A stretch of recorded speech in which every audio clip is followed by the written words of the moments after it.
This video is crafted to assist you in unwinding or drifting off to sleep. Before we commence, if you suspect you might fall asleep, please introduce yourself in the comments.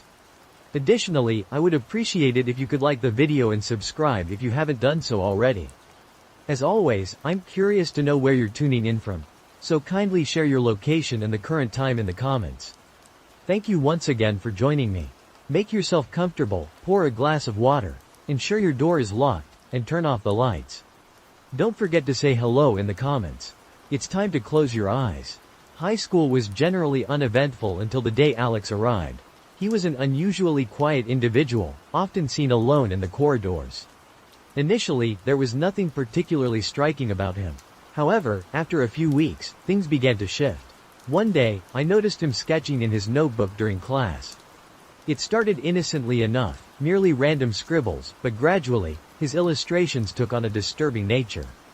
I began to observe unsettlingly dark themes in his doodles, twisted faces, distorted creatures, and peculiar symbols filled the pages. There was one particular class with Alex that altered everything. Tyron was a typical bully and a troublemaker, known for tormenting almost everyone equally. Today, Alex was his target. Tyron seized Alex's notebook and began flipping through the drawings, mocking him loudly. I don't know what possessed me, but I half-jokingly called out Tyron's name and said, "Leave him alone." I laughed awkwardly, so determined to avoid becoming Tyron's next target that he was always on edge. One day, someone at the front of the classroom stumbled over a box, and Tyron's focus shifted away from us entirely. You should have seen Alex's expression. I don't think I'd ever seen him smile until that moment. He sat there, notebook in hand, staring at me with the most unsettling grin. He expressed his gratitude and mumbled something about not needing to harm anyone that day. It was reminiscent of Gollum from Lord of the Rings. From that day forward, he was practically my shadow, trailing me everywhere and always hovering just a few steps behind. He rarely spoke, but when he did, his remarks about people like Tyron were so darkly humorous that we couldn't help but laugh. As time passed, he began to share his sketches with me, and they were quite disturbing. Some were detailed depictions of Tyron being tortured or stabbed. On the rare occasions when he did speak, his words were disconcerting, often muttering about hidden dangers and looming consequences. In hindsight, it was glaringly obvious what he intended, but I had convinced myself that he merely had a twisted sense of humor and used his art as an outlet. There were several significant incidents with him over the subsequent months. He would fiercely defend me in the corridors, shoving anyone who bumped into me, and casting intimidating death stares at anyone who dared to bother me.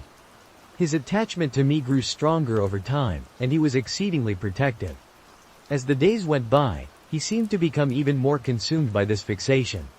Increasingly furious with the world, Alex would mutter about his intentions for others, often reassuring me that I was one of the few good people and that he would never allow anyone to harm me. As winter drew to a close, Alex had a week off from school, and I began to worry about his well-being. Around this time, I noticed something alarming, a terrible odor emanating from his locker. I was familiar with the code because I'd watched him enter it countless times, and he never seemed to mind my observation. My curiosity eventually got the better of me, prompting me to key in the combination and swing open the locker door. The stench that greeted me was indescribably potent. It didn't merely make me recoil, it triggered a fit of coughing. The reason for the overwhelming odor became immediate. Eerie clear. I probably don't need to spell it out, but inside, I discovered a gruesome collection of small animals, a cat, a rabbit, and several mice. In a panic, I slammed the door shut, knowing full well that ignoring this was not an option. I hurriedly reported what I had seen to my teacher, despite knowing I could face consequences for accessing someone else's locker. The situation escalated quickly. The entire corridor was closed off, and the police were called in. They uncovered multiple hunting knives and a series of disturbing drawings. We never learned what ultimately happened to Alex, aside from his expulsion and the implementation of stricter security measures to prevent weapons from being brought into the school. I'm uncertain about what he was planning or if his violence was limited to animals, but I can't shake the feeling that if I hadn't checked his locker, he might have returned to carry out something far worse. I remember vividly the day when we first encountered our substitute teacher, Mr. Roberts. His reputation had spread rapidly among the students, and everyone claimed he was odd and unsettling. I was about to discover the truth for myself. As Mr. Roberts entered the classroom, an unsettling sensation immediately took hold. He had a disconcerting way of observing each of us, as if he were evaluating us, with eyes so penetrating it seemed he was attempting to peer into our very souls. As the lesson commenced, he spoke in a monotonous tone that made it difficult to stay engaged. He discussed a subject that should have been captivating, yet he somehow managed to render it completely dull. I glanced around the room and noticed my classmates wore expressions of either boredom or discomfort. What truly unnerved me were his peculiar mannerisms. He seldom smiled, and when he did, it appeared more like a grimace than any genuine sign of happiness. His movements were jerky and unpredictable, as if he lacked control over his own body. Towards the lesson's conclusion, some of my classmates decided to take the plunge and ask him personal questions, attempting to get to know him better. His responses, however, were peculiar. He laughed at inappropriate moments and made strange remarks that left us puzzled. Then came the incident that really put me on edge. One of my classmates, Alex, inquired about his previous teaching experiences. Mr. Roberts hesitated briefly, his eyes flitting around the room, before replying in a low, almost whispered voice, "I've taught in Ma." In many places, his presence seemed fleeting, as if he was avoiding something more sinister, something he didn't want us to uncover. The room descended into silence, and an awkward tension enveloped everyone. We encountered him twice in one day, and the afternoon session was even stranger than the morning one. Mr. Roberts' behavior only became more disconcerting. He would abruptly stop speaking mid-sentence and gaze vacantly at the back of the classroom, clearly absorbed in his own thoughts. Then, without any forewarning, he would snap back to reality and proceed as if nothing unusual had occurred. When the final bell chimed, the entire class exhaled collectively with relief, eager to escape the confines of that room. As I left, I couldn't shake the feeling that Mr. Roberts was concealing something that made him more than just an eerie substitute. I fervently hoped I wouldn't have to encounter him again anytime soon. Our history teacher vanished halfway through the year, and Mr. Roberts assumed responsibility for our class. We saw him twice a week, and whenever I was in his lessons, I concentrated on my studies as best as I could. The remainder of the school year passed without any major incidents, just his habitual vacant stares and the persistent rumors about his odd behavior. As the year drew to a close and we had somewhat acclimated to his peculiar conduct, Mr. Roberts crossed an unforgivable boundary.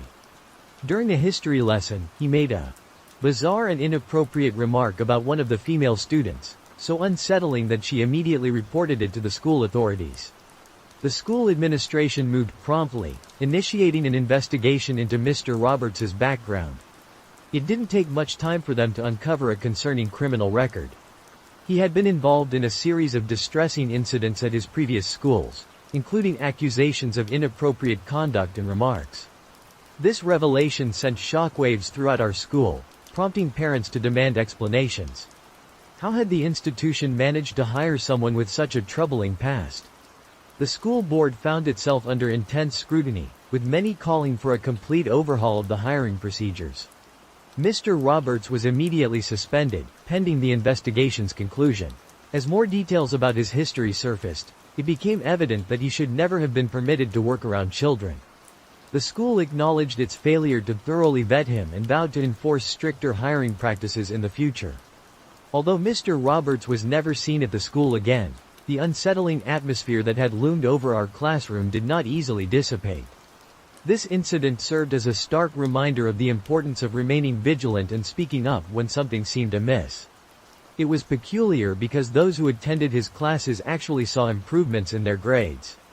He wasn't a poor teacher, just a flawed individual. After his disappearance, rumors circulated about him working at another school a few miles away.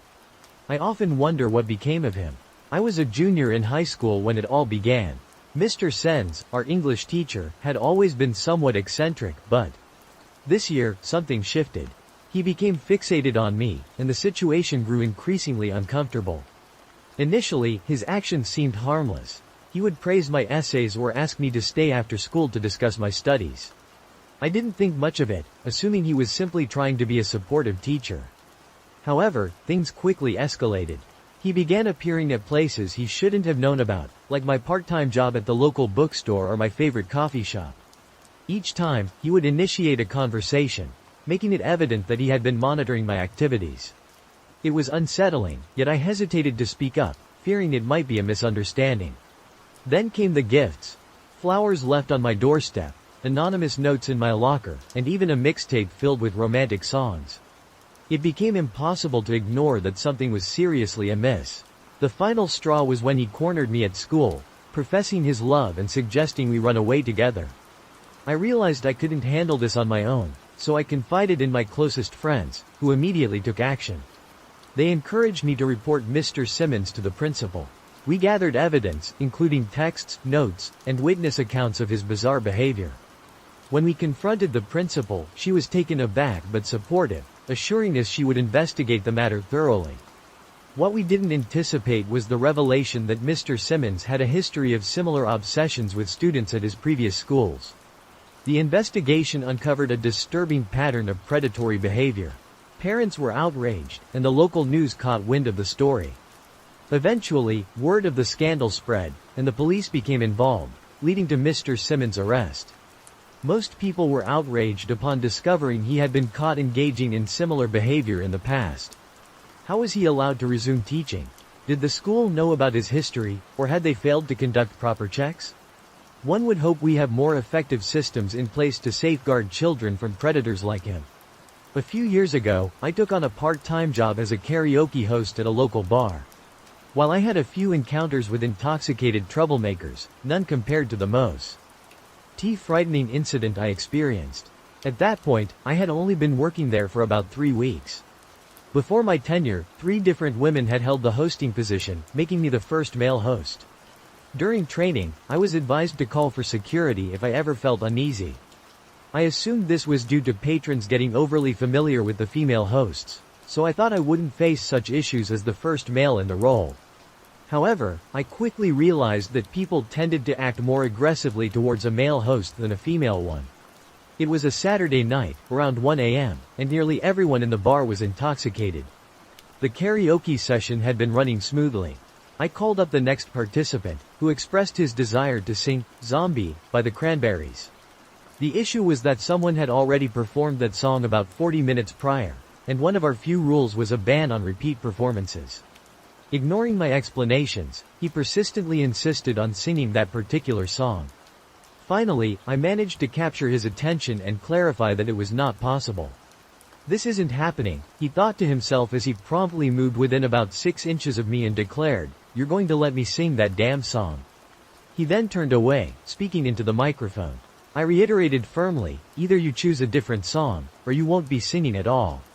In response, he told me to go end my life and began ranting about it into the mic. He was an odd character. It seemed as though he had been crying and he was visibly quite intoxicated. At this point, I was genuinely angry. I turned his microphone volume all the way down and increased mine to maximum before calling for security. One of the bartenders immediately started heading towards the stage, and the guy once again got in my face. Now, here's where it takes a rather ridiculous turn. I stand at 5 feet 11 inches and weigh about 160 pounds. Not an imposing figure by any measure. The guy confronting me was a solid 3 inches taller and of similar build. However, the bartender was a different story. Standing tall at 6 feet 2 inches and weighing 230 pounds. He sported a formidable beard and practiced kickboxing for leisure. He was muscular and intimidating. As he confronted the guy, the latter instantly stepped back and began discussing how self-conscious he felt about his singing.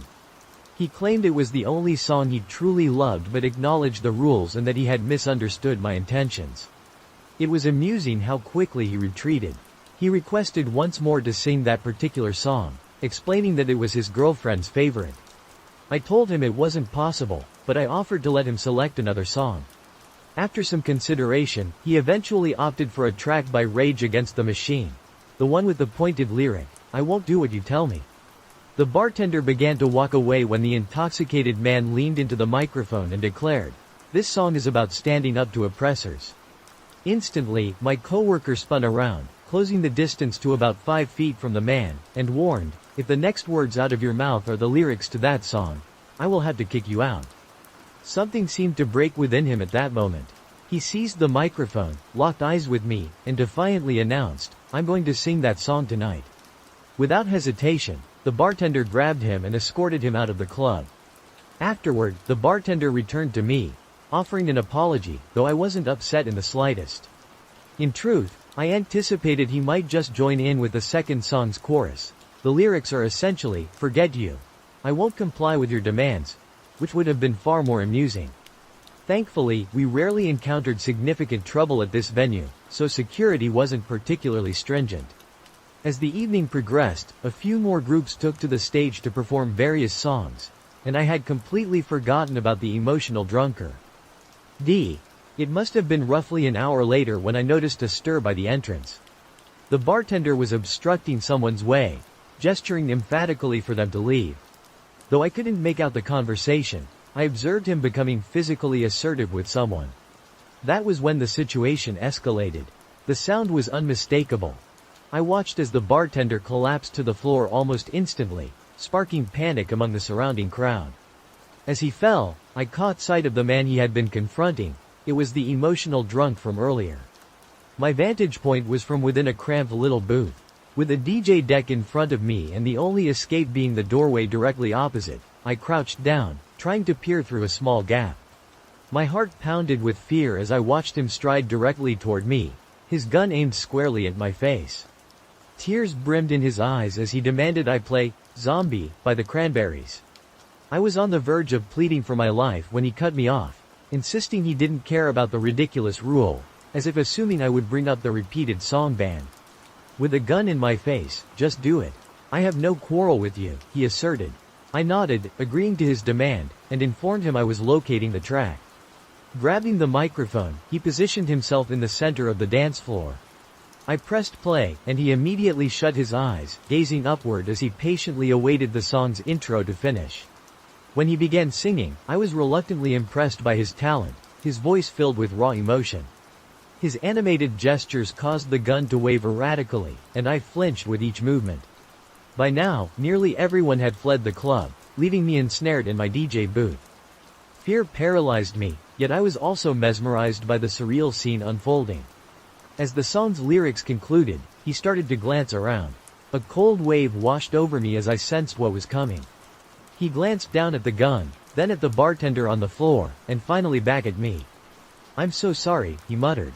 His first shot missed me, or so it seemed, and I dashed out of my hut, a whirlwind of thoughts flooding my mind as I braced myself for the possibility of another shot striking my back. I had often heard tales of people not immediately realizing they had been shot due to the surge of adrenaline, and I was certain I was bleeding profusely and on the verge of collapse.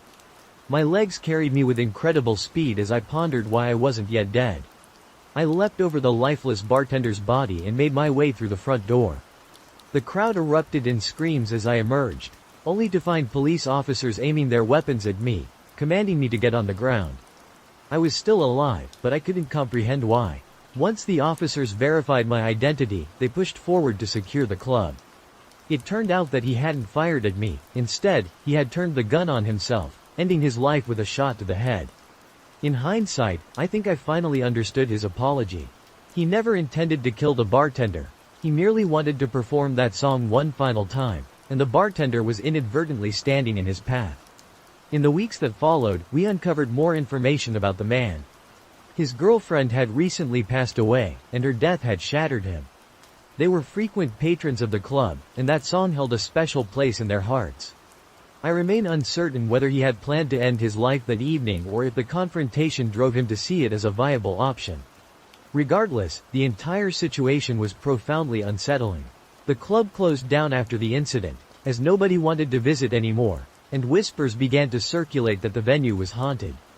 I moved on to new pursuits, striving not to dwell on the event too much. It instilled in me a newfound appreciation for life, even though hearing that song still triggers panic attacks. I'll start by mentioning that I am a 21-year-old female university student. A university student residing in a quaint town in Greece. I always felt secure in my community, which is teeming with young adults. My neighborhood, in particular, is quite safe, and I had never experienced fear or unease until that particular Saturday 2 weeks ago. I attended a birthday gathering at a restaurant with numerous friends and classmates from university. We indulged in wine, which quickly made me tipsy, as I hadn't eaten prior to arriving. After we finished our meal and drinks, the group gradually dispersed. A smaller contingent of us, including myself, opted to continue the festivities by going bar hopping. In our group was a young man, 21 years old, who was our designated driver, along with 3 other girls aged between 20 and 21. We visited a few bars to dance and eventually ended up at a typical nightclub. By then, we were all feeling tipsy, even the designated driver, but I was the most affected, feeling quite dizzy after consuming more potent beverages. After dancing for a couple of hours, my intoxication only intensified, so I decided it was time to head home. I informed my friends of my departure, and they suggested accompanying me. However, my house was a half-hour walk from the club, and I didn't want to inconvenience anyone with such a long trek. Furthermore, the designated driver seemed unfit to drive. Although I wasn't walking perfectly straight, I was aware of my surroundings and knew the route as well as the back of my hand. It was around 3 o'clock in the morning, and there were still people outside, also returning from their own nights out. I was about 15 minutes from home as I walked. As I strolled past the 24/7 takeaway spot, I heard a man's voice call out, "Hey, sweetheart, don't go. I just want to talk." Being the only woman on this road at this hour, it dawned on me that he must have been addressing me. I attempted to glance quickly over my shoulder and caught sight of a tall man in an Adidas tracksuit, his hood pulled over his head, striding briskly in my direction. A surge of adrenaline coursed through me and I quickened my pace, striving to clear my foggy mind from the effects of alcohol. My home lay in a dimly lit area, and I needed to traverse a shadowy alley behind a grocery store to reach it. An avid fan of true crime and horror films, I couldn't shake the feeling that I was living out a genuine horror story. He shouted at me once more, insisting that he merely wanted to talk, but I had no plans to halt my stride. I retrieved my cell phone from my jacket and pretended to engage in a conversation, hoping this ruse would deter him. After 5 to 10 minutes, the sound of footsteps faded, leading me to return the phone to my pocket and lower my guard. I presumed he had lost interest and moved on. As I continued walking, his voice startled me again, this time much closer. He was now right beside me.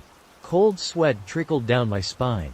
"Why are you running away?" he inquired. "You're so beautiful. I just wanted to talk to you." His voice carried a strong African accent. The university had cautioned us about individuals who had recently crossed the border illegally. I remained silent and increased my pace. He appeared to be around my age, with a cigarette dangling from his lips. As the words left his mouth, he inquired, "Do you have a boyfriend?" I responded with a hesitant, "Yes, sorry." I had hoped that fabricating a relationship would deter him from bothering me further. "That's unfortunate," he remarked. "He must be a lucky guy. Could I have your number? I'd love to spend time with you." "No, thank you," I replied, feeling increasingly uneasy. He then began to laugh, assuring me, "I won't harm you. I'm very friendly." Extending his hand towards me, he invited a handshake. Reluctantly, I accepted, immediately realizing my error. He pulled me into an embrace, commenting on how wonderful I smelled and how beautiful I was. I attempted to break free, but he was surprisingly strong, and in my inebriated state, it was challenging. He declared that he would make an excellent boyfriend and intended to accompany me home. Panic set in, but I knew I had to say something to extricate myself. He held me tightly for what felt like an eternity, his hands roaming my body as regret consumed me for every choice that had led to this moment. I told him I was cold and suggested we head to my house. He released me, eagerly agreeing. I was only 5 minutes away from where my roommate was sleeping. By then, I had completely sobered up, contemplating every possible escape.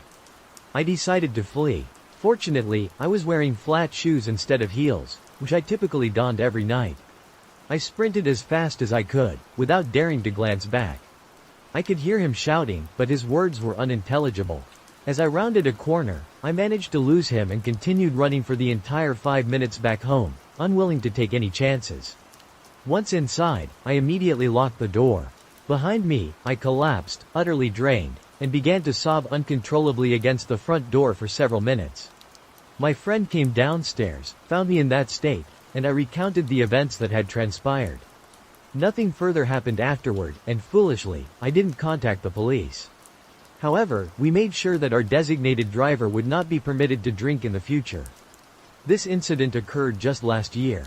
I had recently turned 18 and could finally attend clubs legally. Although I had previously used fake ID at bars, I had never actually been to a club before. Being in the UK, where the legal drinking age is 18, it was me and 5 friends, accompanied by an older guy who was 20. We trusted him to guide us through the night and show us the ropes. We hopped from bar to bar, drinking as much as we could, and eventually ended up at a real nightclub. I've always been a fairly sociable person, and after a few drinks, I become particularly talkative and friendly. A group of guys was dancing near us, and one of them kept bumping into me. I didn't think it was intentional, so I tapped him on the shoulder and attempted to strike up a conversation. I politely pointed out that he was bumping into me quite hard and joked that he almost spilled my drink. I believed I was engaging in friendly banter, but evidently, he interpreted it differently. He punched me in the nose, and I momentarily blacked out. I stumbled backward, and suddenly a fight broke out. I didn't throw any punches myself. I just tried to help my friends by pulling everyone apart. Out of nowhere, I was grabbed from behind. A towering bouncer, or whatever they might be called in America, perhaps a doorman, grabbed me by the collar and tossed me outside, ordering me to go home. Within moments, several other bouncers expelled a few more guys from the venue, and I quickly realized I was in serious trouble. None of them were my friends. They were just the same group of guys who had attacked us earlier. I attempted to convince the bouncers that I wasn't affiliated with those guys and that they intended to harm me, but they simply shoved me away and hurled insults. When I turned to glance at the group, I noticed they had moved a few meters down the street. I thought I was safe until one of them turned around and spotted me. Not willing to take any risks, I broke into a sprint, running like a madman. My heart felt like it was about to burst from my chest, and my pulse pounded relentlessly in my head. They pursued me, and I could hear their shouts, but I've always been somewhat athletic, so I managed to outrun them without much difficulty. All the while, my nose continued to bleed, staining my new shirt with blood. I slipped into another club and texted my friends to explain what had happened. They didn't respond for about 40 minutes, eventually telling me they hadn't even realized I'd been ejected. Needless to say, I didn't spend much time with them after that. When I was around 11 and my sister was 13, we would sleep in the living room of a small caravan where we stayed during the summer. There wasn't much to occupy our time, as the campsite lacked any real amenities. To pass the hours, I would play games with my sister, go for walks, or entertain myself with the Nintendo. This was back in '98, so games like Castlevania and Donkey Kong Country were our go-to choices. They weren't feeling nostalgic yet, instead, they were simply dull. I couldn't wait to return home and immerse myself in the computer, eager to dive back into my favorite game, Hospital.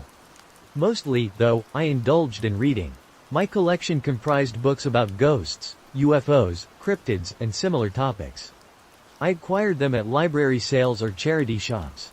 My favorites were the unexplained true stories, like those of the Dover Demon or the Gulf Breeze incident.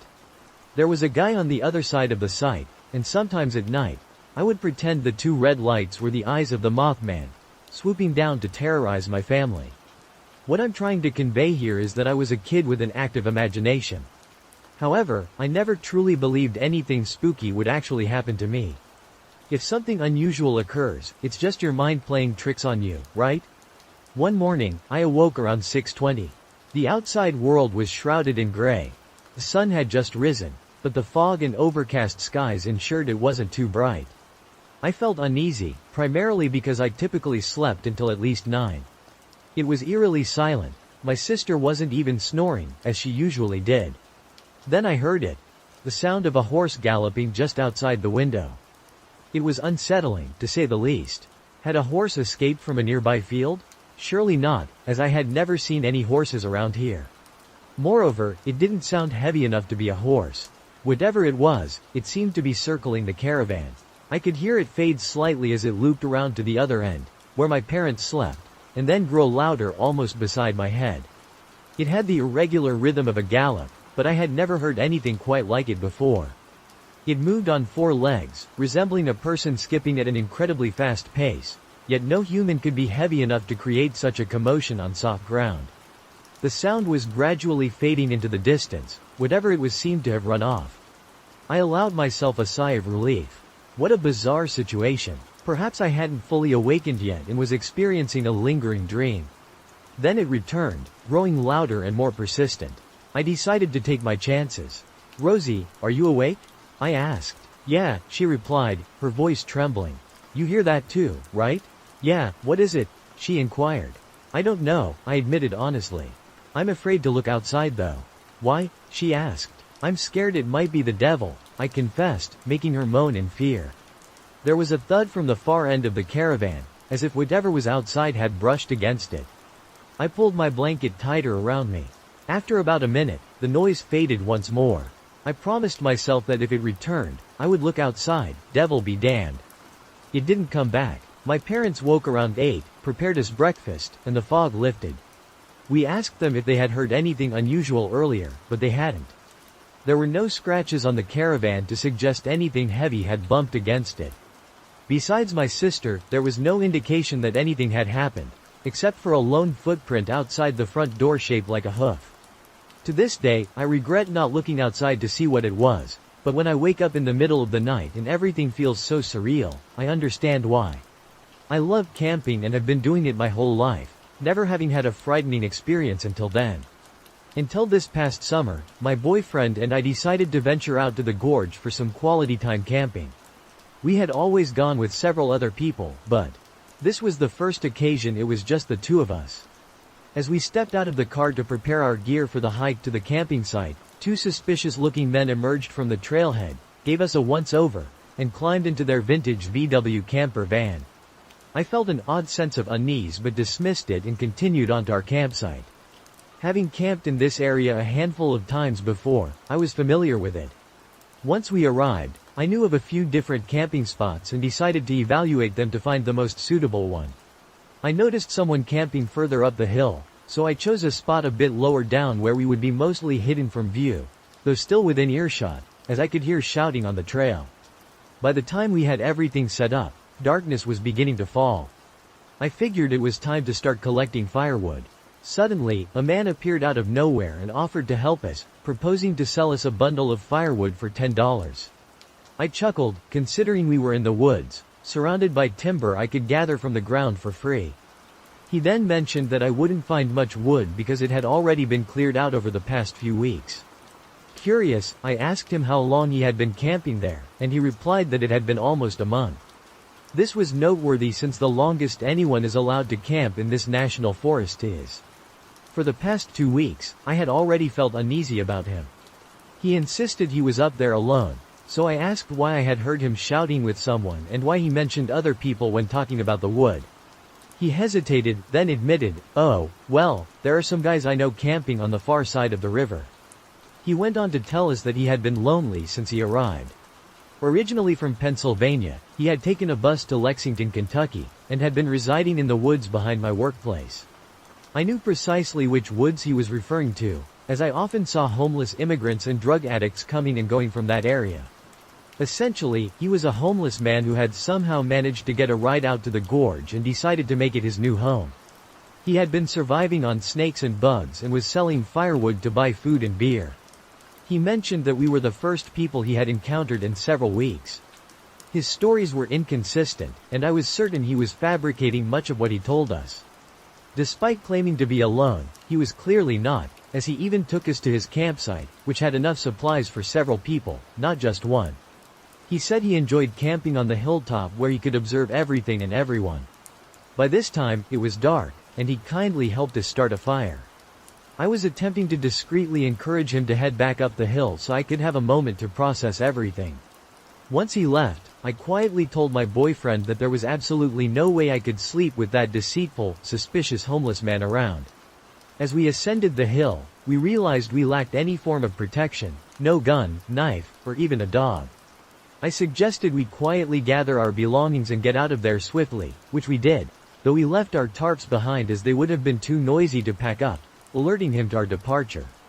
Just as I stood with my backpack, ready to leave quickly, he called out, asking how things were going.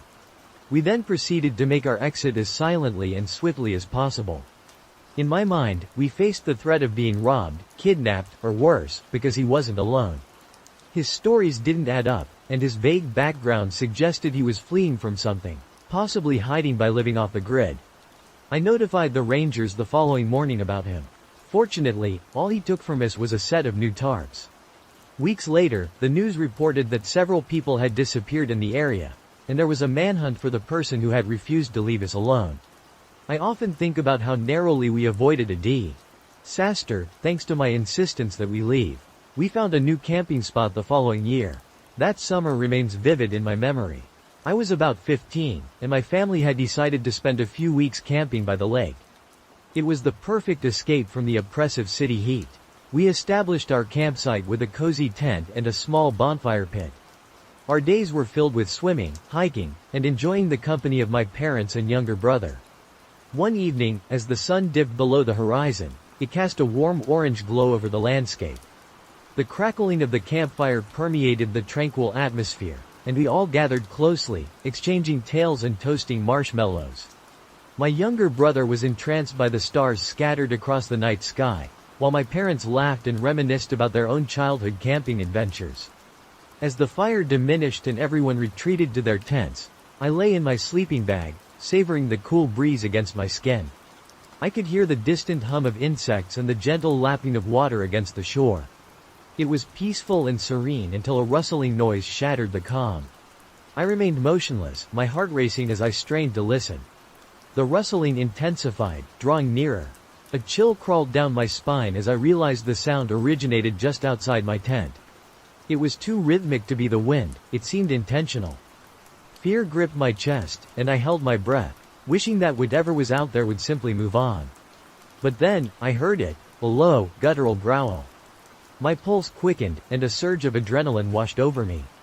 Despite every instinct urging me to stay hidden, I knew I had to discover the source of the noise. With trembling hands, I unzipped the tent just enough to peek outside. Moonlight filtered through the trees, casting eerie shadows that danced on the ground. And there, just a few feet away, I saw it, a large, hulking figure partially veiled by the darkness. My breath caught in my throat as my eyes locked onto it. Two glowing orbs that seemed to pierce through the night. The growl intensified, growing louder and more menacing. The figure loomed menacingly and took a step closer, leaving me paralyzed with fear as my mind raced to comprehend what I was witnessing. My instincts screamed at me to remain hidden and silent, but a mix of curiosity and dread compelled me to inch the tent flap open just a fraction more. That's when I saw it clearly. A gigantic, shadowy creature with elongated limbs and sharp, glistening teeth. Its eyes fixated on mine, as if it were scrutinizing me, evaluating my fear. As the seconds dragged on, an overwhelming sense of dread enveloped me.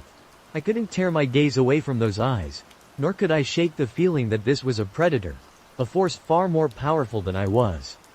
My heart thudded in my chest, drowning out the sounds of the night as I realized that whatever this creature was, it was not something to be taken lightly. Then, as abruptly as it had appeared, the creature turned and dissolved into the shadows, vanishing into the night. The woods fell silent. I zipped the tent shut, my mind whirling with questions and possibilities. Morning arrived, and I emerged from my tent, shaken but resolute in my quest to find a logical explanation for the night's terror. I meticulously searched the area surrounding the campsite, half hoping to uncover evidence of a prank or a wandering animal. But there was nothing, no trace that the creature had ever been there. I tried to shake off the unease, attributing it to an overactive imagination and the darkness of the night playing tricks on my mind. Reluctantly, I recounted my experience to my parents over breakfast, expecting them to My father chuckled, dismissing it as a figment of my teenage imagination, attributing the noise to a creature of the night. Probably just a bear rummaging through the campsite, he said with a grin. Mom nodded in agreement, remarking that bears were known to wander through these woods from time to time. As much as I wanted to accept their explanation, the unsettling feeling lingered deep within me. I knew what I had seen and heard, and it wasn't a bear. It was something larger, something far more terrifying. Even now, years later, whenever I'm enveloped by the serene grayness of the outdoors, I can't help but recall that night. I've heard the standard explanations, the logical justifications, but deep down, I'm convinced that what I encountered was something else entirely, something you only hear about in urban legends. I often think about returning to that place with some friends to search for the creature, but that's probably not a wise decision, is it? Roughly 13 years ago, when I was 18, I had just acquired my first computer. I spent countless hours delving into some rather disturbing corners of the internet. Back then, it was a different era. There wasn't much to prevent you from stumbling across gruesome websites. It was quite common to be scrolling through forums when, suddenly, a video of someone being beheaded or an execution would appear. Admittedly, I sometimes sought out this content, driven by morbid curiosity, I suppose. One night, as I ventured deeper into the rabbit hole of the dark web, I stumbled upon a site that claimed to offer an interactive adventure. I had always been captivated by interactive adventure stories. Upon discovering the site, I was captivated by its unconventional format. It deviated from traditional narrative methods, opting instead for a collection of hyper-realistic images that illustrated various decisions. The narrative began outside what appeared to be an abandoned factory, where I was consistently presented with two options. The initial choice was straightforward: decide which door to enter. One was marked with a "No Entry" sign, while the other displayed a prominent "Stop" sign. I opted for the latter, assuming it would lead to a more intriguing storyline. Each decision unveiled a series of images depicting the outcomes of my choices. Initially, it was merely a matter of navigating the factory, which was littered with a variety of tools and eerie props scattered throughout. It resembled a surreal slaughterhouse, with what seemed like pig body parts, or perhaps those of another animal, suspended from hooks. The level of detail and realism was startling, particularly at that time, when neither the public nor a budget-friendly website would typically have the resources to create such lifelike scenes. The subsequent image displayed a woman with her hands severed, leaving only bleeding stumps on her arms. I was astounded that this experience was offered free of charge. It was incredibly convincing. The current options were simply to save or end. Unwilling to conclude my adventure prematurely, I clicked save once more. The website took a few moments to load, and I waited patiently for the story to continue. By this point, I had grown desensitized to gore and similar content after spending ample time on the site.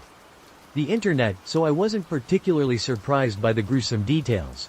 Rather, I was fascinated by the creativity behind this game. The page refreshed, revealing the woman once more, but this time her hands were wrapped in bandages, and she was looking directly into the camera with sheer terror in her eyes. I found it odd that I wasn't given a choice at that moment, but I assumed that when you restart the game, it performs a soft reset so that individuals who made different decisions would converge at that point anyway. I played similar games before, so I understood that, often, regardless of the choices you make, the game will steer you down the path it has predetermined. Another choice presented itself: man or child.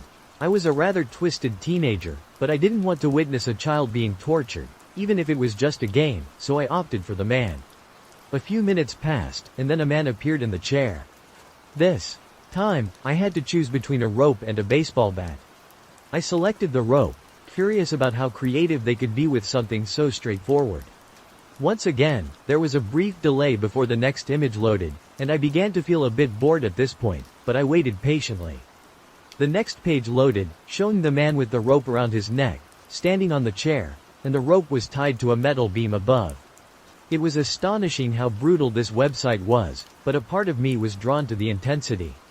I reached another checkpoint that asked if I wanted to save or end. It was at that precise moment that my mom knocked on my bedroom door. I panicked and quickly pressed end. The page went blank just as she entered the room. This is where, just as the atmosphere turned unsettlingly eerie, a wave of nausea hit me, and my heart sank. The photograph had finally loaded. The man who had been clutching the camera all along now stared into a mirror, attired in butcher's overalls stained with blood.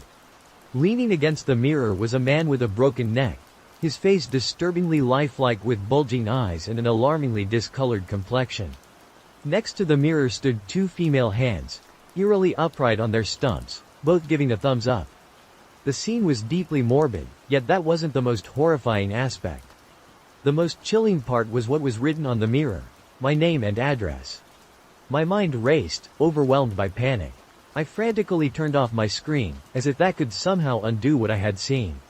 Was this real? Had I inadvertently sealed the fates of these people? What on earth was happening, and how did they obtain my personal information? I felt nauseated. When I turned the screen back on, two choices appeared. Continue with yes or no as the options. Without hesitation, I clicked no.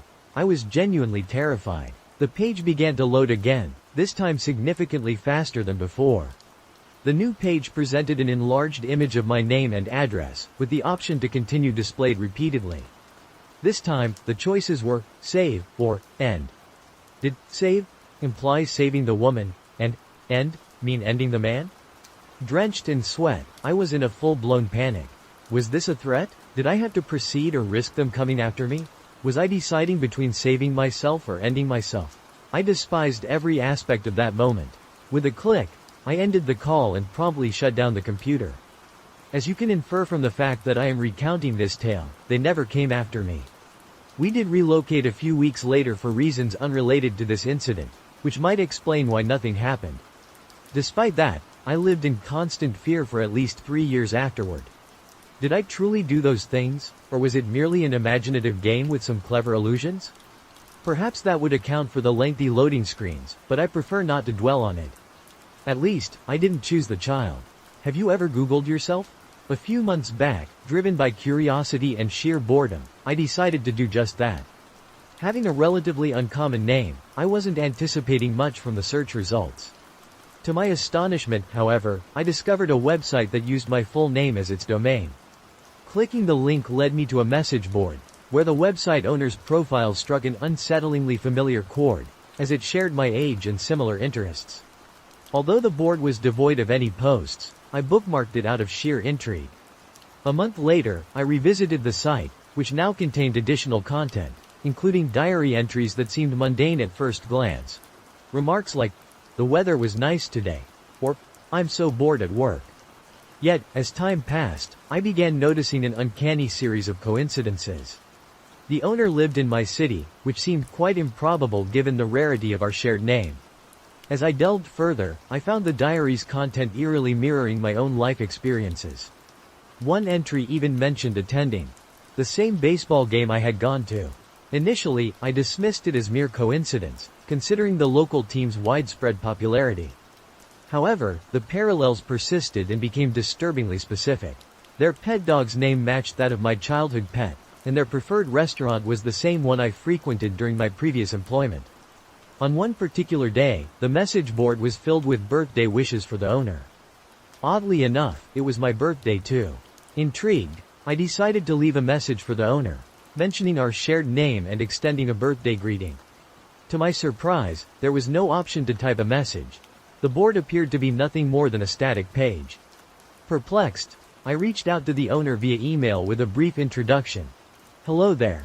Believe it or not, we share the same name and birthday, and we're both in the same city. Nice to meet you." It was just a friendly introduction. A few days later, curiosity got the better of me, and I attempted to show the website to some friends, thinking we would all have a good laugh about it. But to our astonishment, the website had disappeared completely, leaving no trace behind. It wasn't even listed in my browsing history. That unsettled me deeply. It felt as if the entire thing had been there one moment and then vanished into thin air the next. Then, an email arrived from my own email address. The message simply said, "Found you," and attached was a photograph that made my heart skip a beat. It was an image of me, seated at my computer in my room. The most unsettling part was the angle of the shot. It was taken from the corner of my room where the window is located. I had to scale the side of my house to reach the window. I zoomed in, squinting to scrutinize every detail. The hairs on the back of my neck stood up as I realized that the angle of the photograph didn't align with the window. It had clearly been taken from the exact corner of my room where I usually keep my old chair piled with clothes. Someone had been inside. My mind raced. Who could have taken this? How did they get in?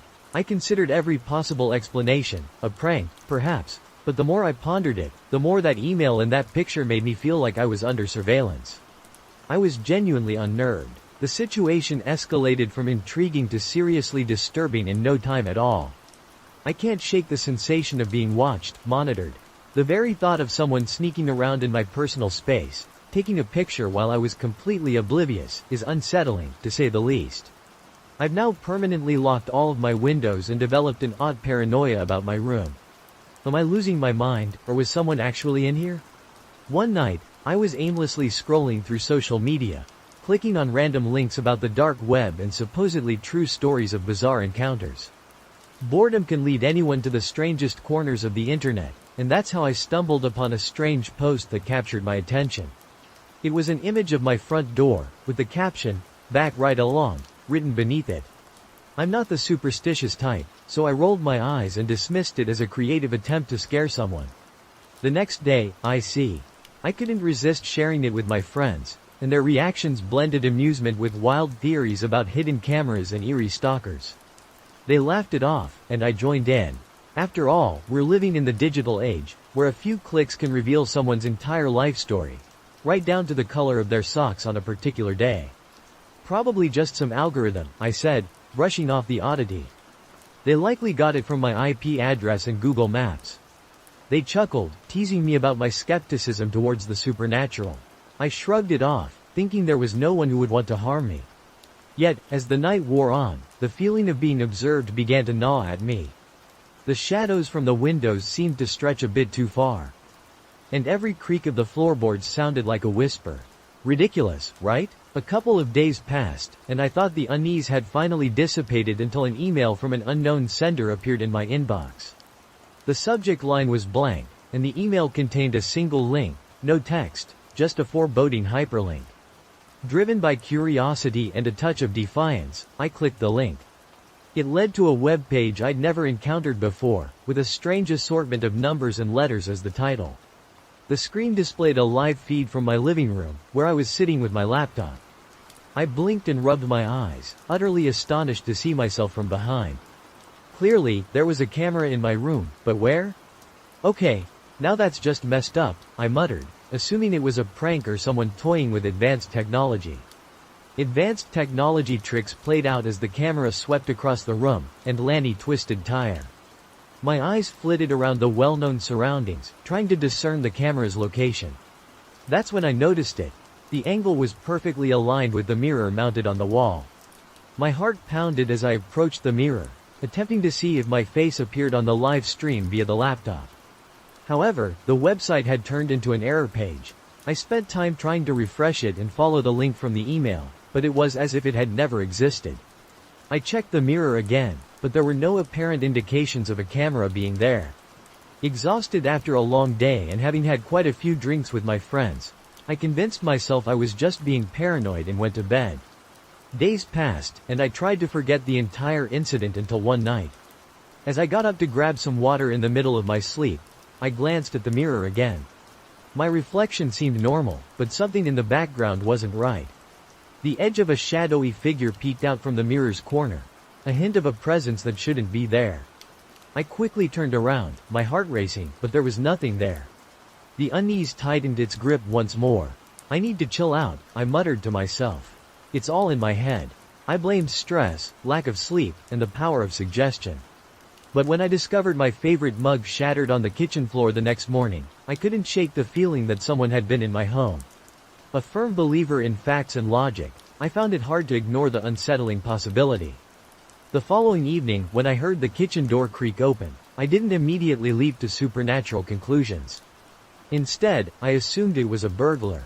I attempted to flick the light switch, but it was unresponsive, leaving the room nearly engulfed in darkness. Armed with my baseball bat and phone, I switched on the flashlight to investigate. As I cautiously moved towards the living room, I swept the flashlight around, scanning my surroundings. Suddenly, I noticed something peculiar. The mirror was tilted against the wall, with conspicuous wires dangling from it. A bizarre blend of anger and fear surged through me. Someone was indeed tampering with my life, and they were there at that very moment. I shouted, demanding to know who was in my house, then turned towards the kitchen. Just then, the lights flickered on, momentarily blinding me, and everything around me seemed to blur. My vision clouded, and then I found myself waking up in my bed. I sat up, my heart racing, and saw that my bedroom appeared perfectly normal. Was it all just a dream or some bizarre lucid vision? Reaching for my phone to check the time, I noticed a new notification. With trembling hands, I opened the email, which was from an unknown sender. It contained a photograph, eerily similar to the one that had initiated this entire ordeal. It was an image of my front door, but this time taken at night. The caption beneath the picture sent chills down my spine. "Sleep well, goodbye for now." My eyes scanned the room, half expecting someone to leap out from the shadows, but I was alone.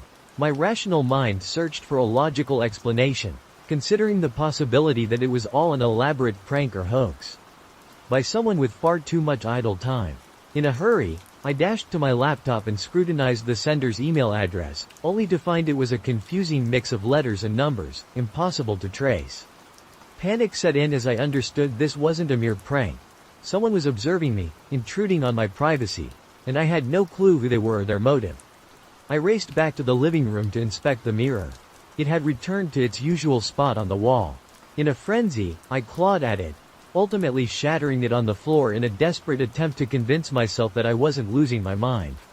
Standing barefoot amidst the broken pieces, I sifted through the shards with my hands, realizing the camera was missing, if it had ever been there.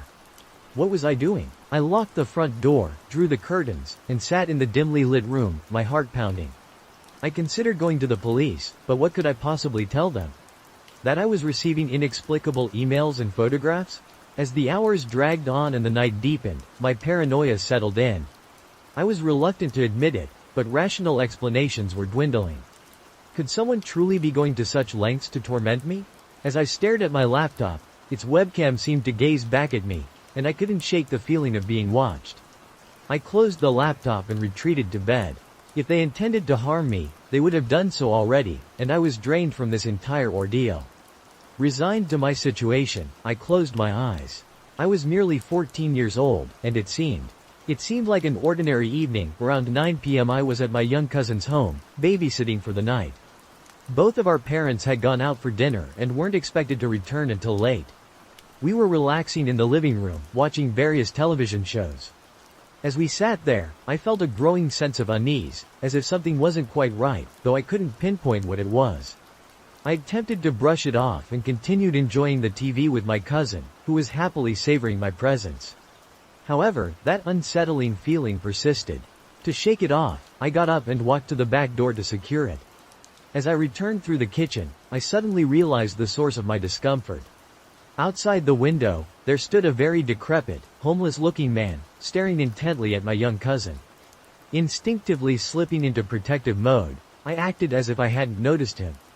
I told my little cousin that we needed to head upstairs because our parents would be home soon, and they wouldn't want him staying up too late. I took him upstairs and put him to bed, fully aware of the man outside who seemed intent on entering. At that time, I was about 125 pounds and stood 5 feet 8. I played football for my school, if memory serves me right. I descended the stairs and went directly into the kitchen, where I grabbed a meat tenderizer hammer. I turned back to the window where I'd seen him before, but he was no longer there. Panicked, I rushed to the front door to ensure it was secure. Both the deadbolt and the knob were locked. I then hurried back upstairs. Armed with my meat tenderizer, I entered my cousin's room and positioned myself in front of the door. When he inquired about my actions, I reassured him not to worry and advised him to keep his head down. I promptly called the police, followed by my dad and uncle. The officers estimated they would arrive in half an hour, while my dad and uncle were 45 minutes away. Suddenly, I heard the unmistakable sound of a window breaking and the heavy thud of boots pacing across the tiles. I urged my cousin to remain calm and conceal himself under the covers, whispering that he must stay silent. The intruder's footsteps echoed ominously downstairs, filling me with dread. Clutching the meat tenderizer tightly, I waited anxiously. About 5 minutes passed before I heard those boots ascending the stairs. At that moment, my heart raced uncontrollably. My cousin's door was a mere 10 feet from the staircase. I listened as the intruder opened the doors to my uncle's room and then the bathroom. My cousin's door was next in line along the corridor. I was trembling with adrenaline. Unexpectedly, the intruder decided to head back downstairs, and I heard the basement door creak open. 15 minutes later, the police arrived and stormed into the house. They came to our room, and I informed them that I heard him enter the basement. They swiftly descended and apprehended the intruder without much resistance. It turned out the man had escaped from a mental institution in a city about 20 miles away. Possessing the mental age of a child, he had broken into several other homes in the vicinity. For months afterward, I was plagued by nightmares. This unsettling incident occurred about 10 years ago when I lived on my solitude and rarely had visitors, leaving me feeling quite despondent after losing my girlfriend to a drunk driver. I was sipping a beer and soaking in the sunset from the back porch when I noticed a towering, unkempt man emerging from the tree line.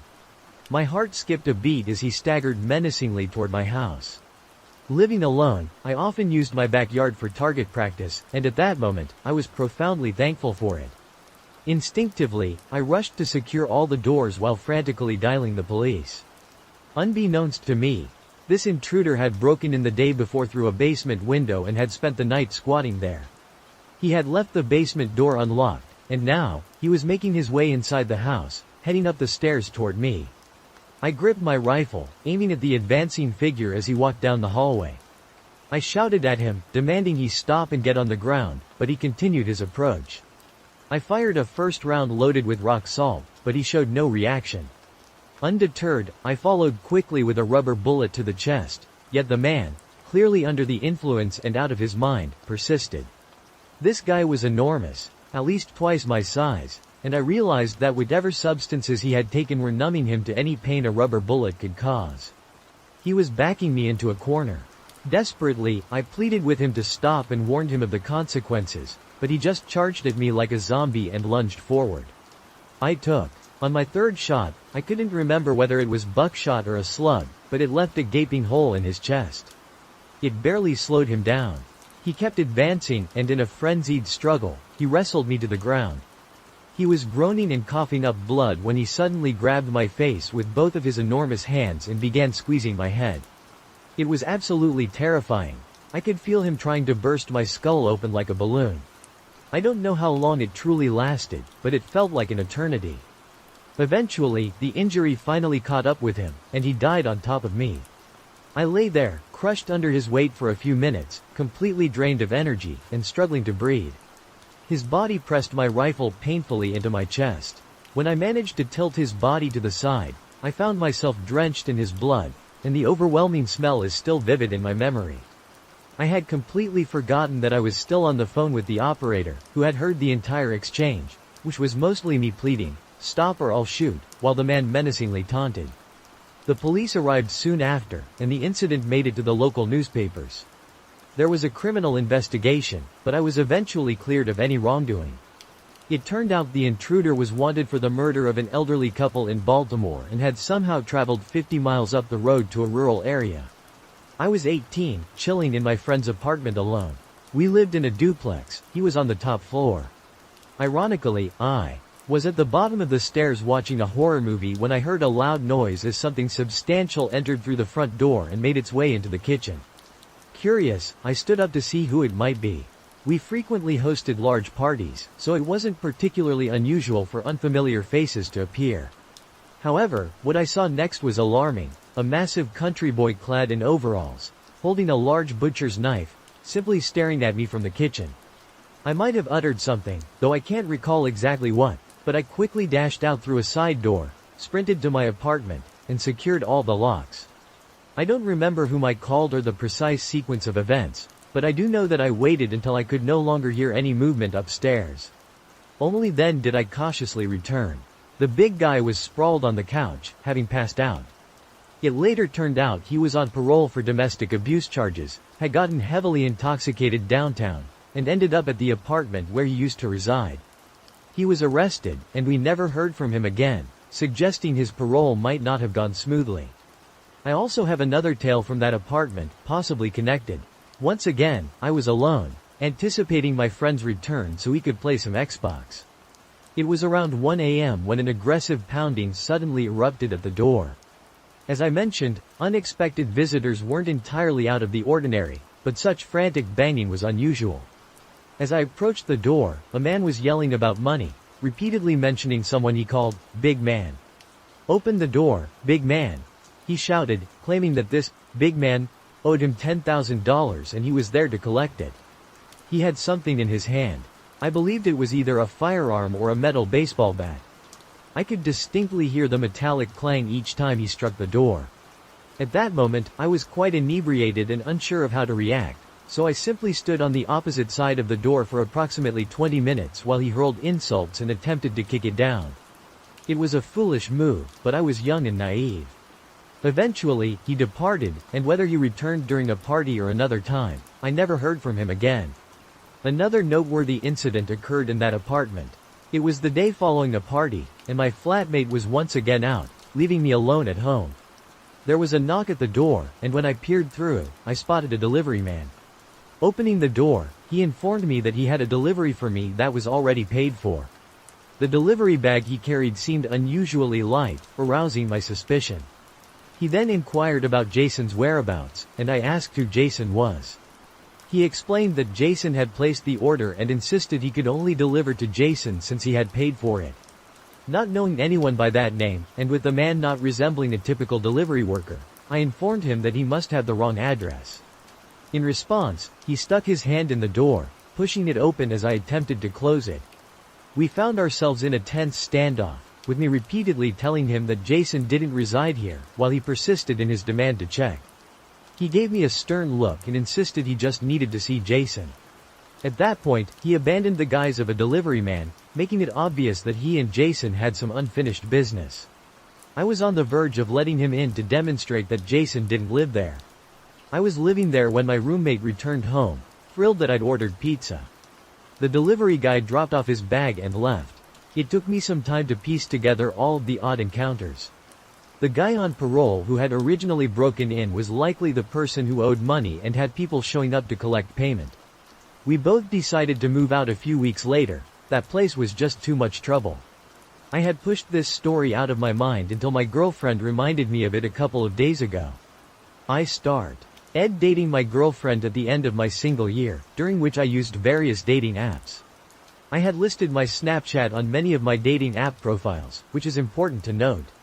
Nothing substantial came from the apps. I would chat with people for a while, but eventually, the conversations would fizzle out. When I began my relationship with my girlfriend, I deleted the apps but neglected to remove my accounts, meaning people could still view my profile and find my Snapchat. I realized this when a few people added me, but it didn't bother me much since I would simply explain that I had a girlfriend. As expected, the conversations would typically end there. However, there was this one guy who added me. Let's call him Adam, and he asked if I was available. Being straight, I was accustomed to guys adding me, so I gave him the usual response. Sorry, I'm straight, and I have a girlfriend. I expected him to leave me alone, but he persisted. Initially, the messages were ordinary, things like, "How was your day?" or, "What did you do today?" Simple stuff like that, as I tried to be polite. I responded because I initially assumed this individual merely sought friendship, and I was perfectly comfortable with having a gay friend. However, the messages gradually became more unsettling. He began inquiring about my girlfriend, but not the usual kind of questions. As days went by, I started noticing that Tyler's manner of speaking bore a striking resemblance to Adam's. Yet, I wasn't certain enough to jump to conclusions that it was him. I decided to share Tyler's Snapchat with my girlfriend, who added him to investigate further. The moment she added Tyler, he reacted with an outburst, confirming it was indeed Adam. Realizing this, I blocked him once more. After that, there was a month of silence from Adam. I lived in a suburban area of Chicago, and my girlfriend and I resided just a few houses apart, allowing us to frequently see each other, as our families were also close friends. Then, a month later, I received a letter without a return address or sender's name, just my name on the front. I opened it, and to my utter disbelief and dread, it was essentially a love letter from Adam. The letter professed his feelings for me and expressed a desire for us to elope. Halfway through, the letter turned disturbingly explicit, detailing what he wished to do to me. In that moment, I was struck by two terrifying realizations. First, he knew my address, and second, he had personally delivered the letter, indicating he was in my vicinity. I immediately contacted my girlfriend, who was just as astonished. After discussing with my parents, we decided to inform the police. Unfortunately, since I had blocked and removed Adam's social media details and the letter lacked a return address, leaving us with no recourse. Day after day, letters continued to arrive in my mailbox, and soon they even began appearing at my girlfriend's residence. Her letters were far more alarming than mine. Adam expressed his deep hatred for her and his desire to harm her. He detailed the ways he intended to cause her pain until she ended our relationship. Like me, she reported this to the police, but they were unable to take action. My girlfriend's family had planned a vacation to Hawaii, and I was entrusted with looking after their house. The initial days passed without incident until one of the final nights of the week. As was my routine, I was at their home, lounging on the couch and watching TV when suddenly the power went out. It was around 1 a.m., and the house was enveloped in complete darkness. A few silent moments passed before the sound of shattering glass echoed from the office. To help you visualize the layout of the house, upon entering the front door, the living room was on the left, with the kitchen and stairs straight ahead. To the right were the office and dining room. Upstairs, reaching the top of the staircase, a bathroom was directly ahead. My girlfriend's room was on the right, and the other bedrooms were on the left. In a panic, I grabbed a kitchen knife and dashed upstairs to find a hiding place while dialing the police. I swiftly entered my girlfriend's room and concealed myself in the closet. As I managed to get through to the emergency operator, I heard the intruder charging up the stairs. Fortunately, I relayed all the necessary details to the operator promptly, and she remained on the line while we both stayed silent. The intruder took a left turn at the top of the stairs, which bought us more time for the police to arrive and for me to prepare myself in case I needed to protect myself. Several minutes passed before I heard the intruder begin to approach my girlfriend's room. In the precious seconds I had, I quietly emerged from the closet and positioned myself beside the door. As soon as the intruder opened the door and started to enter the room, I thrust the kitchen knife into his shoulder. A young man cried out in agony, and I heard a heavy metallic object clatter loudly as it hit the floor. At that point, I dashed out of the house, where I was confronted by 4 squad cars and officers with their weapons drawn. I quickly raised my hands, shouting that the intruder was upstairs in the right room. A few minutes later, the intruder was dragged out, still wailing in pain, with the flashing sirens lighting up the street. I caught a glimpse of his face. It was Adam. An officer later informed me that the metallic noise was caused by him dropping his handgun. Adam was from Texas and had traveled to my state to see me. He had rented a room at a nearby motel and would place letters in both my girlfriend's and my mailboxes daily, doing so in the early hours of the morning. This was confirmed by the motel's security footage. On the night of the break-in, Adam intended to murder my girlfriend and her family so that I would choose to be with him. With his help, he managed to force open the electrical box, cutting off the power to her house and the neighboring ones. His intention was to catch her there, but unfortunately for him, she was enjoying a tropical getaway. To be honest, I can't imagine how differently things might have turned out if they hadn't gone on vacation. I'm immensely grateful that my girlfriend and our family are still alive. So, to any stalkers out there, keep away from my girlfriend. This incident happened over 10 years ago, yet the memory of that night and the following morning when the true nature of the situation became clear, remains etched in my mind. It was late December in a small Texas town, and we had just received 5 inches of snow earlier that morning. I can't recall the exact time, but I remember it being dark outside as I played in my room. It's essential to mention that my room comprised 2 sections. A mudroom with a door leading to the front, followed by my actual bedroom. The door was an old-style wooden one with antique hardware, featuring a window on the top half. It had a window shade, but that wouldn't prevent someone from peering inside if they wished. My room was at the front of the house, with my parents' room located at the back. Suddenly, the doorknob was not just being gently moved, someone was forcefully turning it. This door needed to be locked from the inside, allowing the knob to turn and open effortlessly. Thankfully, there were 2 deadbolts.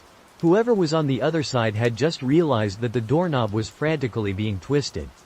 The instant I heard the doorknob turn completely, I leapt up and pressed myself against the wall, just about 5 feet from the entrance. With my back firmly against the wall, I stood there in silence, unable to move, as if glued in place. The doorknob slowly began to turn, and I watched, waiting for it to complete its rotation.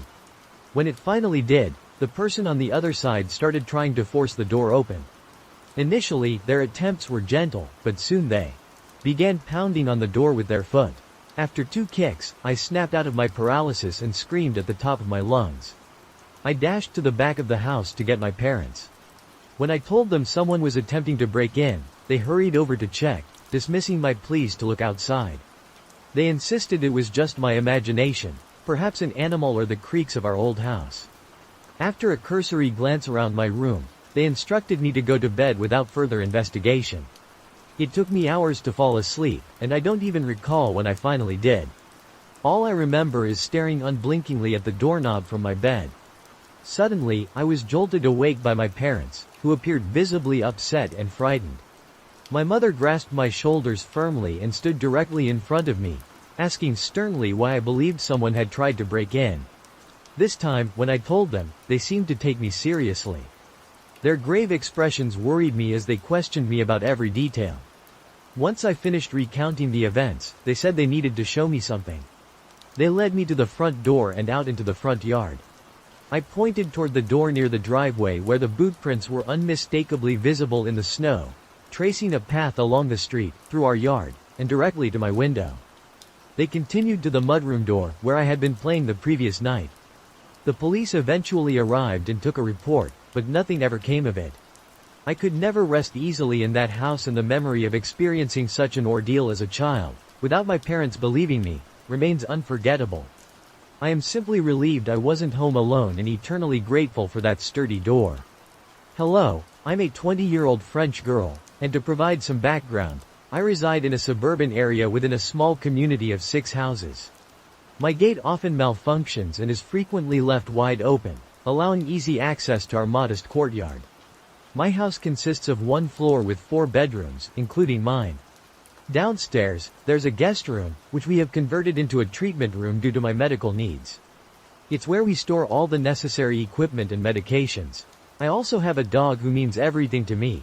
He is incredibly intuitive and can sense my epileptic seizures before they occur. He even recognizes the sound of the nurse's tires as they approach our yard. He only barks if there's an issue. A nurse visits me 4 to 5 times a day for various treatments, including infusions, which play a crucial role in my story. One morning, as usual, my nurse, Sandra, arrived at 8 a.m. She administered my treatment, and we engaged in our customary conversation. After about 40 minutes, she departed, mentioning she might be slightly delayed next time, but assured me not to worry. That day, I was feeling anxious. My parents were at work, and I had a medical appointment scheduled for the morning. I was home alone, except for the nurse's visits every 4 hours. After returning from my appointment, I settled on the sofa with my dog, waiting for the next nurse. Suddenly, I heard the sound of tires on the driveway. I assumed it was Sandra arriving a bit earlier than usual, but my dog started growling, which was out of character for him. I checked the time. 11:50 a.m. I thought perhaps Sandra had swapped with the patient before me, as she occasionally did. A knock on the door caught my attention, and when I opened it, I was greeted by a young woman I hadn't seen before.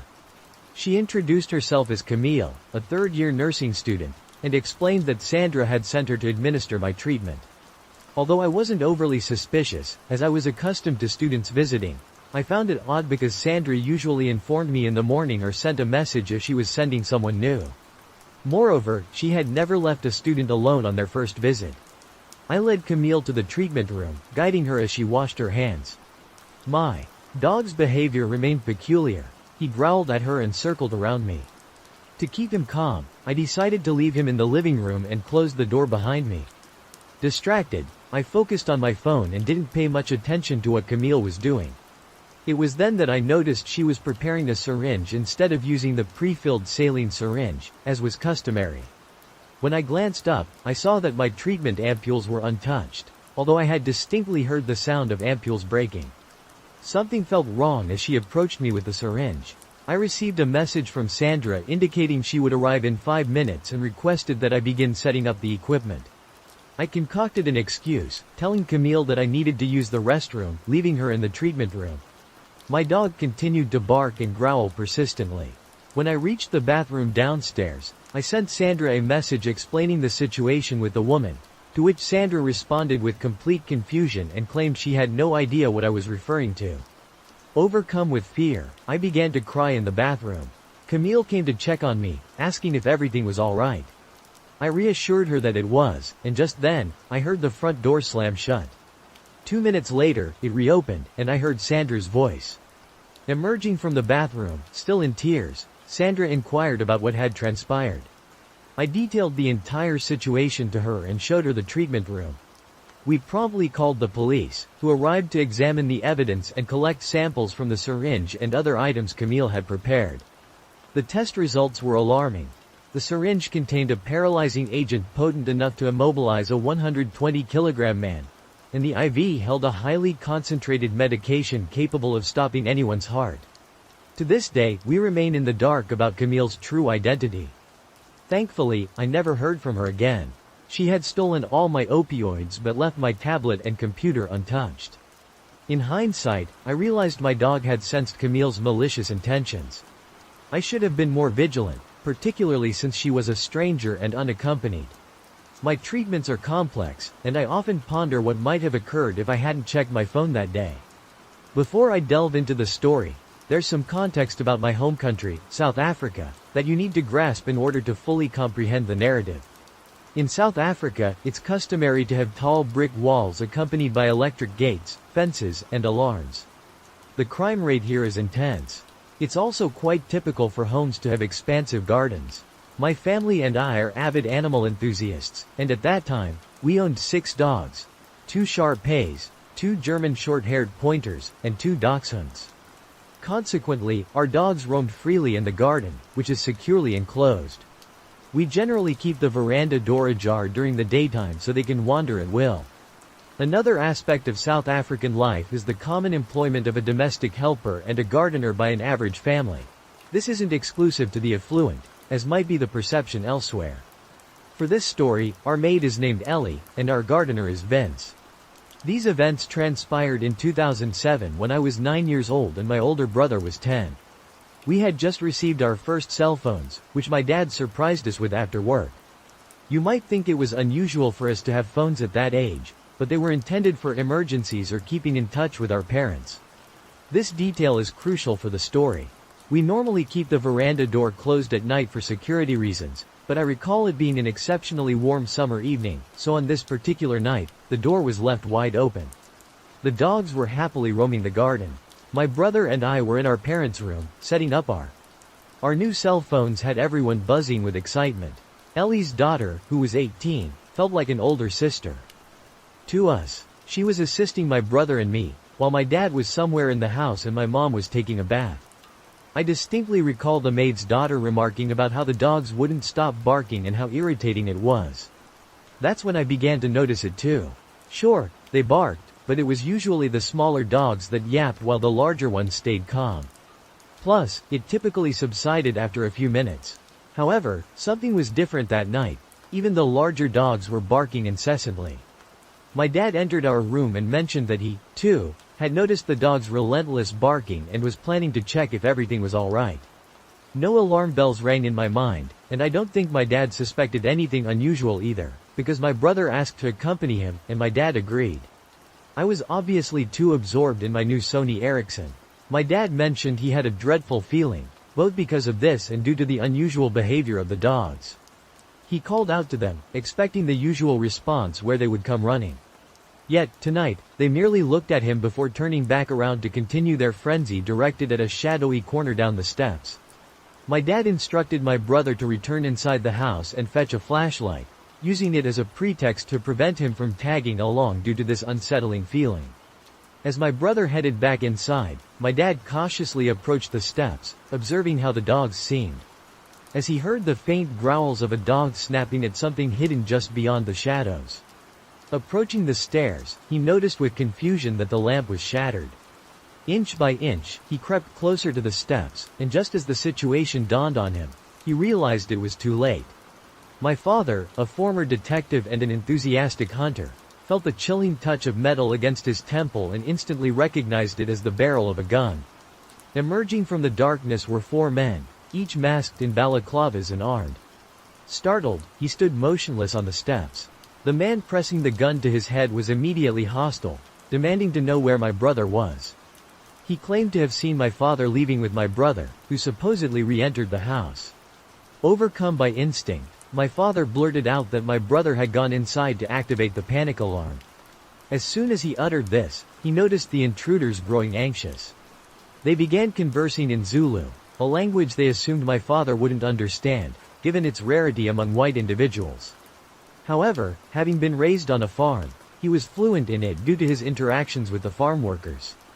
The aggressive man with the gun declared in Zulu that the police would arrive any moment, suggesting they kill my father, grab what they could, and flee.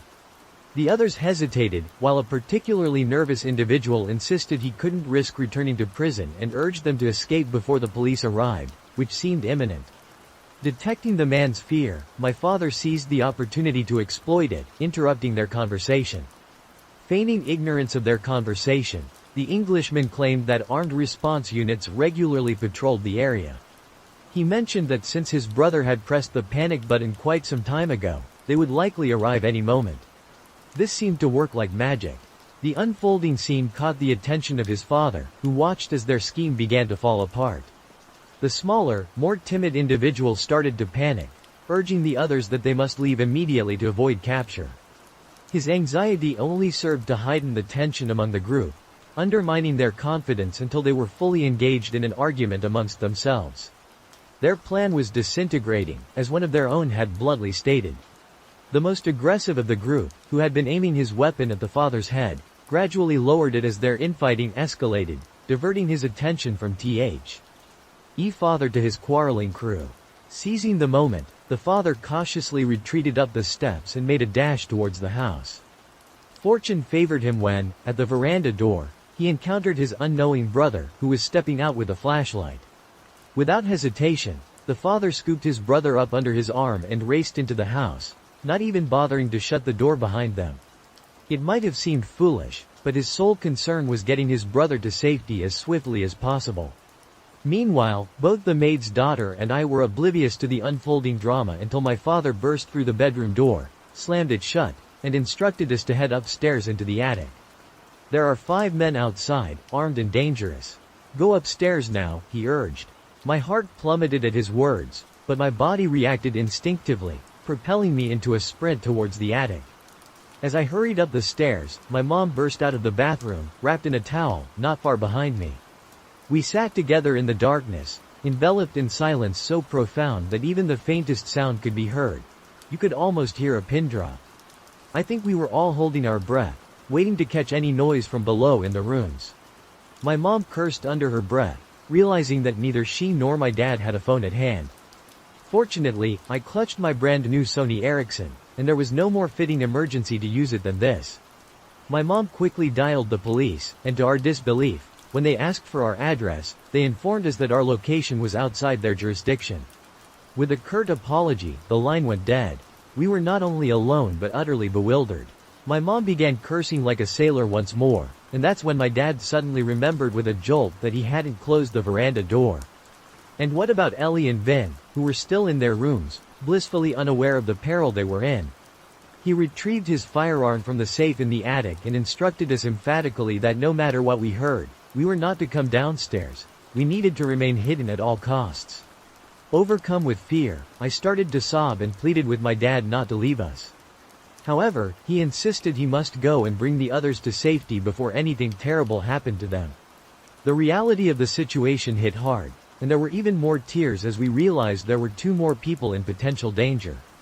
The maid's daughter was understandably beside herself with worry, fearing for her mother who was downstairs. My dad vanished into the thick tension that filled the air, leaving us behind. We could still hear the dogs barking wildly, a clear indication that those men were still on our property. My mom then dialed another number, this time for the armed security that patrolled the area, and they mentioned they would arrive in about 10 to 15 minutes, advising us to remain out of sight until they rang the bell at the gate. We sat there in silence, dreading the possibility of hearing a gunshot or any noise suggesting those men had entered our home. Yet, there was only silence. The sole sound was the dogs barking outside. After what felt like an eternity, though likely just a few minutes, we heard footsteps ascending the stairs, and my heart began to race. I vividly recall closing my eyes and hoping it was my father with Ellie and Vince. Thankfully, it was. For a while, we all sat quietly, none of us daring to speak. The dogs had notably calmed down, although they still barked occasionally. The gate intercom buzzed, and my father instructed us to stay put while he checked if it was the security company. Indeed, it was them. He opened up, and the nightmare concluded. I remember standing, my knees giving way from the adrenaline my body had endured.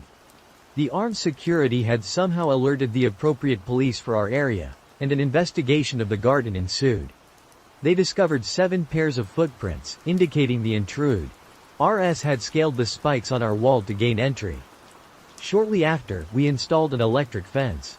It seemed there were 2 additional men lurking in the shadows, unnoticed by my father, which was unsettling in itself.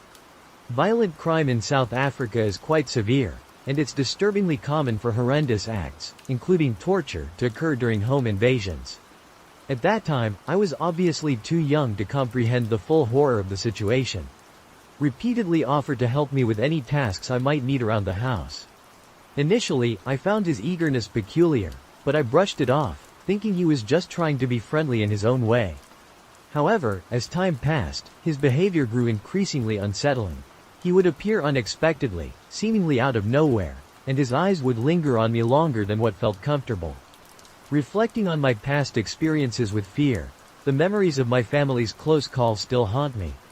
The idea of multiple men invading our home, with my mother barely clothed, remains a chilling thought. The police told us that the fact there were so many intruders rather than the typical 1 to 3 indicated they possibly had malevolent motives. I am eternally grateful that no harm befell my family and that my father's quick thinking with the panic button averted potential disaster. I'm also thankful he understood Zulu, which allowed him to navigate the situation to our advantage. My family owes an everlasting debt to our loyal dogs who alerted us that fateful night. Without them, the outcome could have been disastrous. From that day forward, my father made it a point to reward them with leftover rice or meat alongside their meals. I am convinced there is a special place in heaven for such guardian angels. This event took place recently, during this summer, while I was still residing with my parents until I secured a stable job and was able to move out, which happened roughly 9 months ago. The neighborhood I chose wasn't the most upscale, but it wasn't unpleasant either. Some of my neighbors warmly welcomed me, even bringing over some homemade food.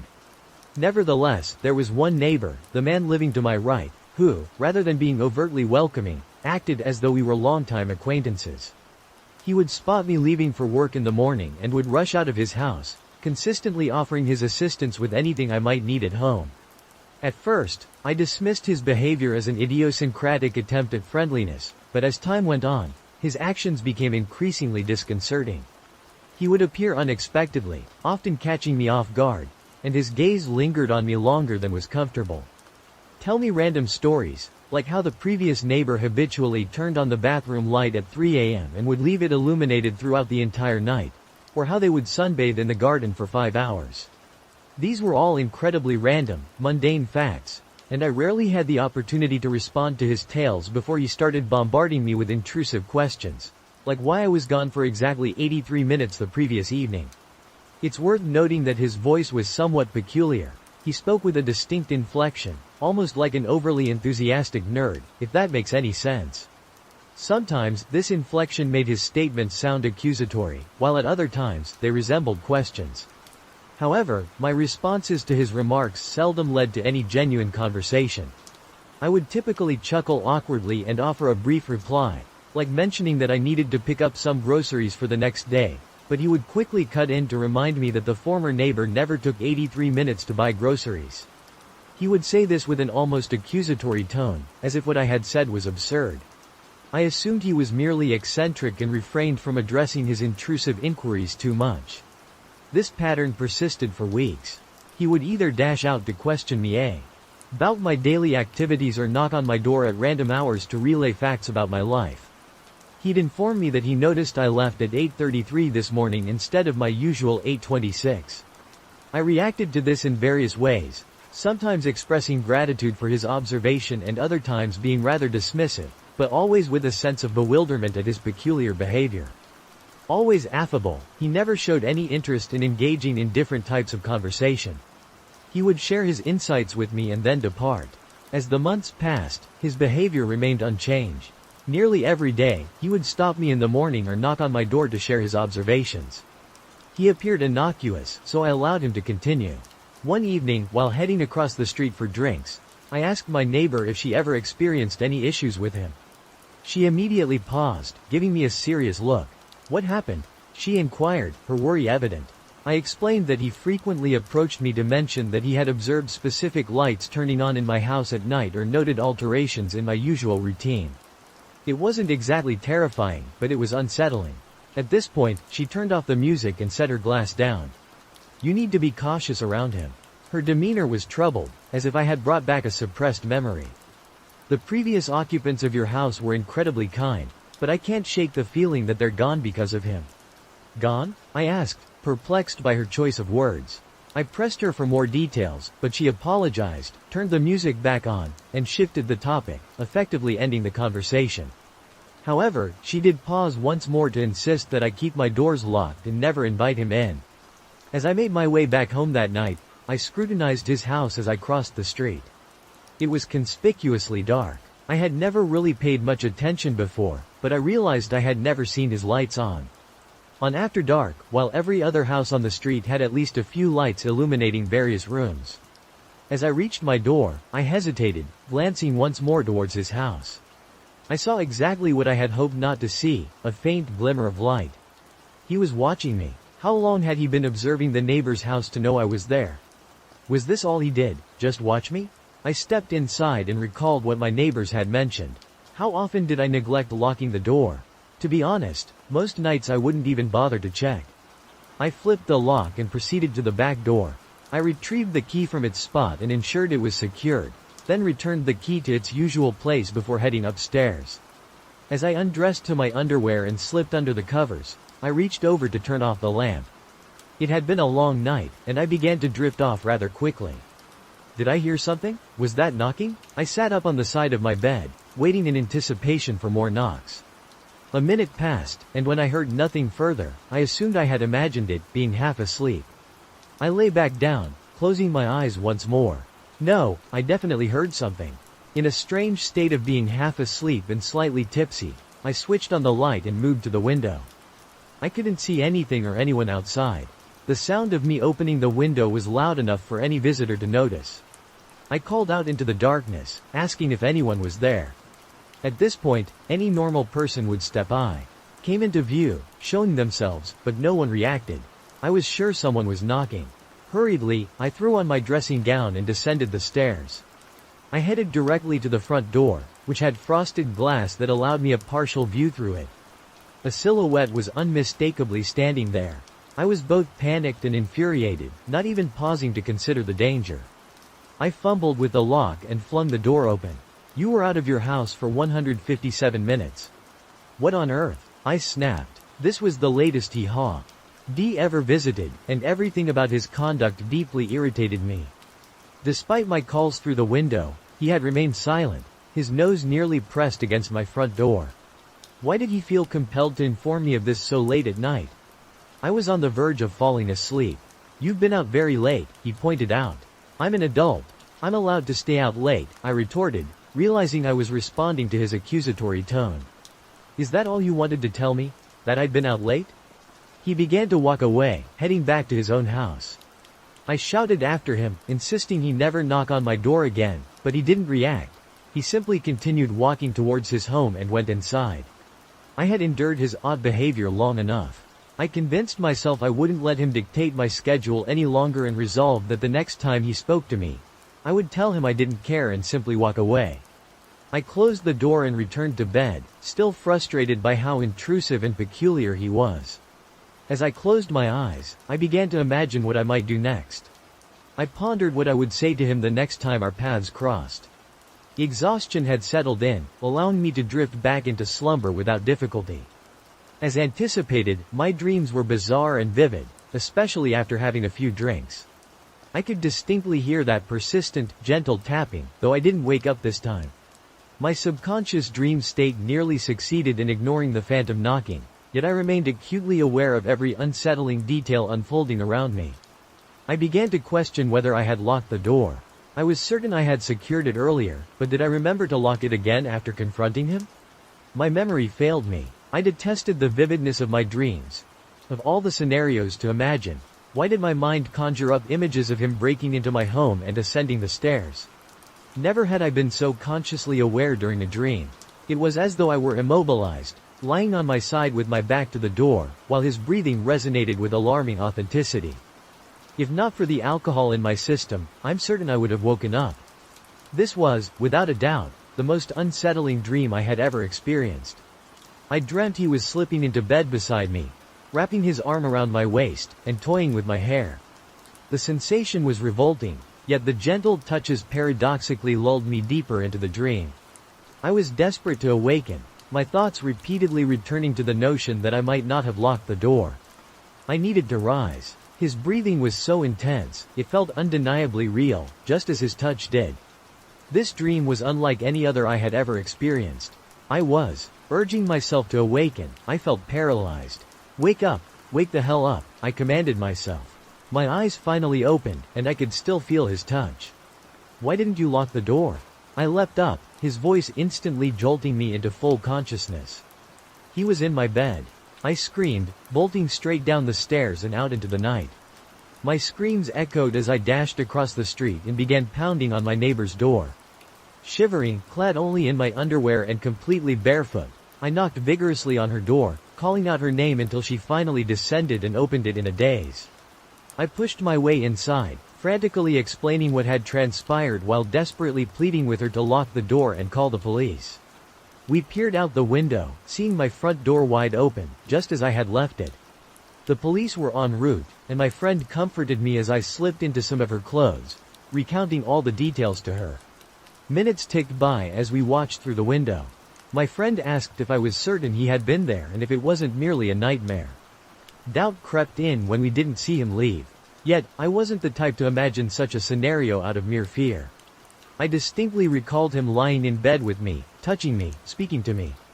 It was real. It was. The officers arrived about 15 minutes later, entering the house with guns drawn. We watched intently, anticipating seeing him escorted out in handcuffs.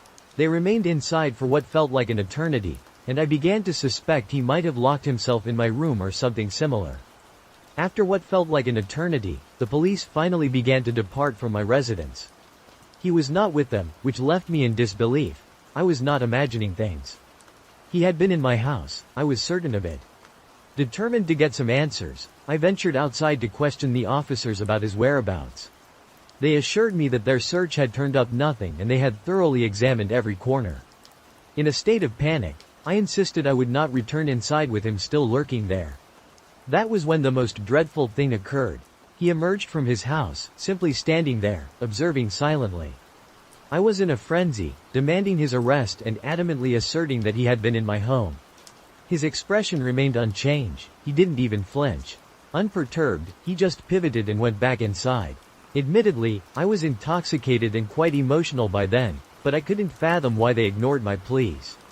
They informed me they had searched the entire premises and found no intruder. They explained that the individual I alleged to be an intruder was clearly in their own home and suggested I just go inside and rest. There were no signs of forced entry, no evidence of damage or an intruder, leaving the police with their hands tied. Desperate, I implored them to at least interview him. Eventually, one officer approached him, but it seemed to be a brief conversation. The officer reported that the man confirmed he had initially come over to check on me because I appeared intoxicated, but then he had returned straight home. I was both livid and terrified. Reluctantly, I re-entered my house and began searching for any evidence of his presence. There I was, on the verge of questioning my own sanity, until I inspected the back door. It was unlocked, and the key remained in the lock, a thing I never did. He had exited through the back while I was concealed across the street. He had invaded my home, and there was nothing I could do to change it. After ensuring every door was securely locked, I proceeded upstairs. The deranged intruder had made my bed, leaving it impeccably neat, with the blankets and pillows perfectly arranged. He didn't even hurry out when I awoke. He simply straightened my bed and departed through the back door. I climbed into bed and attempted to fall asleep, but an overpowering musky scent enveloped me. His unwashed body had contaminated my sheets, and his odor clung persistently to my room. It took me hours to replace all the bedding before I could finally drift off to sleep. The next morning, I couldn't shake the feeling of being violated, yet I also questioned everything that had transpired during the night. The police had been in my house, a group of men in heavy gear, which might account for the smell. As for the key left in the back door, perhaps they were verifying it was the correct one for the lock, ensuring no one had taken it unlawfully. Even the neatly arranged pillows had a plausible reason. I had informed them he was in my bed, so it made sense that they might have tossed my bedding onto the floor while searching for him, and perhaps one of them had put it back and tidied it up. I adhered to my usual morning routine, and at 8:30, as I neared my front door, I inhaled deeply, bracing myself for his possible presence. I stepped out of my house and continued on my way. As I turned toward the road, I noticed him looking in my direction. The moment I stepped outside, there he was, emerging from his house to greet me with uncanny punctuality. I froze, tension coursing through me, prepared to either scream or strike if he dared to come too close. "You're running 3 minutes later than usual. Did you ring MBER to lock your door this time?" he called out. When I was 12, we had a neighbor who was an elderly woman, yet surprisingly spry. We often saw her hauling a week's worth of groceries up the hill as though it were no trouble at all. She spent nearly every day tending to her garden, embodying the spirit of a resilient old lady. Unfortunately, she was anything but amiable. If you dared to greet her, she'd suggest you dash into the street. Her disdain for people made her a terrible neighbor. She would grumble about every minor disturbance and show up at night to complain about the noise, threatening to involve the police. Our family frequently clashed with her over her grievances. During her visits, she would hurl insults at us with unrestrained fervor. Eventually, my parents grew weary of her antics and began to retaliate with their own barbs, calling her old, miserable, and predicting she'd die alone. Although I didn't approve, I assumed it was just adults venting. I think I even caught a glimpse of her smiling as she walked back home after one of those shouting matches with my parents. She was notorious in our town for being a witch, with rumors swirling that she was centuries old and possessed the vitality and strength of a young man. In that regard, the rumors weren't entirely off the mark. They used to say they'd witnessed her performing strange rituals through her window, claiming she abducted children and devoured them. It was all nonsense, but at the time, I found it amusing to entertain such tales. The genuinely frightening part unfolded when I was home alone, engrossed in my Nintendo game. I heard an odd sound outside my window, resembling an animal scratching at a door. I paused the game to investigate, and I was stunned by what I saw.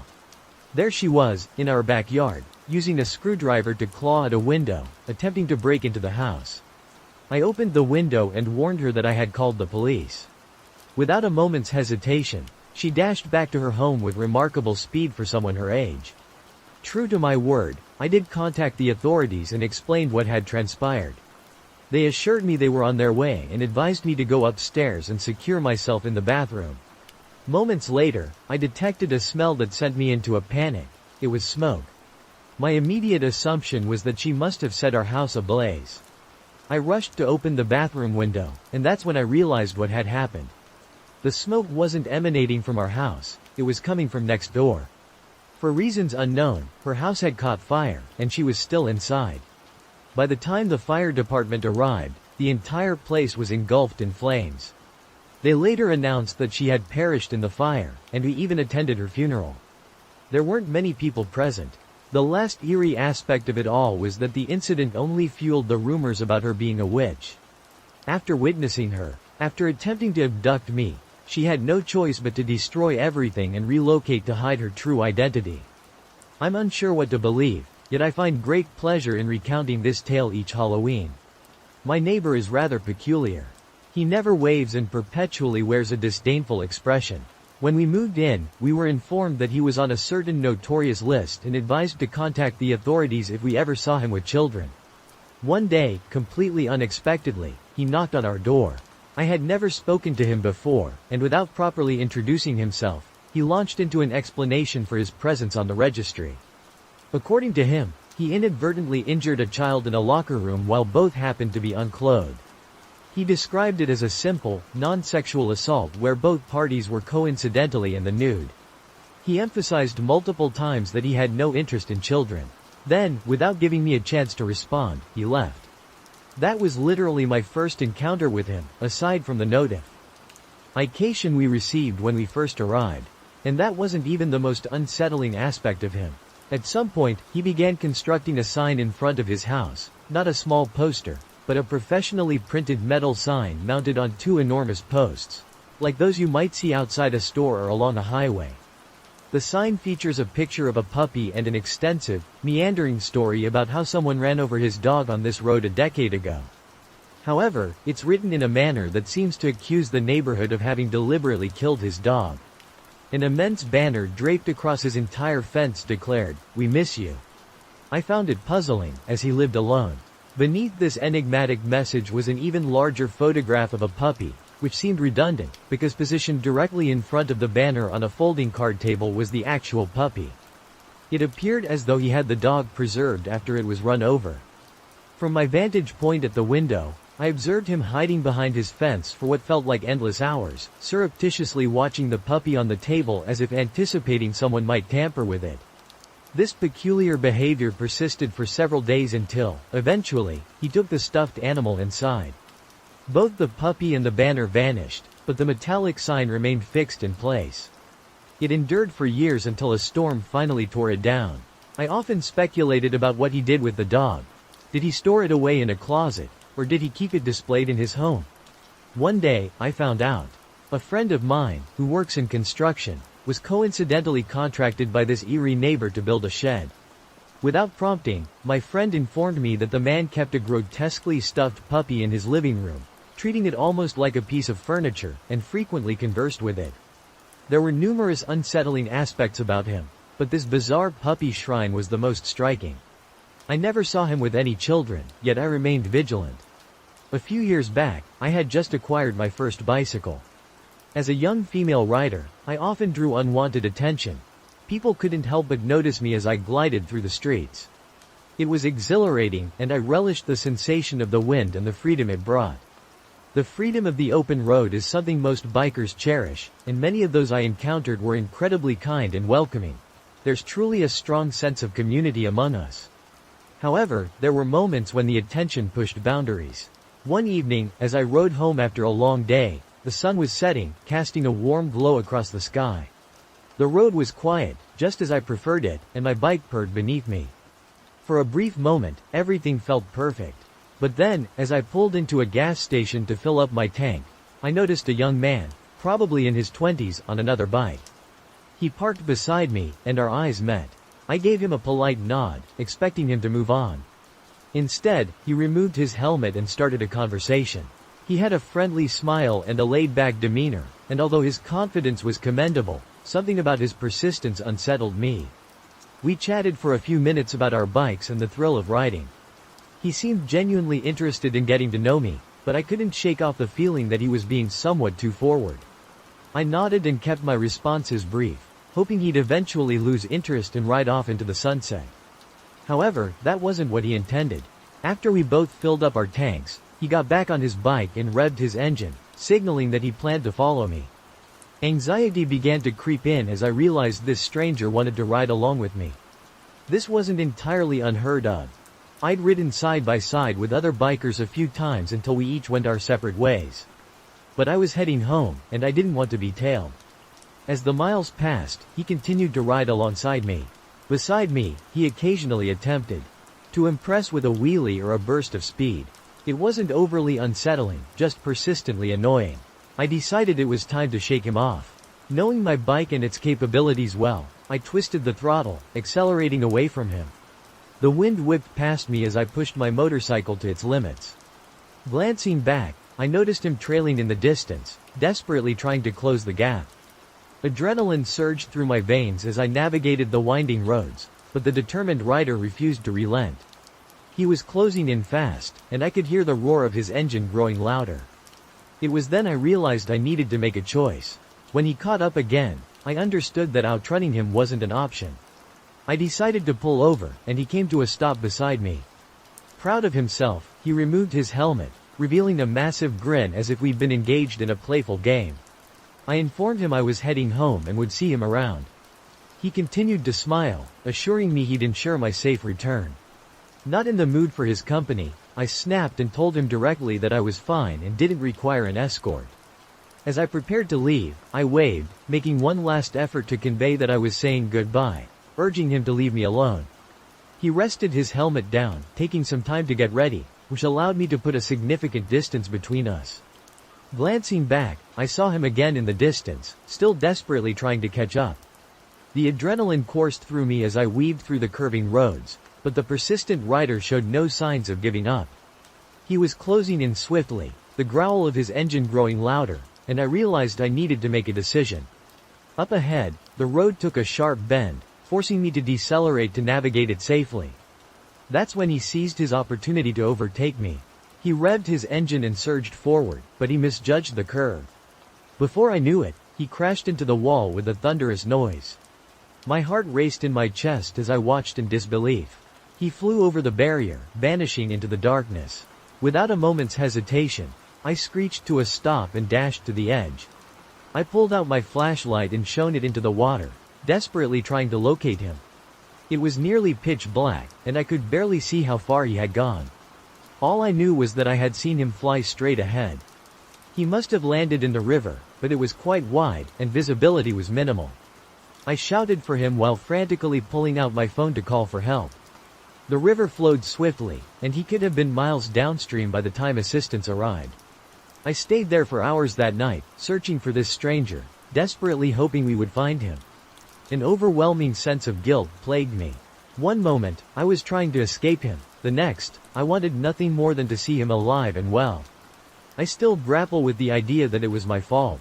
I never even gave him a chance to explain why he was following the same route as me. They never did recover his body, and that river has claimed many lives over the years. I feel as though I contributed to it. I had been chatting with this girl online for weeks, and she appeared to be the ideal match for me, so when she proposed that we meet her in a place that turned out to be in the middle of nowhere, I couldn't resist the allure of adventure. My GPS had navigated me through the maze of back roads, assuring me that I was approaching her location. However, as I rounded yet another bend, I found myself in what seemed like an abandoned junkyard, filled with rusty old cars and dilapidated buildings looming in the shadows. The only illumination came from my car's headlights and the moonlight. My confusion quickly turned to fear as I realized I was in the wrong place. Panic set in when the harsh glare of headlights suddenly appeared behind me, and a group of burly men, their faces obscured by darkness, blocked my path and surrounded my truck. One of them, evidently the leader, approached my window, his eyes brimming with suspicion. "What the hell are you doing here, boy? This is private property." My words stumbled out in a hurried explanation of my predicament, that I was supposed to meet someone nearby but had been misled by my GPS. They exchanged looks, their suspicion morphing into a sinister grin. Sure, the leader said, but you see, we've been having some trouble with trespassers lately. Can't be too careful, you know. His companions chuckled ominously. Without another word, I threw my car into reverse and backed out of there as quickly as I could. My heart was pounding. I turned the car around faster than I thought possible and frantically fumbled with the GPS, trying to get it to direct me back home. The men continued to shout at me as I sped away, but my troubles were far from over. The situation was far from resolved, with my GPS struggling to keep pace with my hasty escape. Before long, I found myself on an even more constricted path, surrounded by the oppressive darkness of the woods. Anxiety gripped me, making my legs tremble violently, and my hands struggled to execute even the simplest of instructions. With no cell service and devoid of any signs of civilization, I was utterly and hopelessly lost. Suddenly, as if mocking my desperation, a deer leapt out of the shadows and onto the road. Panic surged through me as I slammed on the brakes, screeching almost to a complete halt. The deer barely reacted and continued to saunter leisurely down the road. Then, I became aware that the rednecks from the junkyard had caught up with me. Their truck was now perilously close behind. They leaned on their horn, shouting obscenities, and I genuinely began to fear for my life, feeling a growing certainty that I might not escape this ordeal alive. Desperation compelled me to follow the deer. I drove at a snail's pace, praying the creature would step aside, but it dominated the road in front of me for what felt like an eternity.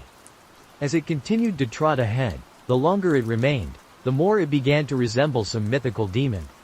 It looked like something straight out of lore, with its antlers resembling human arms reaching skyward. My heart pounded as I watched the creature's every move. Meanwhile, the rednecks were relentless, inching closer and closer, their voices growing louder and angrier. The suspense was unbearable. I was trapped behind the deer, with no escape route, and a group of hostile men advancing menacingly behind me on the narrow road. It seemed to stretch on endlessly, and with each passing moment, I couldn't help but envision all the various ways I might meet my end.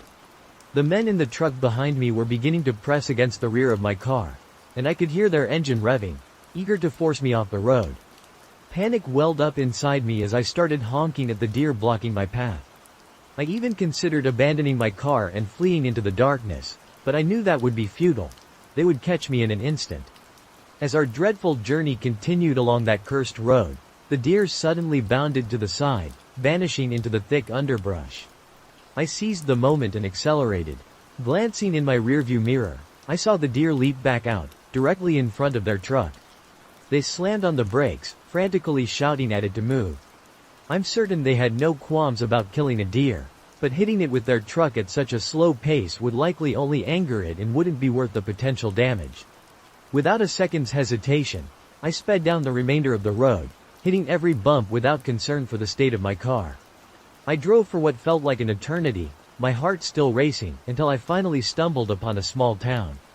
There, I managed to regain my composure and eventually reached the nearest motel. It was only after locking the door behind me that I felt safe enough to breathe. As I lay in bed, trying to process what had just occurred, I couldn't help but wonder about that deer.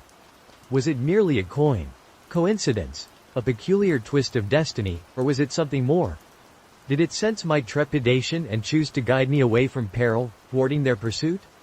In the midst of this chaos, I had nearly forgotten about my date. When I checked the app to explain what had transpired, I discovered she had unmatched me. A whirl of conflicting emotions consumed my thoughts. Was she a catfish all along, luring me into danger?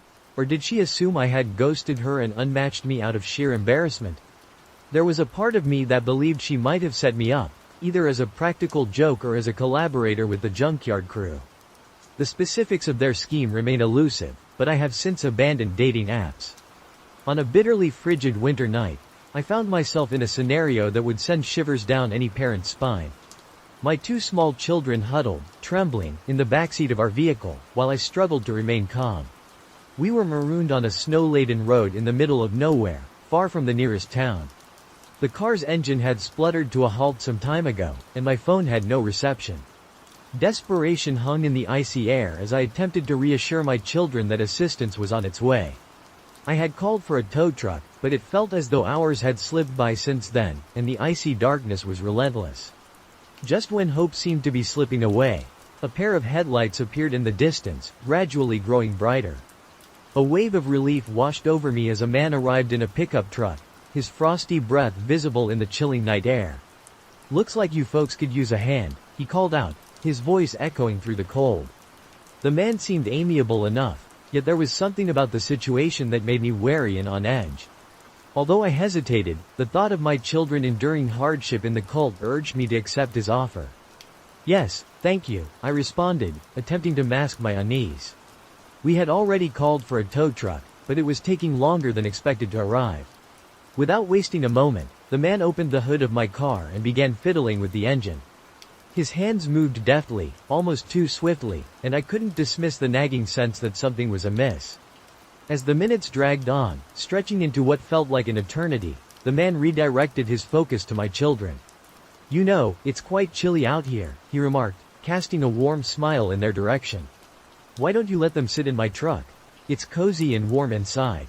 I hesitated, glancing at my kids, who were nearly turning blue from the cold, their teeth chattering uncontrollably. "No, thank you, we're fine," I stammered, trying to summon some bravery. Yet, the man was insistent, asserting that it would be the best thing for them. "It won't be long, just until I get this sorted out," he assured, his smile unwavering. "I've got hot chocolate in the truck, they'll enjoy it." The children started to complain, their small voices filled with discomfort, and I felt a lump rise in my throat. "All right, just for a short while," I conceded, my heart thudding in my chest as my son and daughter climbed into the stranger's truck. I watched anxiously from afar as the minutes stretched into what seemed like hours while the man continued to work on my car. I couldn't shake the unsettling feeling that something was terribly wrong. My thoughts raced with grim possibilities as the children, wrapped in unfamiliar blankets, seemed blissfully unaware of the tense atmosphere that had enveloped us. They giggled and chatted, remarking on how snug and comfortable the truck was. My daughter even speculated how pleasant it would be to sleep in a cozy bed rather than endure the biting cold of the car. The stranger, who had been tinkering with my car's engine, suddenly looked up and remarked, "You know, the closest town is merely a 30-minute drive from here. I'd be more than willing to take your kids there, provide them with a warm meal, and offer them a place to rest for the night. It's not safe for them to remain out here." My heart pounded as my children's faces lit up with excitement. They began to plead with me, their voices brimming with innocence and trust. "Mom, please, it'll be fun," my son exclaimed. Despite the freezing temperatures that still clung to me, a different kind of chill ran down my spine. I utterly despised everything about this situation. I needed to protect my children, but sending them off with a stranger was obviously not an option. Yet, neither was risking our lives in the cold. Their naivety frustrated me, and I resented how easily they dismissed my serious looks, my silent pleas to convey the danger we were in. The stranger's persistence, combined with my children's mounting excitement, put me in an excruciating predicament. Summoning all the courtesy I could muster, I responded, "Thank you so much for your but the tow truck should be arriving soon, and we'll be on our way. We wouldn't want to inconvenience you any further." The man's expression shifted, his eyes narrowing slightly as he looked at me with a trace of frustration. "Ma'am, I'm just trying to help. It's not safe for your kids out here in the cold. I assure you, I'm a good guy." The tension between us persisted, my heart thumping in my chest as the atmosphere grew more charged. The stranger's insistence conflicted with my maternal instincts, and an increasing urgency arose within me to safeguard my children from any potential danger concealed behind this seemingly generous offer. As the moments slipped by, the children continued to shiver despite the warmth of the stranger's vehicle. I could no longer ignore their discomfort. Striving to maintain a calm demeanor, I told them, "It's time to return to our car. The tow truck should be here shortly." The children, though reluctant, agreed, and we exited the stranger's truck, expressing our gratitude for his assistance. As we made our way back to our vehicle, the man's gaze lingered on us. He appeared disheartened but refrained from further insistence. I quickly bundled the kids back into the car and secured the doors. Just as we settled in, the distant sound of a tow truck's engine reached our ears. The tow truck arrived, its lights piercing through the darkness like a beacon of hope. The driver, a burly man with a kind face, jumped out and began working on my car. As he labored, he glanced at me and the stranger. "You're fortunate I got here as quickly as I did," he remarked, his tone serious. "You know this road isn't. To ensure safety during the night, it's advisable to remain in your vehicle." The demeanor of the stranger altered abruptly, his amiable grin disappeared, supplanted by an expression of steely resolve. Without uttering a single word, he climbed into his truck and raced off into the snow-laden darkness, leaving me with a haunting sense of unease. With my children secure beside me in our car, moving toward recovery, the apprehension that had loomed over me earlier began to dissipate. The late-night drive home, though still brisk, seemed significantly less daunting than the unsettling encounter we had just endured. I was 13 when this incident occurred to me. I spent nearly every weekend at my friend's house. She had an expansive bedroom, while I lived with my mother in a modest apartment. Staying there felt like experiencing a genuine family home, that is, if it weren't for the incessant arguing I overheard from her parents. Her father was consistently kind to me, practically treating me as if I were his own daughter. He would buy us food and DVDs, ensuring we had the best sleepovers each week. Her mother, in contrast, was always rather aloof towards me, rarely speaking to me. Most of the disputes I overheard involved her yelling at him. In hindsight, I realized she was emotionally manipulating him, insisting he didn't love her and accusing him of being unfaithful. At the time, however, I merely assumed this was typical parental behavior. We would usually turn up the TV volume to drown out the shouting and distract ourselves, and most often, we managed to have a really enjoyable time. "Good evening." Tonight felt unusual. Her father hurried us up to her room, and it was evident he was on edge. I'd tempted to ask my friend about her parents, but she skillfully avoided the topic, saying she didn't want to discuss it. We spent the night doing her makeup and hair, trying on various outfits, and within a few hours, we were on the verge of dozing off while watching the first Twilight movie. Suddenly, we could hear her parents having a heated argument. There were loud bangs and the sound of objects breaking. This was far from normal. Her mother was practically yelling at her father, hurling the usual accusations and seemingly hitting him. I knew this because he kept shouting, "Stop." At some point, he began to make his way upstairs, and I heard him slam the door to their bedroom, which was right next to the room we were in. It wasn't long before her mother followed him upstairs and barged into their room. I heard him exclaim, "What the hell?" followed by a lot of yelling and screaming. The entire house practically trembled as they seemed to be throwing each other around their room and bumping into the walls. I felt extremely uneasy at this point and asked if we could lock the door. My friend agreed and reminded me to remain quiet. Just as I clicked the lock, the shouting and screams abruptly stopped. My friend and I exchanged looks, waiting until we heard one of them go downstairs or make any kind of noise. There was nothing. We waited for several minutes, listening at the door and speculating about what was happening. Had they just gone to sleep after all that? All the yelling was unexpected. Suddenly, I heard footsteps and hurried back to bed. There was a soft knock on the door. "Honey, are you awake?" Her mom was coming to check on us, something she had never done before.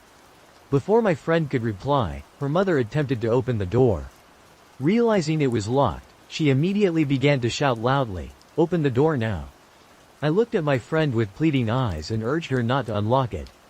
Her mom started begging us through the door, kicking it forcefully, sending massive tremors throughout the room.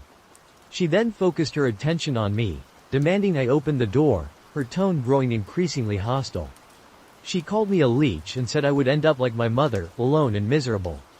Both my friend and I began to cry. At that moment, I called my mom and explained the situation. She could hear the door being kicked and the spiteful remarks. She instructed us to barricade the door with something. She said she needed to hang up briefly to call the police, leaving us to endure the terrifying ordeal. The banging ceased, and I heard her mom's footsteps retreating down the hallway. However, the footsteps returned, and things took a deeply unsettling turn. The tip of a knife suddenly pierced through the door. It was shiny and long, and she repeatedly stabbed the door, gradually chipping away at the flimsy wood. We were obviously screaming uncontrollably by this point, and I vividly remember the exact moment I noticed something terrifying. The moment the knife pierced the door, I noticed the white paint surrounding the opening beginning to flush with red. It appeared as if the door itself was bleeding. My initial thought was that she must have injured herself during her frenzied attack. However, my friend's sudden screams jolted me into the grim realization of the truth. She began shouting for her father. Until that instant, it hadn't even entered my mind that she had only taken a few steps to grab this knife. Why would she have a knife in her bedroom, and why would it be smeared with blood? Up to this point, I assumed we were merely going to be in trouble with her deranged mother.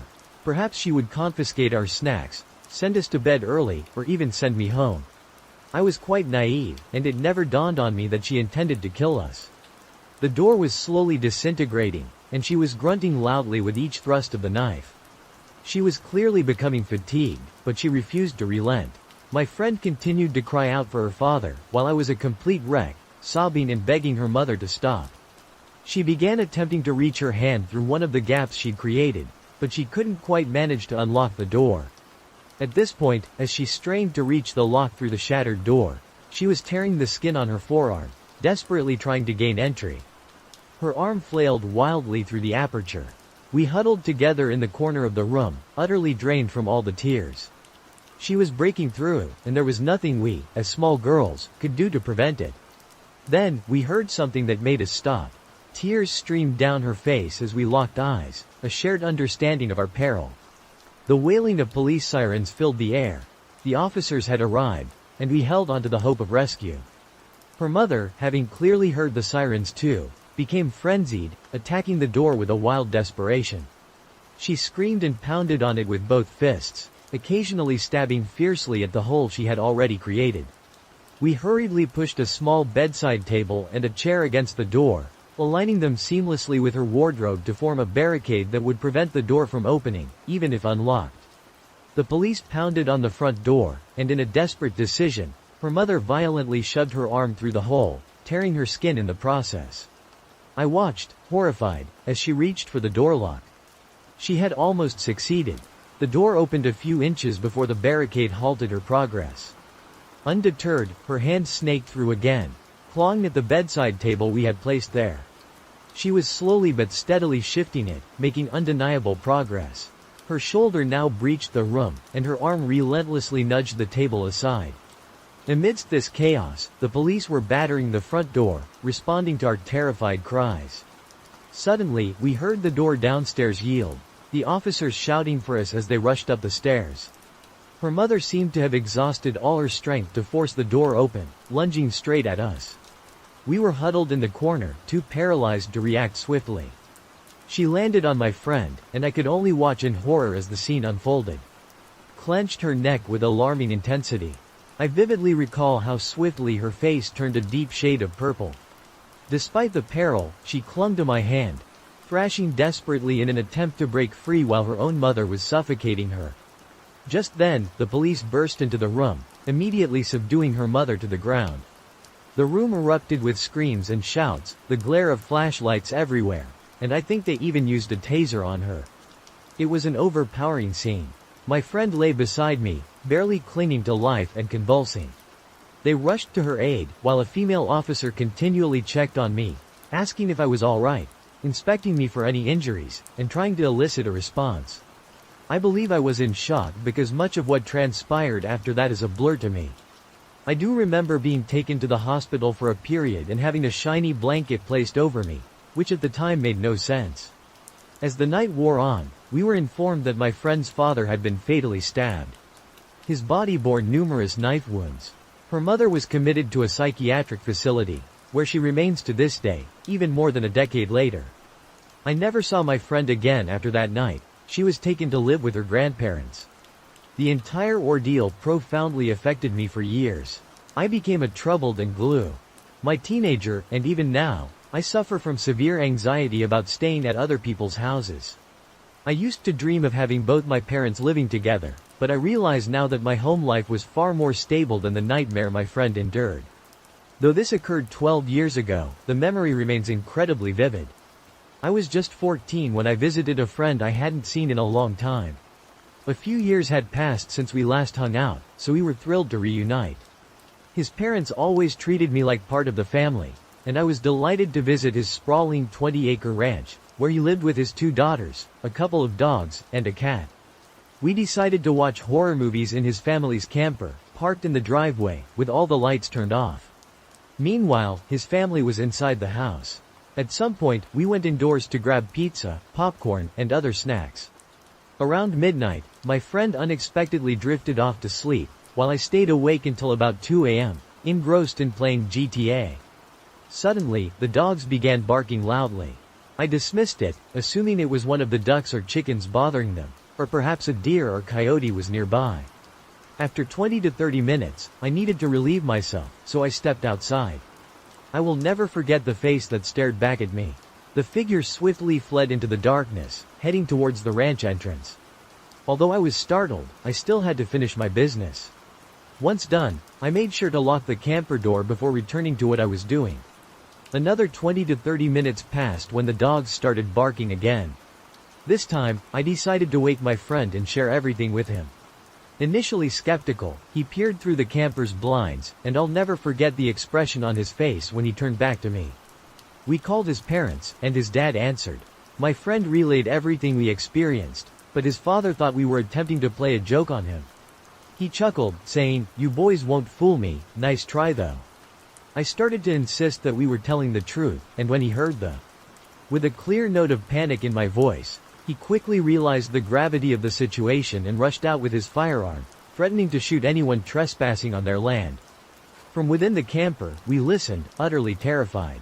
Suddenly, a blood-curdling scream pierced the air, followed by the sharp report of 3 gunshots. We ventured outside and saw a man lying on the ground. My friend's mother immediately called the police. Given that they lived in a rural area, it took approximately 25 to 30 minutes for law enforcement to arrive. Meanwhile, the entire family had gathered outside, gripped by fear. The youngest, whom we affectionately called Jacqueline, was crying, not just because of the lifeless man about 20 feet in front of her, but also because he had killed one of their dogs, perhaps due to its loud barking. When the police finally arrived, they discovered that the man was an escaped convict from a prison just 15 miles away from my friend's home. His presence there remained a mystery, but he had been incarcerated for murdering 2 people. To this day, we are unsure if he intended to harm us. When I was around 11 or 12, my best friend was staying over, and we were hanging out in my room. I was on my bed, and she was on a mattress wedged between my bed and the window. Out of nowhere, there was a loud bang, and my floor-to-ceiling window shattered completely. Shards of glass flew everywhere, cutting us both quite badly. We began to panic and fled the room, both of us bleeding and injuring our feet further as we ran over the broken glass. My dad sprang into action, securing us in the pantry and arming himself with a kitchen knife. He dashed into the backyard, hoping to find someone who might have been responsible for the shattered window. Finding no one, he promptly called the police and attended to our injuries. When the authorities arrived, they inspected my room to uncover the cause of the incident and discovered an enormous, solid ball bearing, likely from a truck. It had landed less than 20 centimeters from where my friend's foot had been, and if it had struck either of us, it could have been fatal. There were no roads or structures nearby, and my room faced the back fence. To this day, we remain clueless about its origin or how it managed to travel at such velocity, clearing multiple fences and effortlessly shattering a window. It would have had to travel at least half a mile to reach the nearest road, assuming that was its origin. During this entire ordeal, my mom was out getting us McDonald's, so she was understandably shocked upon returning home. I still can't fathom how something like that could have been propelled so far and at such an angle to strike my window. My dad speculates that it might have fallen from a plane, but what are the odds of it landing on us? Now, I wasn't traditionally or conventionally attractive. In every friend group I was part of, I was the designated ugly fat friend. I never worried about being flirted with, disrespected, or kidnapped. Safety concerns were never my issue when going out, as I was never the one anyone sought to know or be around. I was just too plain. It was always me who had to watch out for my friends, both male and female. I used to frequent a local bar almost every day. I didn't consume alcohol there. I just enj. I had just ordered a regular Coke and was waiting for my ride home, as it was my usual hangout spot after work. I sat back, relaxed, and kept to myself.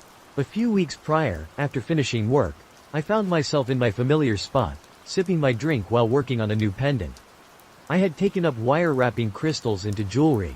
I didn't anticipate anyone striking up a conversation with me, as I tended to blend into the background, despite the staff recognizing me and offering polite attention. However, on that day, an unfamiliar and peculiar man approached and sat across from me at my table. I was taken aback and engaged in a brief conversation, though I can't recall how it began. He started asking me a few questions about myself that seemed normal and seamlessly flowed, so I didn't give it much thought.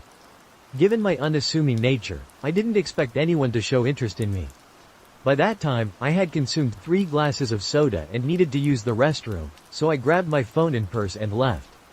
Upon returning a few minutes later, I resumed my work, relieved to find that none of my belongings had been disturbed. I called the waitress over and requested a fresh drink, to which she nodded. I had always been taught never to leave a drink unattended, and if I did, to either have it remade or leave it with the bartender. As the waitress reached for my old drink, which had only a few sips left, the man became somewhat agitated, accusing me of being wasteful for ordering a new drink. I looked at him with raised eyebrows, perplexed by his reaction, and I questioned why it was any of his business, considering it was my money, and refills were complimentary.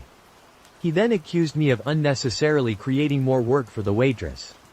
Annoyed, I firmly told him that it was a matter for me to decide, and if he disagreed, he was welcome to leave. He attempted to dismiss the waitress from changing my drink, but I had reached my limit with his antics. I bluntly told him that if he thought it was such a waste, he should drink it himself. This seemed to take him by surprise. He appeared shocked, then briefly angry, before storming off. I then handed the drink to the waitress, expressing my discomfort about the man I had been conversing with, and asked her to alert the bartender to keep an eye on him. I requested that my drink be disposed of and that I only be served water from then on. I was picked up shortly afterward and headed home. The following day, after work, I discovered he had been arrested for assault. It wasn't until today that I learned the full story. Apparently, he had gotten into an altercation with the bartender on duty that night. The bartender caught him tampering with a young woman's drink while she was distracted and prevented her from consuming it. The man became enraged, culminating in a physical confrontation. The police were summoned, and he is now awaiting trial. It turns out he was attempting to see if he could exploit someone like me, someone who often let her guard down due to low self-esteem. He thought I would be an easy target with just a small amount of attention. When I didn't drink my beverage, he shifted his focus to another girl. If he had truly set his sights on me, I had to question my own sense of security. I used to be employed at a residential care facility, and for several years, I worked alongside a woman named Carrie. Generally, she was agreeable to collaborate with, but she could be quite intense. The kind of playful banter that often permeates high-pressure environments was common throughout our entire team. However, when she directed such behavior toward me, it didn't come across as mere joking. It took me an unusually long time to recognize this because I typically didn't notice when someone was flirting with me until another person pointed it out, often months later. The turning point came when she began attempting to give me gifts like jewelry and elaborate chocolate bouquets. That's when I finally started to catch on. Between moments that seemed normal and those that decidedly weren't, there was a gradual escalation. Text messages and remarks that made me uncomfortable became more frequent, alongside violations of my personal space. She would drop by my house uninvited and linger around during my shifts long after hers had ended, even engaging in unwelcome physical contact and so forth. As I mentioned, I could be slow to catch on, but once I grasped what was occurring, I put as much distance between us as possible. I ceased responding to her calls and texts, scaled back my social media presence, and spoke to other colleagues, enlisting their help to run interference. A lot of interference, actually. At the time, it somewhat turned into a joke among us, but in hindsight, the situation was deeply troubling. She even went so far as to park outside my house occasionally, and I'd sit in the back room with the lights off so she would assume I wasn't home. After a couple of months of my disappearing act, she seemed to understand and backed off entirely. I was relieved, and we all moved on with our lives. Our lives and lived happily ever after. Well, not exactly. A few months after the dust settled, I heard through the grapevine that Kajiri had shifted her focus to another colleague, Linda. Though Linda and I shared a close mutual friend, we weren't well acquainted. At the time, I merely thought, good luck, you poor soul. A few months passed, and out of the blue, I received a call from our mutual friend. Without any preamble, he asked if I had been dating Carrie. Surprised, I responded, no, I don't swing that way. I was taken aback, as he was already aware of the awkward details of my experience with Kajiri and had assisted in running interference. He then explained that he had been conversing with Linda, who inquired about my relationship with Kajiri. The tale that unfolded seemed too bizarre to have transpired in a mature, sensible workplace. Kajiri had been catfishing her own best friend, Amanda, by masquerading as Linda through a series of fabricated emails. The pretend Linda and Amanda had discussed Carrie's drug issues and her violent, hazardous ex, none other than myself. There was even a story about the fake Linda coming out to her family after her brother discovered her in bed with Kajiri. The deception unraveled when Linda took a second job, coincidentally working with Amanda's husband. He casually remarked how wonderful it was to finally meet Carrie's girlfriend, which left Linda utterly stupid. When she discovered that she was supposedly no longer a woman and now had a girlfriend. In essence, Kajiri had moved on from me, found a new target, and began emailing Amanda from a fake account, pretending to. Linda recounted a series of tales about her time with Kajiri, painting me as a violent former partner. She claimed Linda's family discovered her relationship with a woman, sparking a whirlwind of drama. To rationalize her bizarre and obsessive fantasies, she concocted numerous outlandish stories, which she shared with Amanda and others via a fabricated email, pretending these tales originated from a fictitious girlfriend. This way, Kajiri could not be accused of fabricating the stories herself. Here are some notable examples of the narratives Kajiri spun for Linda, her circle of friends, and colleagues I wasn't particularly familiar with. She selectively chose her audience, alleging that Linda and I had engaged in a physical altercation at work over Kajiri. Another tale involved an alleged orgy in the staff office during a night shift, involving Kajiri, 2 male co-workers, and me. She also claimed that Kajiri and I had ended our relationship after I supposedly cheated on her with another male colleague, not one from the alleged orgy, suggesting I was quite promiscuous. Furthermore, she spread rumors that I drugged her against her will. There was even a story that we had planned to have children through a sperm donor but couldn't decide who would carry the baby. This woman had transformed our lives into a full-blown soap opera, casting her friends and co-workers as characters. Linda reported these fabrications to management, resulting in Kajiri's immediate suspension pending an investigation. She resigned 2 days later. Regrettably, HR decided they needed to persist with their inquiry into the allegation that I had participated in an orgy at work, as if this was a credible claim and not a fabrication by an unstable individual. They subjected me to a harrowing investigation process. A fictional tale unfolded around me, involving 2 men and another woman, despite the fact that the only men in our department were twice my age and happily married. This made me reluctant to ever trust HR again. I resigned from that job a month later, and during the interview for my current position, I discovered that she had been interviewed half an hour prior, as they were seeking to hire 2 individuals. She didn't secure the position, but since then, 2 more opportunities have arisen, and she applied for both. I'm petrified of encountering her again. It later emerged that she had a history of receiving inpatient psychiatric treatment for delusional behavior and was known for being fixated on people she took a liking to. According to Facebook, her current girlfriend shares a first name similar to mine and possesses several physical resemblances. She still knows my address, so I'm quite certain that she continues to tell people I'm her girlfriend, all the while frantically applying for any job she can find at my new workplace. I used to work at a small, out-of-the-way gas station in rural North Carolina.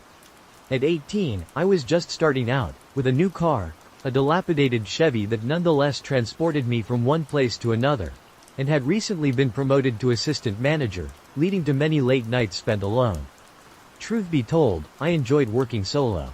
My boss was incredibly easygoing, and his philosophy was that as long as the tasks were completed, I could do as I pleased. We even had a shotgun behind the counter, which he taught me to use on my first day. Therefore, even during those late night shifts, I always felt secure. On this particular evening, the atmosphere was exceptionally quiet, so with my boss's approval, I decided to close the store ahead of schedule and make my way to the car. It was likely around 11:30 p.m. to midnight by this time. Besides the opportunity to leave work sooner than usual, everything full. Load my regular routine, and nothing seemed out of the ordinary. I sent a quick text to my roommate to inform her that I would be home earlier than expected. We always made a point to watch out for each other in that way. I lit a cigarette and began my journey home. For those unfamiliar with North Carolina, I'll provide a brief description of the landscape.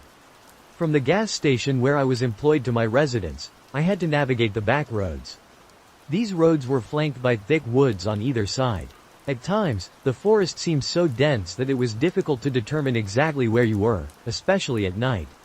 This could be daunting for those unfamiliar with the area, but honestly, I was more concerned about deer leaping into the road, which was a frequent hazard in this region. As I drove along, I had Nirvana blasting from the speakers, my favorite band at the time, and I felt like a typical 18-year-old grunge enthusiast who had just embraced the newfound freedom of adulthood and getting off work. Suddenly, I noticed something in the middle of the road, approximately 75 to 100 feet ahead. Initially, I assumed it was a deer, but it seemed too small, so I began to gradually decelerate, eventually coming to a complete stop.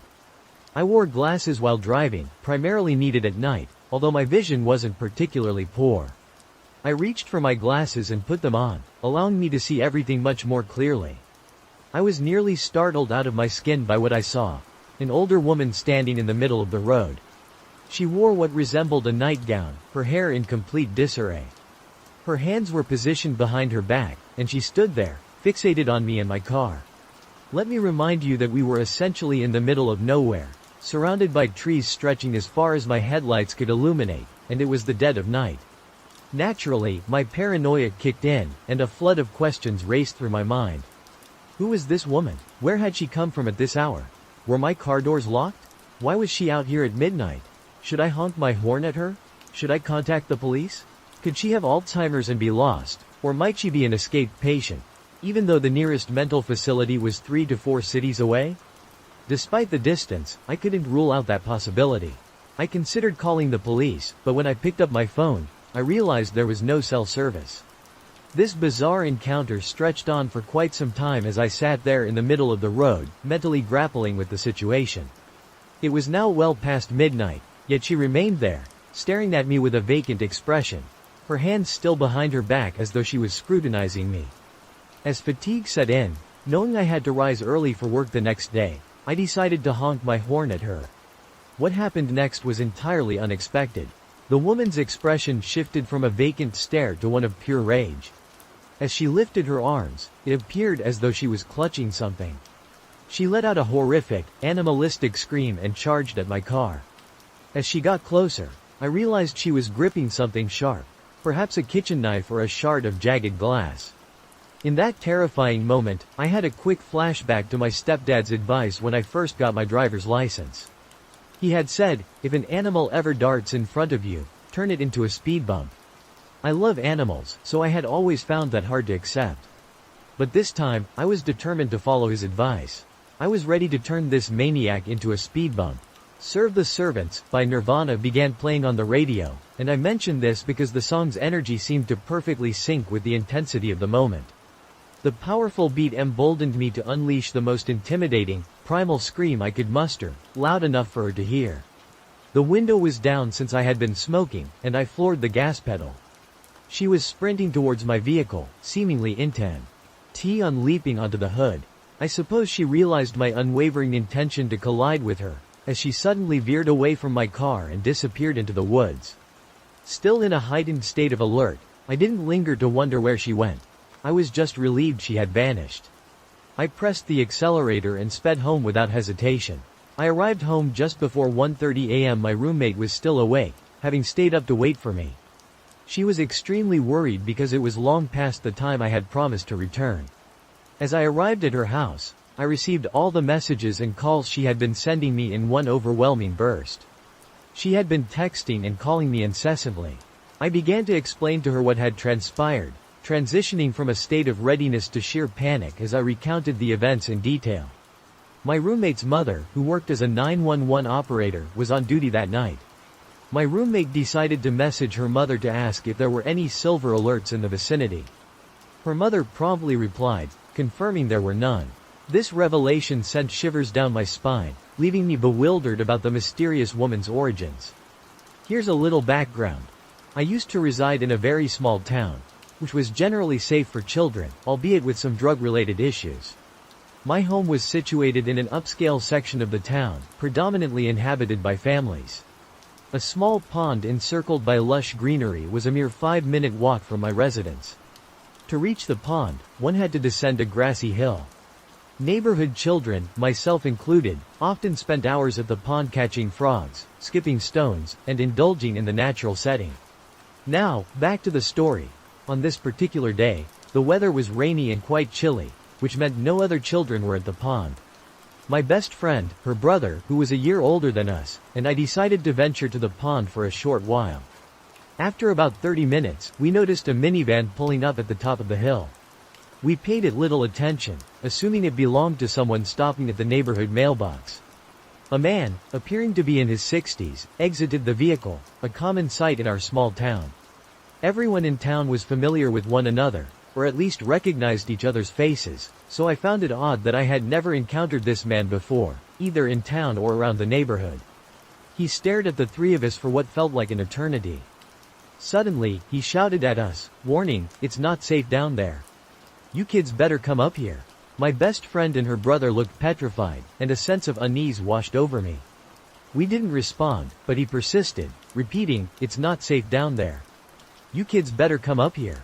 Our instincts kicked in, and we bolted up the opposite side of the hill, just a few meters from him and his minivan. As soon as he noticed us fleeing, he climbed into his minivan and started trailing us at a slow pace, literally following us until we reached my house. Luckily, my garage door was open, and my parents' cars were parked inside. We ducked behind one of the vehicles and watched as he pulled up to the side of my house and parked. My parents were inside, completely oblivious to what was unfolding. He remained parked in front of my house for a few minutes until my dad came outside to take out the trash and noticed the three of us hiding. I assumed the man saw my dad and drove away, but as soon as he left, we recounted everything to my parents. Even now, 12 years later, my parents still believe we were overreacting and that the man was sincerely concerned for our safety because of the weather. Nevertheless, we were never allowed to return to the pond. I understand why they think this way, the three of us. We tended to blow things out of proportion and be theatrical. However, I sensed something unusual from the moment I caught sight of him standing at the hill's summit. Even now, I am convinced he was plotting something, though it's possible it was merely the product of my youthful imagination. This occurred nearly 2 decades ago, and I doubt I will ever erase it from my memory. In those days, I was a budding hairdresser under the guidance of one of Japan's top 5 stylists. Training at such a high level was rigorously demanding, and the beauty ideals at the time were somewhat distinct from today's. While you likely don't need me to remind you of this, it's perhaps worth bearing in mind. As for the training itself, it was lengthy, with virtually no breaks between sessions. We were expected to attend, even during national holidays. I'm unsure if that was entirely by the book, but as young, impressionable stylists, we couldn't afford to turn down training opportunities. I recall having about 3 or 4 days off during the summer, and I took them consecutively. Many of my friends and colleagues used this time to return to their hometowns and visit family. Since I lived in close proximity to where I was studying, I didn't want to squander my days off simply lounging at home, something I could do at any time. So, I accepted an invitation from one of my seniors to visit his hometown. By the time I completed my work, it was already quite late, and we didn't reach my senior's hometown until around 2 a.m. The GPS indicated we were approximately 15 minutes from our destination. The roads were shrouded in darkness, and the road stretched before us, utterly deserted, as if we were the sole travelers at such a late hour. His residence was isolated in the depths of nowhere, which might explain the emptiness. I distinctly recall the fields, barren and expansive, flanking either side of our route. A sense of regret crept over me. I was already questioning why we had come all this way. Surely, he should have mentioned that his home was nestled in the rural countryside. As I maintained my focus on the road, struggling to stay alert, I should clarify that I was the one behind the wheel. I had volunteered to drive, as it wasn't something I often had the chance to do, but I might have reconsidered had I realized the journey would be so extensive to reach his family estate. Then, without warning, something emerged from the shadows ahead. A woman, unclothed, sprinting down the opposite lane directly towards us. I slammed on the brakes, believing I had just witnessed something paranormal. She dashed past us, and I checked the rearview mirror to glimpse a woman who seemed to be around 18 to 20 years old. She continued running, then abruptly turned and headed back towards our vehicle. I glanced at my friend, whose face mirrored disbelief, much like my own expression. The reality was, neither of us knew how to react. I turned to him and asked, "Is that a ghost?" "I don't know," he replied. "Should we just keep going?" We cautiously began to move forward again, my skepticism heightened by how tangible she appeared. I ensured we maintained a low speed, continually glancing at the mirrors. As she drew nearer, I brought the car to a stop and said to him, "That's not a ghost. Come on, we have to stop and see." He agreed to call out to her, acknowledging how unsettling it was to see someone sprinting through such an isolated area, particularly when it was unfamiliar territory. As she continued to dash past our vehicle, I attempted to align my speed with hers while my friend lowered the window, trying to communicate. "You shouldn't be running around on the roads like this at such a late hour. Perhaps you should head home," he suggested, though his words lacked eloquence and empathy, something I distinctly recall. She didn't even glance toward the car, simply responding, "Hey, don't worry, I'm fine. It feels so good." As she drew nearer, I estimated her to be around 18 or 19 years old. "Why are you out here like this? Have you been abducted? Has someone harmed you? It's incredibly risky to be here alone and undressed. We need to get you home." "Me," I urged her. She ceased running, staring at the ground as if deep in thought before admitting, "I ran away from home. I don't even know where home is." It was then I noticed she was wearing socks and shoes, which was at least some relief for her feet. She stood there, hands clasped behind her back, looking utterly lost and bewildered. It was an extremely peculiar situation. I couldn't abandon her there, and in a hushed voice, I told my friend we had to assist her. He sighed but then nodded in agreement. We resolved to take her to the closest police station. Fortunately, I had a dress belonging to one of my female colleagues in the back of my car. To make a long story short, I explained to her. The woman hesitated, but eventually agreed to put it on. Once she was dressed and seated in the back of the car, I turned to her and suggested, if you can't recall where your home is, we can head to the police station and sort it out from there, alright? Her response was surprising. I detest the police. They're always siding with my dad. Could you please take me to a hotel instead? Hotels are definitely safer than the police. You can stay there with me, hold me tonight. I'm a virgin.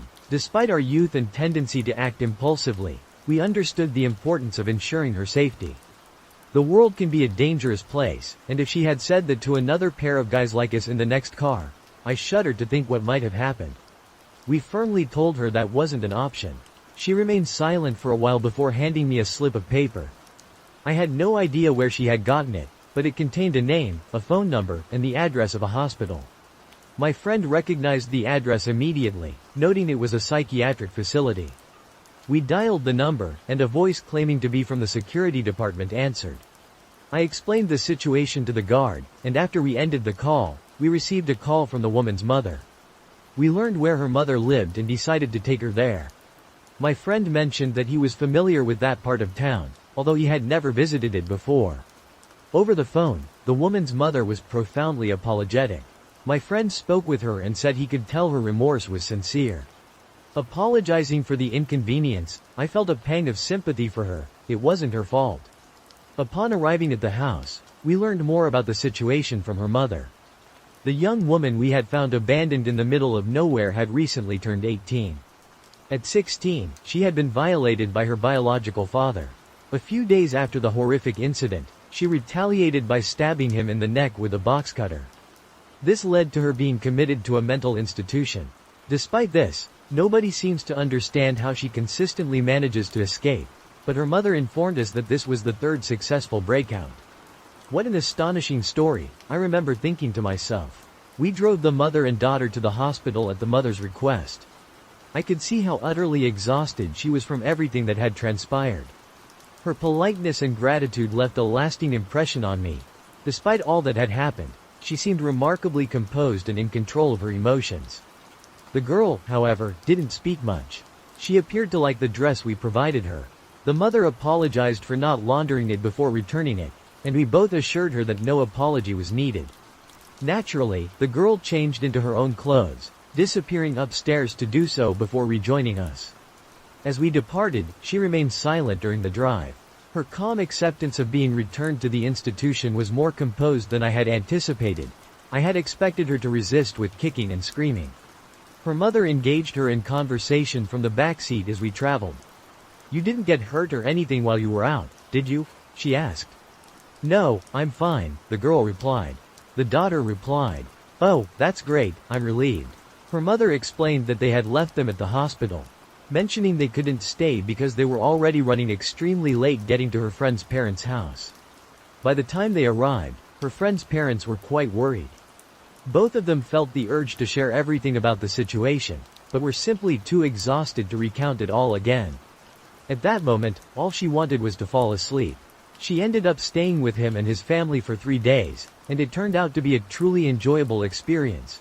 Exactly the break she needed from her studies in the city. It was undoubtedly a trip she would never forget. When they bid farewell to the family, his little sister requested a ride to the station. She assured her it wouldn't be an issue. Just before they dropped her off, the sister said something that sent chills down her spine. "Hey, big bro, why does your friend have a box cutter stabbed in the backseat?" My wife, our dog, and I were on the second day of an 80-kilometer hike in northern Ontario's Carney Provincial Park. We had set up camp on a point about 750 meters into a lake, with one way onto the point and one way off. Since around 9 p.m., we had been hearing wolves. We went to bed by approximately 10, but the howls grew closer and closer. Then, one howl came from right behind us on the trail leading down to the point. I exited the tent and began making a lot of noise, attempting to frighten it away. This tactic generally works with bears, with whom we've had numerous encounters. However, I didn't see anything there and didn't. I couldn't hear anything either, so I returned to bed and lay down, trying to project confidence to avoid alarming my wife. Then, we both heard a noise outside the tent. My dog, unusually silent, was trembling. I unzipped the tent to discover a wolf staring at me from roughly 15 feet away. I reached for the bear spray and took aim, though I didn't actually use it. Instead, I began yelling at the wolf and took a few steps toward it. This tactic usually works when faced with a black bear if there's no way out. However, the wolf seemed indifferent to my shouting. It lingered for a few moments before nonchalantly strolling into the tree line, just far enough that it disappeared from view. I built a fire between the tent and the bushes and stayed up all night with my headlamp on, listening to 3 or 4 wolves howling to each other at regular intervals, about every 20 minutes. They were very close. One seemed to be within 50 yards. I was certain they were going to come for my dog. Around 6 a.m., several of them began howling together, far more than during the night. It sounded like 8 to 10 wolves. We waited until about 8 a.m., then hurriedly packed up and got out of there. We were 36 kilometers deep into the wilderness, and though it had taken us 2 days to hike in, we managed to hike out in 6.5 hours. About 1.5 hours into our exit, the wolves started howling behind us again. They were trailing us. On the way back, we encountered a bear with 2 cubs.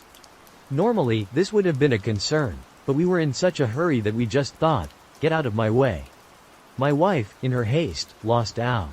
She had injured her toenails during the hike, and the poor dog suffered significant anxiety about being in the tent during the 90s, back when cell phones weren't ubiquitous.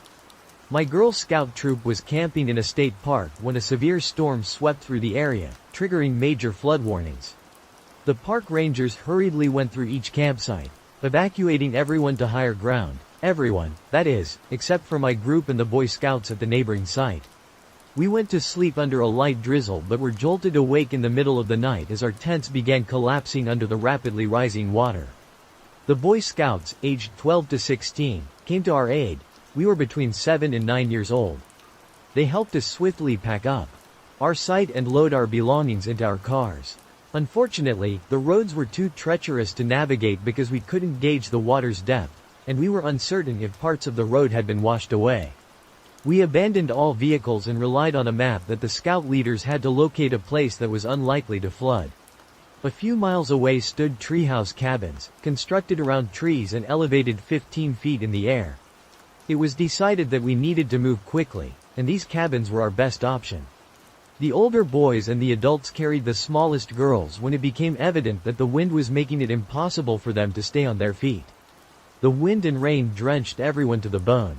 When we finally reached the cabins, the adults broke in and raided the emergency supplies for space blankets. There was no way to build a fire, as there was no available firewood. The year had been unusually arid, and lighting campfires was prohibited due to the heightened risk of igniting a forest fire.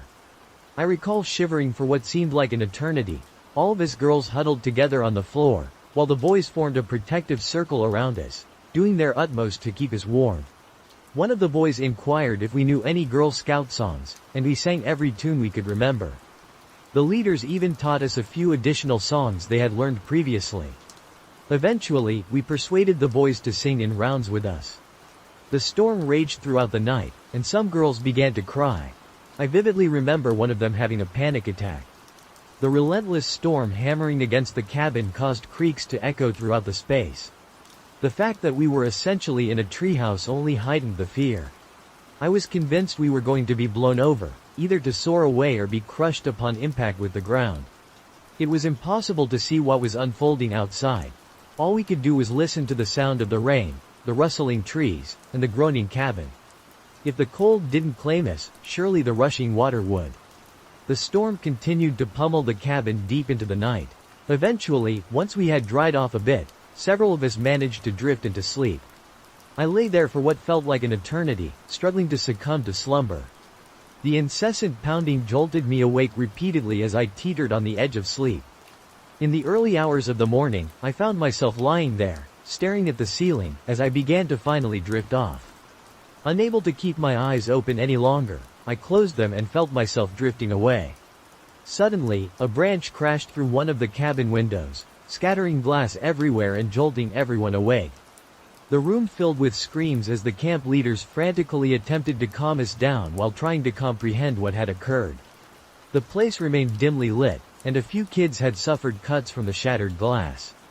The older boys, along with the camp leaders, quickly bandaged everyone and managed the glass situation. If ever there was a night to earn some badges, it was certainly this one. We all banded together, and despite the perilous circumstances, I felt secure among these people. As morning arrived, the rain tapered off to a light drizzle, and a ranger appeared to assess the park's damage. He discovered us and promptly went to get assistance. They soon returned with an array of trucks and all-terrain vehicles, transporting us to a location where doctors were present to examine us. It was sheer luck that none of us suffered more than chills and a few lacerations from the glass. It could have turned out far worse than it did, and we were incredibly fortunate to have survived. We could have easily perished in our sleep if the flood had surged all at once instead of rising gradually. Without the Boy Scouts' presence, we, as young girls, would not have been able to hike to safety. Any attempt to drive would have resulted in us being swept away. About a year ago, I embarked on a long road trip to New Mexico with a friend. We mostly camped along the way and our initial night of camping took place in the Jefferson National Forest at a campsite located in West Virginia. We stumbled upon some brochures for camping spots at a gas station and opted to venture to a location called White Rocks Campground. The journey was quite an adventure, involving a drive of more than 25 miles along a dirt road that wound up into the mountains. We truly found ourselves in the heart of nowhere. As we made our way deeper in, we didn't encounter any other vehicles, except for a single truck that tailed us for roughly 15 minutes before veering off onto a different path. As we traveled, we passed by an enormous coal factory, with a sign prominently displaying 62 days since an on-site incident. The only individuals we came across during our drive were a group gathered at the roadside, clustered around a plastic bin that was on fire. It was all rather odd, but our enthusiasm for camping and the road trip had us chuckling at the bizarre occurrences instead of feeling uneasy. Despite lacking cell phone service and being nestled deep within the mountains, we remained in good spirits. Upon reaching the campground, we discovered it was utterly deserted, with not a single vehicle or person in sight. The campground boasted about 30 sites. We drove around, hoping to encounter someone, but when it became evident we were alone, we arbitrarily selected a site and decided to settle in. Exiting the car, we stood quietly, listening. The silence was disconcerting. I've always cherished being in the wilderness and never felt frightened or daunted, but this time was different. There were no bird sounds, just an oppressive, eerie silence. It was reminiscent of something straight out of a Blair Witch movie. The daylight was rapidly waning. After we made the decision to build a fire and set up our tent to settle in comfortably, my friend took charge of pitching the tent while I focused on igniting the fire. As we busied ourselves with our respective tasks, we paused every now and then to listen intently. My friend even remarked that if anyone tried to sneak up on us, the dry, crunchy leaves scattered everywhere would make them easy to hear. You can probably guess where this is headed. Initially, I thought we were just letting our imaginations run wild, but there was an undeniable sensation that someone was observing us. It was the first time in my life that I had ever experienced such a feeling. Goosebumps prickled my skin, and I felt an overwhelming urge to leave, but I kept my composure for the sake of my friend, who, as it turned out, was also internally panicking while attempting to maintain a calm exterior. Once the fire was blazing, the tent was erected, and our sleeping bags were laid out. The sun had fully dipped below the horizon. Sitting around the fire, the surrounding darkness seemed to close in on us, creating a stifling atmosphere. My friend tried to dispel the tension by retrieving a book and reading aloud to help us relax. While she read, I occasionally used my headlamp to scan the area because ever since we had arrived at the campsite, I couldn't shake the persistent feeling that someone lurked out there in the woods. It was pitch black, and our fire served as a bright beacon. Eventually, my friend and I decided, to heck with it, let's call it a night. We figured we'd fall asleep quickly and then pack up first thing in the morning to get out of there as fast as we could. We extinguished the fire, and I remembered to grab the only knife we had, which was still in the car, to keep with us. Beside me in the tent, after settling into our sleeping bags, my friend took out her cell phone to check for any reception. Unsurprisingly, there was no signal. She attempted to call her boyfriend just in case, and I distinctly recall saying aloud, "We have no reception out here, it won't work." We lay there in silence, watching her phone trying to connect, but it eventually disconnected. Just when we thought things couldn't get any worse, we suddenly heard footsteps about 20 feet to the left of our tent. These were quiet, deliberate steps, as if someone had been standing behind a tree near our tent and then started walking toward us. The crunching leaves certainly made their presence known. We froze, staring at each other with wide eyes. The footsteps continued approaching the tent, then veered behind it for a couple of yards before stopping. The silence that followed was chilling. These were the heavy, booted footsteps of a person, not an animal. My friend grabbed the knife next to my bag and, with her headlamp on, unzipped the tent and stepped outside. She stood in front of the tent, knife drawn, scanning the area with her light. She was nothing short of a warrior. We both listened intently for more footsteps or any voices during what felt like an eternity of silence. I could see the beam from my friend's headlamp darting around the trees, but there was nothing there. She leaned back into the tent and whispered, "We're getting the hell out of here." We hurriedly packed up everything within moments. We swiftly moved for what felt like 10 minutes, then dashed away from the campsite. Looking back, it's astonishing how we managed to keep our composure. Despite the internal screams of terror, we packed calmly, only the light from our headlamps guiding us. The entire time, I couldn't shake off the eerie sensation that the hillfolk were observing us, waiting to drag us into the shadowy unknown. Although we felt utterly powerless, the situation seemed surreal, as if we were merely frightening ourselves. Yet, the feeling of being watched lingered as we sped away. The confirmation that someone, or something, had indeed been trailing us arrived when we exited the campsite. We noticed two grimy, black trucks, tucked away in the forest but still discernible, parked by the roadside. These vehicles had definitely not been there when we first arrived. The closest homes were approximately 15 miles away, and although we saw no one near the trucks, we didn't pause to investigate. We drove straight to a motel, where we spent the night. We recounted our story to the motel owner, who was remarkably kind and reassuring.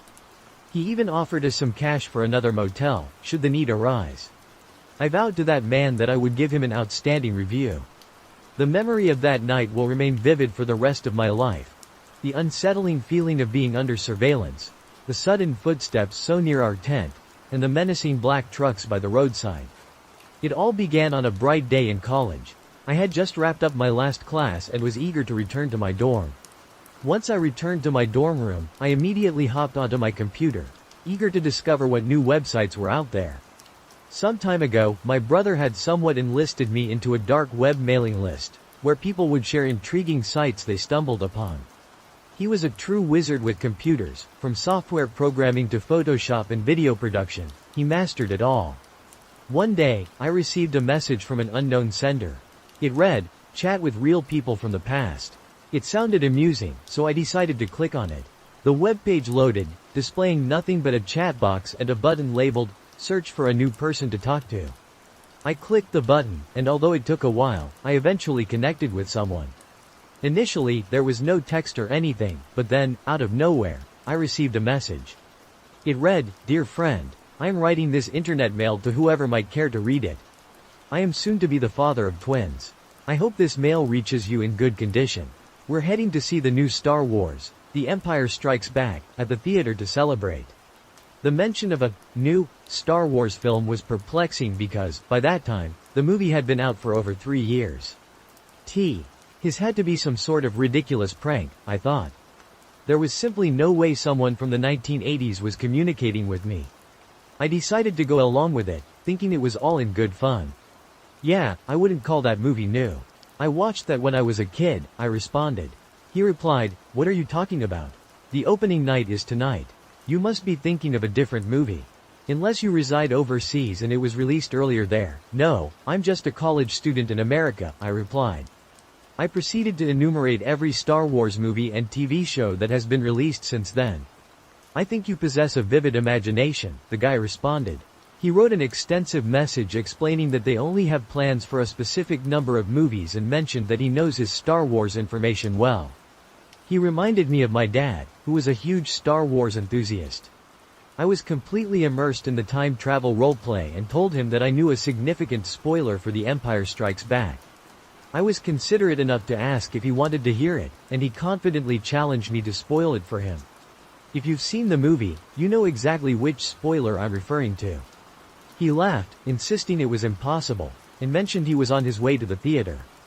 He stopped responding after that, so I assumed our little roleplay had come to an end.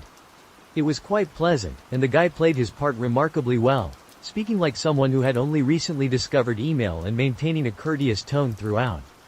I continued with my day, probably studied a bit less than I should have, and had a brief conversation with my brother. I mentioned the guy from the 80s, and he laughed, saying he would have to check out that website. My brother was much more into nerdy things and really enjoyed all that stuff. He was somewhat antisocial, so the dark web was his sanctuary. Hours later, I heard a notification. I had left the website open without realizing it, and the 80s guy had actually replied. He was going see. The conversation took a peculiar turn when he began questioning how I knew about the major spoiler, speculating that I must have had early access or even worked on the film. We continued our exchange, with me pretending to be from the year 2023, playfully taunting him about the advanced technology we possess. To my surprise, I found myself enjoying the roleplay despite it not being something I typically engaged in. When he asked for my name, I was cautious enough not to reveal any personal information to someone on the dark web. Instead, I inquired about his identity and felt a knot form in my stomach when he said his name was Alfie Rogers. This was no longer an amusing interaction, that was my father's name. Clearly, this person had gathered information about me. They must have traced my IP address, discovered my identity, and conducted some basic background research on ancestry websites and similar resources available today. Alright, you know my dad's name. This isn't a joke. What is it that you want? I asked, aware that situations like this often evolve into blackmail attempts or twisted games. What do you mean? He responded, still fully immersed in the roleplay. There's no chance you randomly picked a name, and it turned out to be my dad's. So you clearly know who I am. What do you want? I pressed, calling him out. Yet, he remained firm, confidently asserting that he was indeed Alfie Rogers and claimed to live in the 1980s. He began listing numerous personal details to substantiate his claim of being a real person. He knew where my father was born, the origins of his parents, my mother's name, her parents, the car he owned, everything. The experience was genuinely unsettling. I have a strong proficiency with computers, so I'm aware of the vast amount of information accessible through historical online records, yet this was extraordinarily eerie. Whoever was responsible for this was remarkably skilled and must have devised this plan over an extended period. I contemplated posing a question that only my father could authentically answer. I discovered the ideal question. We had an old dog during my childhood, and sadly, we had no photographs of her. No one else would have knowledge of this dog, and there was absolutely no way her information existed in any database. So, I asked him, who's Poppy? Poppy? That's my dog. How did you know my dog's name? She's a border collie, and she's sitting with me right now. The situation was unnerving. How did he know that? I began to panic. I don't subscribe to beliefs in phenomena like this, such as time travel or conversing with the past. Yet this individual possessed an excessive amount of information about my family's history. It simply defied logic. He responded to every inquiry I posed. I believe I spent hours interrogating him about his entire life until I eventually acknowledged that, whoever or whatever this person was, it genuinely felt as though I was speaking to my father at my age. I moved beyond the unease and relished each moment of our conversation. However, I did make one request of him. If he truly existed in the past and was indeed my father, then I wanted him to take some pictures of Poppy. He chuckled and promised he would attend to it. He mentioned he needed to leave and expressed his admiration for how ingenious computers are. I don't think he fully. He grasped the situation but cheerfully played along as if he were conversing with his actual son. I asked him to convey to Poppy that I missed her, and although I was fairly certain this was either an unusual AI or a kind-hearted older player, I told him I loved him. To my surprise, he humorously replied that he loved me too and ended the conversation with, "Can't wait to meet you." We then concluded our chat. In the following weeks, I experienced a happiness I hadn't felt in a long time. Living without a father had been difficult, especially since he had suffered a heart attack a year before I went off to college. However, that exchange gave me a sense of closure. It felt as though I had navigated through my grief and allowed myself to begin healing. Occasionally, I would revisit that website, but I never encountered anything from him again. I assumed it was a one-time occurrence. Over the subsequent months, the conversation gradually slipped from my thoughts as I began to truly embrace life once more. When Christmas arrived, I returned home to spend time with my family. It was the second Christmas without him, and his absence was still acutely felt. Despite this, we enjoyed the holiday, and I cherished the time with my mother and brother. On the last night before heading back to college, my mom recalled that she had something for me. She brought out an old VHS tape. It was Star Wars: The Empire Strikes Back. I was familiar with VHS tapes, though they had been obsolete for about 2 decades, so I was puzzled as to why she was giving it to me. "Open it," she urged. I pried open the bulky case and peered inside. To my surprise, it contained an entire collection of photos of Poppy, dozens of them. They were posing with the entire family, including me and my brother when we were mere infants. Some photographs featured my dad with the dog as well. It felt surreal, and I was too overwhelmed with emotion to ponder how these images came into existence. A note was attached, addressed to "my brilliant children," with the phrase, "May the Force be with you." "He always had a quirky side," my mom remarked. "I thought we didn't have any pictures of Poppy. I don't even remember your dad taking these." There was a noticeable hint of joy and nostalgia in her voice. My brother had discovered them a few weeks earlier. I embraced her warmly and went to find my brother. I expressed how wonderful it was that he had uncovered them and began to sift through the collection. I recounted the story of the website and the mysterious man from the past who claimed to be my dad, and now we even had a discussion about him capturing photos of the dog. My brother was happy to listen and explore the images with me, but he remained his usual reserved self, offering only a few positive remarks about the pictures. He hadn't been the same since he passed, but it was heartening to see him smile for the first time in a while. So that's my tale about my time-traveling conversation with my dad. Sometimes, it utterly unsettles me, keeping me awake all night contemplating it. Other times, I find solace in knowing that something beyond my understanding occurred to me. Whether it was the work of an exceptionally skilled hacker or a bizarre coincidence, I remain uncertain. However, I now steer clear of the dark web, feeling fortunate about this encounter. It was inevitable that someone would eventually use that information for all the wrong reasons. Let me preface this by saying it happened many years ago, and I no longer engage in such activities. Back then, I was young, naive, and eager to impress a girl I had a crush on. For legal purposes, let's pretend this entire story is fictional. I was in my early 20s when I started hanging out with a group known for their wild partying. They indulged in various substances that I won't specify here. I tried my best to steer clear of that scene, though I may have occasionally partaken. My life was somewhat chaotic at the time. I won't make too many excuses for why I was with these people, but one reason I stayed so long was this girl. She was exactly my type. Long hair, playful, flirtatious, essentially, my dream girl. We started talking, and I asked her to hang out sometime. To my astonishment, she agreed. A few days before she was supposed to come over and relax, she messaged me, asking if I had any of that quality green stuff. I didn't smoke on my own, only in social settings where it was expected. Instead of admitting this, I lied and said, "Of course, I have some." Suddenly, I was in a panic, reaching out to everyone I knew to get some grass. No one could help, and as desperation set in, I did the most foolish thing I could imagine. I turned to the dark web. I acquired a virtual private network to remain anonymous and began searching for a way in after a bit of digging. After some investigation and inquiries, I stumbled upon a link that supposedly connected to a marketplace on the dark web. My heart was racing as I clicked on it. The website had a dubious aura, unlike anything I had ever encountered on the regular internet.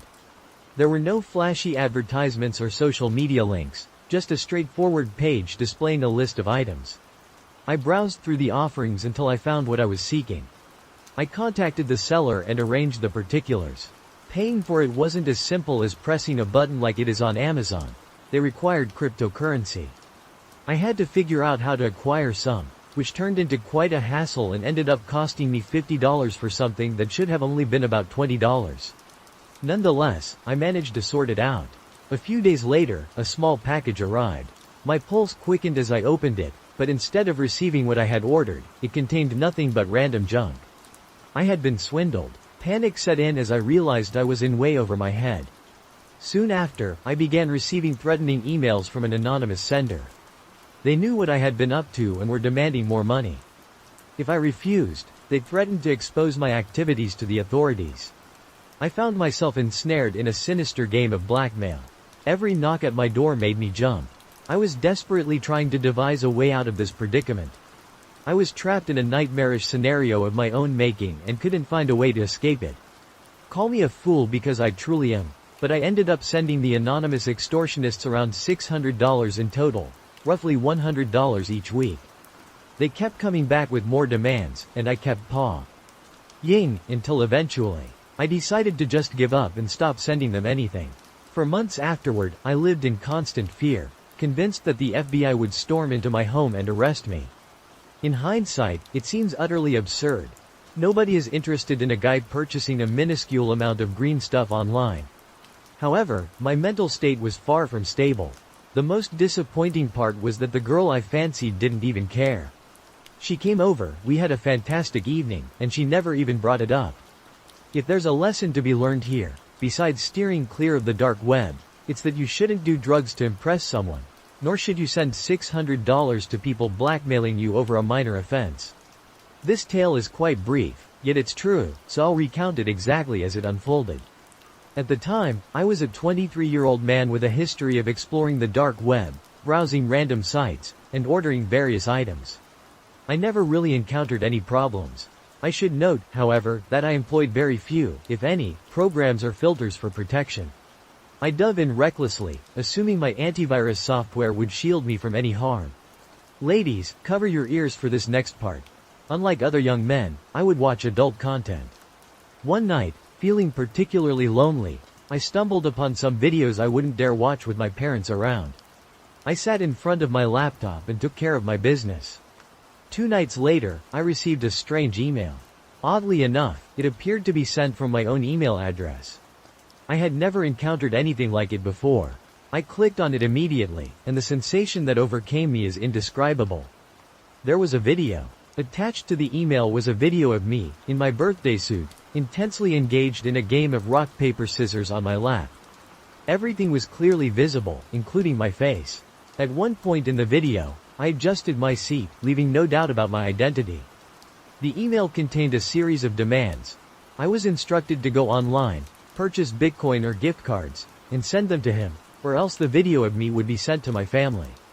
The blackmailer had the audacity to list the names of my family members, just in case I thought he was bluffing. He gave me a deadline of 48 hours and pointed out that he knew I had opened the email because he had access to my computer. He threatened that if I contacted the authorities or researched how to handle this situation, he would release everything. Call me reckless, but after pondering for a few hours, I concluded that my self-respect was too valuable. I wasn't going to pay someone to conceal the fact that I do something almost every adult on the planet does. I called his bluff and invited a friend over to help me remove any viruses from my laptop. He thinks he discovered how they accessed my webcam, but we couldn't be certain, so I disabled it in the settings and covered it with a sticker. I messaged everyone on the list he sent me, explaining that they might receive a video of me and detailing the situation. They all laughed and called me gross. As far as I know, the blackmailer never actually sent the video, but I learned my lesson about taking online privacy more seriously. This all happened. It happened roughly 4 years ago, yet the experience has haunted me nearly every day since. I'll begin by mentioning that at the time, I was fairly young, single, and eager to have my first meaningful encounter with someone. I spent a considerable amount of time browsing through dating apps, engaging in conversations with a few individuals, until I eventually stumbled upon a guy who seemed intriguing. We shared numerous interests, so I thought it would be a wise decision to meet up since we had been communicating for almost a month by then. Although I was young, I wasn't naive or foolish. I have always been, and still am, a cautious and somewhat paranoid person. However, for some inexplicable reason, I made what could possibly be one of the most regrettable decisions of my life. I invited him to spend the night at my place. My parents were away for the weekend, leaving me with the house to myself, so it appeared to be the ideal opportunity for him to visit. He lived about 3 hours away from my location, yet he was enthusiastic and almost desperate to come over. He set off as soon as he finished work, which was around 11 in the morning. While he was driving to my place, I was plagued by a dreadful feeling of impending disaster, as if something was going to go terribly wrong. I nearly texted him several times to call it off, but I hesitated since he was only 10 minutes away by this point. I jumped up when I heard his car arrive, expecting to be greeted with a smile when I opened the door. Instead, he forced his way in and continued to stare at me blankly all the while. My 2 French bulldogs, typically gentle creatures, unexpectedly snarled and growled at him, something they had never done with anyone else. This immediate reaction struck me as extraordinarily peculiar. Without delay, he followed me to my bedroom, wasting no time in forcefully undressing me. I went along hesitantly, as this was my first intimate encounter and he was nearly 6 years my senior, which made me quite apprehensive. Fast forward a couple of hours, he suddenly inquired if he could rest in my room, catching me off guard since it was only 5 p.m. I agreed, saying it was fine, and decided to continue watching movies alone downstairs. About an hour later, I heard what resembled furniture being shifted and the sound of him speaking. Concerned, I headed upstairs and opened my door, only to discover him crouched in the middle of my room, breathing heavily. I asked if he was all right, and he gestured for me to sit on the bed. He positioned me on his lap and placed a blindfold over my eyes, wrapping his hands around my neck. Already feeling extremely uneasy, my discomfort intensified as his grip tightened. He asked if anyone was aware of his presence, whether my friends knew who he was and what he looked like. I responded immediately, claiming that my sister and friends were aware he was there. This was a blatant lie, as I don't have a sister and my friends were clueless, but an instinctive impulse compelled me to say it. After several minutes of tense silence, he stood up to collect his belongings. I noticed that his backpack contained tape, rope, and handcuffs. At first, it didn't worry me initially, as I was aware he was involved in that kind of thing. However, in retrospect, I suspect it was intended for something far more sinister. Out of nowhere, he announced, "I think I'm going to head home. I have a lengthy drive ahead and I'm quite exhausted." I didn't hesitate to see him out the door, as I was already feeling extremely uneasy. As he departed, he didn't even glance back at me or say goodbye. He sped off down the street as soon as he got into his car. I rushed back to my room, curious if he had left anything behind since he had departed in such a hurry. On my desk, I discovered a note with the words, "Being nice is what saved you." At the time, I had no clue what the note meant. Now, reflecting on it, I genuinely believe he harbored very malicious intentions toward me. I'm still upset with myself for allowing a stranger into my home, which was clearly a grave mistake. I quickly blocked him on all my social media accounts. I am incredibly fortunate to have come through this unscathed. All I know now is that he is somewhere back in America. I'm uncertain why he was living in the UK when I met him, but all I can express now is my relief that he is many miles away from me. I lived with my older brother for about 4 years after completing school. We shared the rent for an apartment since neither of us could afford a place on our own. During the 4th year, my brother began earning a better income and planned to move out once our lease ended. I wasn't making much, so I realized I couldn't afford the apartment on my own. I started searching online for a new place to live. After living with a roommate for several months, I decided to relocate in search of a more affordable place. I scoured for options until the final month of our lease at the apartment. By that point, my brother had already moved most of his belongings, leaving me under significant pressure to quickly find a new home. However, given my very limited budget, the task proved challenging. Eventually, I came across an advertisement from a homeowner offering a room for rent. The homeowner's name was Evan, and I texted him to express my interest while continuing my search. He replied within a few minutes, and we arranged a time to speak later that day. During our call, he elaborated on the details, explaining that he lived alone and was renting out his spare bedroom. He assured me that I would have access to all the other rooms in the house, which sounded ideal to me, so I agreed to the arrangement. A couple of weeks later, I packed all my belongings into a U-Haul and drove to the house. During this interim period, Evan and I had been in touch through texts and calls, and he had sent me numerous photos of the place, though I hadn't yet seen it in person. I arrived around noon and parked in the driveway. The house, albeit small, appeared charming from the outside. Evan was in the garage, waving me over, and he promptly gave me a brief tour before assisting me in unloading my belongings into my room. Evan seemed like an ordinary man in his mid-30s, nearly a decade older than me, but I didn't mind that much. Although he wasn't particularly conversational and seemed somewhat reserved, we managed to get everything moved inside. Afterward, I returned the U-Haul. I took an Uber back to the house, and by the time I arrived, it was nearly 8 p.m. Exhausted, I found Evan lounging on the couch, absorbed in the TV. I mentioned to him that I planned on heading to bed early, then proceeded to my room. Overall, the place seemed quite satisfactory, and I felt content with it. I continued unpacking a bit more and then prepared my bed. By 9 o'clock, I was finally ready to turn in for the night. As I moved towards the door to lock it and switch off the lights, I stretched out my hand and noticed that the doorknob lacked a lock. Perplexed, I opened the door to discover that the lock was on the outer side. I walked into the living room and questioned Evan about why the bedroom door locked from the outside. He appeared puzzled and confessed he had never realized that, but assured me he would adjust it the following day. I shrugged it off, said okay, and returned to my room.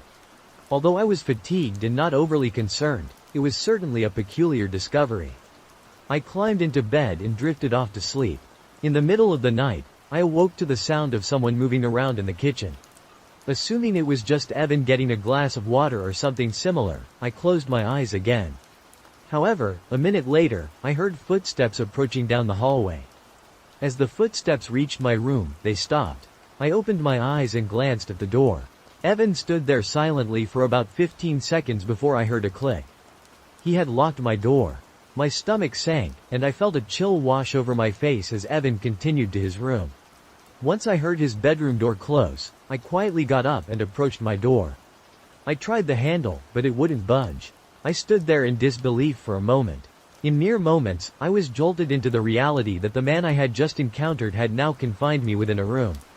My initial fear quickly transformed into anger, and I shouted for Evan, demanding that he unlock the door. It took only a brief moment before I heard Evan emerge from his room and approach my door.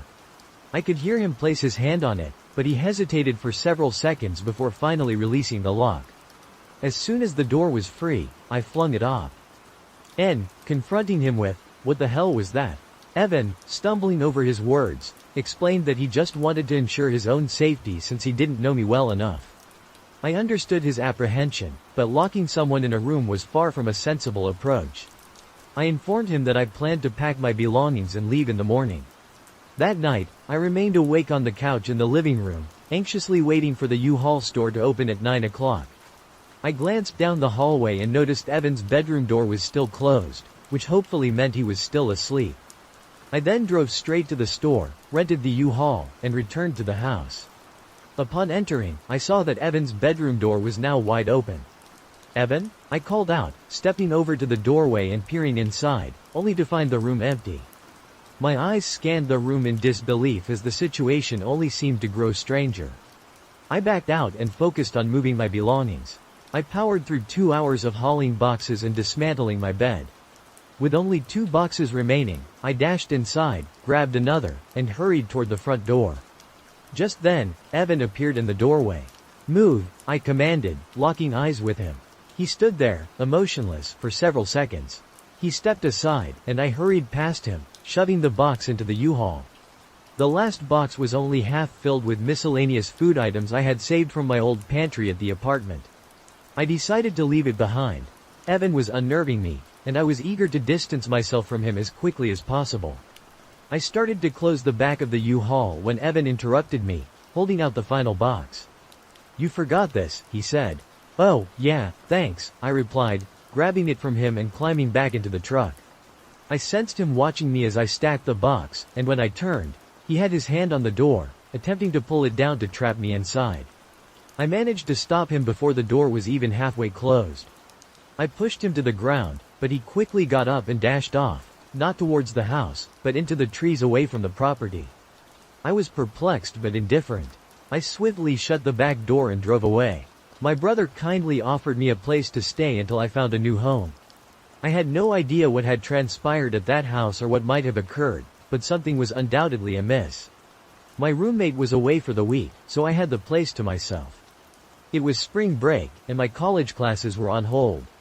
I had no plans and really nothing pressing to attend to. On Monday, I found myself essentially trapped indoors due to a massive storm sweeping through our city. This was typical for the time of year, yet it always seemed more severe each time. The trees appeared as if they might be uprooted, and the house shook and creaked incessantly. Knowing unable to find sleep, I decided to remain awake. I powered up the Xbox and launched one of my video games, immersing myself in play for well over an hour, probably until around 11 o'clock, when the doorbell unexpectedly chimed. Pausing the game, I stood up, only to remember the ongoing storm outside. It was puzzling. Who would be out there at such a time? Approaching the front door, I peered through the peephole, but saw nothing. I opened the door, and the wind along with the rain struck me immediately. Scanning the surroundings, I found no one there. Closing the door, I pondered the oddity, wondering if the wind had somehow triggered the doorbell. It seemed silly now, but what else could I have thought? Returning to my game, I was interrupted only moments later by a loud crash in the backyard. A cacophony of objects tumbling and breaking. Instinctively, I knew it was our patio furniture and dashed to the back door. The yard was in disarray, with furniture scattered and the wind tossing everything about. Hastily, I slipped on my shoes and rushed outside, pressing each piece of furniture against the back of the house. The forceful wind stung my face with the rain, urging me to move swiftly. It was then that I noticed someone standing at the edge of the backyard, observing me. I glanced at them briefly, then hurriedly grabbed the last piece of furniture and dashed inside to escape the downpour. As I dried off, I glanced back at the door, but the figure had vanished. Between the mysterious doorbell and the silent observer, I felt a twinge of unease. Settling in the living room, I began scrolling through my phone, trying to distract my mind. I was weary of being interrupted, and after some time, I struggled to keep my eyes open. I fetched a blanket and settled on the couch, feeling too lethargic to head upstairs, where the storm's roar was even more pronounced. It took a while, but eventually, I succumbed to sleep. A few hours later, still deep into the night, I was jolted awake by a sudden gust of fierce wind that rattled the house. I pushed the blanket aside and sat up, my feet touching the floor as I prepared to check on the outdoor furniture. But as soon as my feet hit the ground, they were drenched, which snapped me awake immediately. I glanced down to find a puddle beside the couch and noticed another trail leading across the floor. Within the puddles were faint shoe prints. I sprang to the corner of the room, my heart pounding in my chest. After a minute of hearing only the howling wind outside, I cautiously followed the shoe prints. They wound their way throughout the house, both upstairs and down, but it was clear they had entered through the back door, which I had foolishly left unlocked in my haste to escape the rain. I locked it and retrieved my phone to call 911. However, a chilling thought crossed my mind. What if someone was still inside? I remained silent and retreated to the corner of the house where I felt the most concealed. I waited quietly for help to arrive. When they did, they surveyed the scene, observing everything I had, but nothing more. They mentioned it seemed like a person had been here because nothing was. They were clearly focused on my house in particular. However, they approached me while I was asleep and seemed to do nothing but observe me, which is incredibly unsettling. It doesn't make much sense, though. If their intention was to harm me, they would have acted at that moment. After some reflection, I started to suspect that whoever it was had actually come for my roommates. They saw me, surveyed the entire house, and then left without doing anything. If their motive was a personal attack and my roommate had been present, I believe the situation could have turned out much worse than it did a few years ago. At that time, I was renting a house in Northern California. The neighborhood was located just beyond the suburbs and seemed to strike the perfect balance between having space and having friendly neighbors nearby, so I didn't feel isolated. The area lacked streetlights, making the nights particularly dark, especially when clouds obscured the moonlight.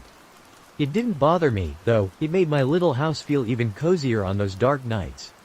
One day, in the middle of winter, I returned home from work. It was a cloudy night, so as I pulled up, the only things visible were what my headlights and the front porch light illuminated. As I stepped out of my car, I caught a whiff of cigarette smoke, which was peculiar since I had never noticed that smell around the house before. Seeing no one nearby, I dismissed it and went inside. I had just finished a shift with several hours of overtime, so I felt quite fatigued, even though it wasn't even 7 p.m. yet.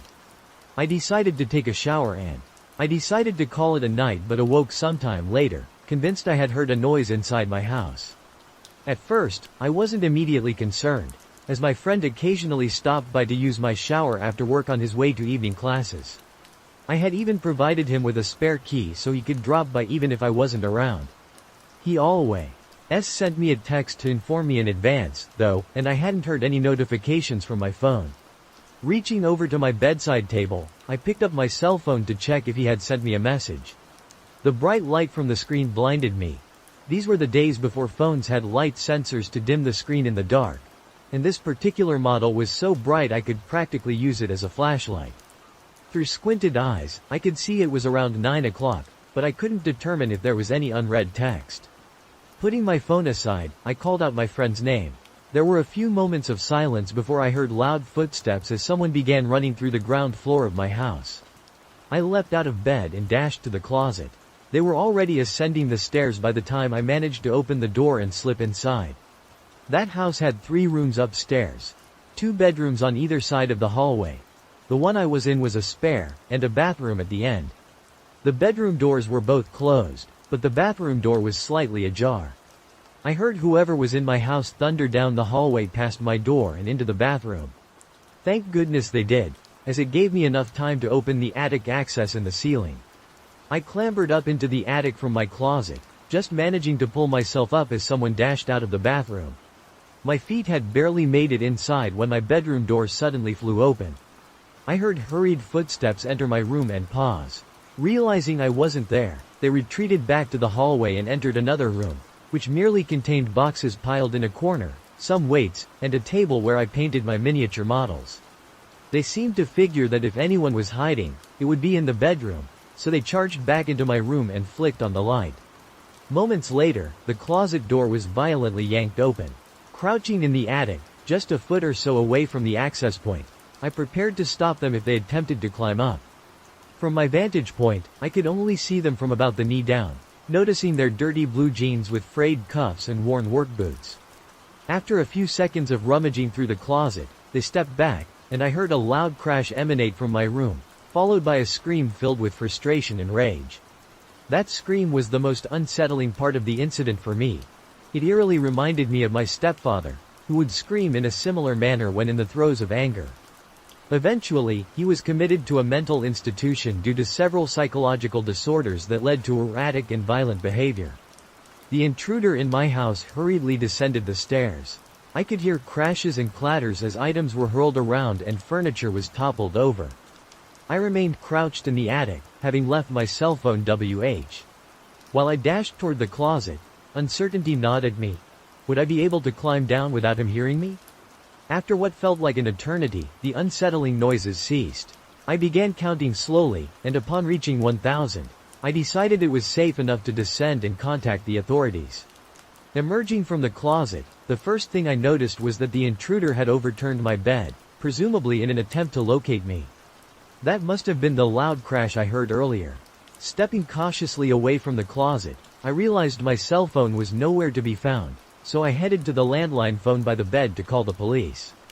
I remained in my room until I heard their voices calling out from downstairs. The ground floor was a complete disaster, just as I had anticipated. Chairs were toppled over, the sofa had been flipped, and all the books, photos, and knickknacks that once adorned my shelves were now scattered across the floor. The kitchen cupboards had been thrown open, with boxed and canned foods strewn about. To the best of my knowledge, the only item missing was a solitary knife from the wooden block in my kick. The police conducted a thorough search of the house, from top to bottom. They discovered the side door had been forcibly breached, likely with a crowbar, and found several cigarette butts along the fence line, along with some foil and an empty pan. The officers explained that people often use such items to smoke meth, leading them to believe the intruder had been surveilling my house for some time. It dawned on me that he might have been out there smoking a cigarette when I arrived home. The police gathered the evidence and advised me to stay with family or friends that night, suggesting it was prudent to do so. Once I realized the door needed urgent repairs, I decided to forego sleep entirely. I pushed a bookshelf in front of the damaged door and spent the next few hours tidying up. Periodically, I would head to the window with a flashlight, sweeping its beam along the fence line where the police had discovered cigarette butts and foil, but I saw nothing unusual. The following day, I arranged for the door to be repaired and had motion-activated lights installed around the back and sides of my home. I also extended a phone line into the attic, equipping it with a landline, as I never wanted to be trapped up there without a means of communication. Despite this unsettling incident, nothing else occurred during the 3 more years I lived there. To be better prepared, I practiced getting out of bed, moving to my closet, and climbing into the attic as swiftly and silently as possible. Even in my new home, I continue this routine, except now I retreat to a crawl space at the back of the closet instead of the attic. I try not to dwell on what might have happened if I had been a bit slower in reaching the attic, or if he had not first entered the bathroom at the end of the hallway. At the age of 19, First was a Marine and had imprudently used my military benefits to secure a home loan and purchase my first house. I moved in with just enough belongings to fill a barracks room, yet the place felt like a mansion to me. Naturally, I went out and bought some bar stools, a futon to sleep on until I acquired a proper bed, and a few second-hand coffee tables for my television. My dog accompanied me as I unpacked my modest possessions in the living room. Just then, I noticed a car pulling into the driveway. As I pulled into my driveway, I found myself blocked in by a vehicle. Stepping out, I was met by a man eager to sell me a home security system. He was dressed in khaki pants and a polo shirt, sporting a name tag that I couldn't quite remember. The lack of a logo on his attire should have been a warning sign, but I dismissed it, thinking that some employees simply didn't use company vehicles. He handed me his business card, yet I couldn't recall the name of the company he claimed to represent. Introducing himself as a friendly salesman from a company called Q, he launched into his sales pitch, extolling the benefits of monitoring my home's exterior at all times. As a junior member of the military, I knew I couldn't afford another expense, so my mind raced with ways to get this man to leave. I even considered employing some sort of martial arts move, whatever it is that we Marines use in hand-to-hand combat, to persuade him to go. However, I'm generally a passive person, one might say overly polite. I couldn't bring myself to be rude to someone just doing their job. I've worked in customer service and knew how it felt. So, I attempted to decline his offer courteously, even as he tried to show me various features on his iPad. You know how insistent these salespeople can be. I have to admit, I was foolish to disclose too much information while answering his questions. When he asked if I lived alone, I responded, "No, I live here with my wife and her 3 large dogs." At least I managed to emphasize the large part, even though my wife and her dogs hadn't moved in yet. Her dogs were just overweight, although they were definitely more menacing than my own well-behaved pet. The idea of 2 women living together might have seemed like easier targets. I also mentioned being a Marine when he inquired about my background. He appeared somewhat taken aback, yet remained undeterred. "What kind of security system do you have?" he asked. "My dogs and me," I replied, knowing it wasn't the most reassuring answer. I wasn't exactly an imposing figure. I mean, I would be intimidating if I were armed. I've been handling firearms my entire life and have never missed a target, whether living or not. "If you would invite me in, I can show you the best places to set up cameras," he suggested multiple times, each repetition increasing my unease. It felt as though he might be contemplating a robbery, though there wasn't much to steal. Despite having been assaulted in the past, my thoughts were preoccupied with the possibility of a burglary. I ensured we stayed outside, away from my house, during our conversation, which lasted about 15 minutes. Throughout most of that time, I was politely attempting to extricate myself from the interaction and retreat indoors. Exhausted by the facade of social niceties, I finally walked away, leaving him standing alone in my front yard. Once inside, I locked the door. He got into his car and drove off, and I thought little of it afterward. Later, after some unpacking, I realized I couldn't do much with my belongings since I had nowhere to put most of them. I munched on some junk food and assembled the futon. I adorned it with my fluffiest blankets, ensured the doors and windows were securely locked, and then lay down in the living room. Reflecting on it now, I'm unsure why I didn't set it up in a bedroom. Each one had blinds, and they were a bit more secluded. Maybe I simply wanted to be in a more open space.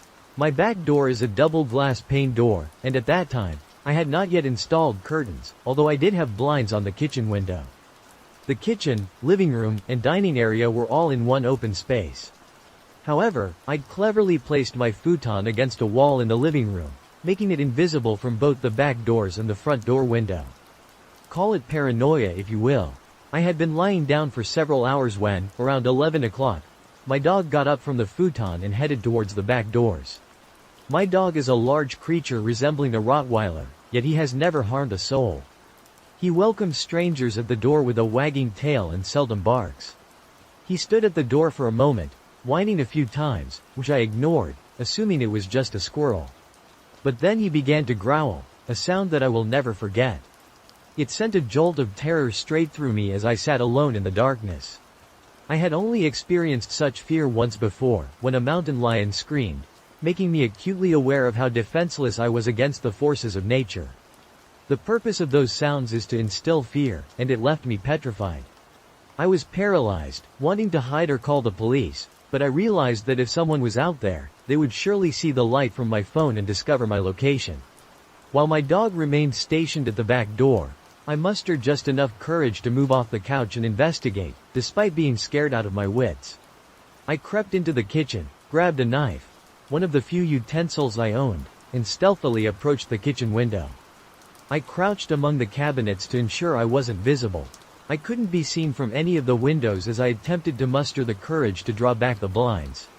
My mind was conjuring up irrational thoughts, horror stories I'd read that seemed to spring to life and become real.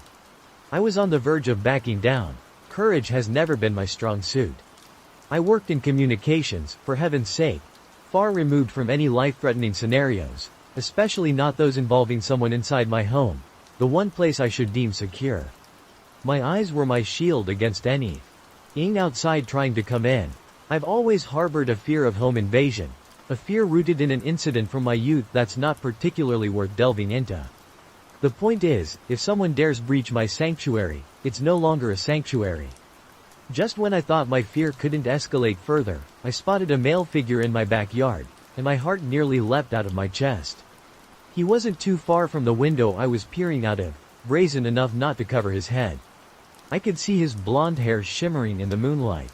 It took only a few moments to identify him as the security salesman, lurking in the shadows. He was at the edge of my porch, surveying my back door, keeping an eye on my dog. I sprang into action, swiftly scaling over the bar counter and flicking on the lights as I moved toward the back door, hoping to unleash my still growling dog in the hope that he might at least scare the intruder off, if not harm him. No such luck. As soon as the lights illuminated the scene, the man had just enough time to leap over the lower part of the fence to safety before my dog even made it to the porch. That night, sleep eluded me. My dog stayed by my side on the futon, keeping vigil with me. The following morning, I filed a police report, but I couldn't provide them with his name or the company he represented, as I had misplaced the card he had given me. They dispatched some patrols to the area, and I discovered that all legitimate salespeople should be able to present identification upon request. That night, I had 2 friends stay with me, prepared for his possible return. We suspected he might have orchestrated the entire incident to frighten me into purchasing a home security system. However, he never returned, and I haven't seen him since. This incident occurred just yesterday while both of my parents were at work. For reference, my father is a mailman, and my mother works as an RV saleswoman. They are constantly on the move, so neither of them can answer their phones quickly. I do have an older brother, but he's attending college 2 hours away, so he doesn't play a role in this narrative. I was sitting in the living room with my dog when I overheard voices in the hallway. This wasn't unusual, as I live in a 3rd-floor apartment with a noisy family next door that frequently has friends over. It was also a Saturday, so I wasn't anticipating complete silence. Naturally, I ignored the conversation since it wasn't very loud, and I had my headphones on. However, my dog became alert and moved towards the door, his posture tense. The fur on his back was raised, which he never does, so I grew concerned and removed my headphones. What I heard was the same voices from before, belonging to 2 adult men shouting loudly in the apartment hallway. Feeling uneasy, I gently pushed my dog away from the door. I ensured the door was securely locked and cautiously approached it to confirm they weren't close to my place. When I peered out, I couldn't spot either of them. The only blind spot in my peephole is directly to the right, so I knew they were at my neighbor's. As I leaned against the door, it began trembling because the men were pounding on the neighbor's door, still shouting things like, "We can hear you," and "Come out." I didn't want to reveal that I was home, so I grabbed my dog and ushered him into my room while attempting to call my dad. Fortunately, he answered after a few rings. He advised me to remain in my room, stay silent, and assured me they would eventually leave. I mostly stayed in my room but called my best friend to have someone to talk to since my dad couldn't stay on the line. My room is the farthest from the front door, so they definitely wouldn't have overheard me whispering to my friend about the situation. After about 5 minutes, I no longer heard the banging. I informed my friend I was going to check if I could hear anything. When I ventured out, the banging had ceased, so I moved closer to listen. Earing through the peephole, I saw one of them pacing. I panicked again and began creeping back to my room. That's when I overheard one of them say, "Maybe we got the wrong house." This sent me into a full-blown panic attack since my identical apartment door is just 5 feet away from my neighbor's, and all the other doors are further down the hallway, yet they didn't even know the exact number. Their apartment doors so forcefully. Fearing they might soon arrive at mine, I swiftly ushered my dog into my brother's room, knowing it had a lock, and decided to hold out there. After about 10 minutes, the banging finally subsided. From where I was, I couldn't make out any conversation. I was texting a friend who also lived in the building, updating them about the situation. Just as I was beginning to relax, the pounding resumed, this time aimed at my door. The intruders followed the same routine, but with even more intensity. I could hear them slamming, kicking, and banging, all while shouting for some guy to come out. Later, when I spoke to my brother, he assured me there was no way he could be involved, especially since he's only 19 and those men appeared to be at least 25. In a state of panic, I called my dad again. He urged me to leave the room and tell them that no guys were in the apartment, that it was just me, a girl. Instead, I decided to warn them that I would call the police. I realized they weren't merely trying to break down a door. They were after this guy who had wronged them somehow. Still, I was hesitant to confront them. First, because I couldn't be certain they weren't armed, and in their agitated state, they might hurt someone. Secondly, they had my information, which was troubling. I'm a high school freshman, just 5 feet 4 inches and under 100 pounds. Honestly, I don't have much fight in me. To illustrate, I'm petrified of confrontation, so I grabbed a bowling pin for protection. For my safety, I retreated to my room, seeking refuge. Being in the throes of a panic attack, I knew I was no match for 2 grown men at my doorstep. Hence, revealing that I was a teenage girl home alone seemed like a terrible idea.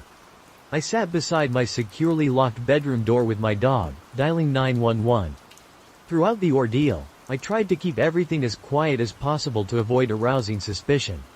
I refrained from speaking to my friend while out of my room, maintaining silence and moving stealthily to ensure they were unaware of anyone's presence besides the dog. I was fairly confident they didn't realize anyone was home, even though they shouted, "We know you're in there." During their bellowing, earlier, they appeared uncertain if they had the correct house. I remained on the phone with the police for several minutes before I heard a distinct knock at my door, jolting me from my shock and realizing the banging had ceased. The operator informed me it was the police, so I ended the call and opened the door. The officers explained that the intruders had fled just before their arrival, and they proceeded to ask me some questions about male relatives and if there might be any connection to this incident. I feel compelled to recount a story about the time my family's home was broken into, a truly unnerving experience. It occurred on a gloomy October evening during my high school years. Back then, my routine after school involved going up to my room, lying on my bed, and immersing myself in comics. On the day of the break-in, I was alone in the house. My family had gone out shopping, leaving me by myself. I retreated to my room and immersed myself in my books, which was wonderful. However, I soon felt the call of nature, so I left my sanctuary. That's when I caught a whiff of something unusual, the scent of tobacco smoke. This was incredibly odd because neither I nor anyone in my family smokes, and I had never encountered this odor in our home before. Intrigued and a bit concerned, I decided to investigate the source of the smell. I started my search in my younger sister's room, noticing that her door was slightly ajar. I nudged it open and flicked on the light, only to find a fully grown man standing there. A stranger was inside our house. He was clutching his shoes in one hand while rummaging through my sister's drawers with the other. I surmised he had removed his shoes to move about silently. My heart nearly stopped, and my skin turned ice cold with shock. Despite my fear, I somehow managed to ask, "What are you doing here?" He began to stammer, spouting incoherent excuses, none of which made any sense. It was utterly surreal. My heart pounded furiously, and I was at a loss for what to do next. Acting on impulse, I grabbed his arm, determined not to let him escape. Surprisingly, he neither resisted nor protested and remained silent. Fortunately, my grandfather lived nearby, so I escorted the intruder to his house. Upon our arrival, my grandfather promptly called the police. After some time, the officers arrived and briefed us on the situation after questioning him. It turned out that the man resided in one of the apartments across the street, with a direct view into our home. Things started to get really eerie. When he informed the police that he'd been inside our home multiple times, he admitted he liked to break in even when people were present. During the police interview, the man broke down and confessed, revealing that the main reason for his frequent intrusions was his fixation on my sister. He had developed an obsession with her. He told the officers that on the day I caught him, he was searching for some of her underwear to take back to his apartment. He said the sole reason he targeted my sister was simply because she matched his type. He confessed to entering other homes as well, selecting anyone who fit his type. He explained that the only reason he went unnoticed by the residents was that he was extremely careful not to disturb anything or steal anything. No one ever knew he was coming or going. It appeared that this man had a thorough understanding of our family's routines and schedules. It was evident that he had been observing our household and our family for quite some time. He knew how to gain entry with ease, likely having identified a weak point to exploit. He had done this numerous times without being caught, but I suspect that he started to become careless, which is how I managed to capture him. I only caught him because of the cigarette smell. It's indescribably terrifying to encounter someone standing in a dark room in your house at that age. I truly have no words to express the fear I felt. Naturally, we threw away all of my sister's underwear and decided to buy her new clothes. How could she possibly feel at ease wearing anything that man had handled? I believe my sister has silently endured this, and it's a topic I avoid discussing with her. I'm just relieved I caught him, because who knows what else he might have attempted. Perhaps stealing the clothes was merely the beginning. I don't even want to imagine it. My roommate was away for the week, so I had the entire place to myself. It was spring break, meaning my college courses were on hold. I had no plans and really nothing pressing to attend to. On Monday, I found myself essentially confined indoors due to a massive storm sweeping through our city. Such weather was typical for this season, yet it always seemed more intense each time. The trees appeared as though they might be uprooted, and the house shook and creaked incessantly. Aware that sleep would elude me, I resolved to stay awake. I powered up the Xbox and dived into my video games, playing for well over an hour, probably until around 11, when the doorbell rang. I paused the game and got up, but then recalled the raging storm outside. Who would venture out in this weather? I approached the front door and peered through the peephole, but saw nothing. I opened the door, and the wind and rain lashed at me instantly. When I surveyed the surroundings, there was no one in sight. I closed the door, thinking perhaps the wind had somehow triggered the doorbell. It seems foolish now, but what else could I have thought? I returned to my game, but just a few minutes later, I heard a tremendous crash in the backyard. It sounded like things were toppling over. Upon hearing the sound of something shattering, I instantly recognized it as our POW furniture and hurried to the back door. The yard was in disarray, with items scattered and being tossed around by the wind. I quickly slipped on my shoes and dashed outside, pressing each piece of furniture against the back of the house. The wind was so fierce that it stung whenever raindrops struck my face. I was moving as quickly as possible until I noticed someone standing at the edge of the backyard, observing me. I glanced at them momentarily but then seized the last piece of furniture and darted back inside to escape the rain. As I dried myself by the back door, I noticed that the person had vanished. Between that moment and the doorbell ringing, I felt slightly anxious. I settled in the living room, scrolling through my phone, weary of the constant interruptions. After a while, I struggled to keep my eyes open.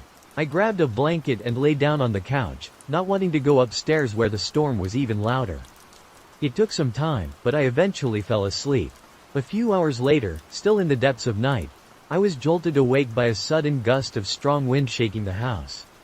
I pushed the blanket aside and sat up, moving my feet to the floor as I prepared to check if the furniture outside was still in place. But as soon as my feet touched the ground, they were drenched, snapping me to full alertness. I looked down and saw a small puddle beside the couch, then noticed another and another, forming a trail across the floor. Inside the puddles were faint shoe prints, and I stood up, sprinting to the corner of the room, my heart racing in my chest. After a minute of hearing nothing but the wind howling outside, I cautiously followed the footprints. They trailed throughout the entire house, both upstairs and downstairs. Nonetheless, I could distinctly determine that they had entered through the back door, which I had foolishly neglected to lock in my rush to escape the rain. Hastily, I locked it and retrieved my phone to call 911. Yet, a troubling thought crossed my mind. What if they were still inside? I remained silent, moving stealthily into the corner of the house where I felt the most concealed and secure. I waited in silence for them to arrive. When they did, they surveyed the scene, observing everything I had seen but nothing more. They informed me that it seemed like a personal attack since nothing was missing, and the intruders appeared to focus particularly on my house. However, they had approached me while I was asleep and seemed to do nothing but watch, which was incredibly unsettling. It didn't make much sense. If they intended harm, they could have acted at that moment. After pondering this, I concluded that whoever it was had actually come looking for my roommates. They saw me, scanned the entire house, and then departed without doing anything. If this was indeed a personal attack and my roommate had been there, I believe things could have turned out far worse than they did. This incident occurred last year when I was 17, and it is something I will never forget. I was home alone one weekend while my parents were attending a work convention out of state, leaving me at home. I was in my room upstairs, engrossed in a game of Rocket League with two friends, chatting with them through my headset. Suddenly, I heard a thud emanating from downstairs. This wasn't particularly alarming, as I have two cats who often create a ruckus while roughhousing. I continued my game but lowered the TV volume slightly to see if the noise would persist. Roughly 2 minutes later, another thud echoed, accompanied by what seemed like a grunt. I mentioned the sounds to my friends, who encouraged me to investigate. Reluctantly, I started my descent, assuming my cats were just playing more energetically than usual. However, midway down the stairs, I halted abruptly. I could distinctly hear men whispering to each other in the living room. Crouching to get a discreet view, I saw 3 large figures clad in black moving around. The sensation in my chest was indescribable upon witnessing this. Slowly, from my crouched position, I inched my way back up the stairs, and in a fashion reminiscent of a typical horror movie, the very last step emitted a loud creak. The house fell into complete silence, and I realized they had heard it. Springing to my feet, I raced quietly to my room, grabbed my headset, and frantically instructed my friends to alert the police and send them to my address. They sounded perplexed and inquired about the situation, but I simply urged them to act quickly and tossed my headset onto the bed. As I reached my door to close it, I heard 2 sets of footsteps ascending the stairs. I understood that if I locked myself in my room, they would know exactly where I was. As I quietly shut my door, I stealthily made my way to my parents' room, deliberately leaving their door ajar to avoid raising any suspicion. Mere moments later, I heard the thud of heavy boots striking the wooden floor upstairs, accompanied by another set of footsteps. The sounds grew louder as they approached down the corridor, coming to a halt outside my room. A forceful pounding echoed from my bedroom door, followed by a gruff voice demanding it be opened before they broke it down. A shiver ran down my spine, and I dashed to my parents' bedroom window, sliding it open with as much silence as I could muster. Yet, it seemed I wasn't quiet enough, as the sound of boots echoed further down the hallway. Just as I was halfway through the window, a man appeared in the doorway and shouted as he sprinted toward me. At that moment, I leapt out of the window, and the man lunged for my ankles, attempting to haul me back up. Fortunately, I wriggled my feet free from my shoes and landed on the small roof above the back door. The man pursued me out the window, and as another man appeared at the window, panic set in. I jumped off the roof, landing awkwardly on my left ankle. The noise upstairs alerted a third man, who was still downstairs, and he spotted me through the porch window, rushing outside to give chase. I hobbled on one foot to the backyard gate, but the man caught up to me and dragged me back into the yard. I tried to scream, but he clamped his hand over my mouth as the other two men climbed down from the window. All three men seized me, attempting to pull me back inside the house. As they dragged me in, I heard the blaring sound of police sirens pulling up made the men glance at each other before shoving me to the ground and dashing out the back door. Limping on my injured leg, I struggled to the front door, flung it open, and shouted that the men were in the backyard. 3 officers immediately rushed to the backyard, while another officer assisted me to one of the police cars. They managed to apprehend one of the men, but the other 2 scaled the fence and got away.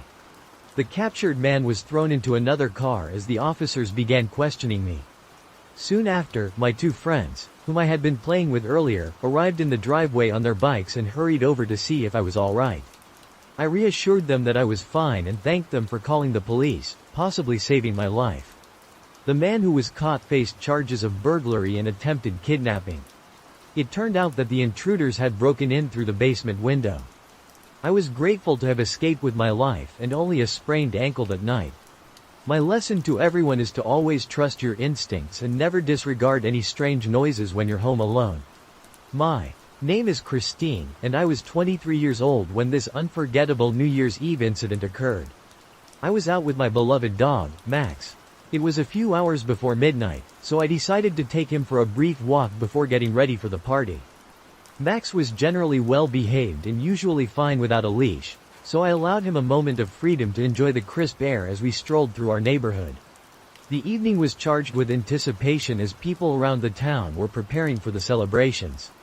As the New Year's festivities approached, the streets were adorned with vibrant decorations, and anticipation filled the air. Max and I strolled along the sidewalk, with him happily sniffing around, savoring the scents of the evening. The night was still young, and so far, no chaos had erupted. Little did I know, everything was about to change within the next minute. Suddenly, the first firework burst in the sky, illuminating the darkness with dazzling colors and a thunderous boom. Instinctively, I reached for Max, pulling him close, but it was too late. The unexpected sound startled him, and in a flash, he broke free from my grasp and dashed down the street. I called his name frantically, but he didn't respond, my cries drowned out by the relentless barrage of fireworks. I watched helplessly as he vanished into the night, panic gripping my heart as I realized I had to find him amidst the festive chaos. I spent hours driving through the neighborhood, searching for my dog. The fireworks continued to light up the sky, and the noise was overwhelming. It was difficult to concentrate amidst the bright lights and explosions, but finding him was my only priority. If the fireworks distracted me, he must have been going through a nightmare. With every corner I turned and every street I drove down, I called out his name, desperate to bring him home and shield him from the fireworks. The celebration surrounded me, but my sole focus was on finding my furry companion. I informed my friends and family that I wouldn't be joining them, as my search for Max became my only mission. For my dog, a few of them offered to assist in the search, but even if they located him, I doubted he would willingly follow them. Eventually, as I ventured down a dimly lit street, I noticed a group of people gathered around a public bus, indicating some kind of commotion. My heart surged with hope. I parked the car and hurried toward the assembly. By observing their chatter and body language, I discerned that they were responding to the presence of an animal on the bus. I maneuvered my way to the entrance and boarded. There he was, huddled in a corner, barking frantically at each firework that whistled through the sky. I spoke to him softly, and he recognized my voice. Despite the continuous bursts of fireworks, it no longer mattered to me. I reached down and scooped him up, cradling him in my arms. He snuggled against my chest, seeking solace from the terrifying night. I expressed my gratitude to everyone who attempted to assist him and swiftly returned to my car. Holding Max securely, I settled back into the driver's seat. The journey home was considerably quieter, with the sound of fireworks gradually fading. Max was found, and the new year could finally commence with both of us safe and secure. Sitting in the car with Max, we watched the fireworks through the window. The dazzling lights that once frightened him now seemed to glimmer in celebration of our reunion. It was a New Year's Eve we would never forget, one that propelled me on a wild, late-night quest for my best friend. Earlier this year, I borrowed my dad's Tesla to visit my aunt, who resided in the countryside. I'm a 24-year-old guy, and I relish the experience of driving. Driving my dad's car was a rare treat, so I was thrilled when he allowed me to use it for the road trip. The journey took me through some fairly isolated regions, but it was a remarkably smooth drive. On the way, I passed a small town equipped with a charging station for electric cars. While recharging the Tesla there, I found myself the center of attention. Evidently, electric vehicles were a rarity in these parts, and the locals were brimming with questions. The remainder of the trip went off without a hitch, and I spent a few days with my aunt before deciding to return home. On a sunlit afternoon, I commenced my return journey around 3 p.m. The initial segment of the drive meandered through a bustling town, followed by the tranquil streets of suburban neighborhoods. Retracing my route, I soon found myself on the long, narrow highway that appeared to stretch endlessly, twisting and turning. The drive was serene, yet as the hours slipped by, fatigue began to set in. To stave off drowsiness, I cranked up the radio, hoping the loud music would jolt me awake. I squinted at the road in an effort to concentrate, and that's when I caught a faint glimmer in the distance. It turned out to be the reflection of my car's headlights bouncing off another vehicle parked by the roadside. As I drew nearer, it became clear that the car was deserted. The windows were tinted, and the area around was quite desolate, making the prospect of getting stranded there quite unsettling. The nearest town was an hour's drive away. I pressed on with my journey but remained vigilant, keeping an eye out in case anyone was nearby. A few miles further down the road, I continued to remain alert. Minutes later, I was startled by an intensely bright light flooding my rearview mirror. The glare was so overwhelming that it completely obscured the car behind me, revealing only their dazzling headlights. As they seemed to be drawing nearer, I instinctively slowed down, anticipating that they would eventually overtake me. However, as I proceeded along the road, I noticed something disconcerting ahead. Another vehicle was positioned squarely in the middle of the road, entirely blocking my path. Its lights were off, and I didn't notice it until I was almost upon it. I slammed on the brakes the moment I comprehended the situation. Meanwhile, the lights in my rearview mirror grew even more intense, and I could hear the ominous sound of an approaching engine behind me. I made the decision to turn my car around to flee, but when I glanced back, I saw yet another car parked diagonally behind me, effectively cutting off any escape route. In that instant, everything fell into place in my mind.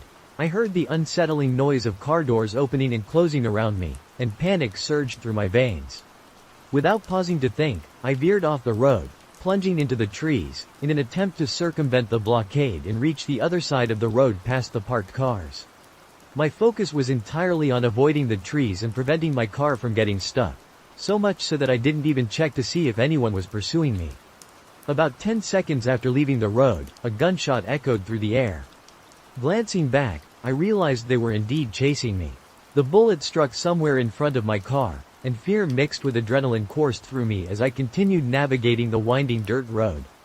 Another shot rang out, striking. As I sped through the dense forest, the back of my car seemed to echo with the chaos of my frantic escape. I navigated the narrow path at breakneck speed, desperately attempting to shake off my pursuers. My Tesla handled the near off-road conditions remarkably well as I pushed it to its limits. Eventually, I realized I had successfully lost them, but I didn't ease off the accelerator until I reached the highway once more. It took roughly 10 minutes of driving before I was back in an area with enough cell phone reception to contact the police. The attackers never caught up with me, and as far as I am aware, they were never caught. To this day, I can't stop pondering how they managed to orchestrate such a complex ambush. Had they noticed me arriving in an expensive car and hastily concocted a plan? Could it have been the guys I chatted with while charging my car? I had mentioned to them that I would be returning in a few days. The uncertainty gnaws at me, but as you might guess, I'm no longer allowed to drive my dad's Tesla. My name is Danny, and I was 19 when this incident occurred. I lived with my parents at the time and was eager to move out, so I used my savings to buy a car and eventually landed a job through Breeds. Their advertisements were everywhere, promising easy money with flexible hours, with the only requirement being to cover fuel costs. Several friends had told me how great it was, so I decided to go through the sign-up process and give it a try. However, the reality was quite different. Driving around on a tight schedule made the job rather stressful, and the earnings were often just a few dollars unless you managed to snag orders with high tips or additional pay. Being a teenager, the money I made from deliveries was barely enough to cover the cost of fuel. Fortunately, my only financial responsibilities were car payments and insurance, so earning a fortune wasn't necessary. However, it often felt like my efforts and time were undervalued. Despite contemplating looking for another job, my laziness consistently pushed that idea to the back of my mind. Everything changed, though, following a specific incident. I accepted a delivery order from KFC and headed out to bring it to the customer. The order was substantial, likely enough to feed 4 or 5 people, but the payment for this delivery was significantly higher than usual, with an extraordinary $20 tip, something I'd never encountered before. When accepting an order, the app informs you of the payment amount. While en route to the destination, I received a message through the UBS app. The customer was inquiring about my location. The app indicated a delivery time of around 30 minutes, and I was on schedule to arrive in about 15. They could see my real-time location, so I couldn't understand the urgency of their question. I decided against pulling over to reply, as I was going to arrive in about 5 minutes. Just seconds later, they sent another impatient message, questioning why it seemed to be taking so long. I had only picked up the order moments ago, and they could clearly see this on the app, so I wasn't delayed. I dismissed the strange messages, assuming it was a misunderstanding on their part, perhaps due to intoxication or just an overreaction from a typical Karen. I was familiar with the area and knew it well. Fairly well, though I had never truly ventured into this section of town before. It was situated in what many would refer to as the Hood, a rather tough neighborhood known for gang activity and a scant police presence. Most people were aware it was best to avoid this area, but I had driven through it a few times and knew it wasn't exceedingly perilous. The address led me to an apartment complex, and as I approached, I noticed numerous onlookers casting curious glances my way. I parked my car and checked my phone, which had received another message laden with harsh words urging me to hurry. Typically, I leave my phone on the stand to view delivery instructions, but I realized it was unwise to keep it exposed, so I took it with me. The instructions directed me to enter and deliver the package to the customer's apartment, which was somewhat unusual, but I assumed they simply didn't wish to come down. I pressed the button for the apartment number and was buzzed in. As I ascended the stairwell, I couldn't shake the feeling that something was amiss. People were aimlessly milling about the building, and I had to step over a woman passed out on the stairs. I desperately wanted to drop the bag and flee. When I reached the apartment door, a voice from within invited me to enter.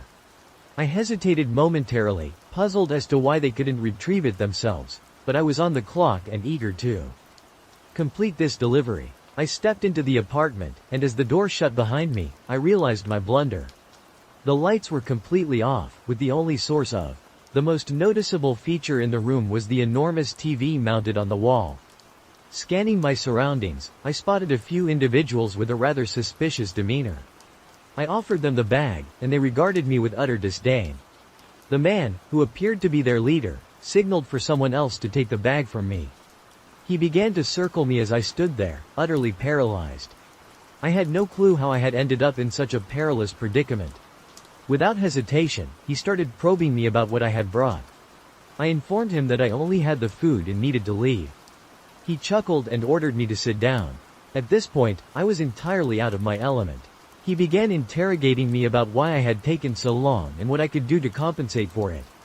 I suggested that I could refund the tip, which sent him into a frenzy. Tip? What tip? I'm not giving you any tip, he sneered. Foolishly, I pulled out my phone to show him that he had left a $20 tip. He snatched it from my hand, declaring that he was taking the refund. The entire group erupted in laughter, leaving me utterly humiliated in front of them and completely helpless. I timidly asked for my phone back, but being not the most intimidating person, I was keen on not risking my life. When he refused, I resigned myself to the situation. He settled down and began rummaging through the bag, selecting the items he wanted. He glanced at me and demanded to know why I was still there, brandishing a knife as he spoke. I quickly apologized and hurried to the door, racing down the stairs. I nearly stumbled over the unconscious woman on my way out. On my way out, I jumped into the car, my heart pounding, and I drove faster than I ever had in my life. I sped to a place where I felt safe, and the moment I arrived, I broke down in tears. My entire body trembled, and I was hyperventilating, completely overwhelmed. What on earth had I been thinking, walking up and entering someone else's apartment, especially a place like that? I had been explicitly warned never to enter unfamiliar places, but the thought of that generous tip clouded my judgment. Once I got home, I recounted the entire incident to my parents. They were incredibly supportive and relieved that I was unharmed, but they were also furious that I had ignored their advice about staying away from dangerous areas. We managed to lock the phone remotely, so it's likely unusable now, but I knew I'd never see it again. Weeks later, after acquiring a new phone, I discovered that Uber had suspended my account because it appeared that the order was never delivered. From their perspective, it seemed as though I had vanished with the delivery and never returned. As a result, the customer received a full refund, along with free food, and I lost both my phone and my job. Losing them was a real blow, but I was thankful to have escaped unharmed. After that ordeal, I had no desire to continue working as a delivery driver and instead found employment at a restaurant. When I was a kid, my best friend and I had a sleepover. His parents had divorced a few months earlier, and to help him cope with the stress, he pretty much got whatever he wanted. His mom wasn't exactly spoiling him, she was just being incredibly kind to ensure he wasn't too downhearted about his dad leaving. Working through the complexities of adolescence, my friend was navigating the ups and downs of newfound independence. Having his friend stay over, acquiring an Xbox, and owning a cell phone, along with more personal freedom, were all exciting developments. However, it was evident that these changes occasionally overwhelmed him. The silver lining was that I had the opportunity to spend considerably more time with him, providing the support he needed. This also meant that I was present during one of the re-challenging episodes of his childhood. During a sleepover, while his mother was entertaining a guest downstairs, we were hanging out in his bedroom. At one point, I felt thirsty and decided to head downstairs for a glass of water. To reach the kitchen, I had to pass through the TV room. It was then that I noticed my friend's mother and her guest, a man, were sitting quite close. You can imagine the scene. They quickly distanced themselves as soon as I entered the room. I tried to act as though I hadn't noticed anything, but the tension was palpable as I returned with my water. Later, I foolishly mentioned the scene to my friend. His reaction was one of clear discomfort, particularly given that the guest was a man. At that age, being in 9th grade, we thought we were perceptive and worldly. Despite his unease, my friend resorted to his usual pattern of bottling up his feelings and then distracting himself, a strategy that, in hindsight, wasn't the healthiest. Remember the cell phone I mentioned earlier? His mother had purchased it so he could maintain contact with his father. And what do you think was the first thing he shared with his dad? That a strange man was at his house. In that moment, I felt completely responsible, and it was a tough situation to process. Ed laughed so hard when my friend hung up, then turned to me with a smug grin and declared that his dad was on his way over. I had a gut feeling that something bad was imminent. Part of me wanted to leave, but I stayed because I was there to support Ryan as a good friend. At home, I was fortunate to have a stable family life. My parents were a loving and committed couple until the day my father passed away. I'd like to believe they raised us well. In contrast, Ryan's parents were a complete disaster, and I genuinely felt sorry for him because of it. So, I decided to stay. I sensed something terrible was bound to occur, but I had no idea just how dire the situation would become. Ryan's bedroom window provided a clear view of the driveway, so when his dad eventually arrived, we could see and hear almost everything that transpired below. I'm not exaggerating when I say his dad barreled up the driveway at about 40 miles an hour, screeching to a halt without even shutting his car door as he climbed out. Ryan watched him, momentarily looking at him as if he were a knight in shining armor, right until he said, "Oh crap, I think my dad has a gun." Those words sent a sharp, icy chill through my stomach. I had anticipated shouting and fighting, but not gunfire. He started pounding on the door until Ryan's mom answered, demanding to know the whereabouts of her male friend.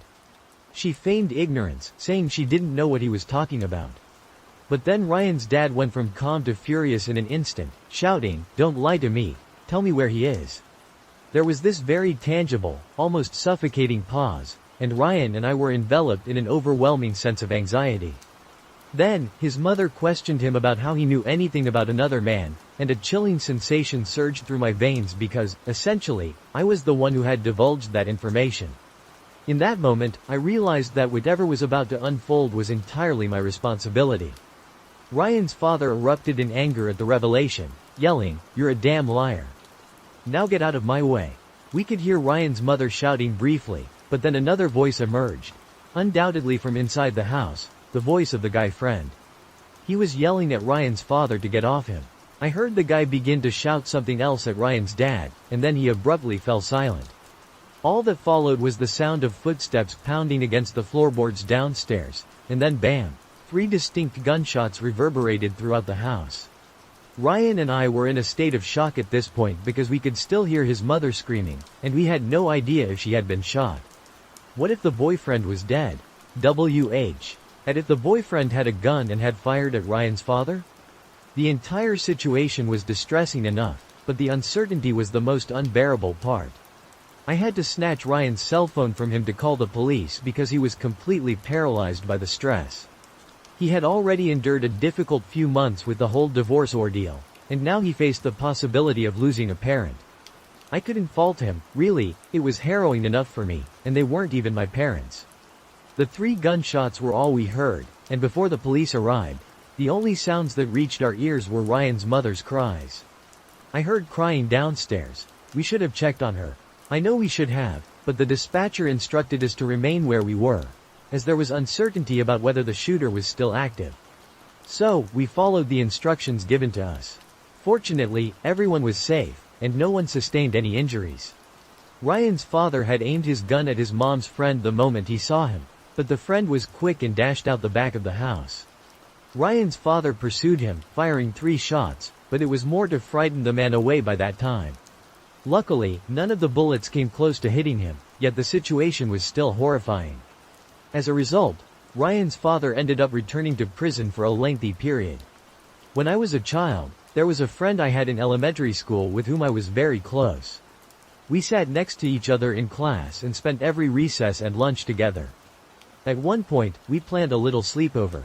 My family's house was rather small at the time, but she lived in a large, old house with her grandparents. So, it was decided that the sleepover would take place there instead.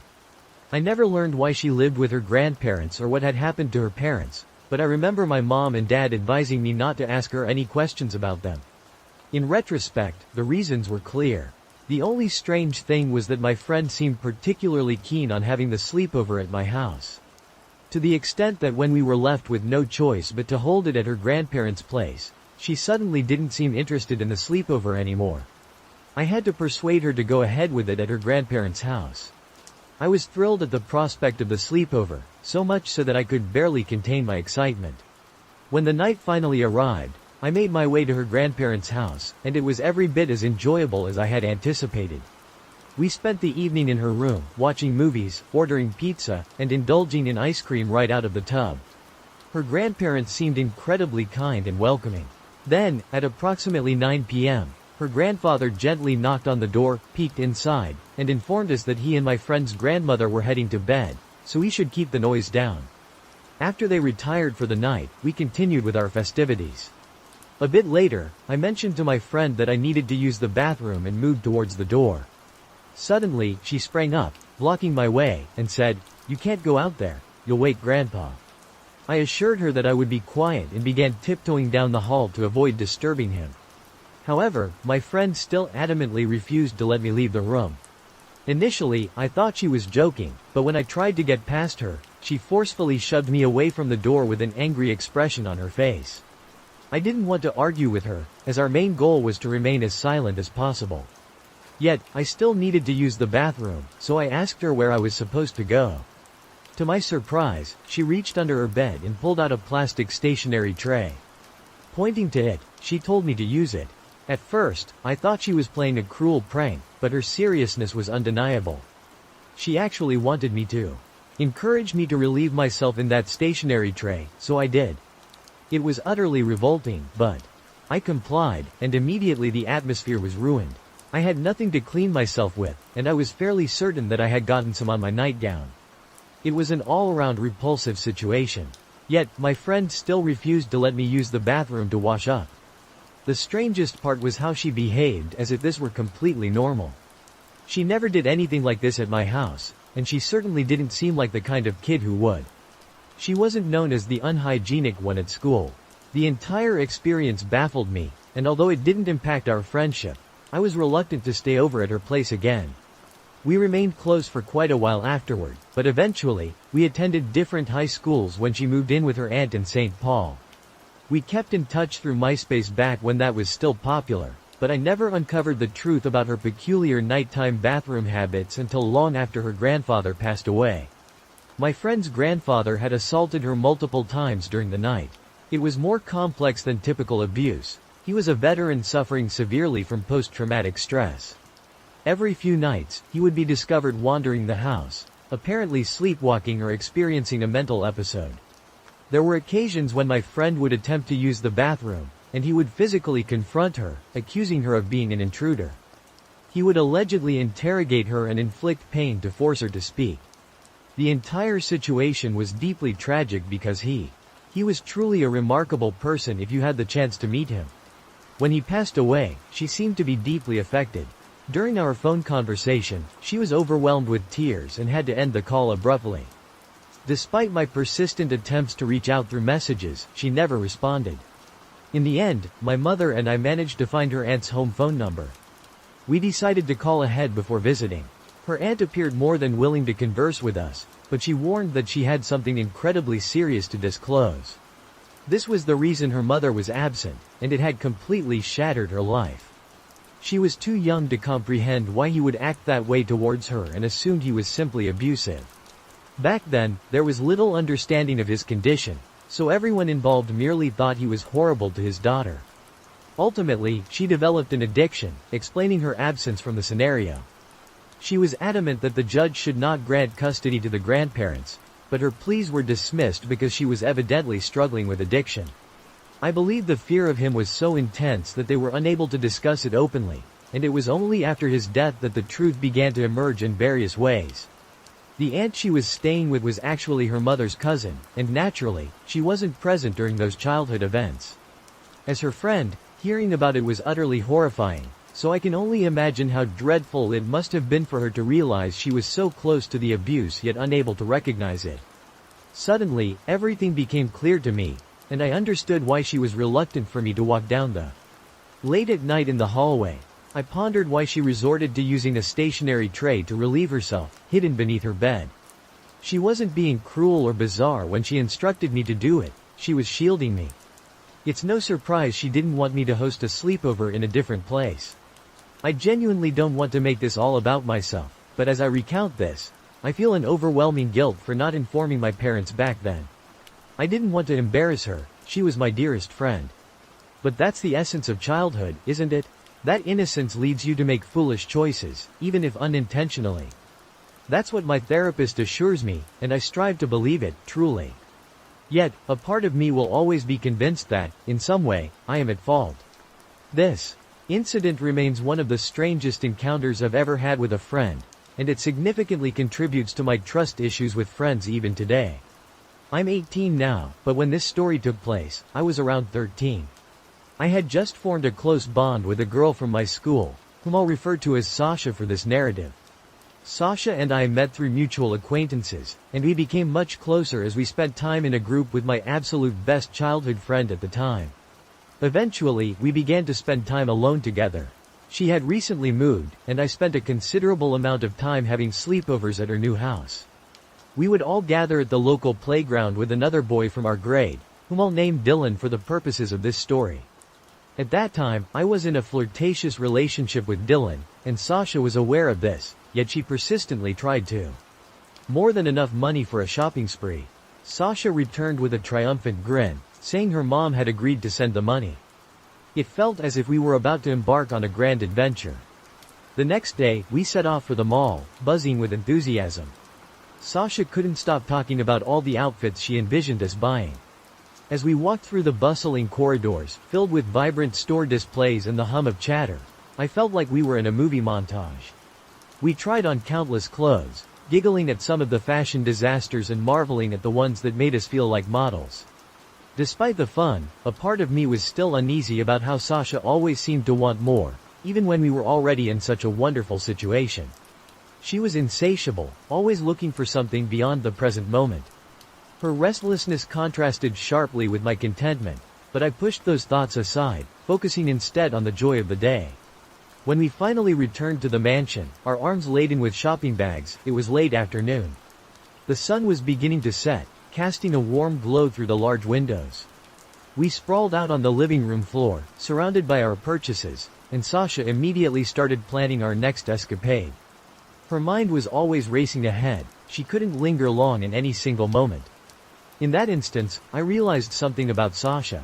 Her constant desire for excitement and change was her way of dealing with her own uncertainties. It was as if she was trying to outrun something, but I didn't yet understand what that was. Still, our friendship was strong, and I felt a sense of loyalty to her, despite her unpredictable nature. As we lay there, laughing and discussing our plans for the county fair, I understood that this was a summer I would never forget. We were young, and the world seemed to be at our feet, overflowing with possibilities and adventures waiting to unfold. Sasha, with all her quirks and dramatic flair, was a part of that world, and I was grateful to be part of hers. Sasha's mom handed us some cash for shopping and then instructed Sasha to take additional money from the drawer in the bathroom closet, where I happened to be standing. They both appeared so sincere that I was genuinely surprised and impressed when Sasha's mom offered us such a significant sum at my age. I believe it was around $500, and Sasha took even more for herself. I was completely content with the amount and thanked them profusely. Growing up with a single mother, I didn't have much money, so as Sasha rummaged through the drawer, I naively assumed this was typical behavior for upper-middle-class families. In retrospect, I can identify numerous moments where I should have left, but I didn't have a ride home and wasn't ready to explain the situation to my mom. Consequently, I placed my trust in Sasha, and we headed to the mall. It was at this point that Dylan joined us to begin his stay. Eager to win Dylan over, I shared some of the money with him, and we both spent just enough to buy a hoodie and grab some food. Sasha used the remainder of the money for herself. Despite the freezing weather and being about 30 minutes away, Sasha insisted we walk home, and looking back, I recognized these were the instances that hinted something was amiss with Sasha's behavior. When we finally returned home, I recall Sasha provoking a fight with Dylan, who became so upset that he eventually fell asleep. The following day was the fair, so we all cleaned up and headed home. Sasha's parents arranged transportation for all of us to the fair, where we finally arrived. I recall Sasha needing to leave early because she and her mom were experiencing difficulties. I tried not to pry since I sensed that their circumstances were somewhat strained. A few days later, my mother received an unexpected Facebook message from the mother of my aforementioned best friend. In the message, she described me as a terrible child and made several shocking accusations, attaching a police article for emphasis. The article apparently featured both mine and Dylan's faces and claimed that we had stolen around $7,000 from the donations meant for the area's most renowned women's basketball team. Shortly after this, Dylan's mom called mine, initially under the impression that we had confessed to Dylan taking the money. Once it became clear that we hadn't, we both knew there was only one person responsible. I still struggled to comprehend the entire situation, but my former best friend's mom harbored a negative opinion of me afterwards, and from what I've gathered, some people likely still do. It seems that Sasha's mom might have sent us there with the intent of having Sasha take the money, knowing we trusted her as an adult. Given that Dylan and I are black and Sasha is a white girl in our community, everyone would readily believe in Sasha's innocence, especially the police. Unfortunately, these kinds of situations occur frequently, and kids like us are often blamed, even by those we trust, like my best friend's mom. Fortunately, my own mom believed me right away. In the end, the police and the basketball team dismissed all the accusations, recognizing Sasha as the true culprit. Their mom who likely revealed everything to her siblings, who owned the house and the basketball team. Fortunately, Dylan and I began dating afterward, and we completely severed ties with Sasha. Although I occasionally catch glimpses of her on Instagram, I hope she is doing well, but I prefer to know about it from afar. This incident occurred in August of this year and involves my best friend, Hazel. We are both 14, soon to turn 15. When Hazel returned from her vacation, we immediately planned a sleepover at her place. She has a spacious closet in her room that she uses as a makeup area, which will become significant later on. We were simply lounging and chatting in her room when the idea of using a Ouija board surfaced. We frequently joked about trying it to summon the spirit of the serial killer Richard Ramirez, just to see if it would actually work. Once the idea was mentioned, she brought it out and set it up, turning off the lights except for the glow of the TV, which provided a backdrop of old music while we played. This wasn't her first experience with the board. She claimed it never really worked, despite having tried it several times. However, it was my first encounter with it. We often discussed the Ouija board at her house because eerie occurrences seemed more frequent there. Her house, built in 1935, has creaky wooden floors that add to the atmosphere. An example of something unsettling that happened to me there 3 years ago was when I was attempting to sleep around 4 a.m. and suddenly felt something touch my foot for a few seconds.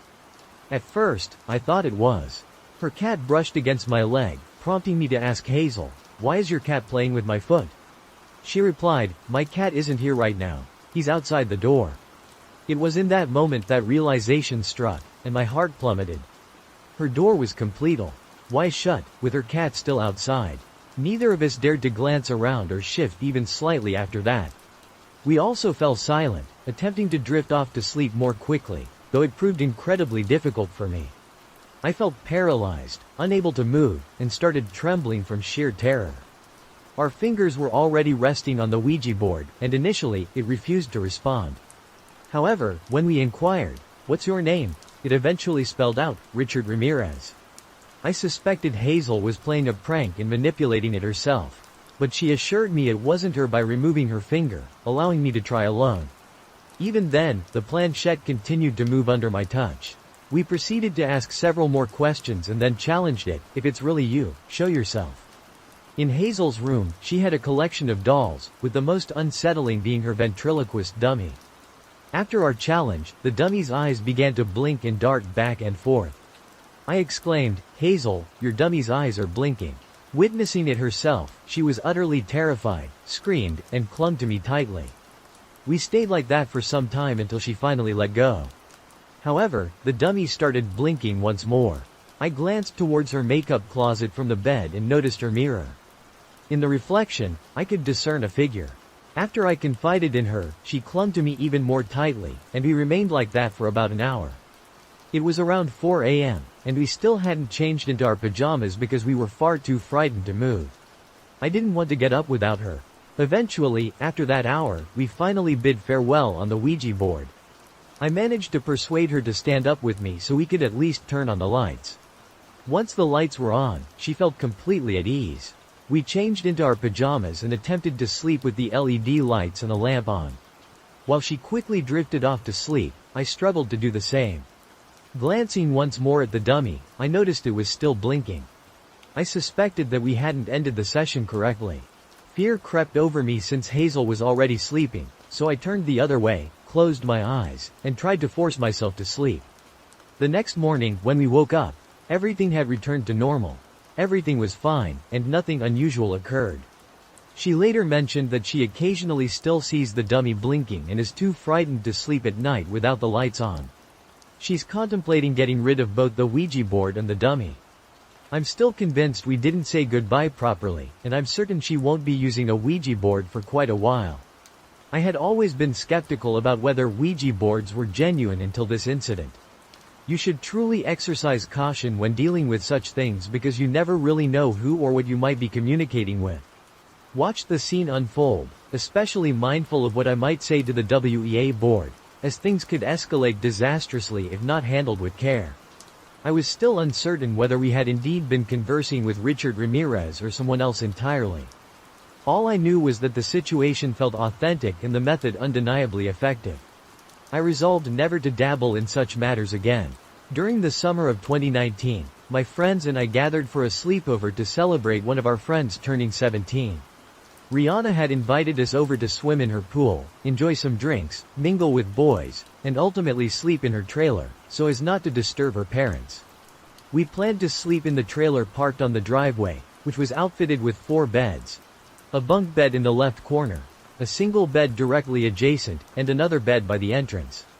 After hours of revelry, some vomiting, and a wealth of teenage drama, we opted to retreat to the trailer to avoid waking the neighbors or Rihanna's parents. It was around 3 a.m. when the chaos started to subside. About 10 minutes later, Reyes, still fully awake despite her inebriated state, decided to peer out the window of the top bunk we were sharing. She claimed to see a teenage boy hastily walking along the sidewalk beside us, frequently glancing over his shoulder, seemingly wary of another individual who was trailing him. In a spontaneous act of bravery, Reyes began shouting random remarks to deter the second guy from pursuing the first. The second individual, clearly not in a sober condition, immediately reacted to Reyes and Rihanna's cries, shifting his focus towards us. Startled, Reyes fell silent next to me as I continued to observe the unfolding events. I was trying to sleep when, about a minute later, Ree decided to check again. There he was, the man, right in front of the trailer, investigating the noise. He was inching dangerously close to the door when Reyes quietly informed me, "Hey, don't freak out, but there's a guy right outside the trailer." I quickly sat up to peer outside, and there he was, wandering around right beside us. By now, Reese had discreetly informed everyone else that there was a man outside the trailer. Rihanna swiftly got up to look out a window and verify for herself, then instructed everyone to get under us in the bottom bunk. We all clustered together in the bottom bunk while Mackenzie, our smallest yet fearless friend, decided to stay outside and monitor the windows. The man, still unsure of where the commotion had originated, had disappeared. We sat in silence for a few minutes, contemplating whether to call someone, until Mackenzie decided to peek through a window in the bottom bunk. This window faced the garage, and she quickly reported that he was standing right outside it. She could only see his legs, though. After hastily closing the window, we sat there, frightened once more in silence. Mackenzie continued to dart back and forth across the windows, trying to track his location. At one point, he wandered to the middle of the street to get a better view of the house. It was then that we thought the ordeal was over. Everyone was returning to their sleeping spots, discussing the unsettling events, when Mackenzie decided to glance out the window again. The man was now standing on the front steps of Rana's house. There was nothing we could do but remain silent and wait for the intoxicated man to leave. We had no idea what he might do if he discovered people inside the trailer. Eventually, he did depart after a considerable amount of time, but it certainly took us quite a while to fall asleep that night. The next morning, Rihanna attempted to review her security cameras, but they had been disconnected. We have no evidence of what transpired, apart from our group who lived through the incident. Rihanna suspects the man returned the following night, as she heard a lot of commotion at her front door while she was home alone. The lesson learned here is not to shout or confront men when you're vulnerable in a trailer. It really makes you wonder what might have occurred if he had tried to open the door. I'm confident we could have defended ourselves, but this story could have taken a far more dire turn. At the age of 10, I had just entered 5th grade and made a new friend at school named Yanni. After my parents met her mother, they permitted me to have a sleepover at Yanni's house. Being the youngest child, my parents were quite relaxed. My sisters were more than a decade older than me. My mom dropped me off, greeted Yanni's mom, and left. Yanni and I began playing karaoke, and then her mom announced she was going out. She bid us farewell, kissed us on the cheek, and I distinctly remember thinking she smelled like black licorice. Yanni and I were left to our own devices for the next 5 hours, during which we played games, watched TV, and chatted about school. Annie's elder sister arrived home around 1 a.m. and advised us to head to bed, as we were dozing off on the couch. We retreated to Yan's room and settled into her bed. Later that night, though I couldn't tell the time due to the pitch-black darkness, Yanni's mother returned home. I was awakened by a loud pounding on Yan's bedroom door. Startled, I began to yell in fright until I felt a hand cover my mouth. It was Yanni, urging me to remain silent and feign sleep. However, by then, it was too late. Her mother had already kicked the door open, stormed over to the bed, and seized Yanni by the face. She started yelling at Yanni because we had inadvertently left the TV on. I attempted to conceal myself beneath the covers, but she noticed me. She began pounding her fists on the bed around me, repeatedly shouting, "You think you're better than me?" I was trembling with fear, desperately wishing to be home. Terrified, I pleaded with her mother to let me call my parents, claiming I felt ill. She grabbed my chin, looked directly into my eyes, and said, "I know what you're up to, little girl, and you won't be going anywhere until I decide." She then stormed out, slamming the half-broken bedroom door behind her. Yanni remained silent, as did I. Suffice it to say, I didn't catch a wink of sleep that night. Every noise in the house made me jump. In the morning, when I attempted to call my mom, Yanni's mother was on the phone and refused to let me use it, despite my repeated requests. Finally, when she was about to take a shower, I overheard her handing the phone to Yan's sister, instructing her not to let me use it. That little device was of no use to me, but if you even think about it, I'm not buying you cigarettes anymore. I was a sheltered child back then, but when I overheard that conversation, I knew I had to leave. I approached Yan's sister, and she practically tossed the phone to me. She was prepared to hand it over before I even asked, a fearful look in her eyes. She said, "My mom is contacting her guy, so you need to call your parents quickly." I did, and she saved my life. I still believe that to this day. Was her guy someone who intended to harm me? The thought makes me shudder. The rest of the story isn't particularly thrilling. My mom picked me up, and I acted as if everything was normal. 2 days later, it was Parents' Day at school. Yanni was in my class, which meant her mom was there too. Her mom approached me and asked why I never wanted to visit anymore, accusing me of being unfriendly. She spoke to me in a way that seemed innocent, so it wasn't obvious to my mom or my teacher. I remained silent and didn't utter a word until 2 weeks later. My older sister was babysitting me while our parents were at the movies, and I broke down and confided in her about what had happened because I couldn't stop thinking about it. She comforted me and informed our parents. We hugged and cried together. A couple of weeks later, Yanni stopped coming to school. My classmates were curious about what happened, and so was I. I didn't want to ask my parents for details. 15 years later, I heard from Yanni on Facebook. There was no life-changing conversation, but we exchanged pleasantries. That's life sometimes, thought Santries. My name is Martin, and I'm a 29-year-old librarian residing in a tranquil suburban town. The serenity of my everyday surroundings made the events of the past month all the more startling and disconcerting. Never did I anticipate that my peaceful existence would be disrupted by a relentless stalker, particularly one who initially appeared to be just another patron with an interest in literature. It all began innocuously enough with a new visitor to the library. Her name was Eliza, and she introduced herself on a bustling Tuesday afternoon, seeking recommendations on contemporary fiction, an area in which I specialized. She was courteous, enthusiastic about my suggestions, and seemed to be just another book enthusiast. Over the following week, Eliza visited several times, and our interactions remained strictly professional, focusing on discussions about authors and literary genres. However, things started to shift gradually. Eliza began arriving at the library daily, timing her visits to coincide precisely with the start of my shift. At first, I was flattered by her interest in my recommendations, but it soon became evident that her visits weren't solely about books. She began bringing me coffee, prepared exactly to my liking, even though I had never mentioned my preferences. Then, small gifts started to appear on my desk, bookmarks, a scarf, and even a paperback edition of a rare book I had casually mentioned once. I attempted to set boundaries, explaining that while I valued her enthusiasm, the gifts were unnecessary and somewhat inappropriate given our librarian-patron relationship. Eliza's reaction to our professional relationship seemed to be accepting at first, or so I assumed. However, her behavior rapidly intensified. She began waiting for me in the parking lot after my shifts, offering to accompany me to my car, which I courteously declined.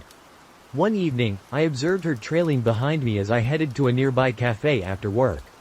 When I confronted her about it, she merely laughed and dismissed it, claiming it was a mere coincidence since she also enjoyed the cafe. The situation took a more troubling turn when I started receiving emails from her late at night. These messages were lengthy, detailing how much she believed we had in common and how she felt we were destined to be great friends, if not more. I responded firmly, requesting her to stop emailing me and to uphold a professional boundary while at the library. This confrontation resulted in a brief period of calm, during which I hoped the situation would resolve itself. However, it didn't. One evening, I discovered a letter slipped under the windshield wiper of my car. It was from Eliza, expressing her distress over my rejections and her belief that we were fated to be together. This was followed by additional letters, each more fervent than the last. She began appearing at locations I regularly visited, a local bar, the gym, and even a friend's birthday party I had casually mentioned during one of our early conversations at the library. I have since reported the situation to the local police, who are now monitoring both my workplace and home. Additionally, I've installed security cameras at my house.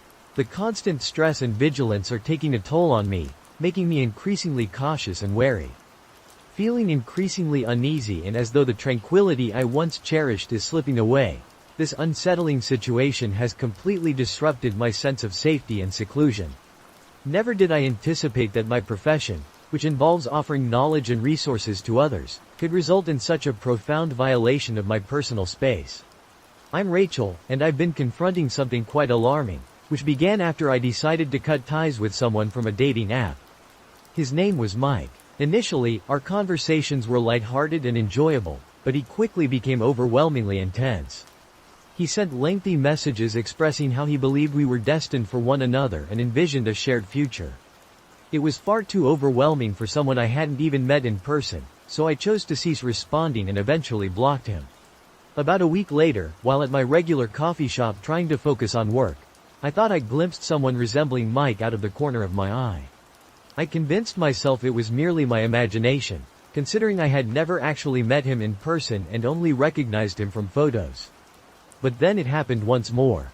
While shopping for groceries, I noticed a person from behind who bore a striking resemblance to him. I tried to brush it off as a coincidence. After all, the town isn't very large, and it wouldn't be unusual to occasionally cross paths. However, these occurrences became too frequent to disregard. At the gym, I spotted him again, this time much closer, and there was no mistaking who it was. My heart sank. I couldn't fathom how he knew I would be there. I hurriedly finished my workout and left as quickly as possible. The real shock struck when I saw him outside. My workplace was precisely why I knew this wasn't a coincidence. He seemed to be trailing me everywhere, and each encounter increased my anxiety. I couldn't comprehend how he managed to discover my whereabouts. It was as if he was privy to my schedule. After the unsettling event near my job, I decided to confront him. The next time I saw him at the coffee shop, I directly asked if he was following me. He merely smirked and remarked, "Isn't it amusing how we keep bumping into each other?" To me, it was anything but amusing. It was downright unnerving. I warned him to stop following me, or I would involve the authorities. He just chuckled and said, "See you around, Rachel." Following this, I reported the incident to the police. They took my statement but explained that there wasn't much they could do since he hadn't violated any laws. Consequently, I began altering my routine, steering clear of my usual spots, and being more vigilant about my online privacy settings. Despite these precautions, I still feel uneasy, constantly glancing over my shoulder, wondering if he's lurking nearby. It's both draining and frightening. I'm making an effort to document everything for potential evidence in the future. This whole ordeal has been an eye-opener about the necessity of caution, even with seemingly innocuous online interactions. My friend suggests that I'm partly to blame because I engaged with him for weeks and encouraged deep conversations. However, it's not my fault that I lost interest. It's reasonable to block someone without explanation on a dating app, especially when we never even met. My name is Emily, and for the past few weeks, I've been grappling with something quite disconcerting. It all started when the situation began with minor incidents, but it has escalated to the point where I'm uncertain about how to handle it any longer. It's reached such a level that I felt compelled to share my experience here, hoping that someone else might have gone through something similar or could offer some advice. It all started roughly a month ago. As a freelance graphic designer, I frequently work from coffee shops to enjoy a change of scenery. One day, I was at my usual spot, a quaint little cafe downtown, when I noticed a man sitting across the room. He wasn't just glancing or casually looking, he was staring at me with an intense gaze. It made me uneasy, but I tried to dismiss it, thinking he might just be zoning out, as people sometimes do. However, the following day, I saw him again at a different coffee shop. This time, I was certain it wasn't a mere coincidence. He maintained that same penetrating stare. I left shortly after arriving, a cold shiver running down my spine. In the days that followed, I began to see him everywhere I went. Whether I was at the grocery store, the gym, or out with friends, he was always there, loitering at a distance. He consistently wore dark, unremarkable clothing and a baseball cap, as if trying to blend in, yet he was always watching me. I resolved to confront him the next time I encountered him, which happened at the public library. I approached and asked why he was following me. He simply smirked and said, "You're very interesting," before walking away, leaving me no chance to reply. His response sent chills through me. It was clear this was no mere misunderstanding. He was intentionally following me. As a precaution, I began taking different routes and varying my routine. Yet, he always seemed to find me. One evening, as I was making my way home from a friend's house, I noticed him trailing a block behind me. Panic surged through my veins, and I swiftly ducked into a bustling restaurant, calling for a cab to take me home. When the taxi arrived, I glimpsed him standing across the street, simply watching. That night, I could barely sleep. Every noise startled me, fearing he had discovered where I lived. The following morning, I filed a report with the police. They documented the details and advised me to reach out if he directly approached me, but there was little they could do without a direct threat. A few days went by without any incidents, and I dared to hope he had perhaps given up. Then, unsettling letters began arriving. No return address, just hand-delivered to my mailbox. The letters were disturbing, describing how he relished watching me, how he believed we were destined to be together, and how he was certain we would unite soon. I installed security cameras around my home and changed all my locks, but the letters persisted. Each one was more disturbing than the last, detailing what I wore on certain days and why I did what I did. I provided these to the police, who commenced an official investigation, but they have yet to make any headway in identifying him. It has been weeks now, and the anxiety is wearing me thin. I constantly glance over my shoulder, jumping at shadows. I've stopped visiting my usual places and rarely meet with friends. It feels like I'm becoming a prisoner in my own life. Just yesterday, I saw him again, standing under a streetlight. Was invading the very fabric of my existence. Each time I came home to find another package waiting, my heart would skip a beat, and the familiar chill of fear would creep up my spine. The police reassured me they were doing everything possible to identify and apprehend him, but their words offered little comfort in the face of such a personal intrusion. Every night, I would look out my window, half expecting to see him lurking beneath the street lamp again, his silhouette haunting yet tantalizingly out of reach. Sleep was elusive, the fear gnawing at the edges of my consciousness, leaving me restless and perpetually on edge.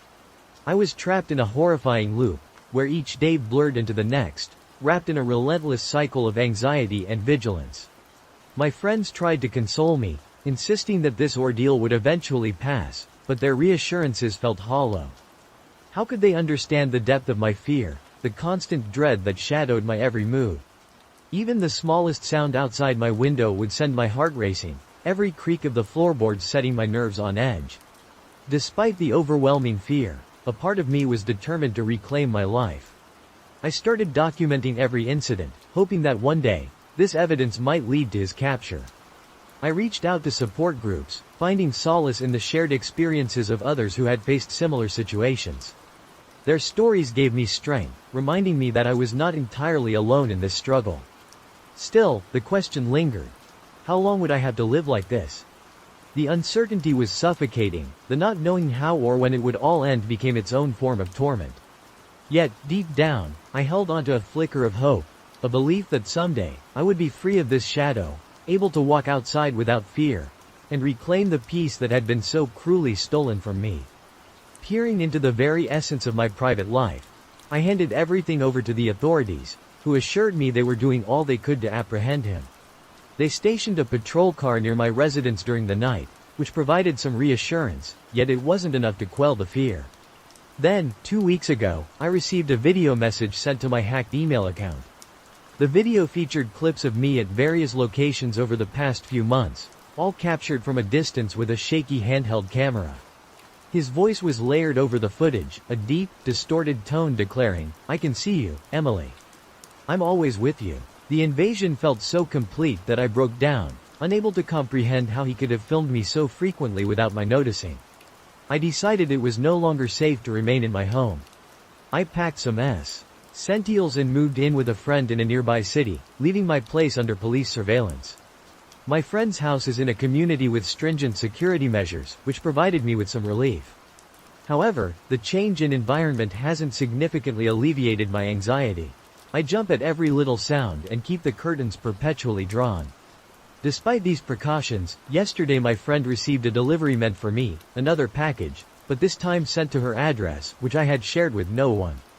It contained an old t-shirt of mine that I had donated to charity a year ago. There was a note. "You can't hide from me." The realization that he had tracked me down even here, in a place I believed to be safe, was paralyzing. The police are now considering this STA. The authorities consider Walker a significant threat and have intensified their efforts to apprehend him, but thus far, they have been unsuccessful in identifying him. I'm contemplating the possibility of hiring a private investigator, as I feel I'm exhausting all other options. The idea of living under these circumstances indefinitely is intolerable, and I'm urgently seeking a resolution. My name is Alex, and I'm a 34-year-old software developer residing in Moore, Virginia. I commute daily to a modest office located approximately 30 miles from my home. This daily journey usually takes me along Route 27, a tranquil stretch bordered by open fields and occasional dense woods. It's typically serene, but somewhat eerie after sunset. Yesterday evening's drive began like any other, yet it took an unexpected turn that left me deeply unsettled. I've been replaying the events in my mind, trying to make sense of them. As I was driving home around 6:30 p.m., the sun had just dipped below the horizon, casting its last orange glow. That's when I noticed a woman standing by the roadside, signaling for a ride. She appeared remarkably well-groomed, with a tidy appearance and a small backpack slung over one shoulder. Normally, I adhere strictly to a no-hitchhiker policy, but something about her compelled me to stop. Perhaps it was the way she seemed more like a stranded commuter than a typical hitchhiker. She introduced herself as Sarah as soon as she got in and mentioned she was headed to the next town to meet friends. Initially, she seemed quite amiable, engaging in small talk about the weather and local news. However, I noticed she deliberately avoided answering any personal questions. Here she was, emerging from the shadows, and I couldn't fathom where she had come from or what her reasons were for being out here by herself. It was peculiar, but I initially attributed it to her being a private person. About 10 minutes into our drive, Sarah gestured towards a badly maintained service road, suggesting it as a shortcut. Familiar with the road and its reputation for being less than safe, especially at night, I advised her that we were better off sticking to the main route. That's when the atmosphere inside the car shifted noticeably. Sarah's insistence grew more urgent, which was quite unsettling. Why was she so eager to lead us onto a darker, more isolated road? A knot formed in my stomach as her demeanor transitioned from friendly to frantic. Despite her objections, I continued driving, attempting to keep the conversation light, but she wasn't receptive. Her agitation escalated rapidly from that point. She began raising her voice, her words laced with panic, saying things like, "You don't understand, we need to go back." It made no sense and was beginning to frighten me. I decided I needed to reach a public place where other people were present, so I headed toward a gas station I knew was nearby. As I turned onto the brightly lit road, Sarah suddenly snapped. She lunged at the steering wheel, trying to veer us off course. My heart raced as I struggled to maintain control of the car, eventually managing to stop safely in the gas station parking lot. She didn't linger. The moment I hit the brakes, she dashed out of the car and vanished into the night. Trembling, I sat in the. After sitting in my car for several minutes trying to regain my composure, I eventually made my way inside to speak with the attendant. They suggested I report the incident to the police. The officers recorded my details, but they seemed skeptical that anything would come of it, given that no one was injured and nothing was stolen. The drive home was tense, every shadow appearing menacing. Once I finally arrived, I double-checked all the locks, attempting to relax, but sleep was elusive. The entire ordeal made me question my judgment, serving as a stark reminder of the dangers involved in picking up strangers. I kept replaying the situation in my mind, wondering what might have happened if she had succeeded in steering us off course and contemplating her possible motives. I'm still coming to terms with everything, feeling a blend of relief and lingering anxiety. I've resolved to trust my initial instincts from now on. No more deviations, no more hitchhikers, regardless of the circumstances. It's simply too unpredictable, and last night was a bit too close for comfort. It was around 11 p.m. when I realized I was out of a few essential kitchen items: milk, eggs, and bread. Despite the late hour, I decided to make a quick trip to the nearby supermarket. It's typically quite empty at that time, which is just how I prefer it. No lines, no waiting, just a swift in and out. Upon arriving at the supermarket, the parking lot was nearly deserted, with just a few scattered vehicles likely belonging to the night staff. Inside, the bright fluorescent lights buzzed overhead, accompanied by the usual pop music playing softly. Softly drifting through the store's speakers, I picked up a basket and made my way to the dairy section first. As I turned into the milk aisle, I noticed someone else further down the same row. He was a tall man clad in a heavy jacket, which seemed unusual given the mild weather we'd been experiencing. Rather than browsing the products on the shelves, he appeared to be merely standing there, which struck me as peculiar. I tried not to pay it too much mind and concentrated on locating the milk. After grabbing it, I headed over to the bread aisle, and that's when I noticed the man again.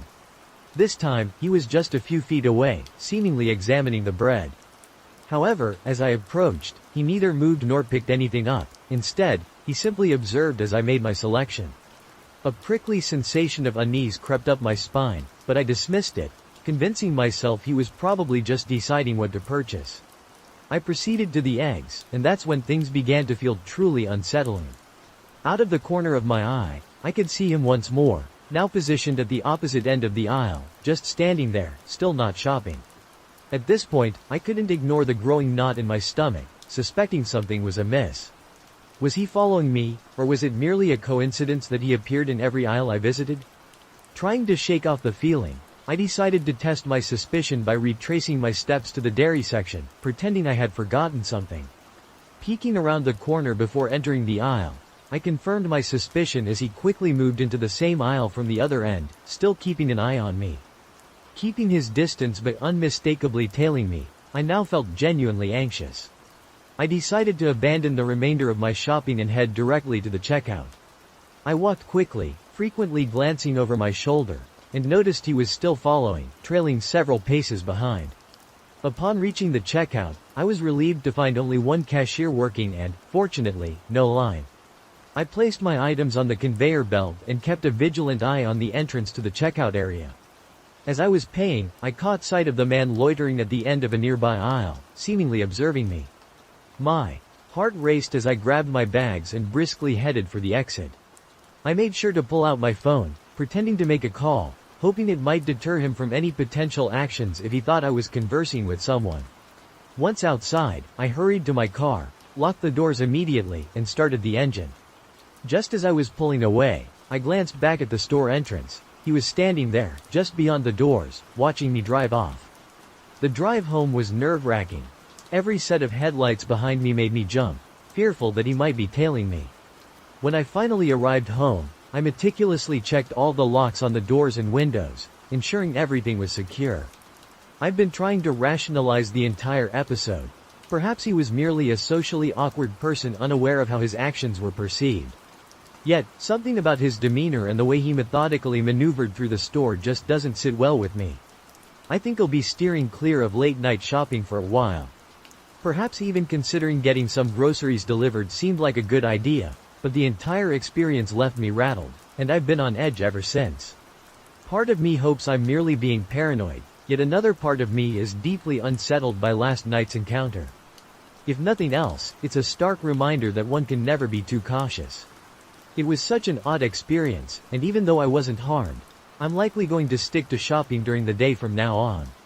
This happened just an hour ago, and I'm still on edge. I need to get this off my chest. I frequently hang out late with my buddy Mark, particularly on weekends when his parents are away. Tonight, though, felt different right from the beginning. We decided to explore the abandoned house at the outskirts of town. It's an old, supposedly haunted mansion that local kids always dare each other to visit. It was around 9 p.m. when we set out, and the air was unusually chilly for a summer evening, with a dense fog rolling in, reducing the street lights to mere halos in the mist. The old path to the house was overgrown, with branches snagging our clothes as we pushed our way through. We were halfway there when I heard it, a faint whisper. It was so soft I thought I had imagined it, but when I looked at Mark, his face was pale, and he had stopped dead in his tracks. "Did you hear that?" he asked, his voice barely above a whisper. I nodded, and we listened. There it was again, a whisper, but this time it called my name. Chills ran down my spine. We were alone, yet it felt as if someone or something was watching us. Struggling to shake off the fear, we pressed on toward the mansion, now looming ominously ahead. Its shattered windows resembled dark eyes, silently observing us as we stepped onto the grounds. The air grew noticeably colder, and the whispers seemed to envelop us. Mark wanted to retreat, but I persuaded him to continue. We were already there, after all. We entered through the back door, only to find the interior of the house even more decrepit than the exterior. Peeling wallpaper adorned the walls, dust blanketed the floors, and the air was heavy with the stench of decay. Using our phones as flashlights, the beams pierced the darkness as we navigated the ground floor. Every creak and echo startled us. When we stumbled upon the staircase, I hesitated, but my curiosity urged me onward. Upstairs, the atmosphere grew more oppressive. The whispers intensified, and I could almost discern sentences, warnings to leave. They urged to turn back. Mark grabbed my arm, insisting that we shouldn't be there, but I pulled away, drawn to a room at the end of the hall. The door was slightly ajar. I pushed it open, and that's when we saw it. A large figure, shadowy and indistinct, standing by the window. It turned to face us, and though it had no eyes, I felt its gaze piercing my soul. We didn't linger to discover its intentions. We bolted from the house, sprinting down the path and not stopping until we reached the safety of the streetlights. Now back at Mark's house, with the doors securely locked and all the lights on, we're trying to process what transpired. Mark is convinced we encountered a ghost, the spirit of old Mr. Miller, who had died there. Alone, I couldn't quite pinpoint what it was, but every shadow now makes me jump, and the whispers. I can still hear them if I concentrate intently enough. What did we witness in that other house? Was it merely our imaginations, fueled by the ghost stories we grew up with, or did we truly encounter something supernatural? I'm unsure if I'll ever return to find out, but one thing is certain. I'll never forget the fear I felt tonight. This event happened to me several years ago. At that time, I was living with a friend and was on my way back to my apartment for a night with my family. I was in a bit of a foul mood and had run out of cigarettes, so I decided to stop at a gas station on my way home. This particular gas station was dilapidated, absolutely run down. The unfortunate thing is that it was designed to be barely functional. The lights outside were often non-functional, and the place perpetually reeked of burnt rubber. It was somewhat sketchy during the day, but at 10 o'clock at night, it transformed into something entirely different. Nonetheless, I was in dire need of cigarettes, so I stopped. I got out of my car, went inside, picked up a bottle of Gatorade, and headed to the counter, only to notice that no one was there. I had stopped by this gas station before and experienced the same situation, assuming they were either in the bathroom or at their house. The employees were all part of a family who lived on the premises, so I waited around for a few minutes. Soon enough, the restroom door swung open, and out lumbered a rather angry-looking woman. The cashier rang up my Gatorade and gave me attitude when I mentioned I wanted cigarettes. I couldn't quite grasp why. It's not like I frequent their store often. On those rare occasions when someone does come in to make a purchase, you would think they'd appreciate the business. With that awkward encounter behind me, I was on my way. The total time from when I stepped out of my car to when I exited the store was probably around 5 minutes. I have a light inside my car that stays on while I'm driving, and I was sure it had been on when I went into the store. However, as I approached the car, I noticed it was off. Not giving it much thought, I went to open my door and realized it was unlocked. I never leave my car unlocked, but I figured I might have been in such a rush that I forgot. I got in, started the engine, lit a cigarette, and absent-mindedly backed out while opening my Gatorade. I recapped the bottle, placed it on the seat beside me, and was just about to pull out onto the road when a hand suddenly reached out from the back seat. Panic surged through me, and my instinct was to turn around, but a voice quickly warned, "Don't turn around if you know what's good for you." I remained facing forward and cautiously asked what he wanted. He replied that he needed a ride somewhere. My phone was inconveniently in my backpack on the floor of the passenger seat, too far to reach without being obvious. I inquired where he wanted to go, and he directed me to a notorious alley known for drug activity, about 4 miles from our current location. I was familiar with the area, having delivered pizzas there before, prior to switching to a relatively safer job at a deli.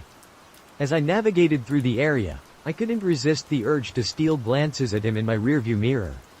However, every time I tried, his face seemed to be shrouded in shadows. We arrived at the destination he had in mind, and he rolled down the window, shouting out a name. A man approached my car and sold some equipment to the stranger through the back window. The whole time, he mocked me, referring to me as his new chauffeur. After about 15 minutes, their transaction was complete. As we headed back, he began to engage me in conversation, which struck me as odd. I responded with reasonable answers, careful not to divulge anything personal. We were about halfway through our journey when he requested that I pull over to the side of the road. This particular stretch spanned a man-made concrete ditch, resulting in a wide shoulder over the ditch. He instructed me to stop there and turn off the engine. "Do you believe in God?" he asked, making my heart race. "I'm not sure," I replied. "If you died tonight, do you think you'd see God?" he pressed on. "I don't know," I admitted. "I'd like to think so." "Close your eyes, place your hands on the steering wheel, lean your head forward, and let it rest on the wheel," he commanded. Trembling, I complied. "Now count," he insisted. "Are you deaf?" I said count. So, I began counting slowly, my pace matching the seconds that ticked by. I pondered how many more I might have left. Once the dealer departed, the man in the back seat instructed me to return him to the gas station where he had originally entered my vehicle. The road leading back there was neither well lit nor frequently traveled after dark. Although I hadn't encountered any additional danger beyond what I was already facing, I just wanted him out of my car. I could sense him fidgeting in the backseat, and I genuinely thought my life was in jeopardy. Then, unexpectedly, he simply exited the car and dashed away. I kept counting, reaching at least 1,000, before I felt it might be safe to raise my head. I was terrified of looking up only to find him standing ominously in front of my vehicle, waiting for me to make a wrong move. However, when I finally dared to look, he was gone. I quickly sped toward my apartment, snatched my phone, and called the police. Unsurprisingly, they informed me there was nothing they could do since I couldn't provide a detailed description of the man, other than identifying him as male. I suspected he might be black because I caught a glimpse of his skin when I initially began to turn around, but the moment was so brief that I couldn't be sure. He didn't steal anything from my car or leave any trace behind. That day taught me several valuable lessons. First, I vowed never to leave my car unlocked again. Second, I now always inspect my vehicle before getting in. Third, I resolved never to stop at that gas station again. Fortunately, I no longer reside in that area, which is a relief. Lastly, if someone ever manages to get into my car with ill intentions again, I intend to crash full speed into the nearest light post. I'll be wearing a seatbelt, and I doubt the hijacker would bother with theirs. This incident occurred during the summer of 2017. I was a 19-year-old girl at the time. I will be intentionally vague about specific details, such as the country, people's origins, and names of places, to maintain discretion. Known for or creating a negative reputation for any community. Although it isn't genuinely terrifying, this story still has an eerie quality, and the conclusion is so astonishing that I find it hard to believe even now. At the time, I was residing in an apartment with my family. In the parking area, there were always a few men fixing cars. I frequently returned home late at night and would see these men chatting. Occasionally, they would greet me with a "good evening," and once, they jokingly offered to reserve a parking spot for me, but nothing was ever inappropriate. I would respond politely. I had noticed that one of them owned a customized sedan, and it seemed he lived in the same building, although he used a different entrance because the car was parked there in the morning. The vehicle was quite distinctive. One morning, as I was heading to work, I noticed that this car was parked adjacent to mine. Since he didn't live far, it wasn't particularly strange. However, when I got into my car, I realized the owner was sitting inside, watching me and smiling. Well, I thought, it's 8:30 a.m., it's not entirely unusual. I began my drive to work and entered a unique roundabout where you must stop inside if a car is approaching from the right. So, I halted and looked to the right to see when I could proceed.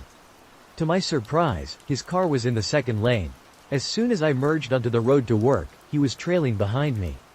Even as we approached our destination, he remained there. I worked at a mall that housed the largest hypermarket in the neighborhood, so I assumed he might be heading there for some shopping. I drove into the underground parking area and parked my car. He followed suit. The same man stood right beside me. I opted to disregard him and proceeded toward the escalator. He mimicked my actions and initiated a conversation. "Hello, I'm Steve. And you?" he inquired. "I'm Anna," I replied. "How old are you?" he asked. "I'm 19, I answered. "I'm 27. Is that a problem?" he continued. "No, why would that matter?"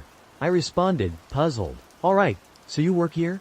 he queried as we arrived at my workplace. "Yes," I confirmed. "Well, see you tonight," he said. In that moment, I realized he wasn't fluent in the language. I answered his questions because he seemed harmless, and I didn't want to create a scene. When he said goodbye, I thought, yeah, I see him every evening in my parking lot with his friends, so it's normal. However, when I finished my shift, the exact same scenario unfolded as it had in the morning. While seated in my car, I noticed the man was right next to me, which surprised me. Observing how keen he was to chat, I stepped out and asked, "What are you doing here?" With a broad smile, he approached me and said, "I have something for you." "What?" "No," I responded as he handed me a red rose. Embarrassed and taken aback, it was the first time anyone had ever given me a flower. I declined it several times, but he persisted. I realized the only way to get rid of him was to accept it, which I did, and then he departed. I kept the rose in my car to prevent my family from noticing anything unusual, and I later discarded it in a trash can outside. This incident marked the start of the week, and he began waiting for me after work, offering drinks and inviting me to the cinema or restaurant. I turned down all his invitations but ended up accepting the drinks just to make him leave. During the weekend, I had a second job with late shifts at a fast food restaurant. It was my first shift back at the restaurant since everything had transpired. I was closing up with 3 other colleagues, as it was dark and late. One of us needed to leave first and drive around the premises to ensure everything was secure for everyone. Typically, I wouldn't take on this task, but that night, I had an unsettling intuition that he might be there, so I volunteered. As soon as I stepped outside, I saw him parked beside my car. It was 1 a.m. How long had he been waiting there? I asked him to move his car a bit further away, or else we'd be unable to leave. He complied, and after my colleagues had departed, I pulled up alongside his car and rolled down my window to clarify why I had reacted that way. Not that I owed him any explanation, but I figured he might follow me until I did.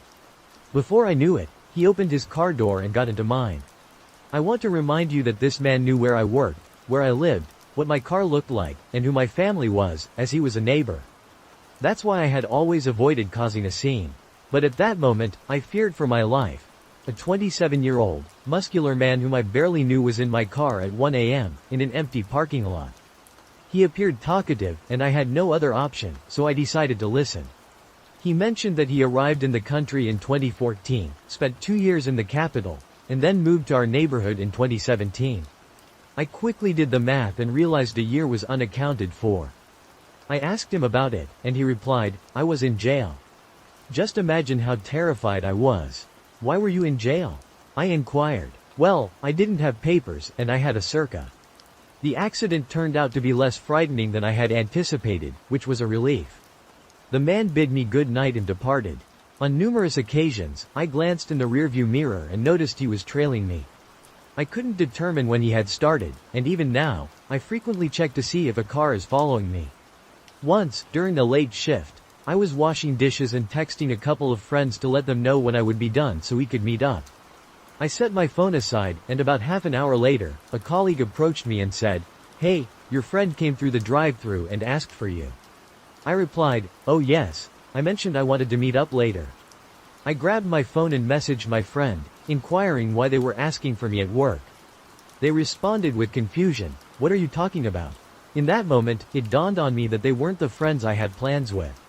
I hurried to my colleague and asked her to describe the person in the car. It was Steve. There were countless incidents like this. He would follow me to my friends' gatherings and threaten to inform my dad that he had seen me socializing with boys over drinks. Additionally, one of his acquaintances, Carl, whom I spotted in my parking lot, had also begun tailing me. A friend, who knew Carl, informed me that Carl was married, had children, and was 40 years old. I was utterly stunned. One evening, around 10 p.m., when it was already dark, I parked my car and noticed a neighbor returning home. It had been a while since we last spoke, so he said he would be back in 2 minutes so we could catch up. While waiting, I was retrieving my belongings from the trunk when the car parked behind me suddenly flashed its lights. As the car's headlights flashed at me, I didn't need to turn around to identify who it was. I had exercised patience since nothing particularly outrageous had occurred, and I didn't want to alarm or create issues for my family. However, that evening, I was genuinely fed up, and it was all unfolding right in front of my home. I tossed my belongings aside and hurried toward the vehicle. Both Steve and Carl were inside. I instructed them to leave me alone and to stop tailing me. Steve remained silent, while Carl simply grinned and wished me a good night. I didn't respond and walked away, but it seemed effective because they left me alone for several months. Steve switched his car to a black one, which was still quite distinctive. He followed me a few more times, and one day he attempted to communicate with me through a friend who could interpret. I made it clear to his friend that I wasn't interested, and that marked the last time I spoke with him. Months later, I encountered a guy in my neighborhood, and I knew he lived in an apartment close to where Steve resided. Although the whole ordeal had concluded, it lingered in the back of my mind. I didn't really know who the guy was and wasn't sure if this would start again. My curiosity got the better of me, and you know how curiosity can be problematic. I began a conversation with him. "Hey, do you know the guy Steve who lives in your building?" I asked. "Oh yeah, the mechanic?" he replied. "No, the guy who owns the black car." "Oh, you mean my dad?" I was stunned. Even now, it's still a significant shock, and I can't quite recall how the conversation concluded. I know I didn't mention anything about his father's behavior. I had known this kid for many years, and it turned out he was actually the son of the man who had been following me. This man had 4 siblings, and soon I realized he had deceived me about his age. The boy was actually around 15, and I had believed him without question, feeling foolish for doing so. This was only the beginning of the startling revelations. A few days later, I met a friend who was aware of these events. I informed her that the boy was his son, and she looked at me in disbelief, exclaiming that all this time it was this particular man. "You know him? He left his homeland after embezzling money from influential individuals and reunited with his family here, only to later be imprisoned for allegedly assaulting a woman." I recalled that when he used to follow me, he would halt whenever I drove towards the police station. I assumed it was due to unresolved issues with his documentation. My friend continued talking and showed me a video. "This is his wife," she pointed out, "and the second woman is his other wife." She was so exhausted from his interactions with other women that she traveled to their native country to find a second spouse for him.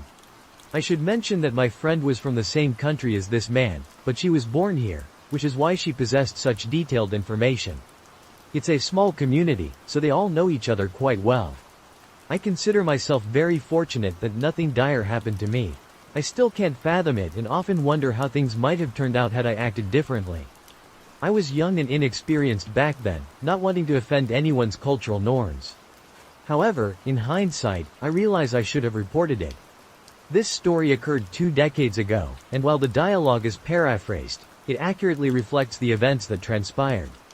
Each year in March, my family would embark on a journey of about 2 hours into the city from our rural hometown to savor a college basketball tournament. We frequently lodged at a large, well-regarded hotel, and the city was no stranger to us. However, this particular year had a different feel. A wave of violent muggings had swept through the area, leaving many gravely injured. I remember reading about these assaults in the newspaper. I've always taken pleasure in reading the news, even as a young child. The reports about the city unnerved me more than usual because I wasn't accustomed to the threat of violence being so near to home. It was a Saturday night, around 11 p.m., and my mom, dad, and little sister were winding down, preparing for bed. It's important to note at this juncture that my mother is naturally more paranoid than other mothers. While it can be irritating at times, it often leaves us well prepared for unfortunate situations. This night would be one of those instances. I was sitting on the second of 2 beds, the one farthest from the room's entrance, when there was a knock at the door. "Room service," a voice announced. My parents exchanged glances, and my mom gestured for my dad to peer through the peephole in the door. We didn't order anything, my dad said as he assessed the short, stocky man standing outside our door. He had a trolley with what seemed to be a meal and was clad in a green hotel uniform. "Are you sure?" he replied. "I've got an order here for room 4109. The man at the door didn't sound insistent or out of place at all. In fact, if it weren't for the recent violence in the city, that we likely wouldn't have been as vigilant initially. Nevertheless, that evening, my parents were notably wary. My father spoke firmly to the man at the door, asserting that we hadn't ordered any food. The man departed courteously, without any issue. We had little reason to suspect anything, and my father was inclined to attribute it to a simple error on the hotel's part and retire for the night. However, my mother eventually convinced him to contact the front desk to verify the situation. About 15 minutes after the man had left, my father ended his conversation with the front desk. They had no record of his placing the food order, and their room service uniforms were white, not green, he stated with a serious expression. I noticed the color drain from my mother's face, and my sister appeared frightened. The hotel promptly dispatched security to our floor to determine if the intruder was still present. They checked on us before proceeding to search the area. Security returned to our room a few minutes later, informing us they had discovered an abandoned trolley in the stairwell, but no individual was found. With that, they left, and we meticulously secured the locks on the door before eventually falling asleep. The next morning, I was the first to wake. I was reluctant to turn on the TV and disturb my family, and there was no newspaper in the room. So, I started up my dad's laptop and accessed the local newspaper's website. The leading headline instantly made my stomach churn. Man stabbed outside City Hotel. Apparently, at approximately 11:30 the previous night, shortly after we had turned away the bogus hotel employee, a pedestrian had been attacked. Brian had been assaulted just outside our hotel, right in the middle of the sidewalk. He suffered 2 stab wounds and a severe beating, all in plain view, yet his wallet remained untouched. The article continued, noting the absence of any clear reason for the attack. It was sheer violence for the sake of violence. It also pondered why the victim had been stabbed to the point of incapacitation, only to be further beaten by hand. I immediately woke my parents and showed them the article. My mother grew anxious, while my father appeared furious and instinctively reached for the phone. We promptly contacted the police, sharing our account of the previous night. We provided as much information as we could about the man at our door, suspecting he might have been involved in the attack, but no one was ever apprehended. Fortunately, there were several inches of locked door separating us from the imposter employee. It may very well have saved our lives. I've kept this story to myself for the past 6 years because it sounds unbelievable, and I was advised not to discuss it. 6 years ago, I went camping with a now ex-boyfriend. The campsite we chose was stunning. We drove through some rugged trails to reach a spot adjacent to hiking paths, not far from natural hot springs and a majestic waterfall. We were in the heart of nowhere, utterly isolated. We set up our camp next to the car, went hiking, soaked in the hot springs, returned, and had dinner. Everything was perfectly normal until we awoke the next day. I need to give to provide some context about how we slept that night and help you grasp my bewilderment. Before retiring for the night, I placed our food cooler and a stereo we had brought with us in the car and securely locked it. I then tucked the keys into the front pocket of my backpack, which I positioned beside my sleeping bag on the far side of the tent, away from the entrance. My boyfriend at the time slept closest to the tent's door, with a gun lying next to him. Upon waking the next morning, I felt perfectly fine, having slept deeply, and everything inside the tent appeared normal. However, when we stepped outside, our campsite was in complete disarray. The fire pit we had meticulously constructed was destroyed. The cooler had been hurled aside, and food was strewn everywhere. The stereo lay shattered into pieces near a tree. All the car doors were ajar, including the trunk. We stood there for a moment, enveloped in silence, absorbing the scene. The woods felt eerie and nothing like the serene campsite we had enjoyed the day before. Everything about the forest seemed off. My boyfriend accused me of neglecting to lock the car, suggesting that an animal had rummaged through our belongings. I insisted that I had indeed locked it and went back into the tent to retrieve the keys from my backpack, only to discover they weren't there. Later, I found them on the ground right next to the car. We hurriedly gathered our things, tossed them into the trunk, and drove away. Throughout the drive, my boyfriend remained silent, refusing to discuss the unsettling events. It wasn't until we were nearly home that he finally spoke up, revealing that he had AMT of something kneeling over him in the tent, holding his gun, and just STA. I attempted to ask him more questions, but he fell silent once again, expressing that he didn't wish to discuss it and suggested that I should avoid mentioning it as well. I've endeavored to put it out of my mind, yet I simply can't shake it off. Something profoundly disturbing occurred to us in the woods that night. Having grown up in these woods, they usually bring me a sense of ease. Nonetheless, I've encountered a few unsettling experiences that have lingered in my memory, and this was one such incident. I was 18 at the time, and one evening, my friends Mike, Paul, and I decided to go camping. Well, perhaps camping isn't the most accurate term, as we hadn't planned to stay overnight. Our intention was merely to relax and enjoy ourselves around the campfire for a bit. The plan was straightforward. Head out, light a campfire, share a few bottles of wine, grab a bite to eat, and then return home for a restful night's sleep. We convened at my house while the sun was still shining brightly, prepared ourselves, and set out. Our destination was an old, deserted quarry nestled deep within the woods, about a 40-minute drive from my home. Although the quarry possessed a tragic and admittedly eerie history, it was a favored spot for such gatherings. By the time we arrived, the sky had taken on a reddish hue as the sun slowly dipped behind the hills. We quickly collected all the firewood we could find to avoid searching for it later. As night descended and everything around us transformed into an impenetrable darkness, we managed to ignite the fire. Spirits were high, and we were getting ready for our first toast when we suddenly realized we had made a dreadful mistake. We realized we had forgotten the corkscrew when we attempted to open the wine without it. Our efforts were quickly abandoned, as the bottles were rather pricey and we didn't want to risk damaging them. It became evident that one of us would need to make a swift trip back to retrieve the corkscrew. After a brief discussion, I offered to go, but with two conditions. First, they had to give me a hatchet for protection in case anything went awry on the journey. Second, there would be no pranks upon my return. Mike and Paul readily agreed, handing me a hatchet and a flashlight before sending me on my way. As I jogged through the forest, I heard a noise that reminded me of a boar. Suddenly, I recalled a warning from an older hunter I had spoken to a few days prior. He had cautioned me that during this time of year, boars could be particularly dangerous, especially at night.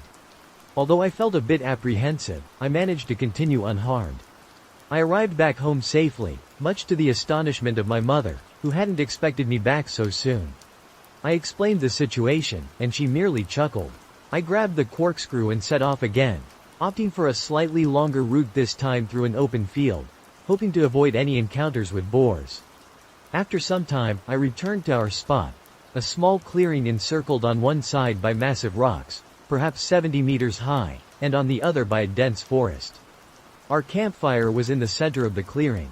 As I approached, I noticed that no one was around, although our backpacks lay on the ground, and the fire was burning brightly. Fantastic, I thought to myself, remembering our agreement that there would be no pranks when I returned. I mused to myself that those guys must think they're quite amusing. With a resigned sigh, I settled down near the fire, facing the woods. It seemed to be the only place they could have concealed themselves. Exhaustion washed over me, and all I could contemplate was the taste of that exquisite Pinot we had brought along. I wasn't in the mood for their antics and was growing increasingly irritated. That's when I heard the snapping of twigs and the rustling of leaves at the forest's edge, perhaps 30 meters from where I sat. The sound was rhythmic, unmistakably footsteps. I aimed my flashlight in that direction and discerned a tall figure clad in a dark hoodie. As the beam illuminated him, he halted, turned to face me, and simply stood there, staring motionlessly. Despite his direct gaze, his face remained obscured. I shouted, "Paul, you obnoxious fool, I know you're trying to frighten me. We had an agreement, so stop playing games and come out." As I finished speaking, the hooded figure turned and retreated further into the woods. Just then, my phone began ringing. I quickly retrieved it from my pocket and saw it was Mike. Answering the call, I began to scold him, "Very funny, you guys. I thought we had an agreement. What are you talking about?" he asked. I'm talking about you trying to scare me. I clearly saw someone, so you can come out now, I replied. Mike seemed paralyzed for a moment, and what felt like an eternity passed as I listened to his heavy breathing and Paul muttering something in the background. When he finally snapped back to reality, he said, "Dude, we're at your house." Initially, when we heard footsteps, we assumed it was you playing a joke on us. However, the situation quickly turned frightening, prompting us to search for you. I had left my phone at your place, so contacting you was impossible. We decided to leave and return for our belongings together.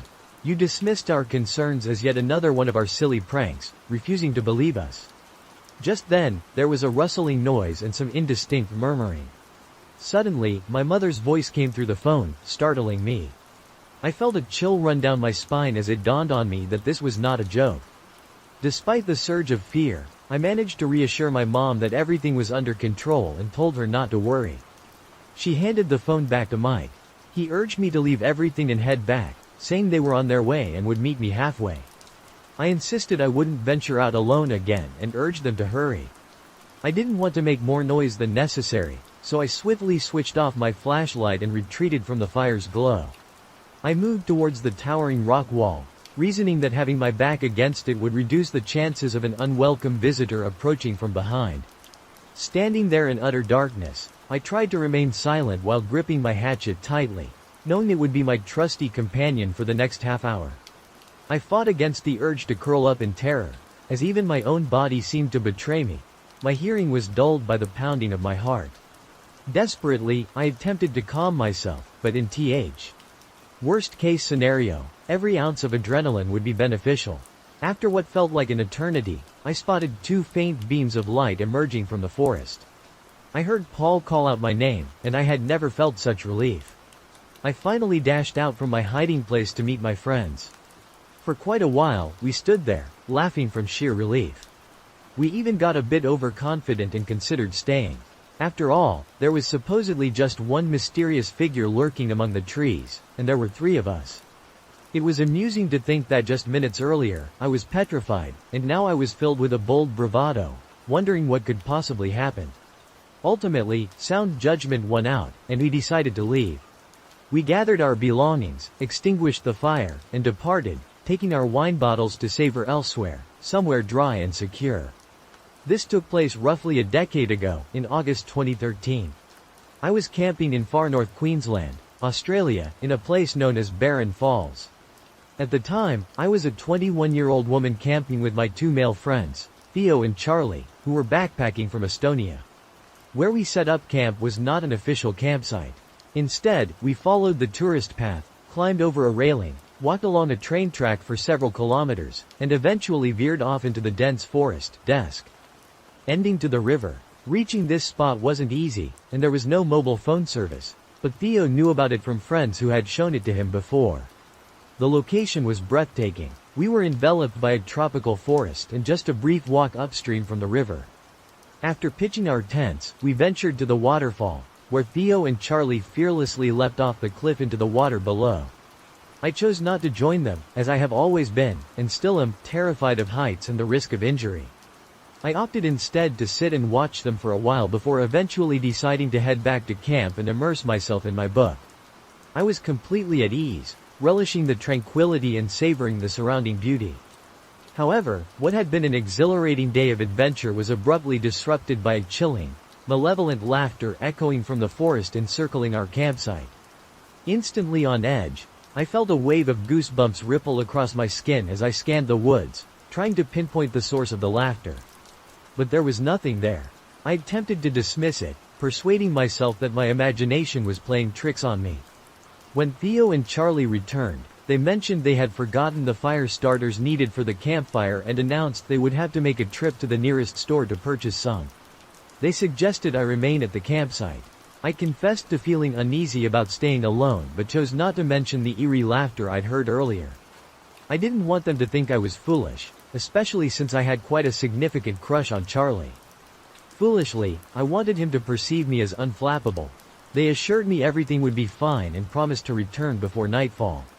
With reluctance, I agreed, and they set off for the store. It was around 4 p.m., and I resumed reading my book. As I pondered the situation, It dawned on me that the walk back to the car was approximately a 20 to 30-minute journey, so they would. I had been gone for well over an hour, and at this time of year, dusk would fall around 5:30 p.m. or so. This meant I would likely find myself alone in this secluded area as darkness descended. I attempted to distract myself with my book, but as the twilight began to settle, I found it increasingly difficult to focus on the pages. A sense of unease began to creep in. After about an hour, I began to hear footsteps rustling through the forest. My initial thought was that Theo and Charlie had returned, and I felt an immediate wave of relief at the prospect of no longer being alone. I strained to hear their voices but was met with silence.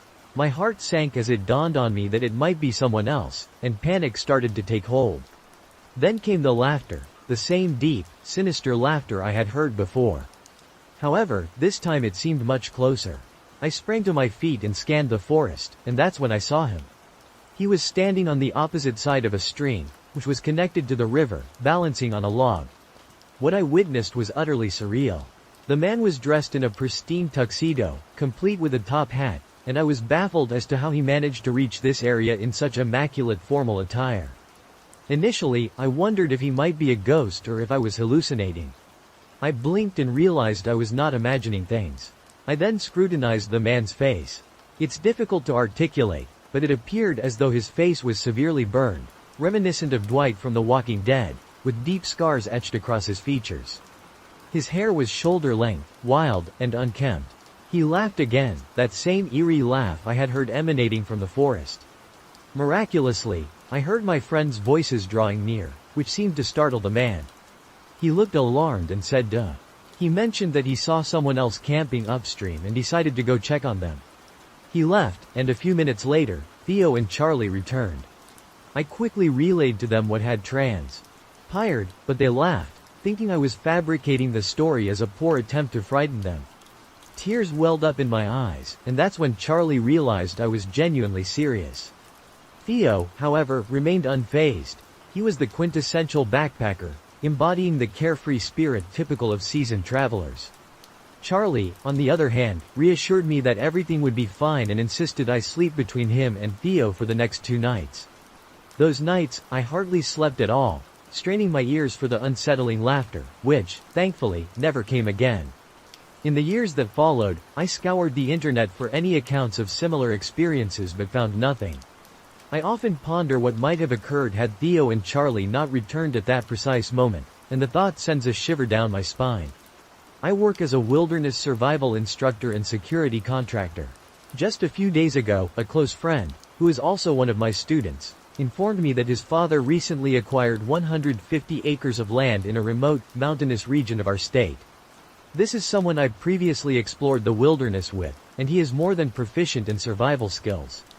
The property remains largely uncharted, aside from about 100 yards that his father had cleared for his horses, which now roam freely. This discovery intrigued me. According to my friend, his father obtained the land for an amazing price. Given that my friend is now a father of 3, he doesn't have as much time to explore. I don't often venture into the woods, so when I agreed to accompany him, it promised to be an enjoyable outing and a much-needed respite. We share interests in our indigenous heritage, cars, wilderness survival, and various other pursuits, which guaranteed lively conversations during our time in the woods. However, his father advised us against exploring without a firearm, warning us about the presence of coyotes. As locals, we're aware that coyotes seldom pose a threat to humans. Additionally, my friend Mal DJ had previously mentioned noticing some human-sized movements among the tree lines during his earlier visits to the property, but his poor eyesight kept him from confirming what he had observed. For our adventure, I took along my AR and a small flint knapping kit, primarily for entertainment, and we set off onto the property. Initially, we hiked across fields and creeks, passing multiple natural springs and ponds. Everything appeared normal, showcasing a stunning landscape. However, as we delved into the unexplored forested area, the atmosphere shifted dramatically. The forest exuded an eerie ambiance reminiscent of the woods in the movie The Ritual, gray and ominously silent, except for the occasional groaning of the tall cedar trees. It felt as if we were being watched from every direction. The air carried a putrid odor similar to decaying flesh. Intrigued, we followed the scent and discovered the remains of 3 to 4 cows. I recorded a video of the scene to show anyone who might be able to determine what could have caused this. Upon examining the exposed skulls, we found no clear evidence of what had happened. Of bullet wounds. Whatever had caused their deaths had scattered their skeletons over a 30-yard expanse. Large and indistinct footprints surrounded the scene, pressing ominously deeper into the forest, accompanied only by silence, the stench of death, and the persistent rhythm of our own heartbeats. We observed a variety of tracks along the stream. There were notably large coyote prints, as well as others that were equally sizable. These tracks seemed to deliberately avoid the sand. As we continued, we came across trees that had been bent over and wedged behind others while still alive, an occurrence that defied natural explanation. Further along our path, we stumbled upon what appeared to be a primitive tool fashioned from bone, possibly used for scooping or cutting. This discovery unsettled us. Its routine, eerie design seemed more archaic than anything a human would craft, yet it was undeniably shaped with intention. Our hike eventually brought us to a clearing with a pond, encircled by large, circular tracks. On the opposite side of the pond stood a peculiar structure resembling a small tree hut, an immense frame with rocks carefully positioned against it. However, it lacked stability, and the arrangement of rocks appeared oddly deliberate. Notably absent were any signs of campfires or camping debris nearby, indicating that this was not a site easily accessed from any house. I meticulously photographed and filmed this bizarre, hut-like structure. As dusk began to settle, we decided it was time to make our way back. Although I had a flashlight attached to my AR, relying on it in the darkness, especially with something lurking that could kill cattle and fashion tools from their remains, seemed unwise. We carefully retraced our steps out of the forest, eventually reaching our destination. We loaded the trucks just as dusk settled in, and as we were leaving, we noticed a mysterious silhouette atop one of the hills. However, we decided against investigating it further. It's important to note that the previous owner of the land had started construction abruptly and then left the site. We're planning to return there this weekend, but this time we'll be bringing along a few more people and all our camping equipment. I work as a field biologist for a renowned university and have recently been contracted by the National Forest Service. My initial assignment is in the picturesque district of the Manand-Gila National Forest. Essentially, I receive GPS coordinates and either drive or hike to the designated areas to carry out tasks they assign. These tasks could involve setting up trail cameras or counters, monitoring equipment, conducting trail surveys, and similar activities, and then recording the data 24 hours after installation. It seems straightforward enough. I found it peculiar, however, that they specifically instructed me to place some cameras only 3 feet off the ground and other infrared cameras in trees at certain heights. Some of these locations are on undistinguished trails, while others are far off the beaten path, in areas where people rarely venture. Sometimes, there aren't any hotels or accommodations nearby, given that these are the remote mountains of West Virginia. The Forest Service has equipped me with some high-quality camping gear for the occasions when camping is necessary. As an experienced hiker and camper, I have spent numerous nights outdoors due to my career choice. I am a woman of about. Standing at 5 feet 6 inches and weighing 130 pounds, I am not easily intimidated. The Forest Service has equipped me well, and I carry an emergency beacon that can swiftly alert every law enforcement officer in the vicinity to my exact whereabouts. I've been assigned to this district for several months now, and I've thoroughly relished my job. West Virginia is a secluded and untouched paradise, which is precisely why I take pleasure in my work. I get to witness sights that most people never encounter in their lifetimes, and I've experienced numerous positive and almost spiritual moments, until a few nights ago. I was stationed near Spruce Knob, the highest point in West Virginia.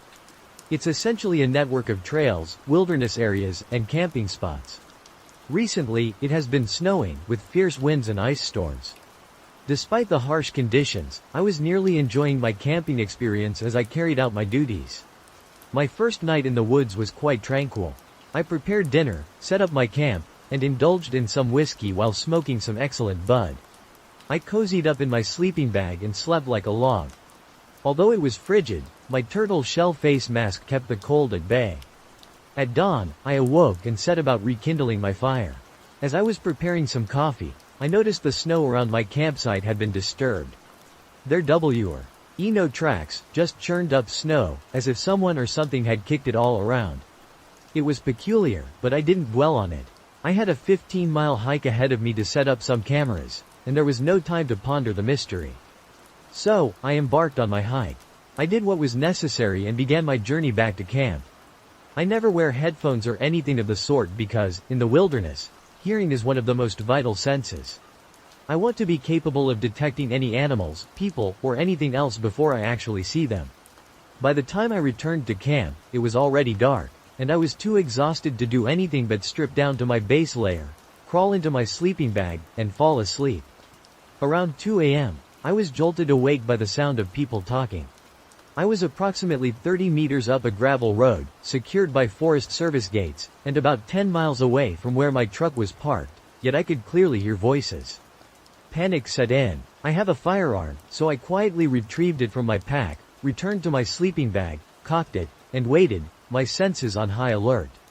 Eventually, the voices faded, and I could no longer hear them, but I never managed to fall back asleep. At daylight, I emerged from my tent to find more disturbed snow and my 2 trail cameras dangling from a tree about 5 feet from my tent. These were cameras I had placed 15 miles away from my campsite.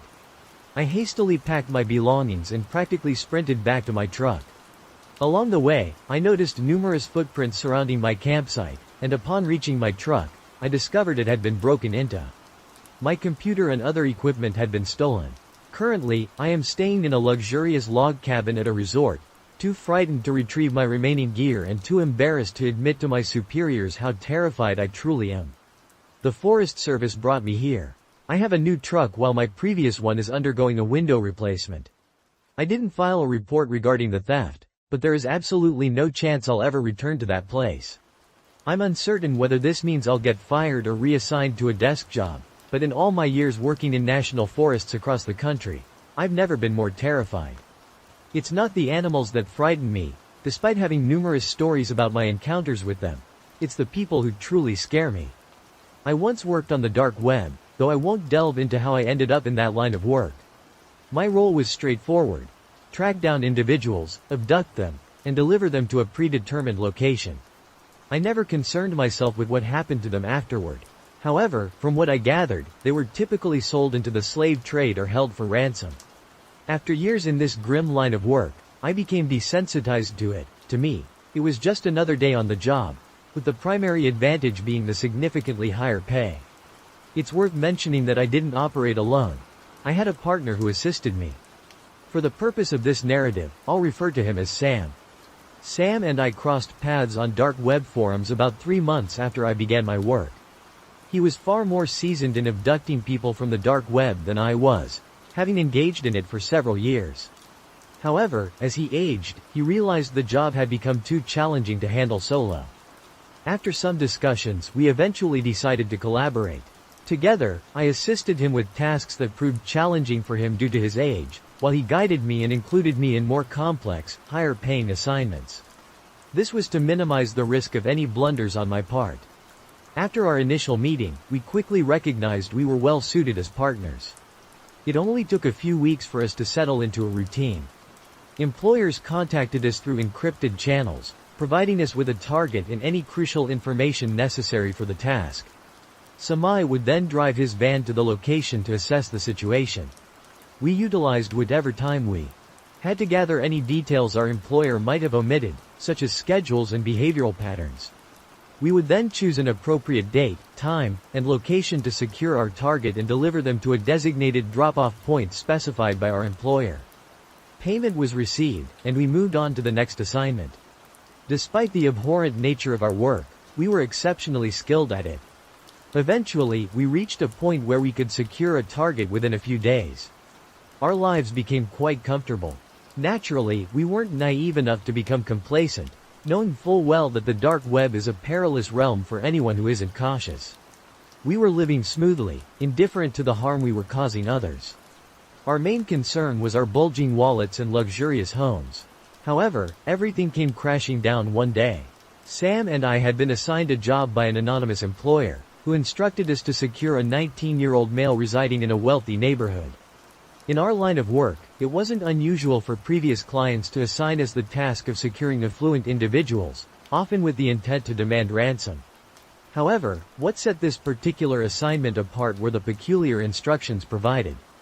We were informed that the target's residence lacked a security system, but we were warned not to become complacent. We were instructed to exercise the utmost caution and remain alert while securing the target, as he was considered highly dangerous. The most unusual directive, though, was the insistence on using carfentanil or a similar agent delivered through tranquilizer darts before proceeding with the capture. It wasn't the request to sedate the target that was odd. We had done that with numerous targets in the past.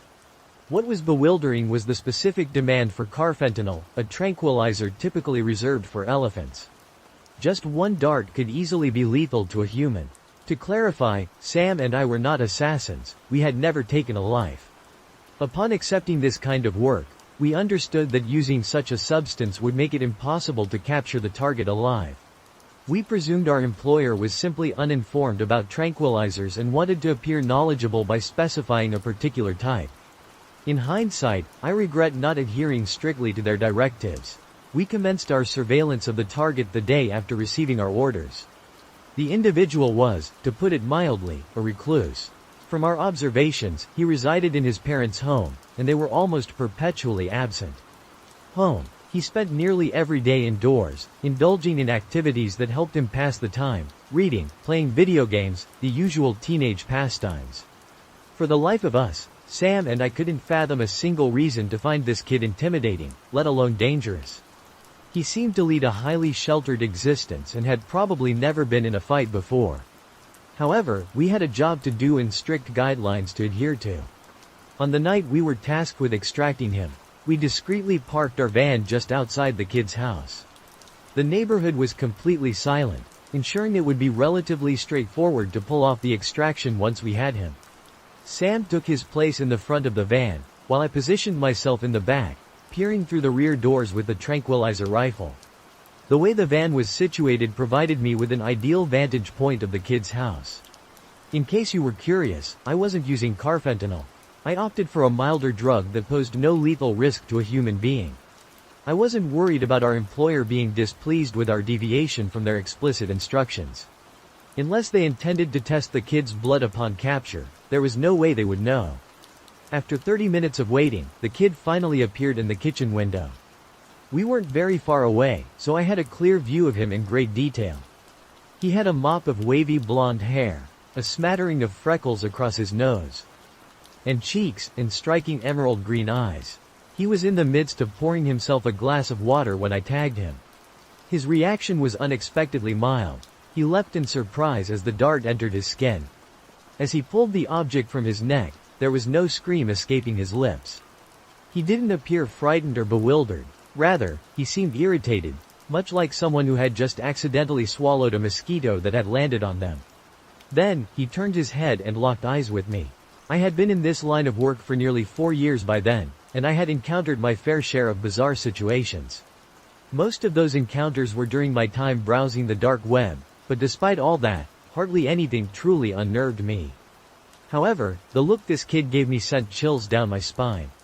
It's challenging to precisely capture his expression, but as his eyes seared into me, the closest I could come to describing it was a look that silently taunted, daring me to approach him, warning that I wouldn't enjoy the consequences if I dared.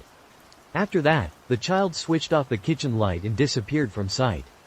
The van jostled slightly as Sam opened the door and stepped out, making his way over to me.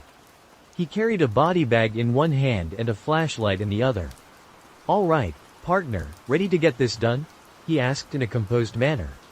I wasn't sure if he had caught the kid's expression, but if he had, he wasn't letting it show. "Yeah, let's do this," I replied, stowing away the rifle and grabbing my own flashlight. "Wow, this is a beautiful house," Sam remarked absent-mindedly. "This kid is really fortunate. I know it's not our usual gig, but maybe we could take a few things while we're here."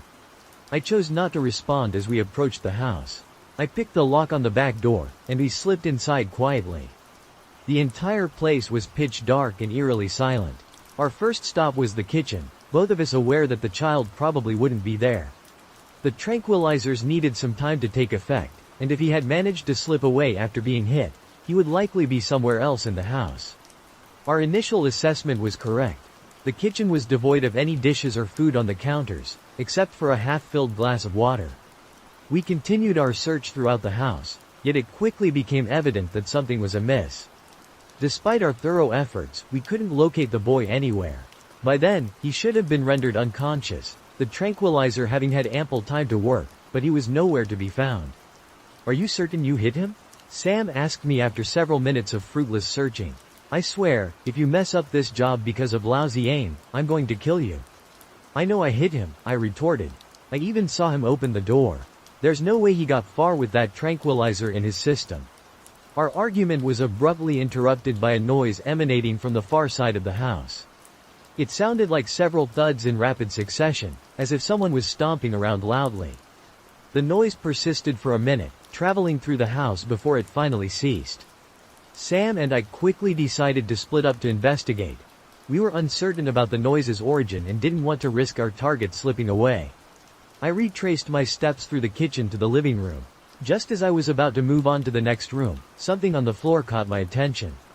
It was a heap of fabric, and upon closer inspection, I realized it was a pile of clothes. They were the clothes the boy had been wearing, indicating he had stripped completely. Telly abandoned his clothes here. I couldn't fathom why he chose to do this. Stripping down completely didn't seem to provide any tactical benefit when attempting to flee a kidnapping, at least none that I could conceive. Removing one's shoes could muffle footsteps, but shedding all clothing appeared unnecessary. I was pondering a plausible explanation for the kid's disrobing when my thoughts were abruptly interrupted by a bone-chilling scream echoing from the far end of the house. I instantly recognized the voice as Sam's. I sprinted as swiftly as possible towards the source of the scream. Upon arriving, I found Sam sprawled on the floor in the hallway.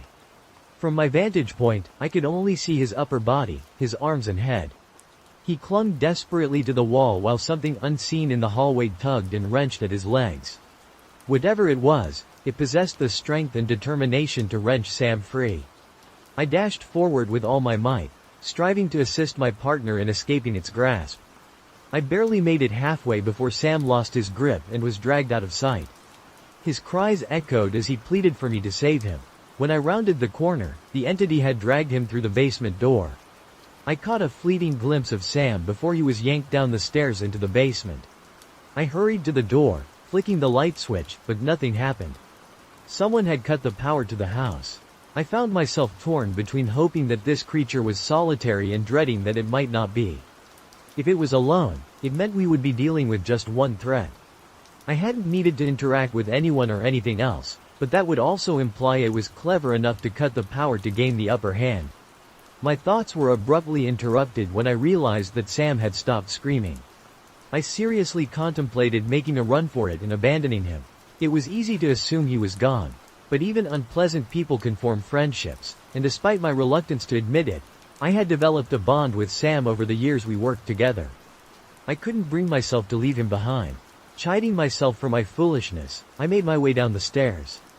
Upon reaching the bottom, I anticipated the basement would be silent. Instead, I was met with a distinct crunching sound from the far side of the room. I strained to identify what it was solely by listening, but the adrenaline coursing through me made it difficult to concentrate. With unsteady hands, I switched on my flashlight and directed it toward the noise. I have regretted that decision every day since.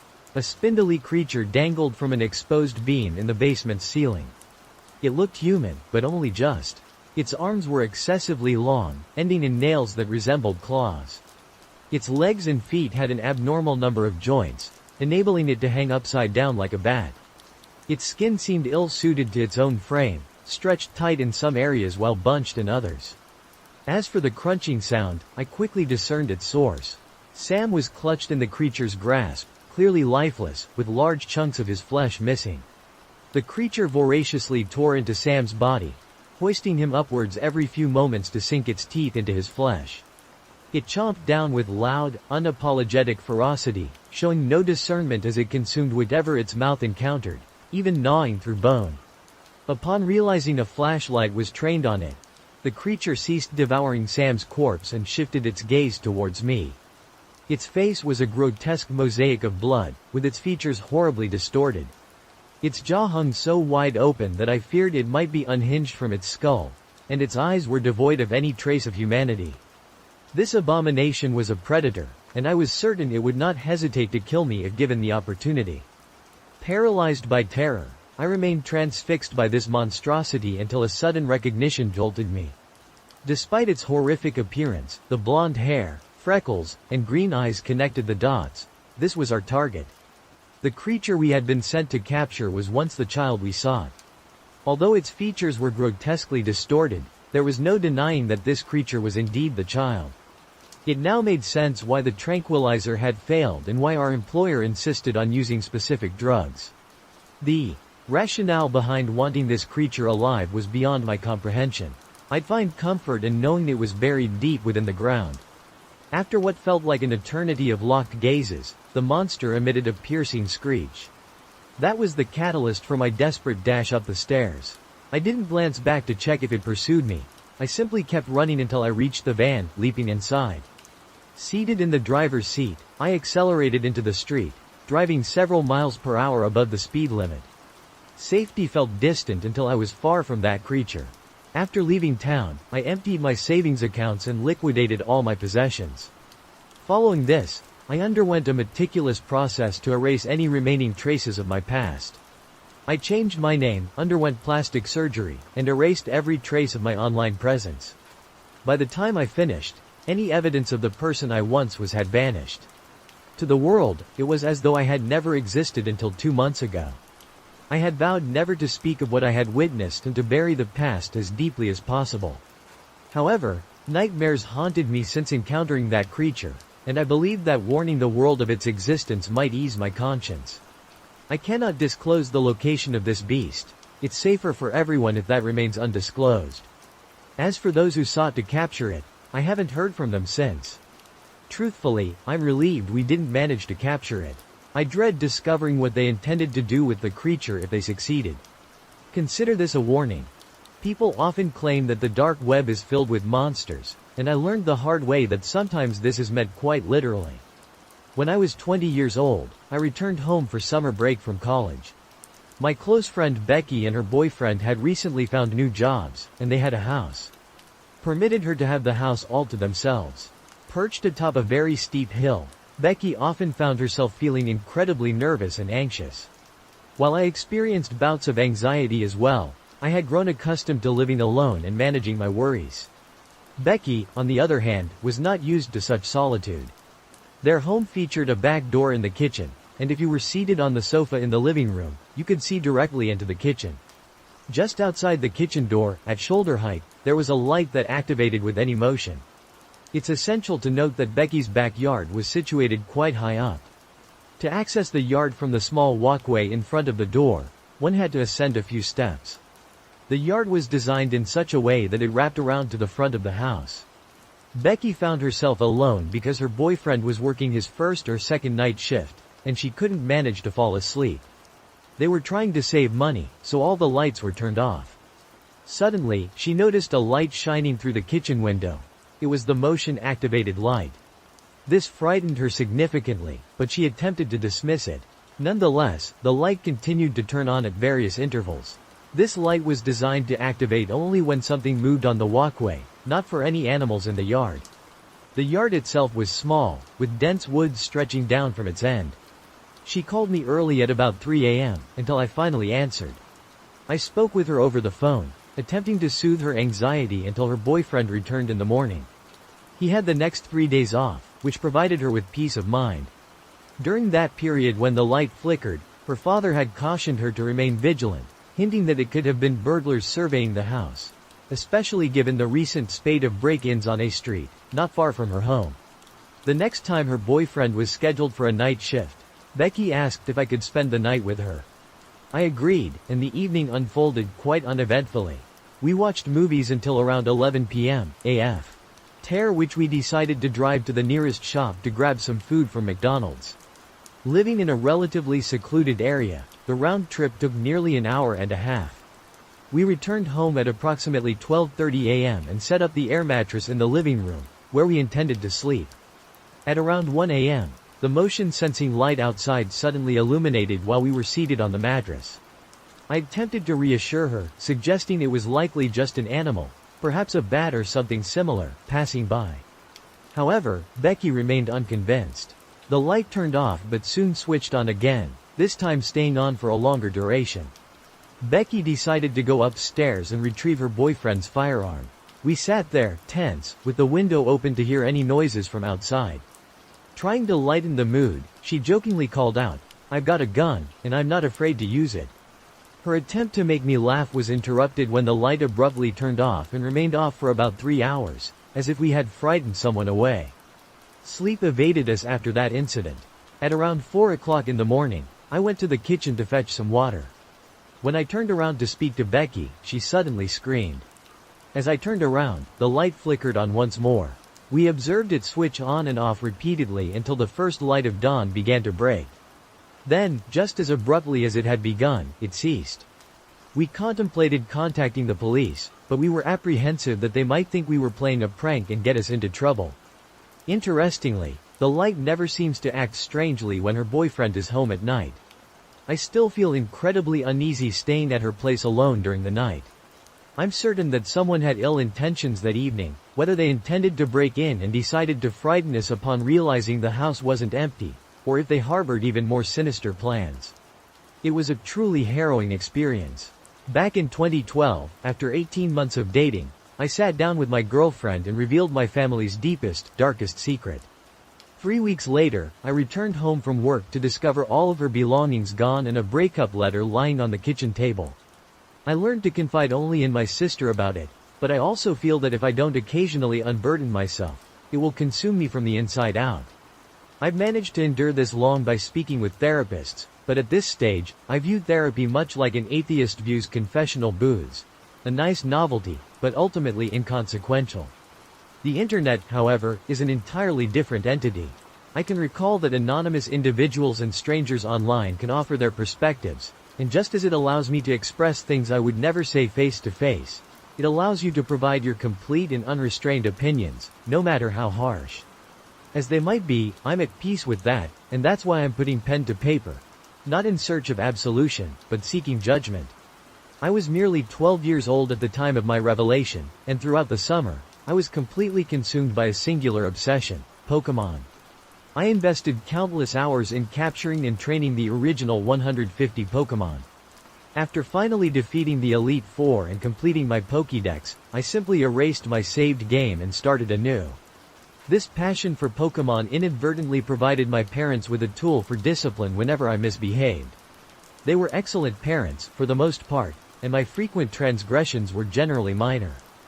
However, whenever I neglected my chores or was disrespectful to my sister, their preferred item to confiscate was my Game Boy. The routine was predictable. They would hide my Game Boy somewhere, but I would invariably find it, get caught playing it, and have it confiscated yet again. This resulted in me spending considerable time snooping around their bedroom and my dad's office. With summer vacation in full swing, I had ample time to engage in these search missions. It was during one of these investigative escapades that I stumbled upon a hidden compartment in my dad's office. He typically kept it locked, but one afternoon, while rummaging through his office, I discovered the key. My dad owned a large, antique cabinet that he filled with various odds and ends, and I knew he occasionally hid my Game Boy there. After having no success elsewhere, I decided to search through it. I vividly recall reaching into one of the bottom cabinets, leaning in a bit too eagerly, and then hearing a muted thud. The wooden panel creaked ominously as the back of the cabinet unexpectedly collapsed. Fearing I might have damaged it, I leaned in closer and discovered a concealed compartment. In the dim light, my eyes first fell upon a gun, but what truly captured my attention was an object resembling my Game Boy. Eagerly, I reached out to retrieve it, but as my fingers brushed its surface, I realized it wasn't what I anticipated. The texture was leathery, not the familiar plastic I expected. Driven by curiosity, I extracted it from its hiding place to examine it further. It was a journal, an antiquated, leather-bound tome. Upon opening it, my father's handwriting was unmistakable. Although I could identify his penmanship, the content baffled me. It was a chaotic jumble of abbreviations, words, and phrases. Scattered throughout were small, hand-drawn diagrams that depicted beds alongside stick figures twisted into bizarre postures. I couldn't comprehend the purpose of these drawings, but the very fact that this journal was concealed hinted at a hidden aspect of my father, one he had kept from us. My morbid curiosity was piqued, driving me to explore the other items. The gun was next. Its weight was unexpected, far heavier than they appear in films, and it exuded a menacing aura. I handled it as if it were delicate crystal, cautiously avoiding the trigger. After examining it briefly, I returned it to its place with utmost care and precision. I saved the item resembling an envelope for last, assuming it would be sealed. However, upon retrieving it, I discovered it wasn't an envelope at all. Instead, it was one of those plastic pouches provided by one-hour photo developers, the type that holds all your pictures and negatives inside. I assumed they might be family photos, as those are the only types I've seen stored in such a wallet. But the only family member featured in the images was my father, and this depiction of him was unlike any version I had ever known. The initial few photos were of a bed in an unfamiliar location. At first glance, it appeared unremarkable, but then I noticed ropes tied around the bedposts, causing the uneasy feeling I had to heighten. The subsequent images were of a variety of tools spread across a wooden table. Among the items, I recognized a hammer, a hand drill, and a pair of metal pliers, all typical home improvement tools. However, there was also a scalpel and other surgical-looking instruments, appearing so sharp that they made me wince. The following photographs featured my father. As mentioned earlier, there was something distinctly unsettling about him. He had taken some self-portraits, but seemed particularly fixated on his eyes, as some shots were close-ups of them. I couldn't fathom why he didn't simply check them in a mirror, but then again, I had no understanding of why he was engaging in any of these activities, let alone why he chose to conceal them from us. When I viewed the next photo, my unease deepened further. As I looked at the photograph, an overwhelming sense of dread washed over me. I realized I was staring at something my father would never want his family to discover. I assumed the first person in the selfie was my dad, but his face was obscured by a kind of black wire mesh cloth sack, making it impossible to be absolutely certain. Even if he could see through it, there seemed to be no logical reason for my father to conceal his fact. In such a manner. There was also no plausible explanation for him using it as a blindfold, and the mere thought of him engaging in something like that filled me with dread. However, as I moved on to the subsequent photographs, that feeling was replaced by confusion. The images depicted a young Asian man, grinning as he posed beside an art installation located somewhere downtown. The following picture showed my father smiling next to the same piece. I didn't recognize the young man, yet it struck me as peculiar that he appeared significantly younger than my dad. The cheerful atmosphere persisted in several other photos, capturing moments of them drinking together at a bar and the Asian man seemingly dancing, all smiles and laughter. Suddenly, the tone of the photos shifted drastically. In the next image, the young man stood awkwardly, his arms hanging by his sides, with an expression of slight fear on his face. The subsequent photos depicted him bound to a bed, staring up at the camera, his terror even more evident. The final photograph revealed a man wearing that cloth mask looming over the young man. I couldn't discern their actions, but the tension in the young man's legs was unmistakable. Pulling on the ropes that bound him, he seemed to be in excruciating pain. I vividly recall having an intense, visceral reaction to that final image. After hastily shoving the photos back into the wallet, I attempted to return everything to the small hiding place exactly as I had found it. Abandoning my search for the Game Boy, I locked my dad's office and spent the remainder of the afternoon in my bedroom. I oscillated between obsessively thinking about what I had seen and desperately trying to erase it from my memory. When my dad returned home from work, he assumed I was upset with him for taking away my Game Boy. Only my mom sensed that something deeper was troubling me, but I couldn't bring myself to reveal what I had witnessed. If I did, it would mean the end of my family as I knew it. So, I remained silent. It wasn't that I didn't want to confide in someone about the pictures. I simply didn't know how to do so without triggering a family catastrophe. Besides, I wasn't even certain of what I had truly seen. I tried to act as if I hadn't seen anything, but my relationship with my dad was irrevocably altered. Whenever I looked at him, all I could do was envision him in those photos, questioning what on earth he was doing to that unsuspecting man. My mom was oblivious to what my dad had been up to in those images, and I felt profound sympathy for her. At the same time, I was plagued by a dreadful guilt for being the only one who could warn her, yet being unable to do so. Pray that he wouldn't interrogate me further, and I silently wished to hear the reassuring sound of the door closing behind him. But as the seconds ticked by, the door remained open, and he stood there, silently staring at the back of my head, neither speaking nor moving. When he eventually asked if I was certain, I kept my eyes glued to the screen and gave him the most indifferent denial I could manage. Those moments were some of the most frightening of my entire life. Even when the door finally shut, I was still petrified that he might be lingering outside, waiting to have a private conversation with me. Thankfully, he wasn't, which was an immense relief. However, as I returned to my game, I began to wonder if he had truly taken my word at face value. Then came the day he entered my bedroom and posed the question I had been dreading for nearly a year. When he asked if I had been in his office recently, a chill raced through me. Fortunately, I had mastered the art of concealing my emotions, so without averting my gaze from the game, I simply and calmly replied with a, "No." Suddenly, like a jolt to the mind, a seemingly insignificant detail from almost 2 years prior surged back into my memory. After the anxiety had become too overwhelming, I had just stuffed the photos back into the wallet. What I had neglected to do was rearrange them into their original order. Someone intimately familiar with those photographs, someone who had meticulously arranged them, would certainly recognize the correct sequence. This realization posed a significant problem for me. Yet, as I continued to ponder the situation, I understood something critical: he couldn't actually accuse me of looking at the pictures. He couldn't openly blame anyone because if they weren't the ones responsible, they'd realize he was concealing something. That small detail was the only thing that saved me from who knows what for years. Over time, the whole situation gradually faded into the background. Although it was always present, the thought of my mom discovering the photos and witnessing all the heartbreak and shame in her eyes was something I simply couldn't allow. Don't misunderstand me. I was in a near constant state of fear that my dad might harm us. However, with each passing day, it became easier to assure myself that we were safe. The next time the photos seriously occupied my mind was during my second year of college.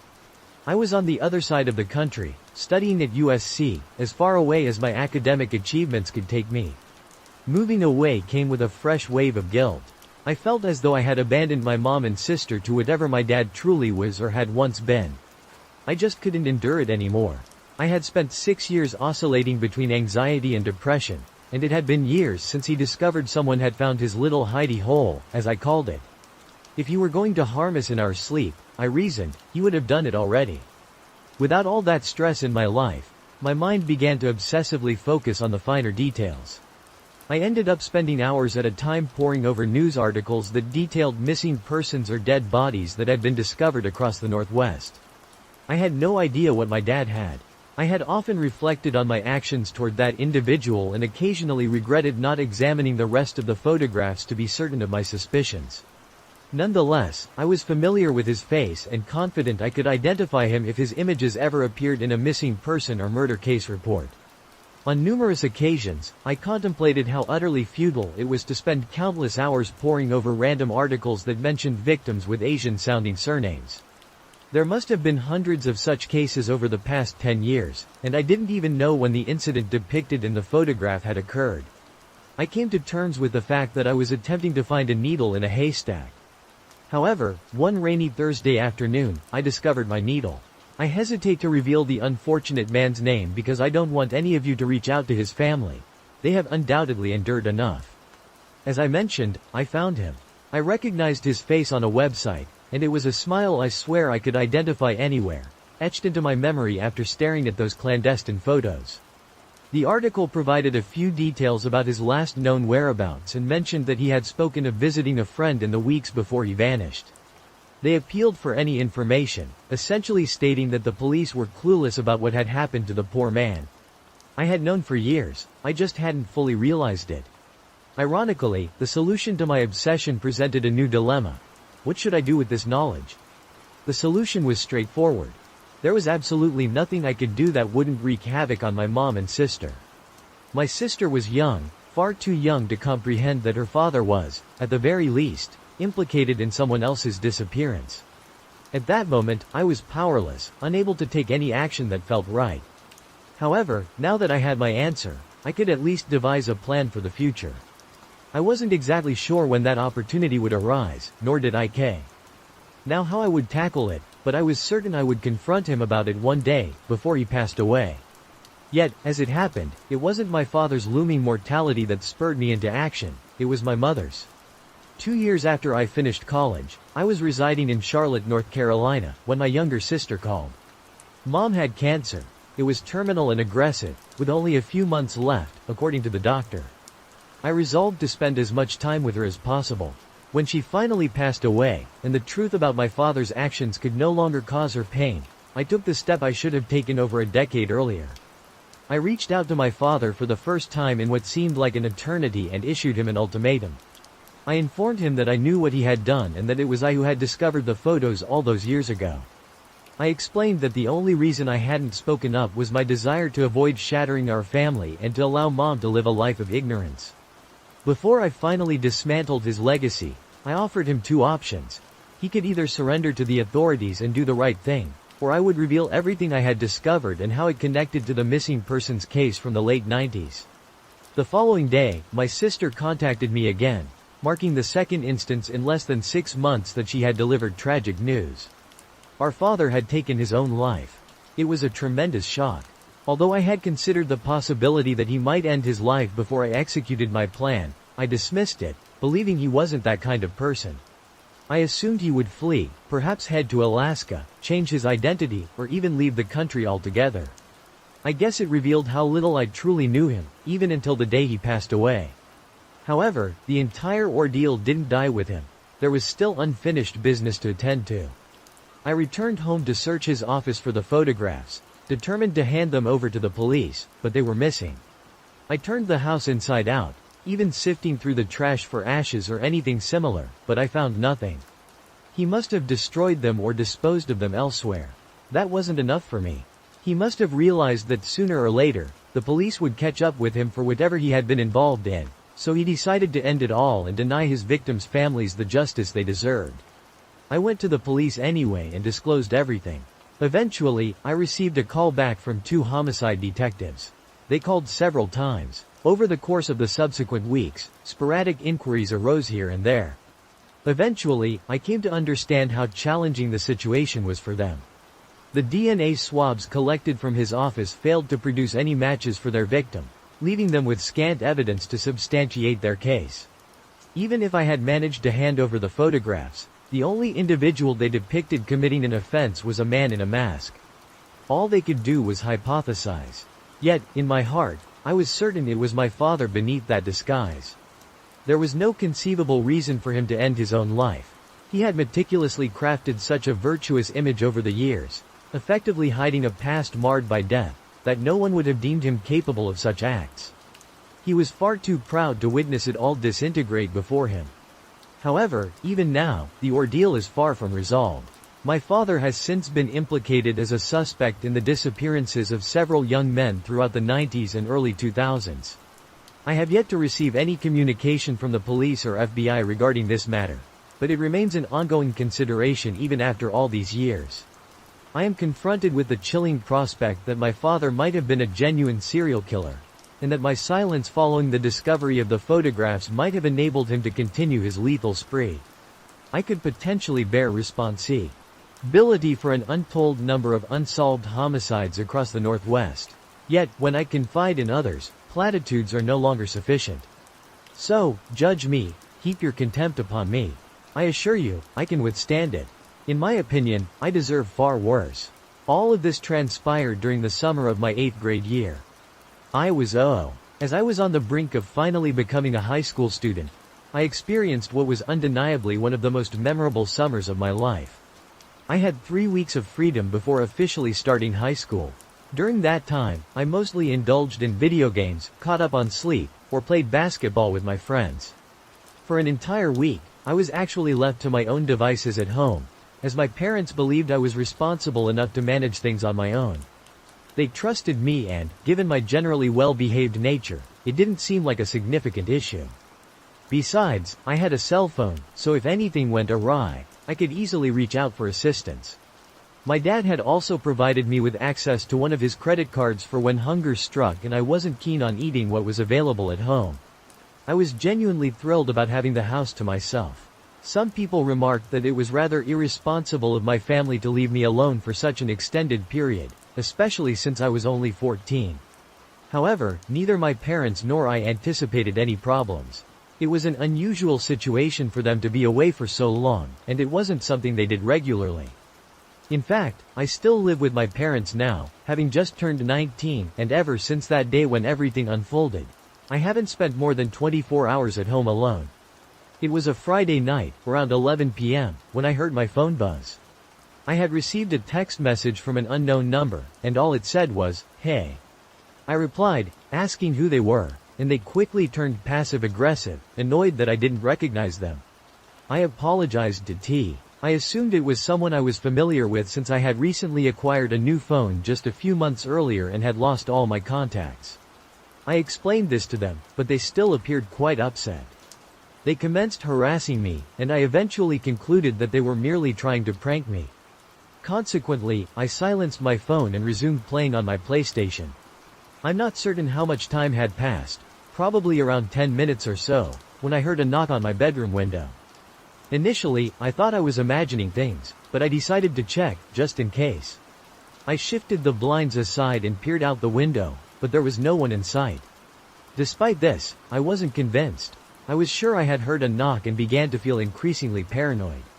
I scanned several windows throughout my house, hoping to glimpse someone, but again, I found no one. I couldn't shake the dread that enveloped me, as if something ominous was about to occur, something truly dreadful.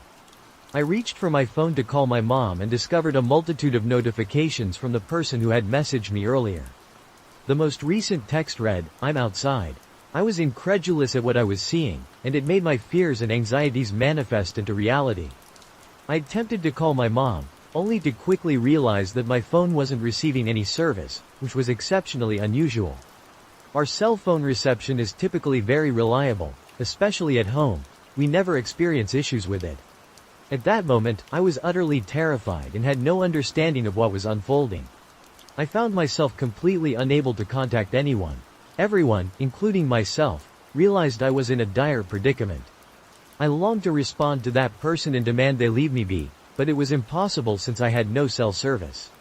If you're curious why I didn't utilize my Wi-Fi to send an iMessage, it's because the individual texting me wasn't on an iOS device. As I paced back and forth in my living room, I suddenly heard some sounds emanating from outside. I proceeded toward the source of the noise, which led me to the back patio, and listened intently. Someone was screaming for help at the top of their lungs. My heart began to pound in my chest, and my initial thought was that it was a trap. However, summoning my courage and recalling the boxing classes I had taken for years, equipping me with fighting skills, I felt compelled to defend myself and anyone else who might be in danger. I won't pretend I wasn't eager to confront whoever was tormenting me. Moreover, I realized that if I didn't act now, something terrible might occur regardless. So, I did the unimaginable. I stepped out onto my back patio, only to be greeted with silence.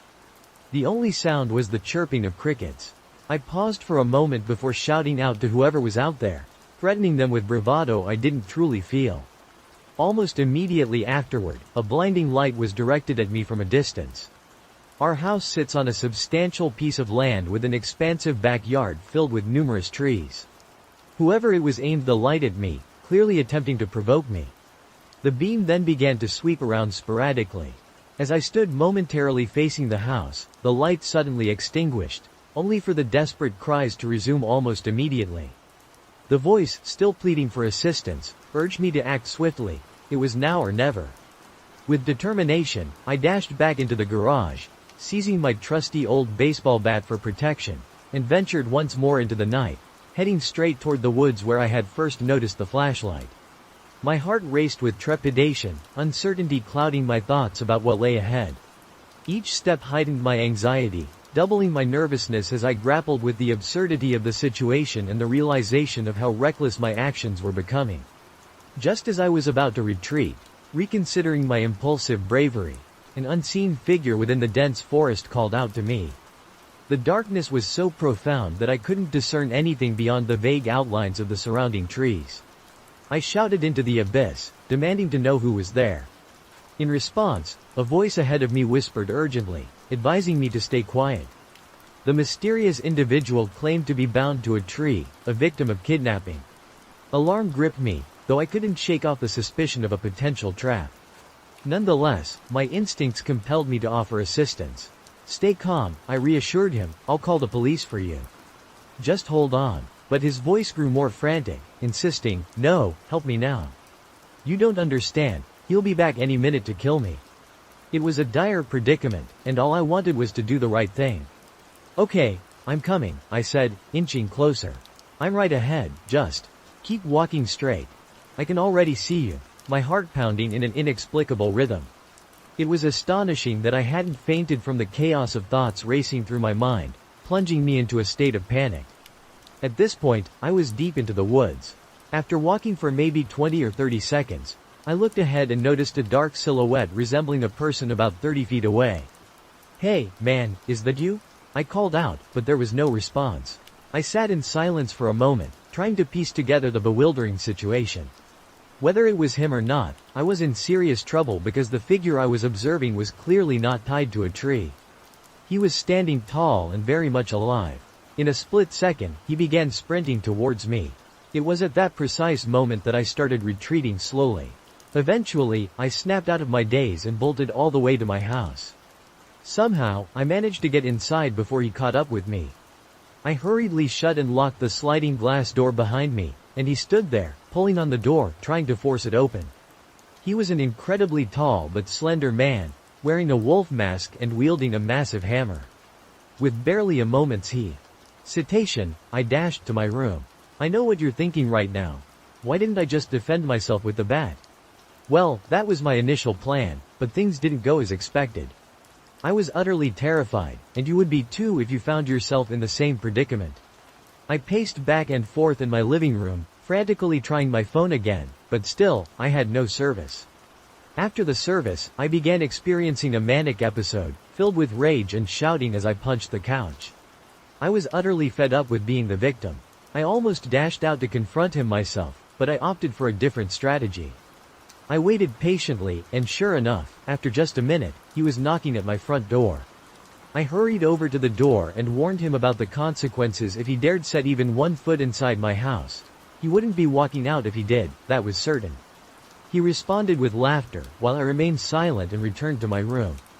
The knocking intensified, growing louder and louder, and soon he was shouting. I couldn't understand what he was saying, but it seemed as though he was mocking me. A few minutes passed, and then I heard the sound of my living room window shattering. I prepared myself and hid behind my open bedroom door, waiting for him to enter. His footsteps drew nearer and nearer as he explored a few different rooms, eventually heading toward mine. I tightened my grip on the bat and whispered a small prayer. As he stepped into my room, I swung the bat, striking him on the head. He collapsed to the floor. I hit him a few more times to ensure he wouldn't be getting up anytime soon, and then I ran. I sprinted down the road, covering about 5 or 6 miles to reach my friend's house. When they finally answered the door, I quickly explained what had happened, and they let me use their phone to call the police. Several officers were dispatched to my house, and a few more came to my friend's house as well. Then, I called my par. The moment I informed my parents, they hurried back home, but they were over 2 hours away, so it would take some time for them to arrive. I recounted the entire incident to the police, and it turned out that I had fatally wounded the intruder. I was unaware of his demise until a police officer informed me. Concern gripped me, as I feared I might face repercussions, despite having acted within the law. It was clearly a case of self-defense. The authorities took me in for questioning, and since I was a minor, they needed my parents to be present as well. Yes, as a teenager, I had taken a life, and the experience profoundly altered my existence. I felt numb, terrified, and filled with anxiety.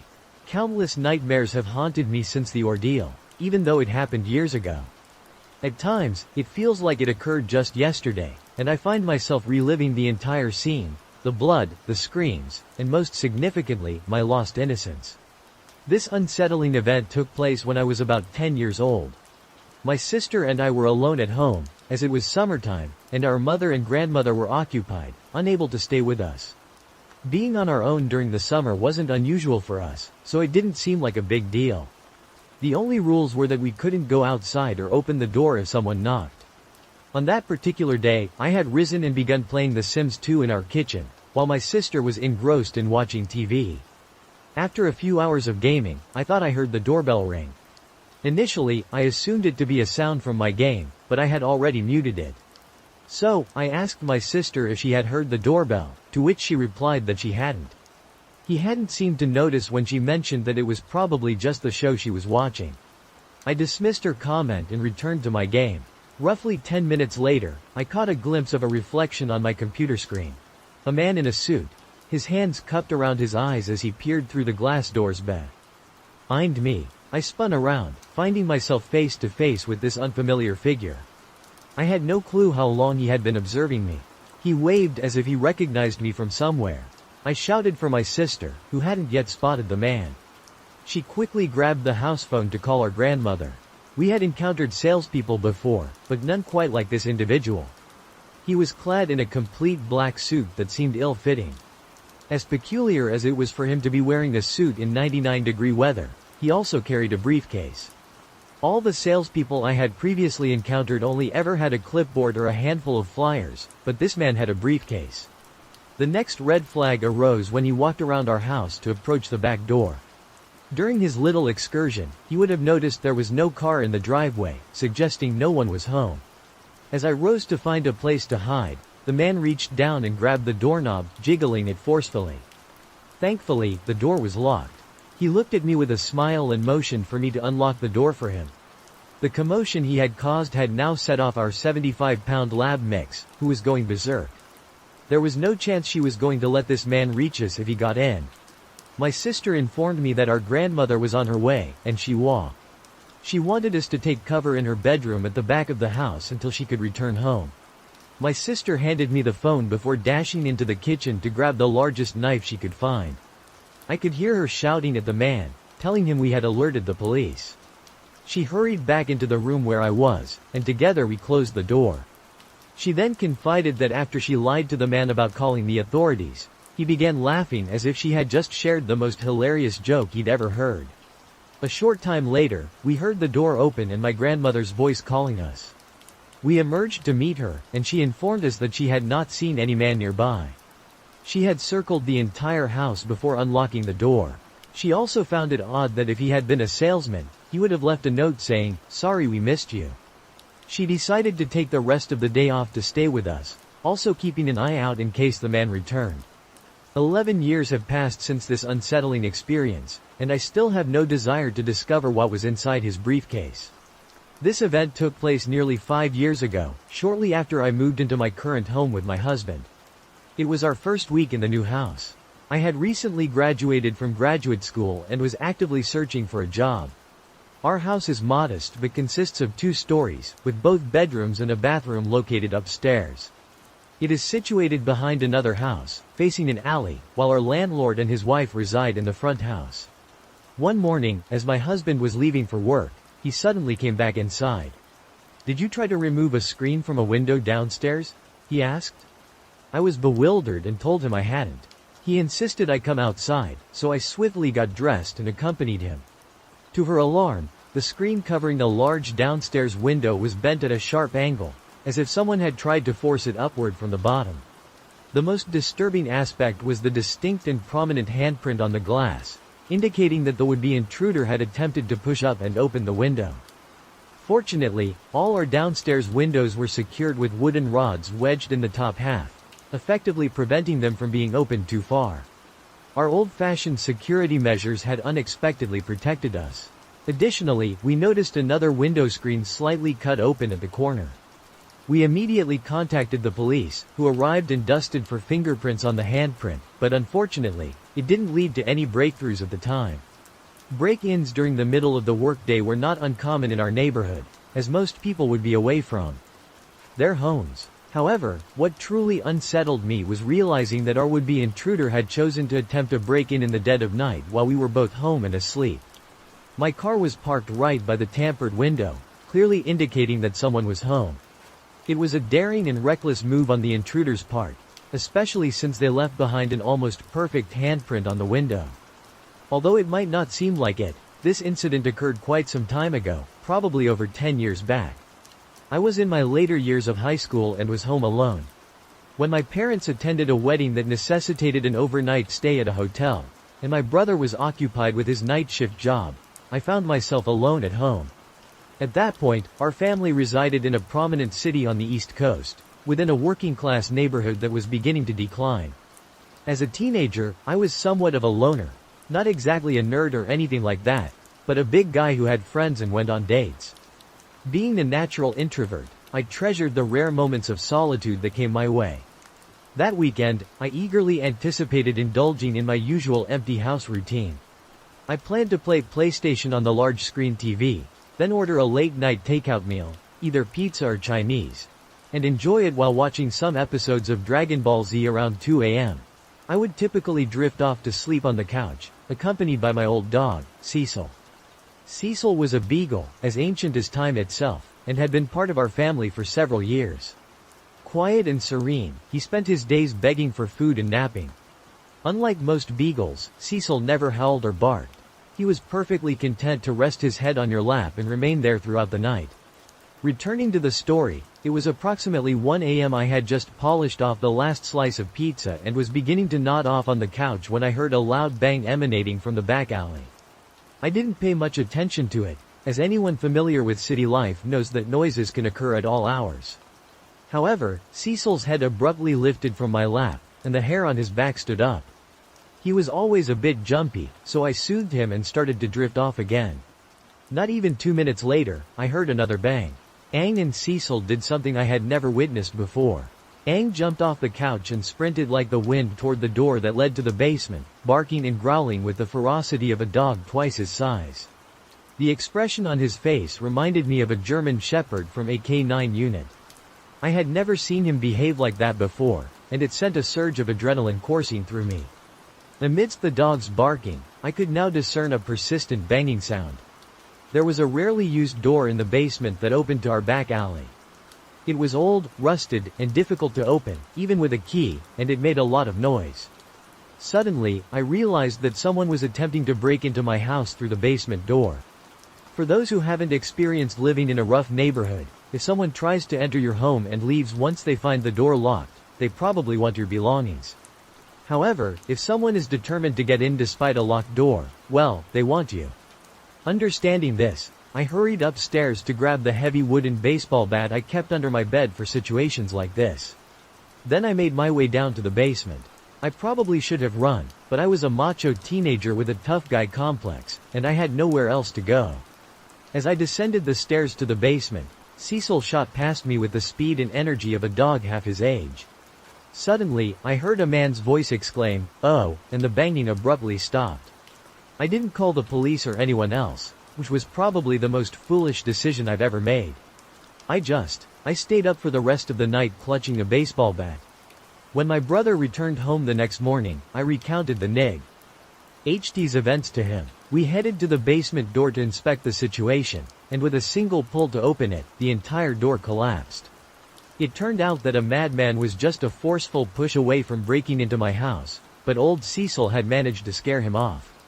I'm quite certain that my lethargic old dog saved my life. When I share this story, people often dismiss Cecil's actions as simply a dog being a dog. However, I assure you that Cecil had never barked or moved that quickly in his life, and you can trust me on that. It was as if he sensed the urgency, as though he knew the door was about to give way. A few years later, we had to put him down because he had grown too old and was in considerable pain. Before the injection, I got a moment alone with him to express my gratitude one final time for his companionship and for his actions that night. By then, I was an adult with a wife and children, and I'm convinced that none of that would have been possible without old Cecil. Thanks, buddy. I miss you. This all took place back in the 80s, a time before cell phones. I was in high school then. One evening after dinner, my mom suggested we take a walk around the block. My brother and dad were engrossed in watching TV and decided to stay home, leaving just us girls to go. We lived on the outskirts of the suburbs, in a neighborhood that was somewhat rural. By that, I mean there were houses, but no streetlights or sidewalks. Everyone had septic tanks since there was no sewer service, and the homes were a bit spread out. The house was set well back from the road, and the lots were densely wooded. We were taking a walk around the block, which spans roughly 1.5 miles in total, and were almost home. The night was pitch black, with no moon in sight, so we carried a flashlight to use as needed. Without it, visibility was limited to just about a foot around us. We primarily used it as a signal if a car happened to pass by, but there wasn't really anyone around, so we kept it off and continued walking and chatting. Just as we turned the corner onto our street, we suddenly heard footsteps trailing behind us.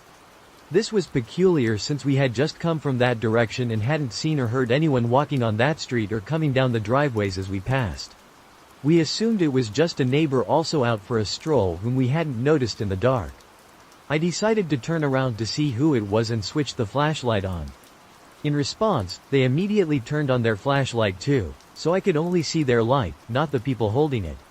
They remained silent. We continued walking, but the footsteps behind us quickened their pace, sounding heavy, which led us to think it was a man. As we hastened our pace, he did the same. I turned the flashlight back on, and again, he mirrored our actions in silence. We were too frightened to call out, and now we were nearing our driveway. As we reached it, I pushed my mom ahead, urging her to get up the steep and narrow driveway. Once she had a head start, I sprinted up after her. As I did, the footsteps veered away to the opposite side of the road and continued on. Nothing was ever said by the mysterious person behind us. People often hear things while they walk or drive by, and this time was no different. As we approached the house, my dad suggested it was probably just a neighbor. My brother and I hopped into my car and drove down the street to investigate. Nobody was there. We circled the roads, but they were deserted. There hadn't been enough time for anyone to leave the area. Eventually, we found out it was a troublesome neighbor who got a kick out of frightening us before slipping into a house. He even boasted about it to some other neighbors who were friends with my dad. We contemplated getting back at him, but I can't disclose exactly what we did. I work as a security guard for an alarm response company. We respond to alarms for both businesses and private homes. In 99% of SAWs, it's a motion detector triggered by a cat or a restaurant that forgot to disable their system before the delivery truck arrived. This time, I was called to a house where the back door alarm had been activated, as if someone had tried to open it.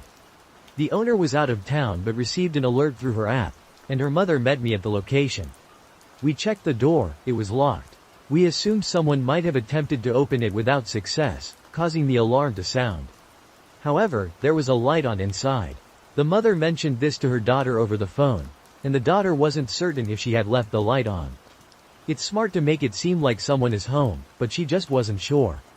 That uncertainty gave me an uneasy feeling. The mother expressed a desire to go inside to check, but she didn't have a spare key. The neighbor D. Despite their slumber, the mother chose not to disturb them. I completed my paperwork and resumed my usual patrol routes. An hour later, the same residence triggered another alert. Being the sole officer available in my designated area, I responded to the call once more. Upon my arrival, law enforcement and crime scene investigators were already present, engaging in a conversation with the mother and the now awake neighbor. They were examining video footage provided by the daughter. As I reviewed the footage, I saw 4 armed men, all wearing masks and hoodies, emerging from the bathroom nearly a minute after the mother had left. They proceeded to burgle the house, having broken in and locked the door behind them to maintain appearances. They were the ones who had turned on the lights. The mother informed me that 3 men had burglarized her daughter's home the previous month. Somehow, they knew when her daughter would be out of town. These men appeared cunning, aiming for a silent heist without confrontation, yet they carried firearms, ready to shoot their way out if necessary. The mother had considered entering the house had she possessed a key or if she had awakened the neighbor for the spare. We might have faced fatal consequences at the hands of these intruders if we had ventured inside. My job does not provide bulletproof vests for such situations. If I ever receive another house call with someone inside, I will not enter, regardless of what is requested of me. I consider myself fortunate that my path was obstructed this time, as I was on the verge of making a reckless decision to enter and assess the situation. Only about 1% of the calls I respond to reveal something truly amiss, and none have been as severe as this one. This incident, something unusual occurred last night. I live with 2 cats, much like a stereotypical Redditor. While this incident might seem ordinary, it was genuinely eerie and happened in real life. Although I'm not easily frightened, this experience unnerved me. There's a cat flap on the sliding door at the back of my condo, which faces the woods. The cats are allowed supervised time outside, and I use a nanny cam to ensure they check in regularly, among other things. I can monitor it from my computer or phone while going about my activities. Occasionally, neighbors' cats wander in for a quick meal. My male cat enjoys these visits, but my female cat is not fond of them. One particular gray cat visits every few days for a snack. I usually shoo him away, and it's not a big deal. However, he started showing up very late at night, pawing at the locked cat door. Initially, the sound was frightening, especially in the middle of the night. I managed to identify the culprit fairly quickly by just listening. My cats would rush to the sliding door. My female cat would hiss, the male would meow, and then I would hear something scurrying away.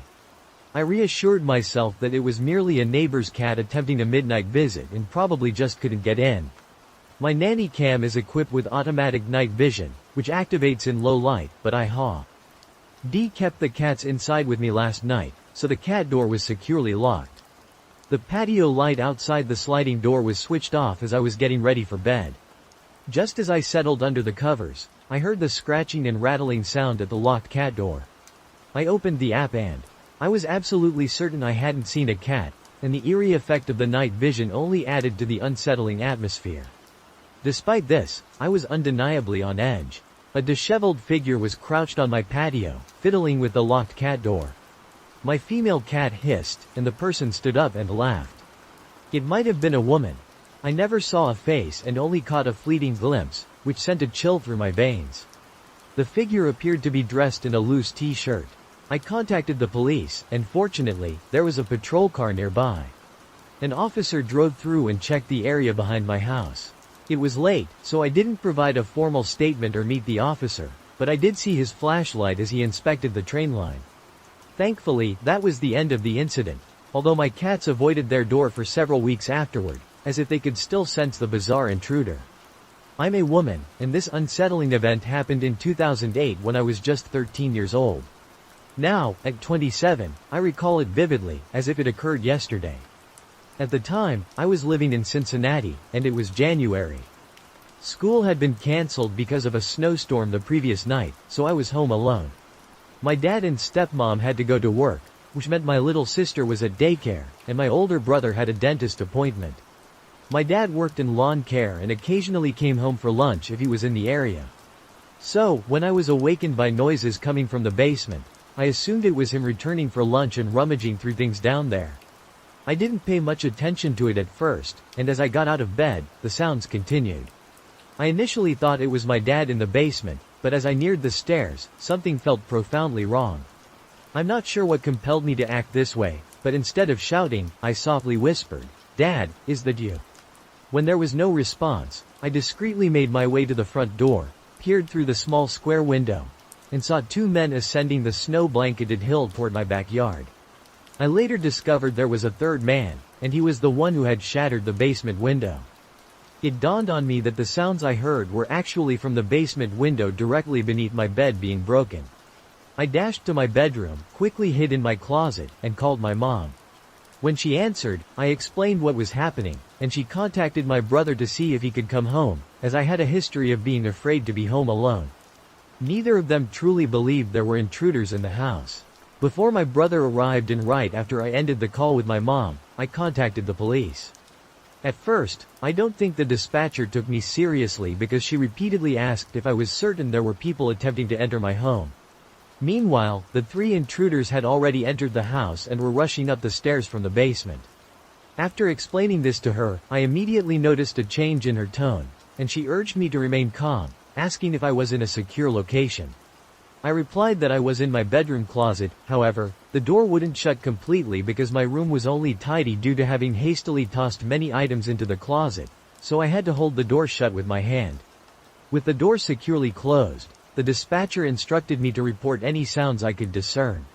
I informed her that I could hear voices conversing in the living room, though their words were indecipherable to me. The next development was the men forcefully breaking into my father's bedroom, which was adjacent to mine. Shortly thereafter, through the narrow opening of my closet door, I witnessed said one of the intruders enter my room. Moments later, he exited, evidently realizing it was a child's room and unlikely to contain anything of value.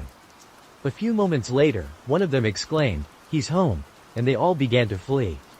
To provide some context about the house, it was quite old, and opening the windows, including those in the basement, required manipulating a lever.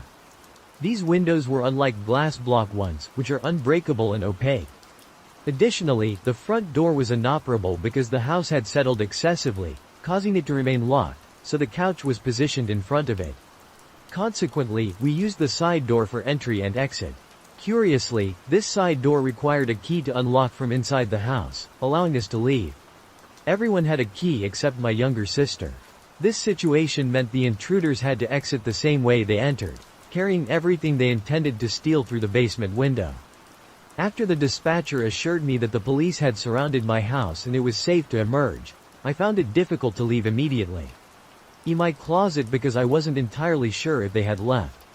Once I finally summoned the courage to emerge, I seized my key and dashed to the side door to allow the police inside.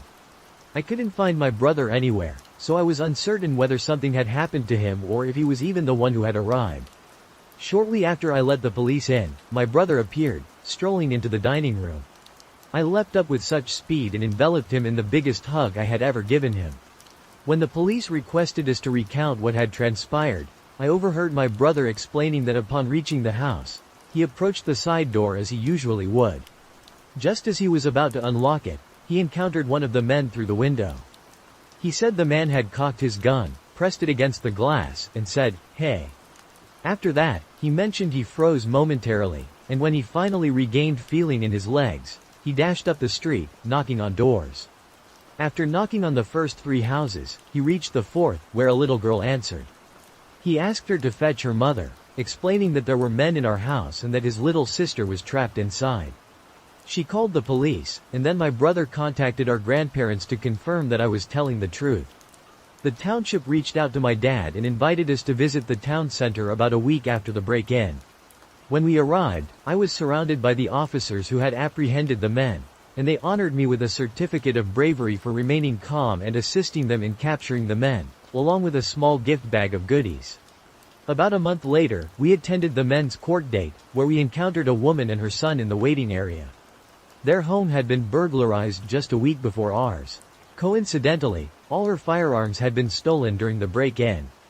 It turned out that the 2 men had 3 guns in their possession, although only one was loaded. I felt utterly overwhelmed at the thought of being in the courtroom and facing the man again, so the judge permitted us to remain in the waiting area until the hearing concluded. Ultimately, 2 of the men received 7-year prison sentences, while the third was sentenced to 12 years for brandishing a gun at my brother. They're all released now, and for a time, I feared they might return, especially since my dad still resides there. However, nothing has occurred since then.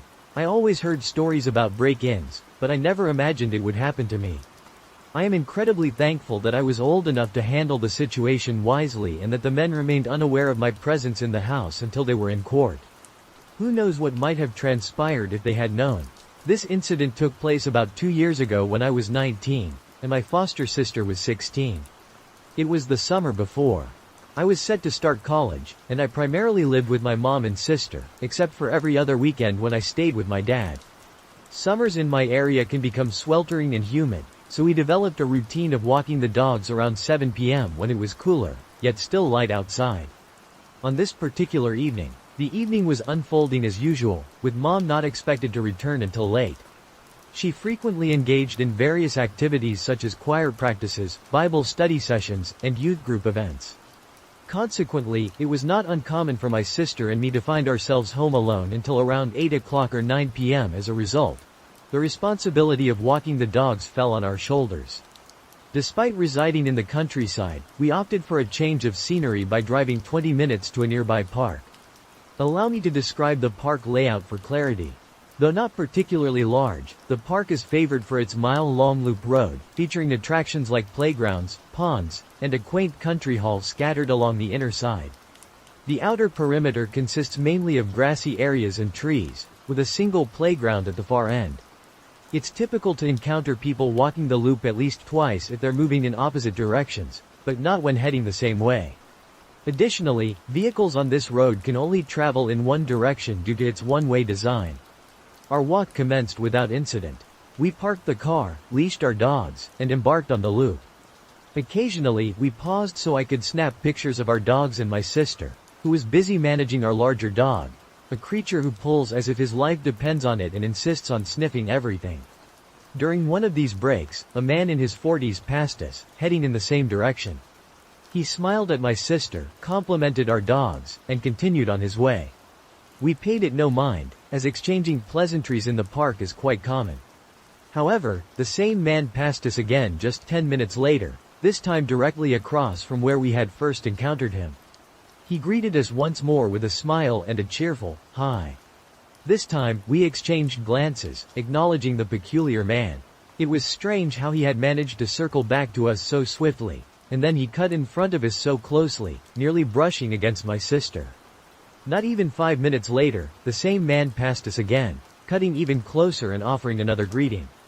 At this point, I decided it was time for us to leave. It was unusual to encounter someone 3 times in such quick succession on this loop without them taking a shortcut or significantly altering their route. We hurried back to our car. As we approached it, we noticed a vehicle creeping along behind us. We paused to let it pass, but it halted as well. When another car approached, the first one suddenly sped away. We quickly loaded the dogs into our car and headed home. Once there, we settled in for the evening. Around 9:30, while we were in the living room, we noticed the ceiling momentarily illuminated, as if by car headlights. We dismissed it, assuming Mom was coming home. A few minutes later, the motion sensor light on the porch turned on. Soon after, we heard the storm door open, but no one entered. Our dogs suddenly began barking aggressively, and the storm door slammed shut. My sister, brave as ever, went outside with a kitchen knife to investigate but saw the silhouette of a man near her old dog kennel. She quickly returned inside, and we locked the door. I called my mom, who advised us to make sure all doors were locked and the dogs were secured inside. When she arrived home, we explained what had happened. When we encountered the situation, we contacted the non-emergency police line. The officers who arrived didn't locate anyone and seemed to believe we were overreacting. To this day, we remain convinced that someone with harmful intentions was at our house, possibly the same individual from the park. Whether this is true or not, the incident taught us to always trust our instincts. If you feel someone is paying undue attention to you, avoid heading directly home. Stay vigilant of your surroundings and remain in public areas if you can. You never know who might be observing. Approximately 12 years ago, when I was 9, I was at home alone with my 12-year-old brother. We were supposed to go to our aunt's house for lunch and wait for our mother there. We woke up at 10:30 a.m. I took a shower first, followed by my brother. Afterward, we were both in the bathroom, brushing our teeth and finishing up, when we heard a knock at the door. Since the knocks usually turned out to be salespeople or Jehovah's Witnesses, we decided to wait for them to leave. After a few minutes, I checked through the window to see if anyone was still outside, but no one was there. What a relief. We continued getting ready when we noticed a shadow pass by the bathroom window, a small square pane of frosted glass. We paused, just in case it was a bird flying by. Suddenly, a hand smacked the window. We were terrified and didn't know what to do. Fortunately, my brother had his cell phone, so he immediately called the police as the phone started ringing. As we sat in tense anticipation, a deafening crash rang out from the door, indicating that someone was attempting to force their way inside. Whether they were kicking or using some sort of battering device, it was undeniably one of the most terrifying sounds I had ever encountered. My brother instructed me to secure the bathroom door, which I promptly did. It took 5 powerful hits before the intruder finally smashed it open. The police had already been alerted. I vividly recall my brother's exact words, spoken in a barely audible whisper. "Hello. There's someone in our house, and I think they're stealing. We're at 1249 Maple Street. I'm here with my little brother, and we're locked in the bathroom. Please hurry." Throughout this ordeal, I was pressed against the wall, clutching my knees. It was an experience fraught with anxiety. I could distinctly hear the intruder rifling through our belongings, emptying drawers, moving up and down the stairs, and opening cabinets. He even shattered a few cups and plates. Then, I heard the familiar sound of my cell phone powering down, and it hit me that I had foolishly left it on the kitchen table. The situation persisted for a few more minutes, and then we heard the intruder attempting to open the bathroom door. My brother grabbed a sizable metal rod that was lying nearby. The man began pounding on the door, shouting, "Who's there?" We remained silent. Another kick followed, and then another. I felt on the verge of an anxiety attack. My chest tightened, chills ran through me, and yet it was unbearably hot. I tried to stay composed, but it was overwhelming. Suddenly, he stopped. We heard the door creak open, and then there was silence. We waited for what felt like an eternity. Nearly 10 minutes had passed before I emerged from the bathroom to find the living room in complete disarray. Papers and books were strewn across the floor, cupboards stood ajar, and cups and plates were scattered everywhere. In our mother's bedroom, the nightstand and closet doors were wide open, with their contents scattered haphazardly around the room. Upstairs, in our own room, things were no different. In approximately 5 minutes, the intruder had rifled through everything and left chaos in his wake. Afterward, my brother contacted our mom, who instructed us to head to our aunt's house immediately. We followed her advice without delay. Upon arriving at my aunt's, I felt a sense of relief. She welcomed us with ice cream, likely because my mom had informed her of the situation and she wanted to soothe our nerves. We returned home around 5 o'clock. My mother had informed her boss of a family emergency, allowing her to leave work early. She tidied up the house, restoring it to its former state so we could feel at ease. I truly appreciated her efforts, as well as my aunt's attempt to comfort us, so we wouldn't dwell on what had happened. According to my mom, the police arrived at our house a few hours after she did, approximately 3 to 4 hours following the incident. She relayed everything to them, but due to a lack of evidence, there was little they could do. The intruder was never apprehended, and honestly, I doubt they even made an effort to find him. For the next few days, my mom stayed home with us. Now, I recount the tale as an amusing anecdote.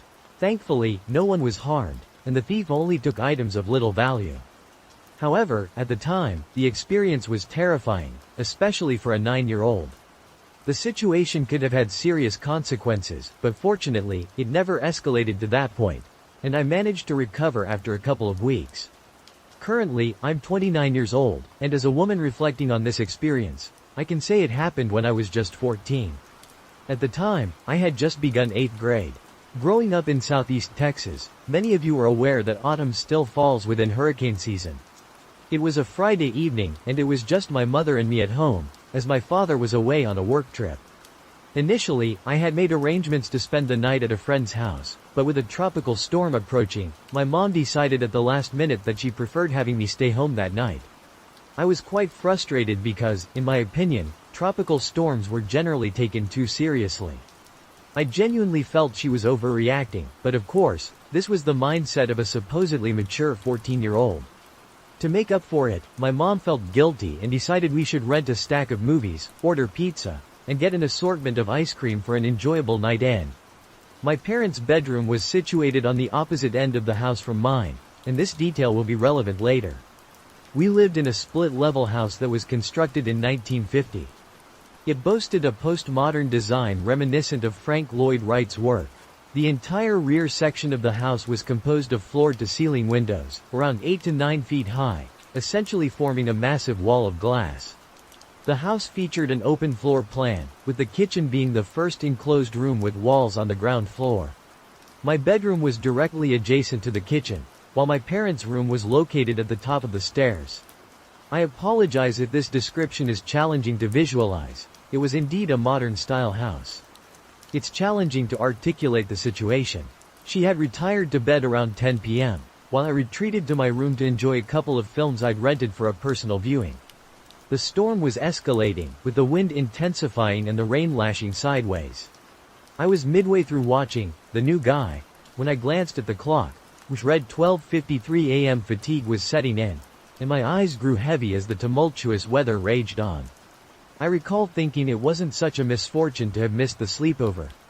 I must have drifted off, for the subsequent memory was of a tremendous crash. It sounded like one of the large windows in either the dining room or living room had shattered. Our neighborhood was heavily wooded, and I assumed a tree or branch had succumbed to the storm, breaking the window. I exited my room and proceeded through the kitchen. As I neared the kitchen's threshold leading to the dining room, I spotted my mother descending the stairs. Standing in our dining room was a man, drenched in blood. Positioned as he was, I couldn't reach my mother. He appeared to be in his early 20s, completely soaked, and barefoot. He had literally burst through our window, with glass protruding from his skin, and stood amidst the shards. It took a moment for him to notice both me and my mother, but once he did, he hastily began explaining that he was fleeing from someone intent on killing him and that we needed to contact the police IMM. Immediately, my mind was still reeling from the shock.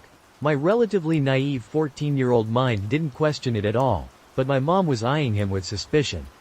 We moved into the kitchen, where my mom clutched her purse tightly and held onto my arm to keep me close. I quickly grabbed a kitchen towel to try and stop his bleeding. My mom took out her cell phone and began dialing the neighborhood patrol. Observing this, I discreetly went to the landline and called the police. We both completed our calls and then, all we could do was wait. The man was restless, unable to sit still, and he kept getting up, peering through our kitchen windows, pacing anxiously. He seemed oblivious to the fact that he was covered in cuts and bleeding all over. He started muttering under his breath. What transpired next happened so quickly that it became a bit of a blur. The doorbell rang. It was the neighborhood patrol my mom had summoned. The sound sent the man into a panic. In a sudden move, he seized me in a chokehold, causing my mom to scream desperately for him to release me. He began looking around frantically, dragging me through the dining room and living room toward the stairs. Then, the doorbell rang once more. My mom followed, still pleading with him to let me go. When we reached the stairs, my mom faced a dilemma. She could either head to the front door to open it or follow him up the stairs. She sprinted towards the door just as he pulled me up the last few steps. Suddenly, our alarm began blaring. At night, we usually set it, so you'd need to enter the code before opening any door. He dragged me into my parents' bedroom. As soon as we enter the room, he lets go of me and begins to panic. It seems to be because of the lights. He starts smashing lamps, desperately trying to extinguish all the lights, screaming that they were scorching him. There is a small garden adjacent to my parents' bedroom, illuminated by garden lights that switch on at night. He grabs a chair and hurls it at the glass door, attempting to break it to reach those lights, or at least, that's how it appears. I had crawled into a corner to distance myself from him, and when he completely turns away from me to grab another chair, I seize the moment to make a run for it. I dash down the stairs, where the police have already entered the house and are positioned at the bottom with their guns drawn. As soon as I reach the bottom, one officer grabs my arm, pulling me out of harm's way and leading me outside to an ambulance and my mother. The adrenaline rush subsides, and the reality of the situation hits me. I begin to tremble and suddenly feel pain around my throat where he had held me in a chokehold.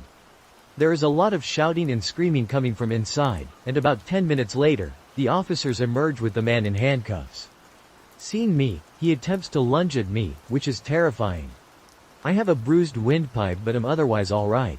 I later learned that the man is a 20-year-old chemistry major at a nearby university.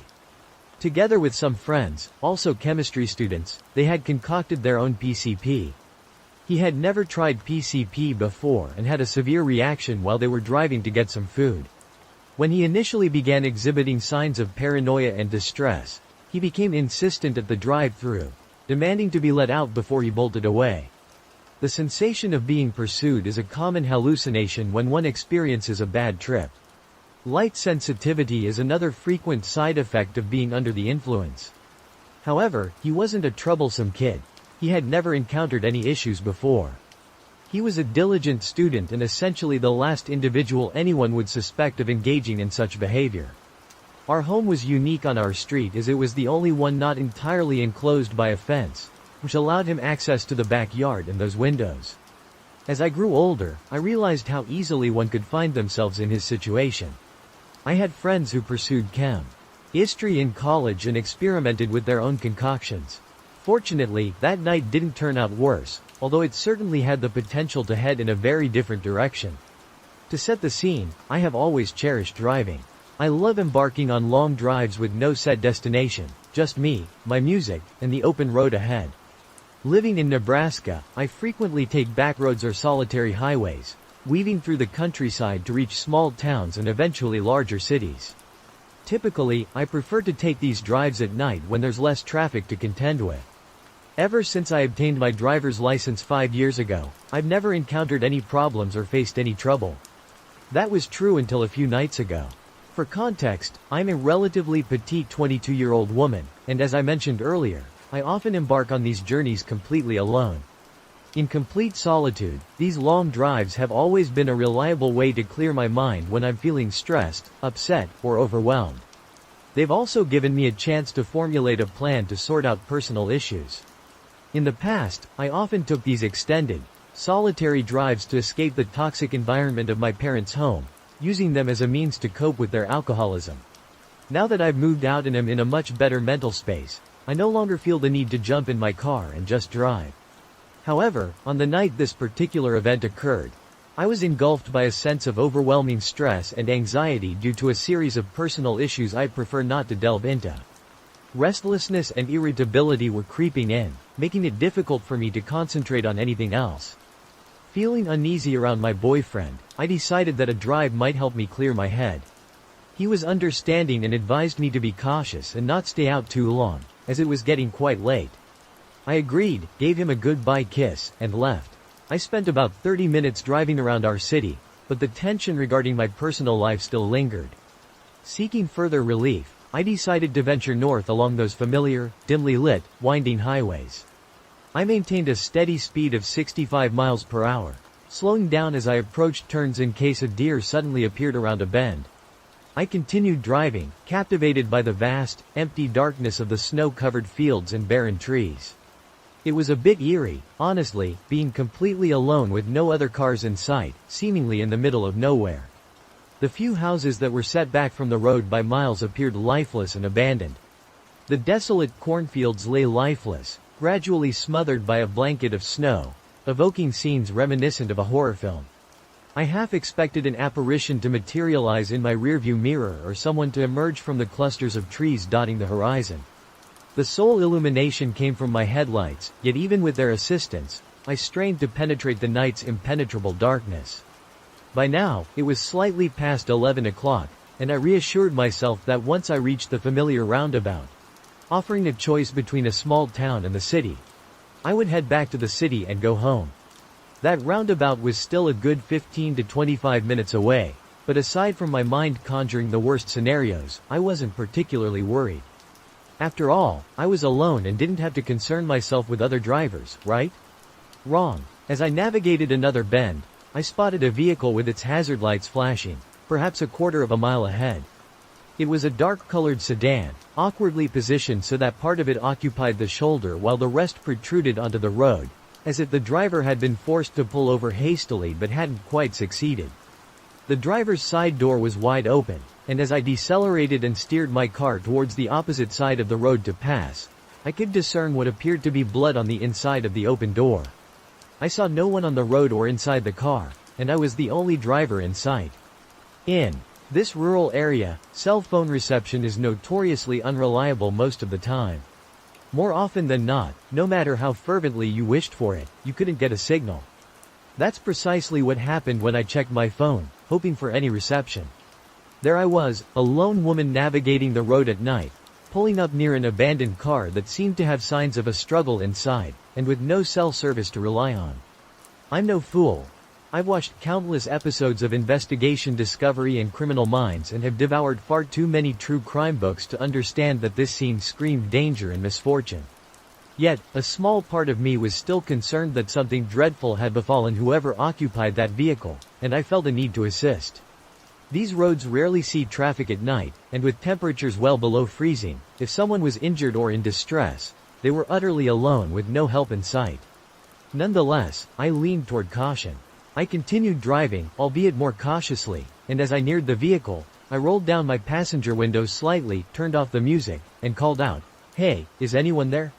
Are you okay?" There was no response. I feared they might be unconscious somewhere, but I wasn't about to leave my car to search for them. I decided to call out once more, and if I still heard nothing, I would move on. The moment I regained reception, I would report it. However, if I did hear someone, I would figure out my next steps then. So again, I shouted, "Hey, what happened? Are you okay?" Silence lingered for a while, then I heard a rustling in the shadows. The trees loomed as a gruff voice responded to me. Initially, I felt a wave of relief and was on the verge of saying something in return or perhaps even halting my car and stepping out. However, 3 observations struck me almost simultaneously. As I cautiously maneuvered past the sedan's front, I noticed an absence of damage on the hood or any other part of the vehicle, which puzzled me given the bloodstains on the inner side of the door. In my rearview mirror, I caught sight of someone emerging from behind the sedan, rapidly approaching my car. This individual bore no signs of blood nor appeared injured in any way, and they wore a mask, not the type used for COVID or a ski mask, but one akin to those seen in the Purge movies. Clutched in their hand was an object I couldn't clearly identify, but its length and shape suggested it might be a tire iron or a crowbar. Without needing to narrate, I instinctively slammed on the gas the moment I registered these details, speeding away like a bat out of hell, my heart pounding in my chest and my whole body trembling. In my rush, the window remained down, and the music was still off, allowing me to distinctly hear a man's voice shouting at me, though his words were indecipherable. I understood only that I had to flee immediately. As I sped away, I stole one last glance in the rearview mirror, primarily to check if they were getting into their sedan to pursue me. Chase, where they had halted, saw a man with a weapon still standing ominously in the middle of the road, his eyes fixed on me. Just before I diverted my gaze from the mirror, another figure emerged from the trees, which had been rustling earlier. This second man was also wearing one of those unsettling masks, and there was no sign of blood on him. That night, I probably violated every speeding law, but my only thought was to distance myself from those men as quickly as possible. Once I reached the roundabout, I turned toward town and parked in the Walmart lot, gratefully noting the presence of several cars that I assumed belonged to employees closing up for the night. It was there that I finally succumbed to a complete meltdown. After regaining some composure, I called my friend Troy, who happened to be a police officer, to recount the night's events. He was genuinely worried about my well-being and, after ensuring I was safe and not being followed, explained that since the incident occurred outside city limits, his direct involvement was limited. Nonetheless, he offered to contact the local police or sheriff within their jurisdiction to take my statement and investigate. I agreed, expressed my gratitude, and while waiting for the authorities to arrive, I called my boyfriend. Through my sobs, I managed to convey what had transpired barely 10 minutes earlier. Understandably, he was deeply concerned for my safety and insisted that I either return home immediately or allow him to come and escort me back. I assured him that I couldn't leave, as the police were on their way to take my statement, and reassured him that I was all right. I stayed on the phone with him until I saw the familiar Liar police cruisers pulled into the lot as I provided my statement. The officers reassured me they would return to the scene to investigate and attempt to apprehend the culprits responsible for the incident. However, without any surveillance footage or a detailed description of the men, I doubted their chances of success. In my state of panic, I hadn't even thought to note the license plate number, a realization that only struck me when the police inquired about it. All they had to go on was a dark-colored sedan and 2 masked individuals. After I finished giving my account, I returned home, spending the entire night huddled close to my boyfriend. Every creak and rustle of the house filled me with dread, fearing those men might arrive at any moment to complete whatever sinister plans they had. Since that night, I haven't heard from the police regarding any progress or leads, and I remain uncertain if they ever will. I am simply grateful to be safe, thankful I didn't stop my car or step out. The alternative is too frightening to contemplate. Numerous questions still haunt me, questions that remain unanswered. What were their intentions? Was that truly blood inside the car, or merely a ploy to attract attention? If it was real, had they harmed someone else? The thought of what might have occurred had I stopped my vehicle is chilling. Needless to say, I have sworn off late-night drives and fervently hope never to encounter those menacing individuals again. The ordeal began on what seemed like a typical day at work. At that time, I was employed at a small grocery store, where my responsibilities included gathering shopping carts from the parking lot. I spent my day in the parking lot, bagging groceries, the usual minimum wage tasks. The morning was rainy, and naturally, I was assigned to gather carts. About 2 hours into my shift, I noticed a man hurriedly loading his groceries into his car. I rushed over to assist him, asking if he would like some help getting out of the rain. "Yes, thank you so much," he replied. As he closed the trunk, he gave me a surprised look, his eyebrows furrowing as he scanned me from head to toe, then smirked. "Are you a new hire?" he inquired.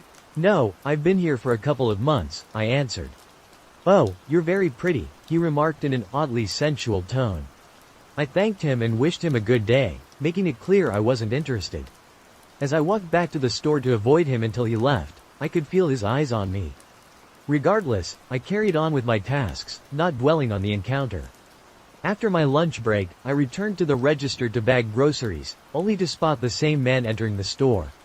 I pretended not to notice him and continued with my work. He approached the register, purchasing a single chocolate bar. I didn't offer him a bag, and he loomed over me, asking if I was going to bag his item. "Oh, sorry, I didn't realize you wanted a bag for just one item," I replied, placing his chocolate bar in a bag and wishing him a good day. "When do you get off work, sweetheart?" he asked. Feeling uncomfortable, I responded, "I'm not comfortable sharing that information." He persisted, "That's okay. You've been here, what, 5 hours? You probably get off around 7, right?" He smiled widely, leaving me feeling unsettled. Disgusted, I went to my manager and informed her about what happened. It happened when she advised me not to work the lot anymore and suggested that I ask someone to accompany me to my car. By the end of my shift, a male colleague escorted me to my truck, and together we surveyed the parking lot, searching for the man's car. We didn't spot it, so my coworker returned inside, and I started my truck. I called my mom to inform her about the incident, and as soon as she picked up, I exited the parking lot. Just as I turned onto the road, I saw his car appear behind me. I told my mom I suspected he was going to follow me, and she advised me to drive around to try and lose him. For about 20 minutes, I drove in circles around my town. At a red light, he pulled up next to me and began shouting something through his open window. I pretended not to notice him, but I could still hear his words. "You'd bear some good kids for me. You'd make a great slave for me, little lady." He then became extremely explicit about what he intended to do to me if he caught me. I told my mom I was going to dial 911 and instructed her to call the police if I wasn't home within an hour. While I was attempting to contact the authorities, the man sped ahead of my truck and began brake checking me. Panicked, I waited for the next intersection and turned up the block. My phone fell under my seat during the turn, so I decided to head to the nearest open establishment to seek refuge and have someone else call for help. The closest open business I could find was a convenience store at a gas station, so I pulled in. I parked the car and dashed into the store, my heart pounding wildly. Once inside, I explained the situation to the clerk, who promptly guided me to the break room and locked me inside. As I tried to process the fact that I might have narrowly escaped a terrifying ordeal, I heard the front doors of the store start to shake violently. Moments later, the clerk joined me in the break room, securing the door behind her. She was already on the phone with the police, who assured us they were on their way. We sat there in the darkness, silent and trembling with fear. Guilt gnawed at me for dragging another woman into what could be our worst nightmare. My mind raced with questions. Had I inadvertently led him on? All I did was wish him a good day. Had he been following me longer than just tonight? How did he know which car was mine? Would the police arrive in time? Would we survive this ordeal? Finally, the small room was illuminated by the red and blue lights seeping through the crack under the door. A voice over the intercom assured us it was safe to come out. The clerk, still visibly shaken, retrieved her keys and unlocked the door. We emerged from the room and provided our statements to the officers. After the police departed, I turned to this unexpected savior, overwhelmed with gratitude. We hugged, tears streaming down our faces, and she escorted me to my car. The following night, I returned with some food and an Amazon gift card as a token of my appreciation. I've experienced a near-fatal car crash and once stood just 10 feet away from a mountain lion in the wild, but I can say with complete sincerity that I truly believed this was the end of my life. Thank you for reading. Stay vigilant, be cautious, and remain safe. This encounter occurred a little over a decade ago. At that time, I would have been At the time, I was about 26 years old, although I can't quite recall the exact year, but it was approximately 2012. During that period, I often spent my weekends going out with friends to various bars and parties, staying out quite late.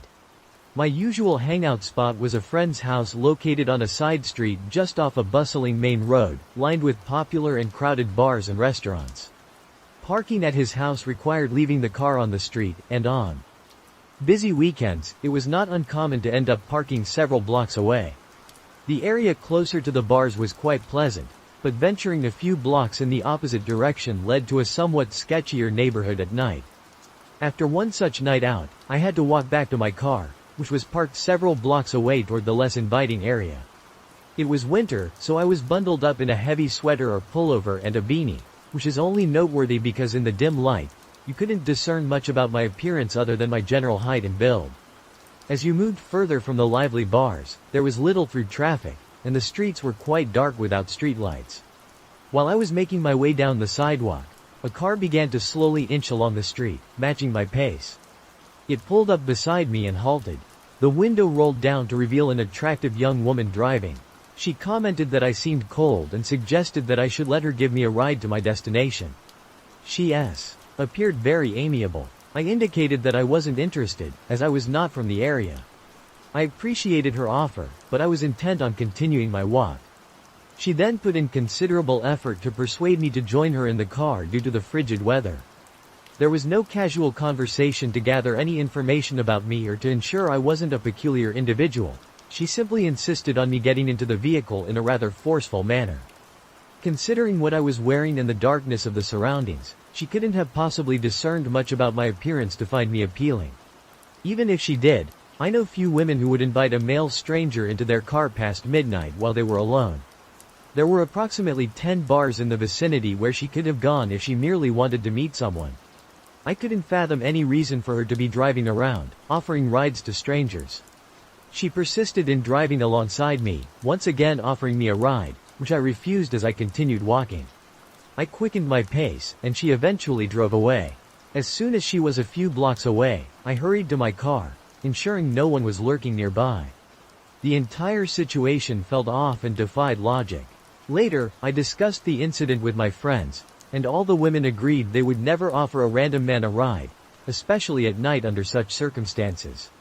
Even if the man resembled Ryan Gosling or Channing Tatum, my suspicion was that someone was possibly crouched in the back seat of her car, out of sight, armed and ready to rob anyone who might accept the ride. Why, well, the day before, which only added to my confusion. This strange coincidence left me feeling uneasy, but I brushed it off as just that, a fluke. Later that day, as I was tidying up the house, I couldn't shake the feeling that something was slightly off.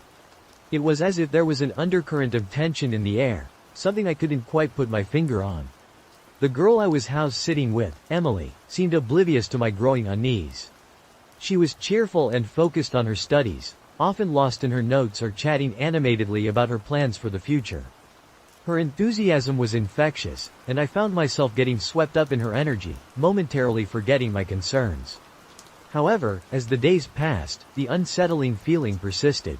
One night, as we were winding down after dinner, I mentioned the strange dream and my car troubles to Emily. She laughed it off, suggesting that perhaps I had just been overthinking things. Her light-hearted dismissal did little to reassure me, but I decided not to press the issue further. The next evening, as we sat in the living room, the quietness of the neighborhood was almost palpable. The only sounds were the occasional rustle of leaves outside and the distant hum of a car passing by. Emily was engrossed in a novel, while I tried to focus on a textbook, though my mind kept wandering back to the strange occurrence. The house, despite its warmth and comfort, seemed to harbor an inexplicable mystery, one that I couldn't quite unravel. As I sat there, I couldn't help but wonder if the offer of a ride from the woman earlier that week was somehow connected to this eerie atmosphere.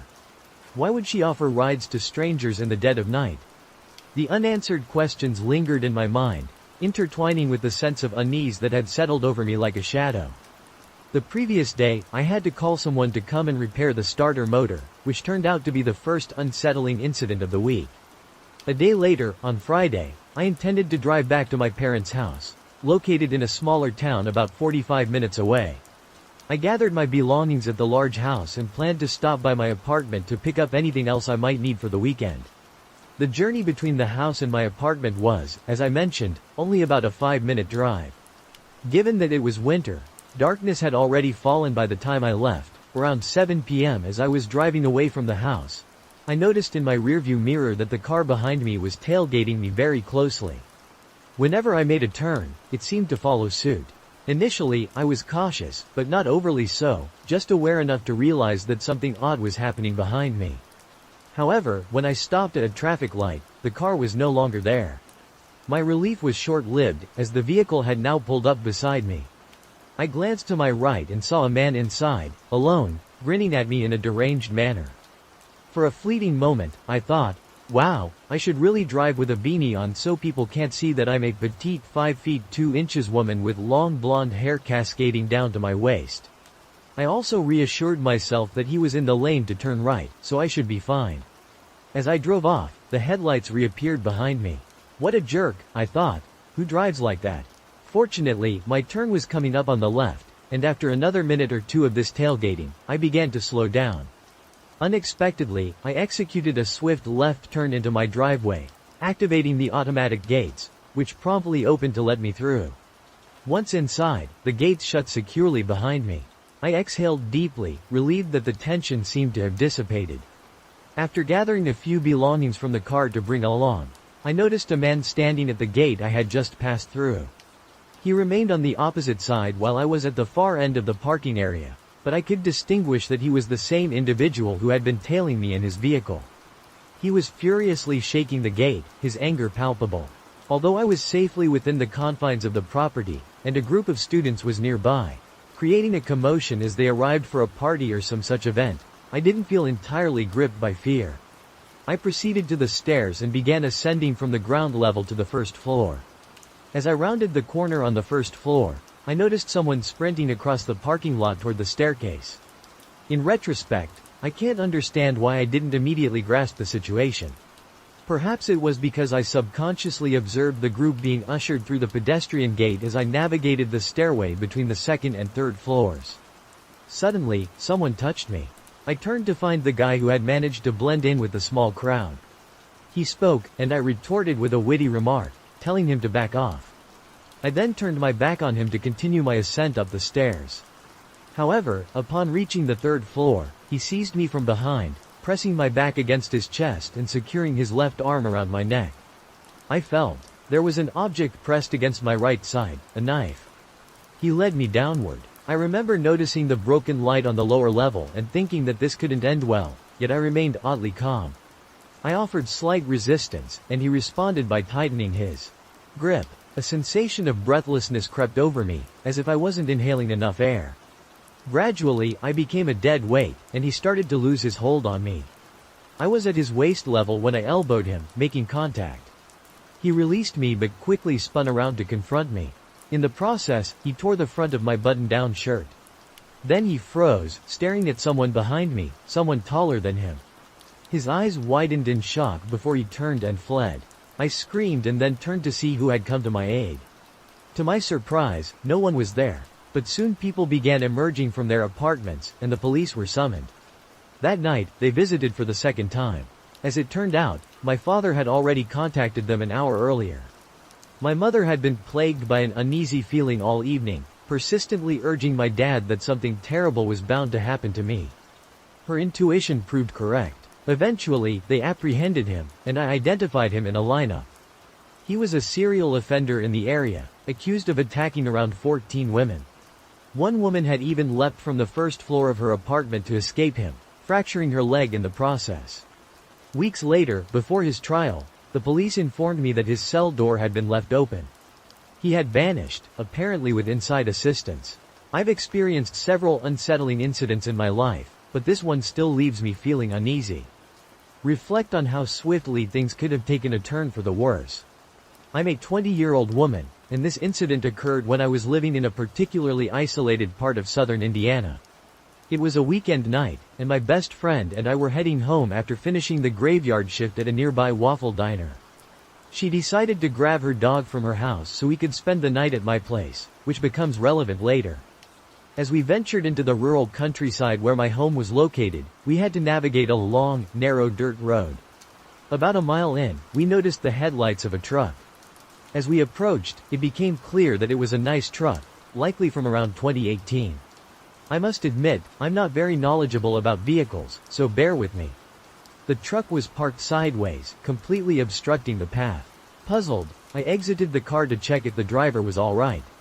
At first glance, he seemed relieved to see me and explained, "I'm just waiting for a friend to come and get me. My truck's stuck." He smiled, but I couldn't help but notice that his pupils were almost entirely dilated. He glanced back at my car, saw that I wasn't alone, and noticed the dog poking its head out of the window. His smile vanished quickly as he commented, "Pit bulls are mean and nasty."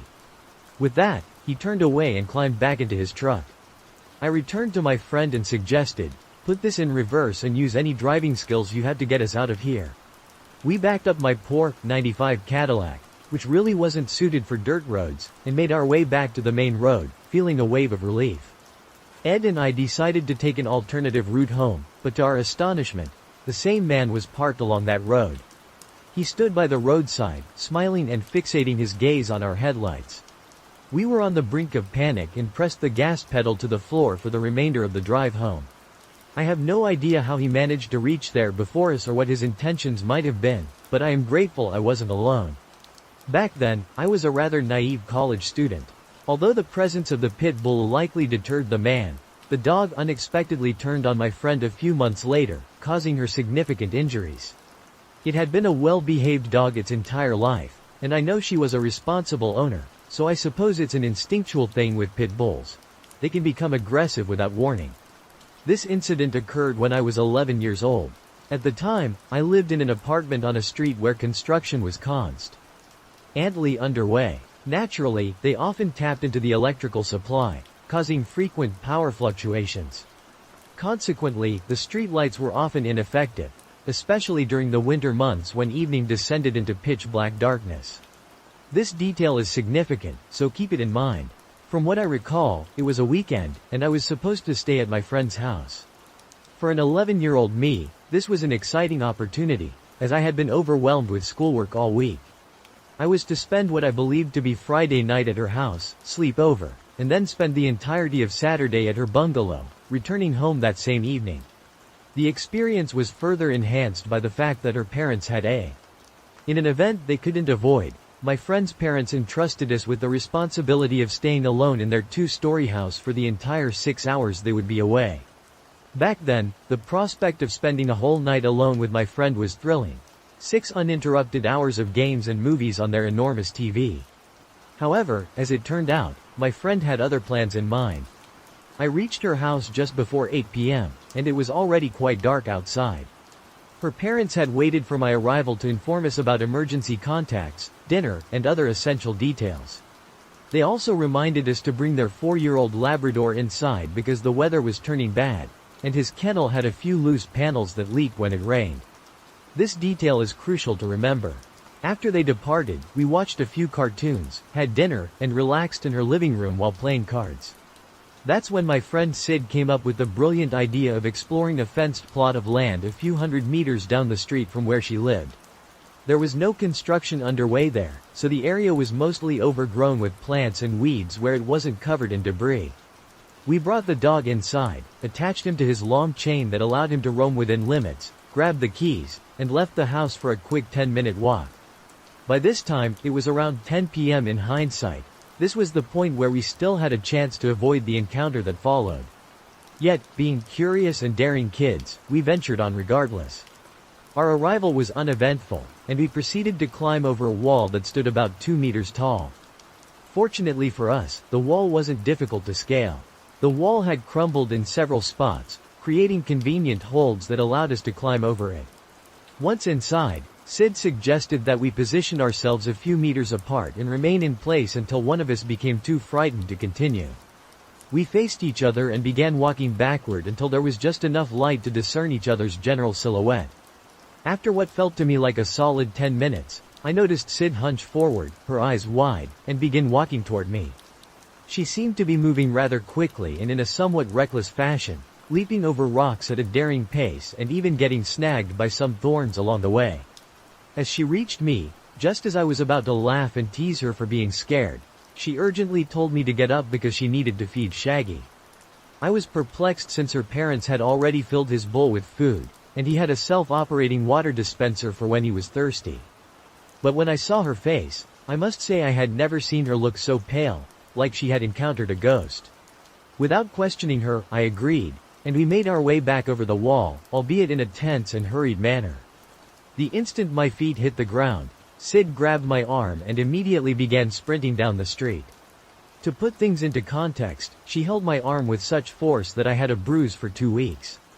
We ran like mad until we reached her house, where we dashed into her front yard through a towering gate without bars. She instructed me to unlock the front door while he secured the metal gates via Raya's locks into the ground, and at that moment, I began to feel a wave of panic. Once inside the house, Sid hurriedly moved through each room, fastening and shutting every window and door she could find, drawing the curtains tightly closed. Her actions left me bewildered, and even her dog appeared puzzled, trailing behind her as she ensured everything was secure. After about 10 minutes, she returned to the ground floor living room, her face marked by a grave expression. She explained to me, with clear apprehension, that while we were sitting apart earlier, she had glanced a few meters to my right and noticed a human silhouette crouched in the bushes. At first, she thought her eyes might be deceiving her, but when the figure moved closer to where I was seated, seemingly oblivious to the fact that my friend had spotted them, she realized the seriousness of the situation. I wish I could say that was the end of the ordeal, but what transpired next has lingered with me ever since, instilling a persistent fear from that day onward. To give you a clearer picture of the layout of her compound, her house was bordered on 2 sides by a lawn, which was itself enclosed by a 2.5-meter high wall. The wall had a single entry point, the tall metal gates I mentioned earlier. The house featured windows all along its perimeter and had 2 potential entryways. The first was the front door, and the second was a door leading to a small adjoining area next to the house, constructed from transparent metal, similar to the kind that the metal fences, though typically robust, were even stronger in this area, with a metal door secured from the inside. Another door, positioned on the wall, was made of lightweight wood and could only be bolted shut. This detail is significant because about an hour after the incident, we found ourselves upstairs in our air-conditioned room, immersed in computer games and chatting about the usual things kids discuss. Suddenly, we heard the dog barking downstairs. Its growls were punctuated by sporadic barks. It's important to note that her dog was a friendly Labrador, not prone to growling or barking aggressively. My friend decided to bring the dog upstairs to her room. Once she returned, she explained that the dog had been standing by the front door, growling at it. It took considerable effort to coax him upstairs, as he persistently tried to return to that spot. We were perplexed because this behavior was out of character for him. Suspecting that a stray dog might have captured his interest, we chose to step out onto the balcony connected to the room, which provided a view of the front lawn and the street beyond. Expecting to see a stray animal, we were instead startled to spot a person standing motionless on the lawn, directly in front of the main door. Despite the dim light, we could discern layers of ragged clothing and a head of unkempt hair. The dog remained with us on the balcony, whining to be let outside. We crouched there, watching intently, just as we were about to delve into a discussion about the situation, we suddenly heard the sound of the front door rattling, as if someone was attempting to turn the handle. We cautiously made our way back downstairs, only to find that the person had shifted their focus to the window adjacent to the door, trying to open that instead. It dawned on us that this individual was seeking a way into the house by circling around the perimeter. Just as we were about to sneak back upstairs, my friend clutched my arm again and, in a hushed voice, confessed that she had forgotten to secure the back door in her haste. We exchanged glances, our faces turning pale as we realized that this oversight could provide easy access into the house, as the inner door was secured with only a deadbolt.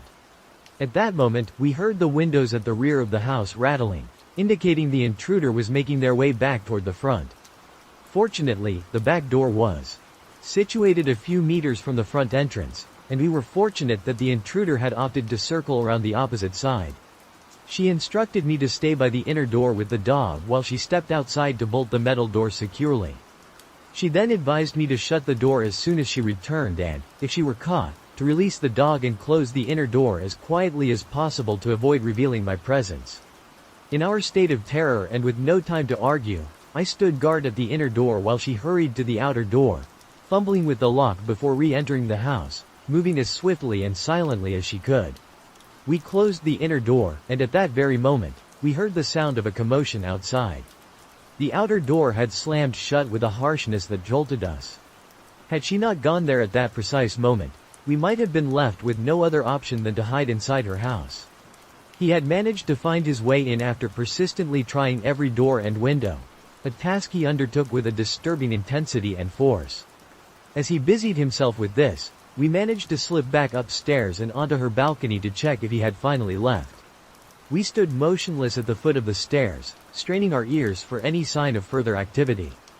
Peering down, we spotted him once again on her front lawn. This time, his head was tilted back, giving us the eerie impression that he was staring directly at us. However, we were certain it was too dark for him to actually see us. We had already shut all the windows, extinguished the lights in her room, and drawn the curtains to prevent even her small bedside lamp from casting a glow through the blinds. In the stillness of the night, he began giggling, a sound that sent shivers down our spines. He then dropped to all fours, crawling around the lawn in front of the house, his laughter escalating in intensity. Looking back, we realized we should have contacted the authorities at this point. Yet, as the frightened kids we were, we feared getting into trouble for failing to adhere to basic instructions. He continued this unsettling behavior for nearly half an hour before standing up again, this time facing the street. Suddenly, he started climbing onto the corner of the wall, scaling it with surprising agility, and then jumping down to repeat the cycle. We remained frozen on the balcony, anxiously waiting to see if he would return, but an hour passed. Our past had become a mystery, and that was the last time we saw them. Around 2 a.m. her parents came back the following morning, bewildered by the fact that all the doors and windows were shut tight on such a lovely night. They also noticed mud smeared on the front doorknob. We claimed we simply wanted to play in the dark inside the house, concealing the truth of the situation. To this day, I don't believe the man has been apprehended. About 3 weeks ago, something peculiar occurred, and I've struggled to piece it together coherently in my mind. However, I will attempt to do so, as I suspect what transpired during my sister's sleepover might be more widespread than I initially thought. Reflecting on it now, I can't even recall how many girls were present. I believe there were 10 or 12, all in 8th grade and close friends with my sister, Rachel. As they settled into their sleeping bags and exchanged stories, my best friend Kurt and I concocted a mischievous plan. "We're going to scare these girls out of their wits," he declared with a wicked grin. I must confess, it was merely for a cheap thrill, but I didn't foresee any harm. We snuck into my father's workshop and pilfered some basic paint supplies to transform Kurt into a stereotypical horror movie vampire. Then, we crept into the backyard and began climbing the tree outside Rachel's window. Kurt was in position, prepared to start making the typical boogeyman noises, when he suddenly froze and squinted through the window. "What the hell?" he moved. Red, trying to peer inside. "Hey, what are you doing? Don't be a peeping Tom," I shouted up to him, trying to understand why he was so captivated. As he hesitated to initiate the scare, his eyes suddenly widened in shock, and he began to stumble backward. I watched as his feet slipped from beneath him, causing him to crash to the ground. It all seemed to unfold in slow motion, yet the sound of his head colliding with the bird fountain in our backyard is one that will forever be etched in my memory. "Jesus Christ, Kurt, are you okay?" I yelled, my voice tinged with panic. I glanced upwards, hoping to catch sight of my sister or one of her friends peering out to witness this dreadful incident. Desperately, I tried to support his head and staunch the bleeding. I reached into my pocket to call 911, but hesitated. I know, it was foolish, but my parents were already planning to reprimand me for being reckless. I didn't want the police involved in something like this. So, instead, I dashed inside and used Kurt's phone, as senseless as that was. What I did next was even more reckless. I returned outside, and after ensuring he wasn't in grave danger or losing too much blood, I decided to climb the tree to investigate whatever had spooked him so thoroughly. Slowly, I ascended the branches and peered through the window where my sister and her friends were sleeping, all except one. Despite the passage of time, the ghastly image remains vivid in my mind. One of the girls stood there, hunched over the others, wielding a sharp knife and slashing wildly at her defenseless, slumbering friends. I will never forget the expression on her face as she swung that knife. It was then that the girl locked eyes with me. I nearly tumbled back like Kurt had, but instead, I held her gaze, unwavering. As I crossed the darkness, she had already spotted me. What use was there in attempting to flee? She would never manage to reach the outside in time to catch me anyway. All of a sudden, she began making her way toward the door, and I noticed that some of the other girls were starting to move as well. In a panic, I scrambled to escape, not even waiting for the paramedics to arrive and assist Kurt. I had no desire to stick around if she was coming after me. I ran for what seemed like hours, eventually finding myself at my grandparents' house on the edge of town. In a state of distress, I tried to explain to them what had transpired. They called my parents, and together they began piecing the story together. Kurt was in the hospital with a head injury, and apparently, all the girls were unharmed. I visited Kurt some time later to find out what he could recall, but he remembered nothing. Now, there are rumors circulating that I attacked Kurt, causing his hospitalization, and then fled to evade repercussions. I attempted to discuss what I witnessed with my sister, but she denies that anything of the sort took place and treats me as if I'm delusional. I've never been adept at forming friendships or any kind of connection with people in general. I'm not even particularly close to most of my family members, except for Jessie. Jessie is my closest friend. I've only known her for a year and a half, but she means the world to me.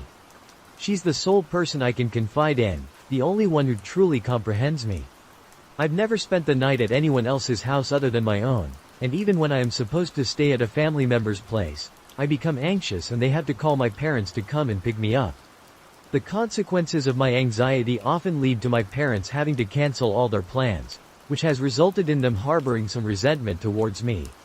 They see me as a significant burden due to my constant state of anxiety.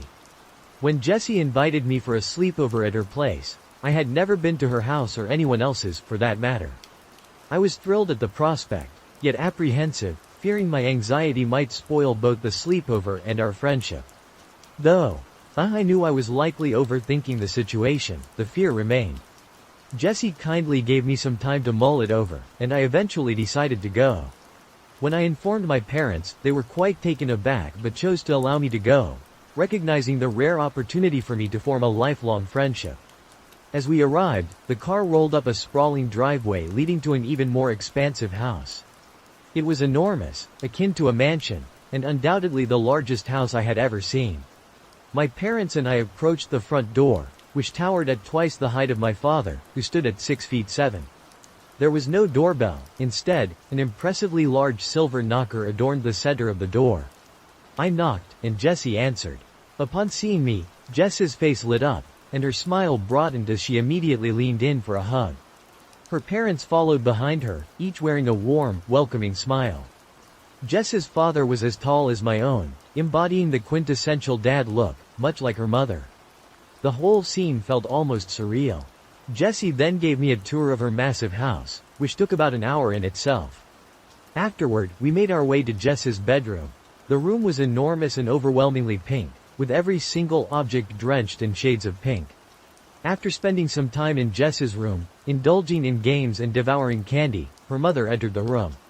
She carried herself with such elegance and grace as she placed a sheet of paper on Jess's bed. I removed my headphones and picked up the paper. It read, Sleepover Rules.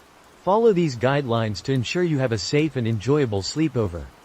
1. Refrain from consuming excessive amounts of candy. They can detect it from miles away. 2. Do not leave the bedroom after 1:45 a.m. This rule is vital. Your life may depend on it. 3. If you awaken during the night for no obvious reason, hide beneath the bed within 25 seconds. This will prevent them from seeing you. 4. Avoid retrieving snacks from the mini fridge between 8:56 p.m. and 9:47 p.m. You won't like what you find. 5. Ensure all light sources are turned off, except for the TV. This must remain on throughout the night. I cannot stress enough how crucial this is. 6. If you randomly wake up and see Jessie sitting upright in her bed, you must run. Lock yourself in the bathroom and do not emerge for the rest of the night. If Jessie knocks and claims she is injured and needs assistance, ignore her and do not respond. 7. Should you awaken to the sound of a baby crying, disregard it entirely. Do not even move. It isn't the baby. 8. Do not attempt to engage in conversation with Jessie during the night. If she speaks to you, do not respond. This is critical for your safety. 9. If you hear a dog whimpering and scratching at the bedroom door, ignore it. These instructions were unsettling, yet vital for the night ahead. Door. A shiver ran down my spine. Jessie? I called out tentatively, but there was no response. Instinctively, I dragged Jessie under the bed before concealing myself behind the bookshelf. We didn't even own a dog, so imagining one was out of the question. If a ringing started in my ears, I had no choice but to flee the house immediately. That was the sole exception to the rest of the rules. Ignoring it meant endangering us all. Have a delightful sleepover, the note had ironically concluded with a smiley face. It had to be some kind of prank, it couldn't possibly be real. Yet, something inside me insisted on abiding by those unsettling instructions. I carefully folded the paper and tucked it securely into my right pocket, then resumed playing with Jessie. An hour later, Jess's dad appeared at the door and announced, "It's time for bed, girls. You really must get some sleep." A wave of anxiety washed over me, knowing this was when I needed to begin adhering to those eerie rules. I suppressed my emotions, not wanting to jeopardize my friendship with Jessie. We both climbed into bed, lying head to toe, with my head positioned at the foot of the bed. "Good night, sweet dreams," she murmured drowsily between yawns. After reading those rules, I wasn't sure how sweet my dreams would be, but surprisingly, I drifted off quickly. My sleep was remarkably deep, devoid of the usual nightmares. Then, I awoke with a jolt, feeling my stomach drop. Turning my head, I saw Jessie sitting upright in bed, fully awake. Despite my disbelief in the rules, my instincts screamed at me to run. I dashed into the bathroom and locked the door, spending several minutes hyperventilating. Eventually, I decided to unlock the door, thinking it was probably all silly anyway. But just as my hand reached for the lock, a knock came at the door. As I stood at the door, I froze. "Tina, help me. I've hurt my head, and my vision's going blurry." I desperately wanted to open the door, but a voice in my head warned me against it. Jessie continued to scream for assistance. I sank into the corner, trembling with each breath. Her cries were relentless, almost unbearable, becoming less human and more distorted with each shriek. By the time she finally stopped, I was already half asleep. To give you an idea of just how long her screams persisted, I eventually awoke to the light streaming in from outside, making my eyes sting. My ears were still pulsating. Slowly, I rose from the corner of the bathroom and unlocked the door. To my surprise, Jessie was casually playing on her PS5, as if nothing had happened. "Hey, Tina," she greeted me in her usual cheerful tone. "I think your mom and dad are already outside waiting for you in their car." I could barely muster the energy to speak, my body ached all over. I gathered my things and began to descend the stairs, where Jess's parents awaited me at the bottom.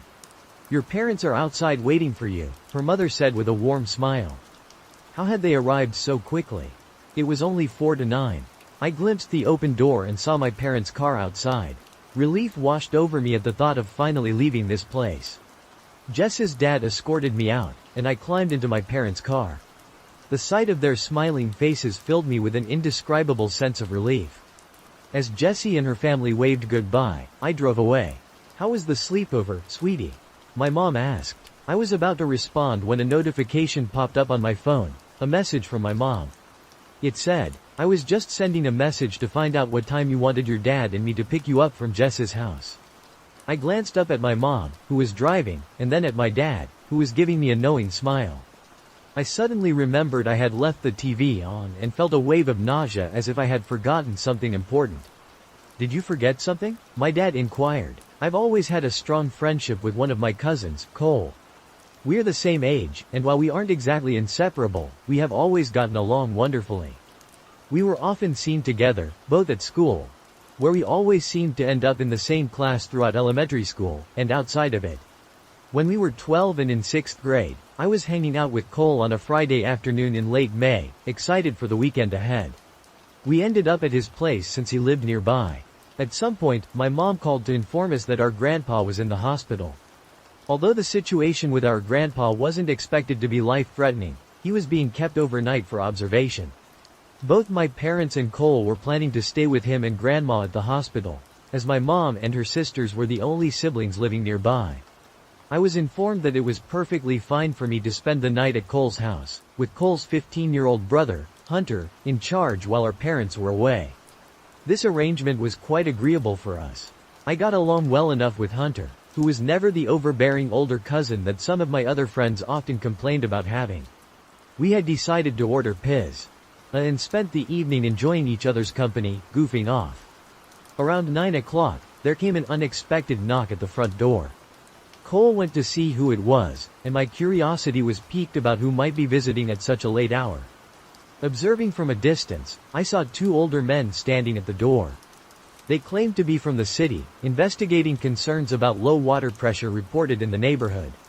They inquired if Cole's parents were home, to which Cole replied that they were unavailable, as we had been instructed to do when strangers inquired about our parents' whereabouts. The men then began to ask numerous questions about the water pressure in our house, even requesting to come inside to inspect it. At that moment, Hunter approached and courteously informed them that our water pressure was perfectly fine, suggesting they might want to continue their checks at other homes in the area.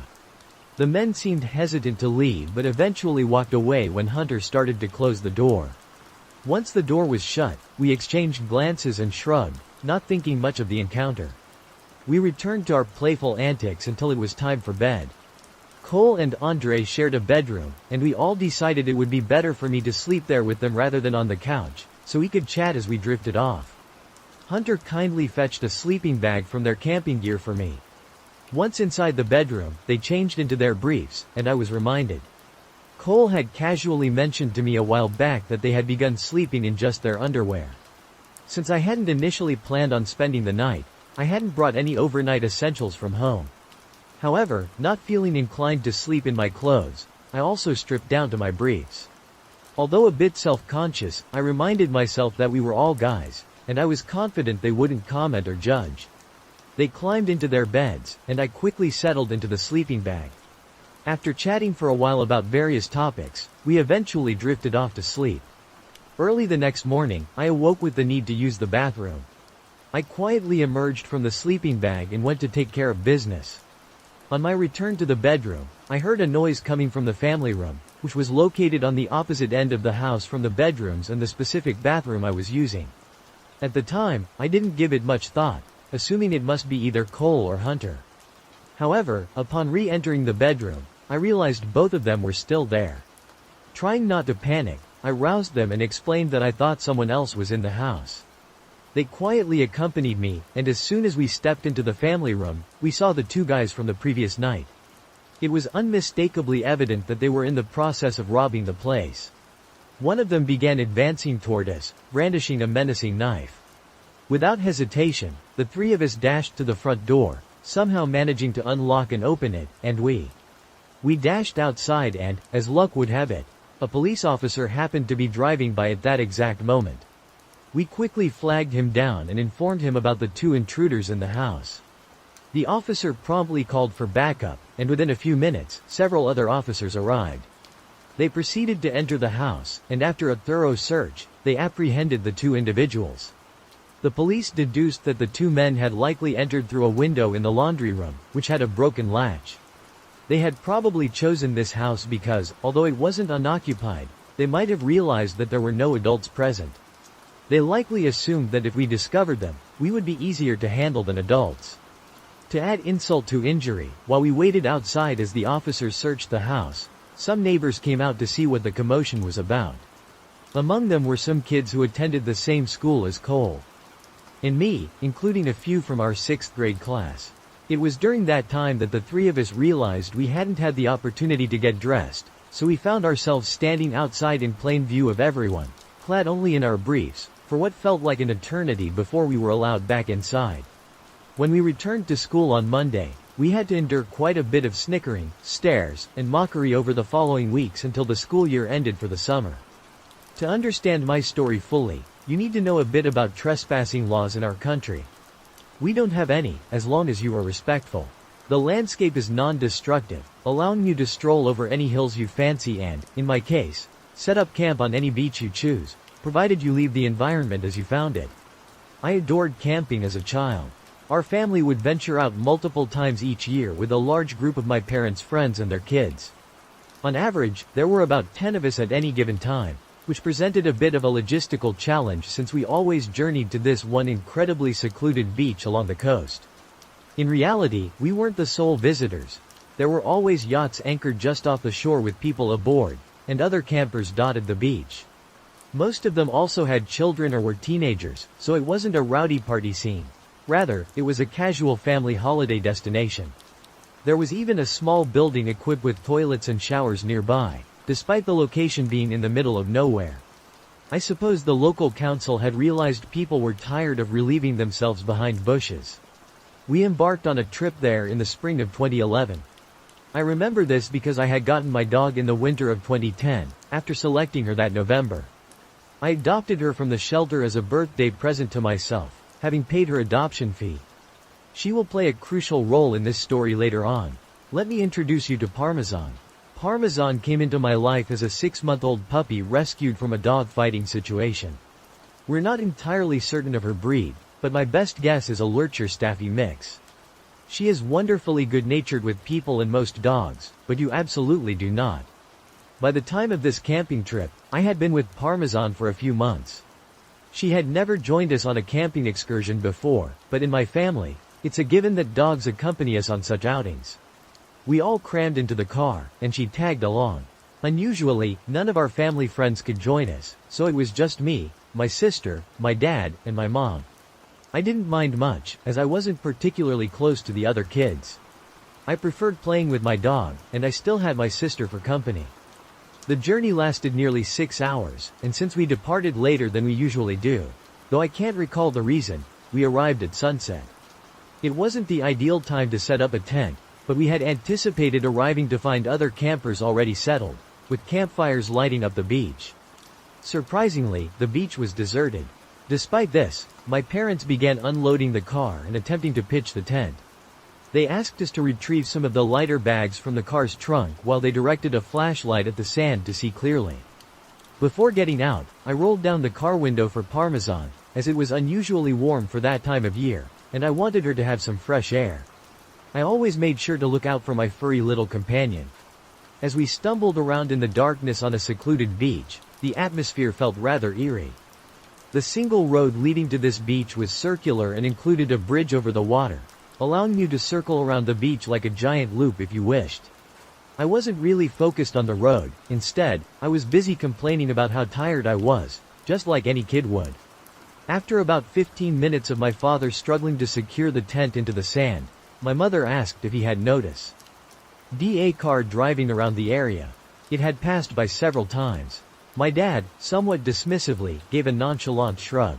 That was just his way. I'm not sure if he replied to her or not, but just a few minutes later, a vehicle stopped next to ours on the road, and someone emerged from it. The cars were only about 15 or 20 feet from where we were, and the only light was from our torches. We hadn't anticipated seeing anyone else out here at this hour, and I think my mom speculated that it must be security. I was puzzled by the idea of a random beach having security, but she probably meant the Wildlife Trust or a similar organization, as they occasionally visit to conduct their work. The man approaching us was walking with a pronounced stagger, suggesting he was either drunk or high. There was no mistaking it, this guy wasn't sober. Encountering a junkie wasn't unheard of, but it was uncommon to see them in such a remote area. As he moved within the beam of our flashlight, we saw he was holding a large knife, possibly around 15 inches long, though I was young at the time, so my sense of scale might have been inaccurate. Despite my usual feelings towards my dad, I had to give him credit. Once he noticed the knife, he stood up immediately, gripping the camping mallet, and positioned us all behind him. The man started shouting at us erratically, insisting we weren't allowed to camp there and that he was just informing us. Initially, my dad tried to remain calm and friendly, assuring him that we would leave, but this approach didn't work. The man continued advancing towards us. As my dad began yelling, the man continued to shout back just as fiercely. My sister and I were in tears, and I remembered trembling, utterly petrified, as anyone would be in such a situation. It genuinely seemed like this man and my father were on the brink of a fight, and to be honest, I didn't have much confidence in my dad's odds. Grim as it is to contemplate, I was utterly convinced that the man could have killed my father and possibly us as well once he was finished, since I doubted my mother would have had the presence of mind to flee with us. I love her dearly, but she has always prioritized her relationship with my dad above all else. However, this isn't how events unfolded. From the darkness, like a wolf descending upon its prey, Parmesan took us all by surprise, especially the man wielding the knife. In that moment, she was the apex predator, her large canines symbolizing the force of nature. She clamped down fiercely on his arm, tearing through his jacket and shredding the skin beneath. He dropped the knife as it had been in the arm she latched onto. He kicked her and punched her, and eventually managed to free himself. Grabbing the knife from the sand, he ran back to his car and sped away. Parmesan didn't pursue him. Instead, she stayed with us, covered in blood.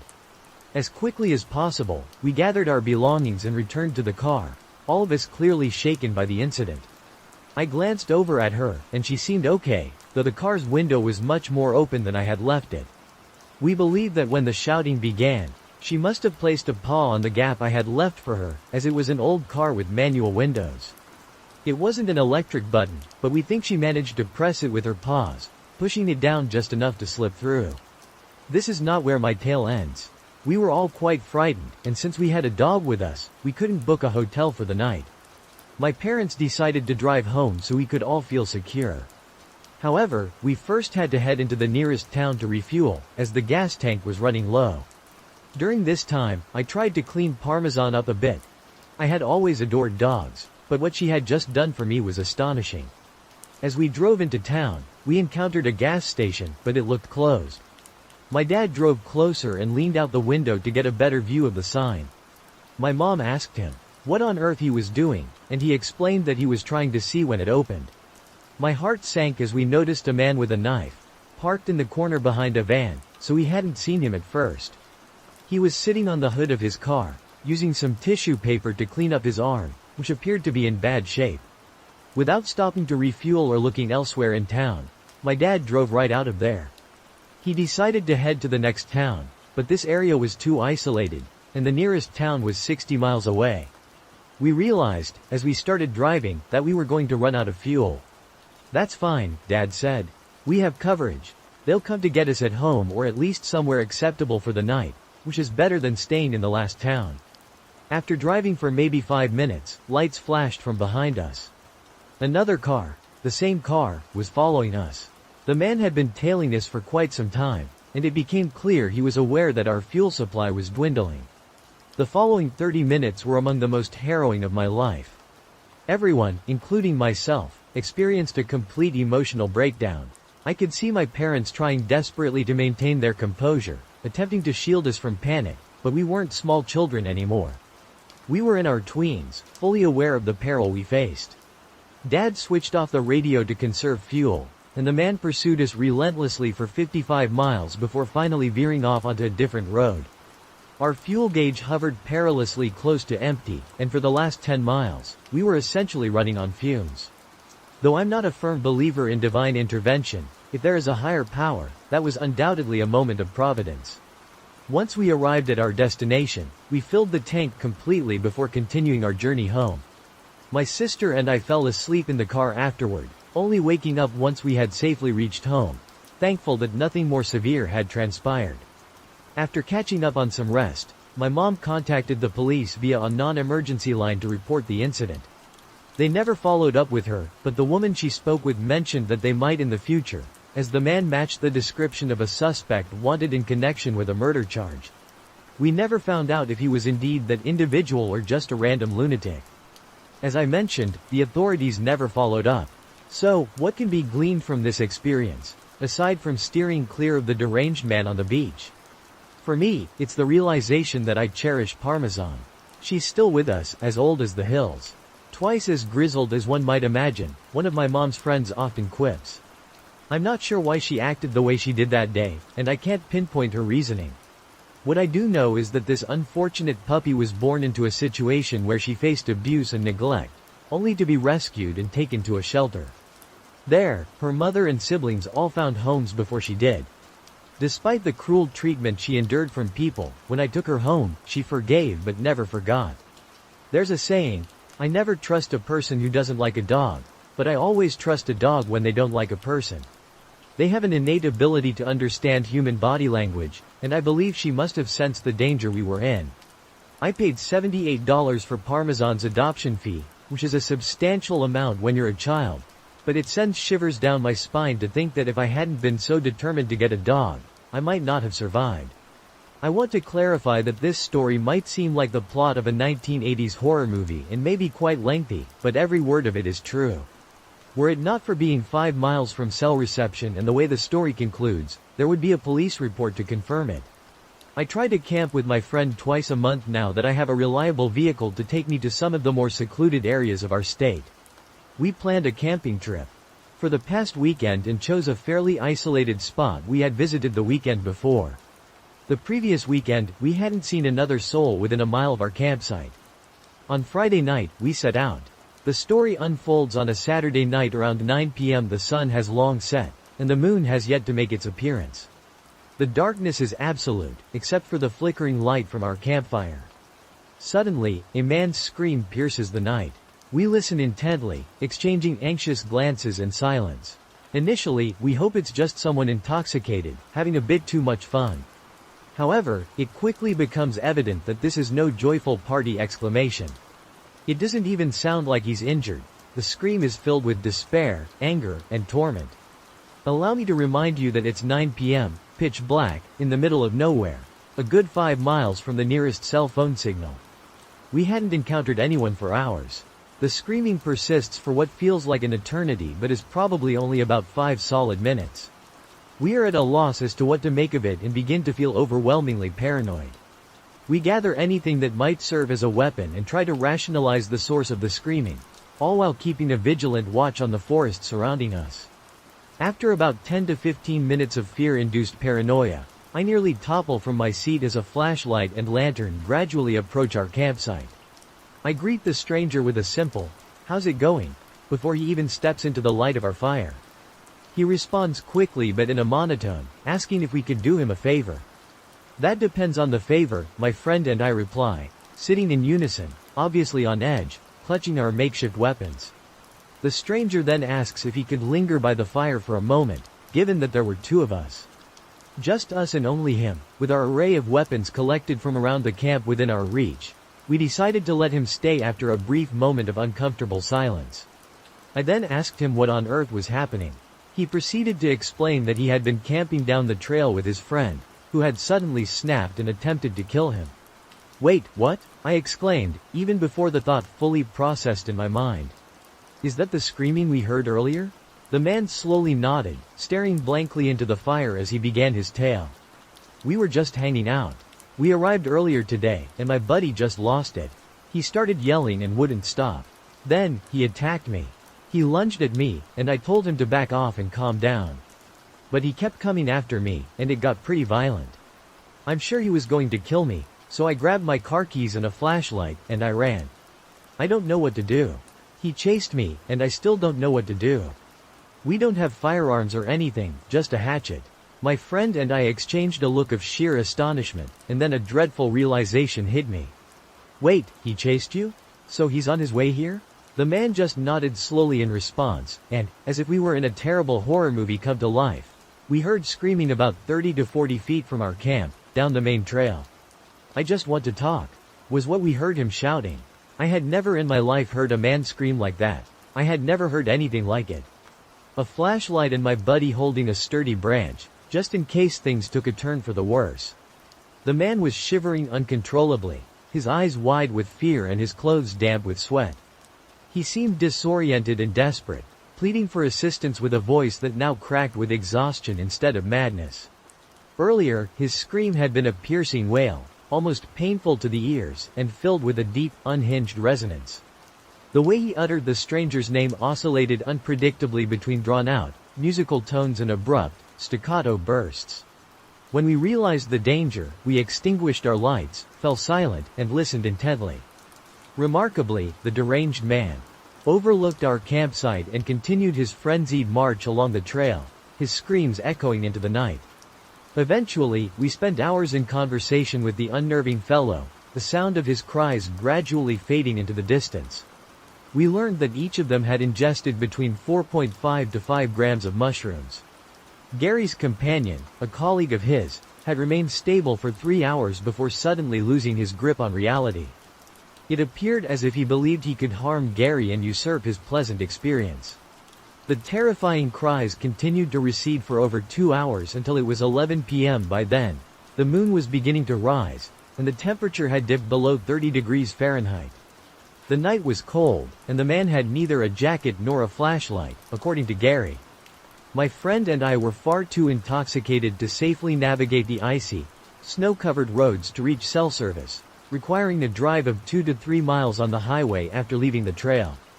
G was still mildly under the influence of the mushrooms, rendering him incapable of driving back. We faced a difficult decision: allow the man to wander in the hopes he would regain his senses and find his way back. Miraculously, he did, stumbling right into our campsite. After an hour of silence with no more screams, we suddenly heard a voice calling out from about 30 to 50 feet away, "Hey, help. Please help me." We instructed Gary to hide, just in case the situation deteriorated, and approached the man cautiously. My 12-gauge shotgun was securely holstered, while my friend carried his rifle. Our flashlights were set to their brightest mode, illuminating the face of a man who stood around 6 feet 2 inches tall and weighed approximately 300 pounds. We spoke to him, assessing that he was calm enough for conversation, and escorted him back to his campsite. He appeared genuinely regretful, claiming he had blacked out and couldn't recall any details. It seemed he had a disagreement with his companion. We guided him back along the trail to his camp and then returned to inform Gary that the situation seemed under control. We reassured him that if anything else occurred, he should shout and we would rush to assist. Fortunately, everything ended on a positive note. We became friends with Gary, exchanged phone numbers, and ensured he returned safely to his wife and child in town the following day. We're even planning a camping trip with him soon. However, the other man, who had roamed the forest shrieking like a lunatic and seemingly intent on attacking his friend with a hatchet, was not included in our plans. This entire episode unfolded during the spring break of my junior year in high school. I attended a small school in an Iowa town, part of a district that encompassed several smaller communities. During the summer of 2014, some friends and I formed a film club, aiming to create short films and compete in national film festivals against other schools. Our group was quite small, which made it challenging to arrange actual filming sessions until spring break of 2015, when we organized a brief excursion. 4 of us ultimately embarked on the trip, myself and 3 of my friends. Members of the club, let's call them Jake, Bill, and Kyle, ultimately decided to embark on a camping trip to Mossy Glen Hollow, a state park in northeastern Iowa rumored to be haunted. Since the 1850s, the park has been the site of numerous murders and suicides, including some beheadings and even a contract killing in the 1930s. As the thrill-seeking teenagers we were, we eagerly accepted the opportunity to hike and camp in such an eerie place. It was conveniently located within a 15-minute drive of a small town, so replenishing our food supplies wouldn't pose much of a problem either. With everything looking promising, we packed up our 2 sedans, programmed the GPS, and set out for a spring break adventure in the haunted woods. After an hour and a half on the road, a few warning signs began to appear. Following the last sizable town before venturing into the backcountry, my phone's data signal vanished, and the GPS abruptly altered our course. Since none of us had any clue where we were or the precise location of Mossy Glen, we had little choice but to blindly adhere to the new route. Once we found ourselves deep in the middle of nowhere, our GPS led us off the paved highways and onto gravel roads. At this juncture, you'd typically expect to see the familiar brown Iowa DNR signs indicating proximity to a state park, but none were in sight. There weren't even any clusters of trees to suggest we were near any sort of forest. 10 minutes further into the journey, the gravel road transitioned into a dirt path, then a low-maintenance road, and eventually a Class B minimum maintenance road. With Iowa's steadfast commitment to road maintenance, one might assume that someone had taken a cursory look at this stretch back in the 90s and then swiftly forgotten it even existed. As we navigated the final bend the GPS indicated on our route, we spotted a farmhouse accompanied by a sizable machine shed. Both stood eerily still, devoid of any signs of life or movement, with not a single vehicle in the driveway. It struck us as odd that a residence would be situated so close to a state park. Cautiously, we decelerated but continued onward. To our disappointment, the road soon deteriorated into a chaotic expanse marred by deep tractor tire ruts left over from last fall's harvest. We halted our vehicles as far along the path as we dared, ensuring we wouldn't get stuck in a frozen groove, and began unloading some of our gear. The road gradually constricted, winding its way through the center of a field before descending into a dense thicket at the base of a broad ravine. We disembarked and trekked down the increasingly steep incline, taking in the surroundings. Initially, the landscape resembled an impressively cinematic scene. Limestone outcrops jutted from the hillside, a footpath was adorned with picturesque tree canopies, and a few birds, having prematurely returned from their southern migration, flitted about. We all heard the gentle murmur of flowing water, though the trail provided no clues as to its origin. In every direction, our eyes were met by an endless expanse of trees. At the base of the hill, a small pond lay nestled in a grassy clearing, encircled by a fence. As we neared the barrier, we noticed a sign that read, "Private property, keep out." Bill checked his W. He glanced at his watch and realized it was nearly time for dinner, so we headed back to our vehicles and set the GPS for the nearest town. The closest place was a small village called Edgewood, which boasted a few diners and a gas station where we could stock up on supplies for the week. We had brought some canned food but not much else. Upon arriving in town, we discovered that Edgewood was even smaller than we had anticipated, with a population of fewer than 900 people. In such tight-knit communities, everyone is familiar with each other, so when 4 strangers arrived with license plates from across the state, we drew several curious stares. Kyle inquired with the cashier and a few patrons at the gas station about Mossy Glen Hollow and why the only route seemed to traverse someone's field via a dilapidated road. To our astonishment, no one had even heard of a place called Mossy Glen, nor could they fathom why 4 high school students had suddenly appeared in town searching for it. We dismissed it as just a quirk of the locals and retraced our path back down the dirt trail. As we rounded the bend near the farmhouse, we noticed all the lights were still off and there appeared to be no one home. I suggested we leave a note on the door to inform the owners that we would be parking on the roadside near their property, just to be cautious. It was getting late, and out in the countryside, it wasn't uncommon to encounter an armed home owner if they found unfamiliar cars. Since the road was impassable beyond that point, parking there wouldn't be a problem. Realistically, we could block anyone from the road while still technically remaining on public land. We hiked back down the wooded trail, starting to scout for a suitable campsite for the night, ensuring we stayed on the public side of the fence. In the pond area, we discovered that the sea of trees we had observed earlier appeared significantly thinner when viewed from below. In fact, the dirt path led to a sizable clearing, complete with a creek and a small waterfall that cut through the limestone deposits. None of us could believe we had overlooked such a feature merely a few hours earlier. When Bill realized this, he vanished around the corner back into the trees and reappeared at the top of the trail a few minutes later. Although we could clearly see him, the trees were so perfectly aligned that he couldn't see anything beyond the rocks below the path ledge.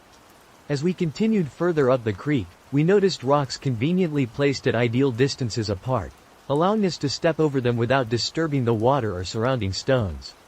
One could walk almost silently down the creek, with the sound of the water masking their footsteps. Without giving it much thought, we snapped some photos of the large, moss-covered boulders scattered around and captured some remarkably scenic shots. We found a spot to set up camp, and everything was proceeding smoothly until we approached the waterfall. Just before the waterfall lay a clearing, devoid of any large boulders or rocks, featuring an unusual arrangement of logs. One log was set horizontally, supported at each end by 2 piles of rocks. There stood a rough-hewn stone circle, encircling a pile of charred logs within a fire pit, accompanied by a bench. Although initially taken aback, we shrugged it off as a weekend project likely assembled by the residents of the house. After all, with such a delightful spot just a short stroll from home, why not? I have a comparable fire pit set up at my place, so it didn't worry me much. "Hey, what on earth is this?" Case shouted from atop a boulder a few yards ahead. There lay an orange beanie, a solitary gardening glove, an empty beer can, and a well-used stick of deodorant. On closer inspection of the beer can, we realized it had been opened quite recently. Foam lingered at the bottom, and it emitted a pungent aroma. Baffled by our discovery, Jake began scanning the area around the boulders. Upstream from the items, he called back to us, "There's a cave over here." Later, he recounted that the cave was spacious enough to comfortably accommodate a person inside, and more unsettlingly, he noticed some red fabric within. Before he could thoroughly investigate, Kyle urgently summoned all three of us back to him. Speaking in hushed tones, he advised us against shouting. "Shampoo," he murmured, pointing insistently at the ground by his feet. Sure enough, amidst the mud and leaves, lay a blue bottle of SWA shampoo right beside the creek. By this point, we were all sufficiently spooked and ready to call off our little adventure. Bill, however, remained convinced that this was merely debris left behind by the house's occupants. After a weekend marked by perhaps one too many drinks, returning to the house felt odd.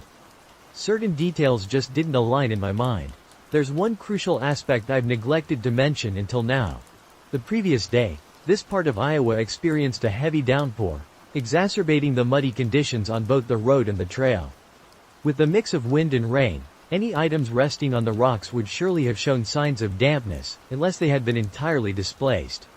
Additionally, the air was quite chilly, as it typically is during this time of year, not rising above the mid-40s all week. Suddenly, everything began to make sense to me. Whoever consumed the beer and left behind the shampoo, hat, glove, and deodorant must have done so earlier today. The fire pit also bore fresh char marks on the rocks, and the wood hadn't been wet for some time, indicating that it had been used as recently as last night at the earliest. The small cave would have offered sufficient shelter from the rain to stay dry despite the frigid temperatures throughout the day. Whoever was using shampoo out here must have had little choice but to do so. If it was the homeowners, they would have to be serious masochists, opting for the shallow, freezing rocky creek rather than the comfort of home. If it wasn't them, then it was likely we weren't alone at the moment. Whoever left these items did so in a rush, and if they were here even hours ago, they would have had a clear view of us on the trail from the cliff long before we realized they were down here. Recalling the arrangement of rocks along the stream, they might have even been departing their camp just as we arrived. As I continued down the dusty trail, my mind was processing the situation, prompting me to survey my surroundings. It dawned on me that this small area was enclosed by dense trees on the trail side, massive boulders flanking the pond side, and limestone cliffs encircling everything else. Thanks to the natural cover provided by the trees, rocks, and hills, a fire could be lit in the pit at night without anyone noticing. If one were dressed in brown or green, they could easily observe the camp below from the rocks above while seamlessly blending in with the foliage overhead. As I absorbed these insights, I became aware of something else, something more foreboding. The birds and small creatures we had heard earlier were now eerily silent, leaving only the gentle babble of the creek to break the stillness. As I began to share this observation with the group, I could see their thoughts aligning with mine. Jake started to head back toward the small cave when a rustling on the limestone ridge captured our attention. A sizable presence was moving around up there, seemingly intent on preventing Jake from discovering whatever was inside the cave. We glanced up, and the source of the noise began to shuffle down the ridge toward our makeshift camp. Given the steep cliff, the only route down to our location would require retracing steps to the pond and then doubling back up the stream. Realizing how exposed we were, we swiftly retreated up the stream, along the dirt path, across the field, and back to our cars. During the drive back to Hedgewood, we all tried to process what had happened. Guess what just happened? I glanced at the Salai map, and the only truly accessible route to the cliff, where we heard the noise, would be to hike up from the pond. The terrain was too rugged to approach from the adjoining field to the east. Whatever produced that sound must have been substantial, and although it's conceivable that a deer could have made its way up there, it would have needed impeccable timing to start moving just as Jake began inspecting the cave and the mysterious piece of red fabric inside. Kyle discovered a report about an escaped convict from a nearby prison a few weeks back and was convinced it was his campsite we stumbled upon. However, all of us were skeptical, at best, of his theory. To ease his concerns, we agreed to report the peculiar findings to the police anonymously, as we were all eager to head home by then. None of us followed up on the report, and I doubt it led to anything significant. A small-town police department receiving an anonymous tip about odd sightings, coinciding with some teenagers hanging around a farmer's property for a few hours, doesn't exactly scream high-priority criminal activity to me. Still, the whole situation seemed puzzling. Whoever dashed down that cliff, if it indeed was a person, wanted to keep whatever was in the cave concealed, but not enough to confront a group of teens directly. We surmised they just intended to frighten us away, as the noise ceased once we reached the dirt path. I found it strange that someone residing out in the woods with something. After initially appearing as though we were running late to set up camp in a state park, I double-checked my GPS. The peculiar route it had directed us on turned out to be an obsolete entrance to the park, which was no longer accessible due to the acquisition of the lake area. The map data utilized by Google's navigation system had been updated, and we were unable to determine with certainty whether the area we were in remained public land. It wasn't exactly what we had envisioned.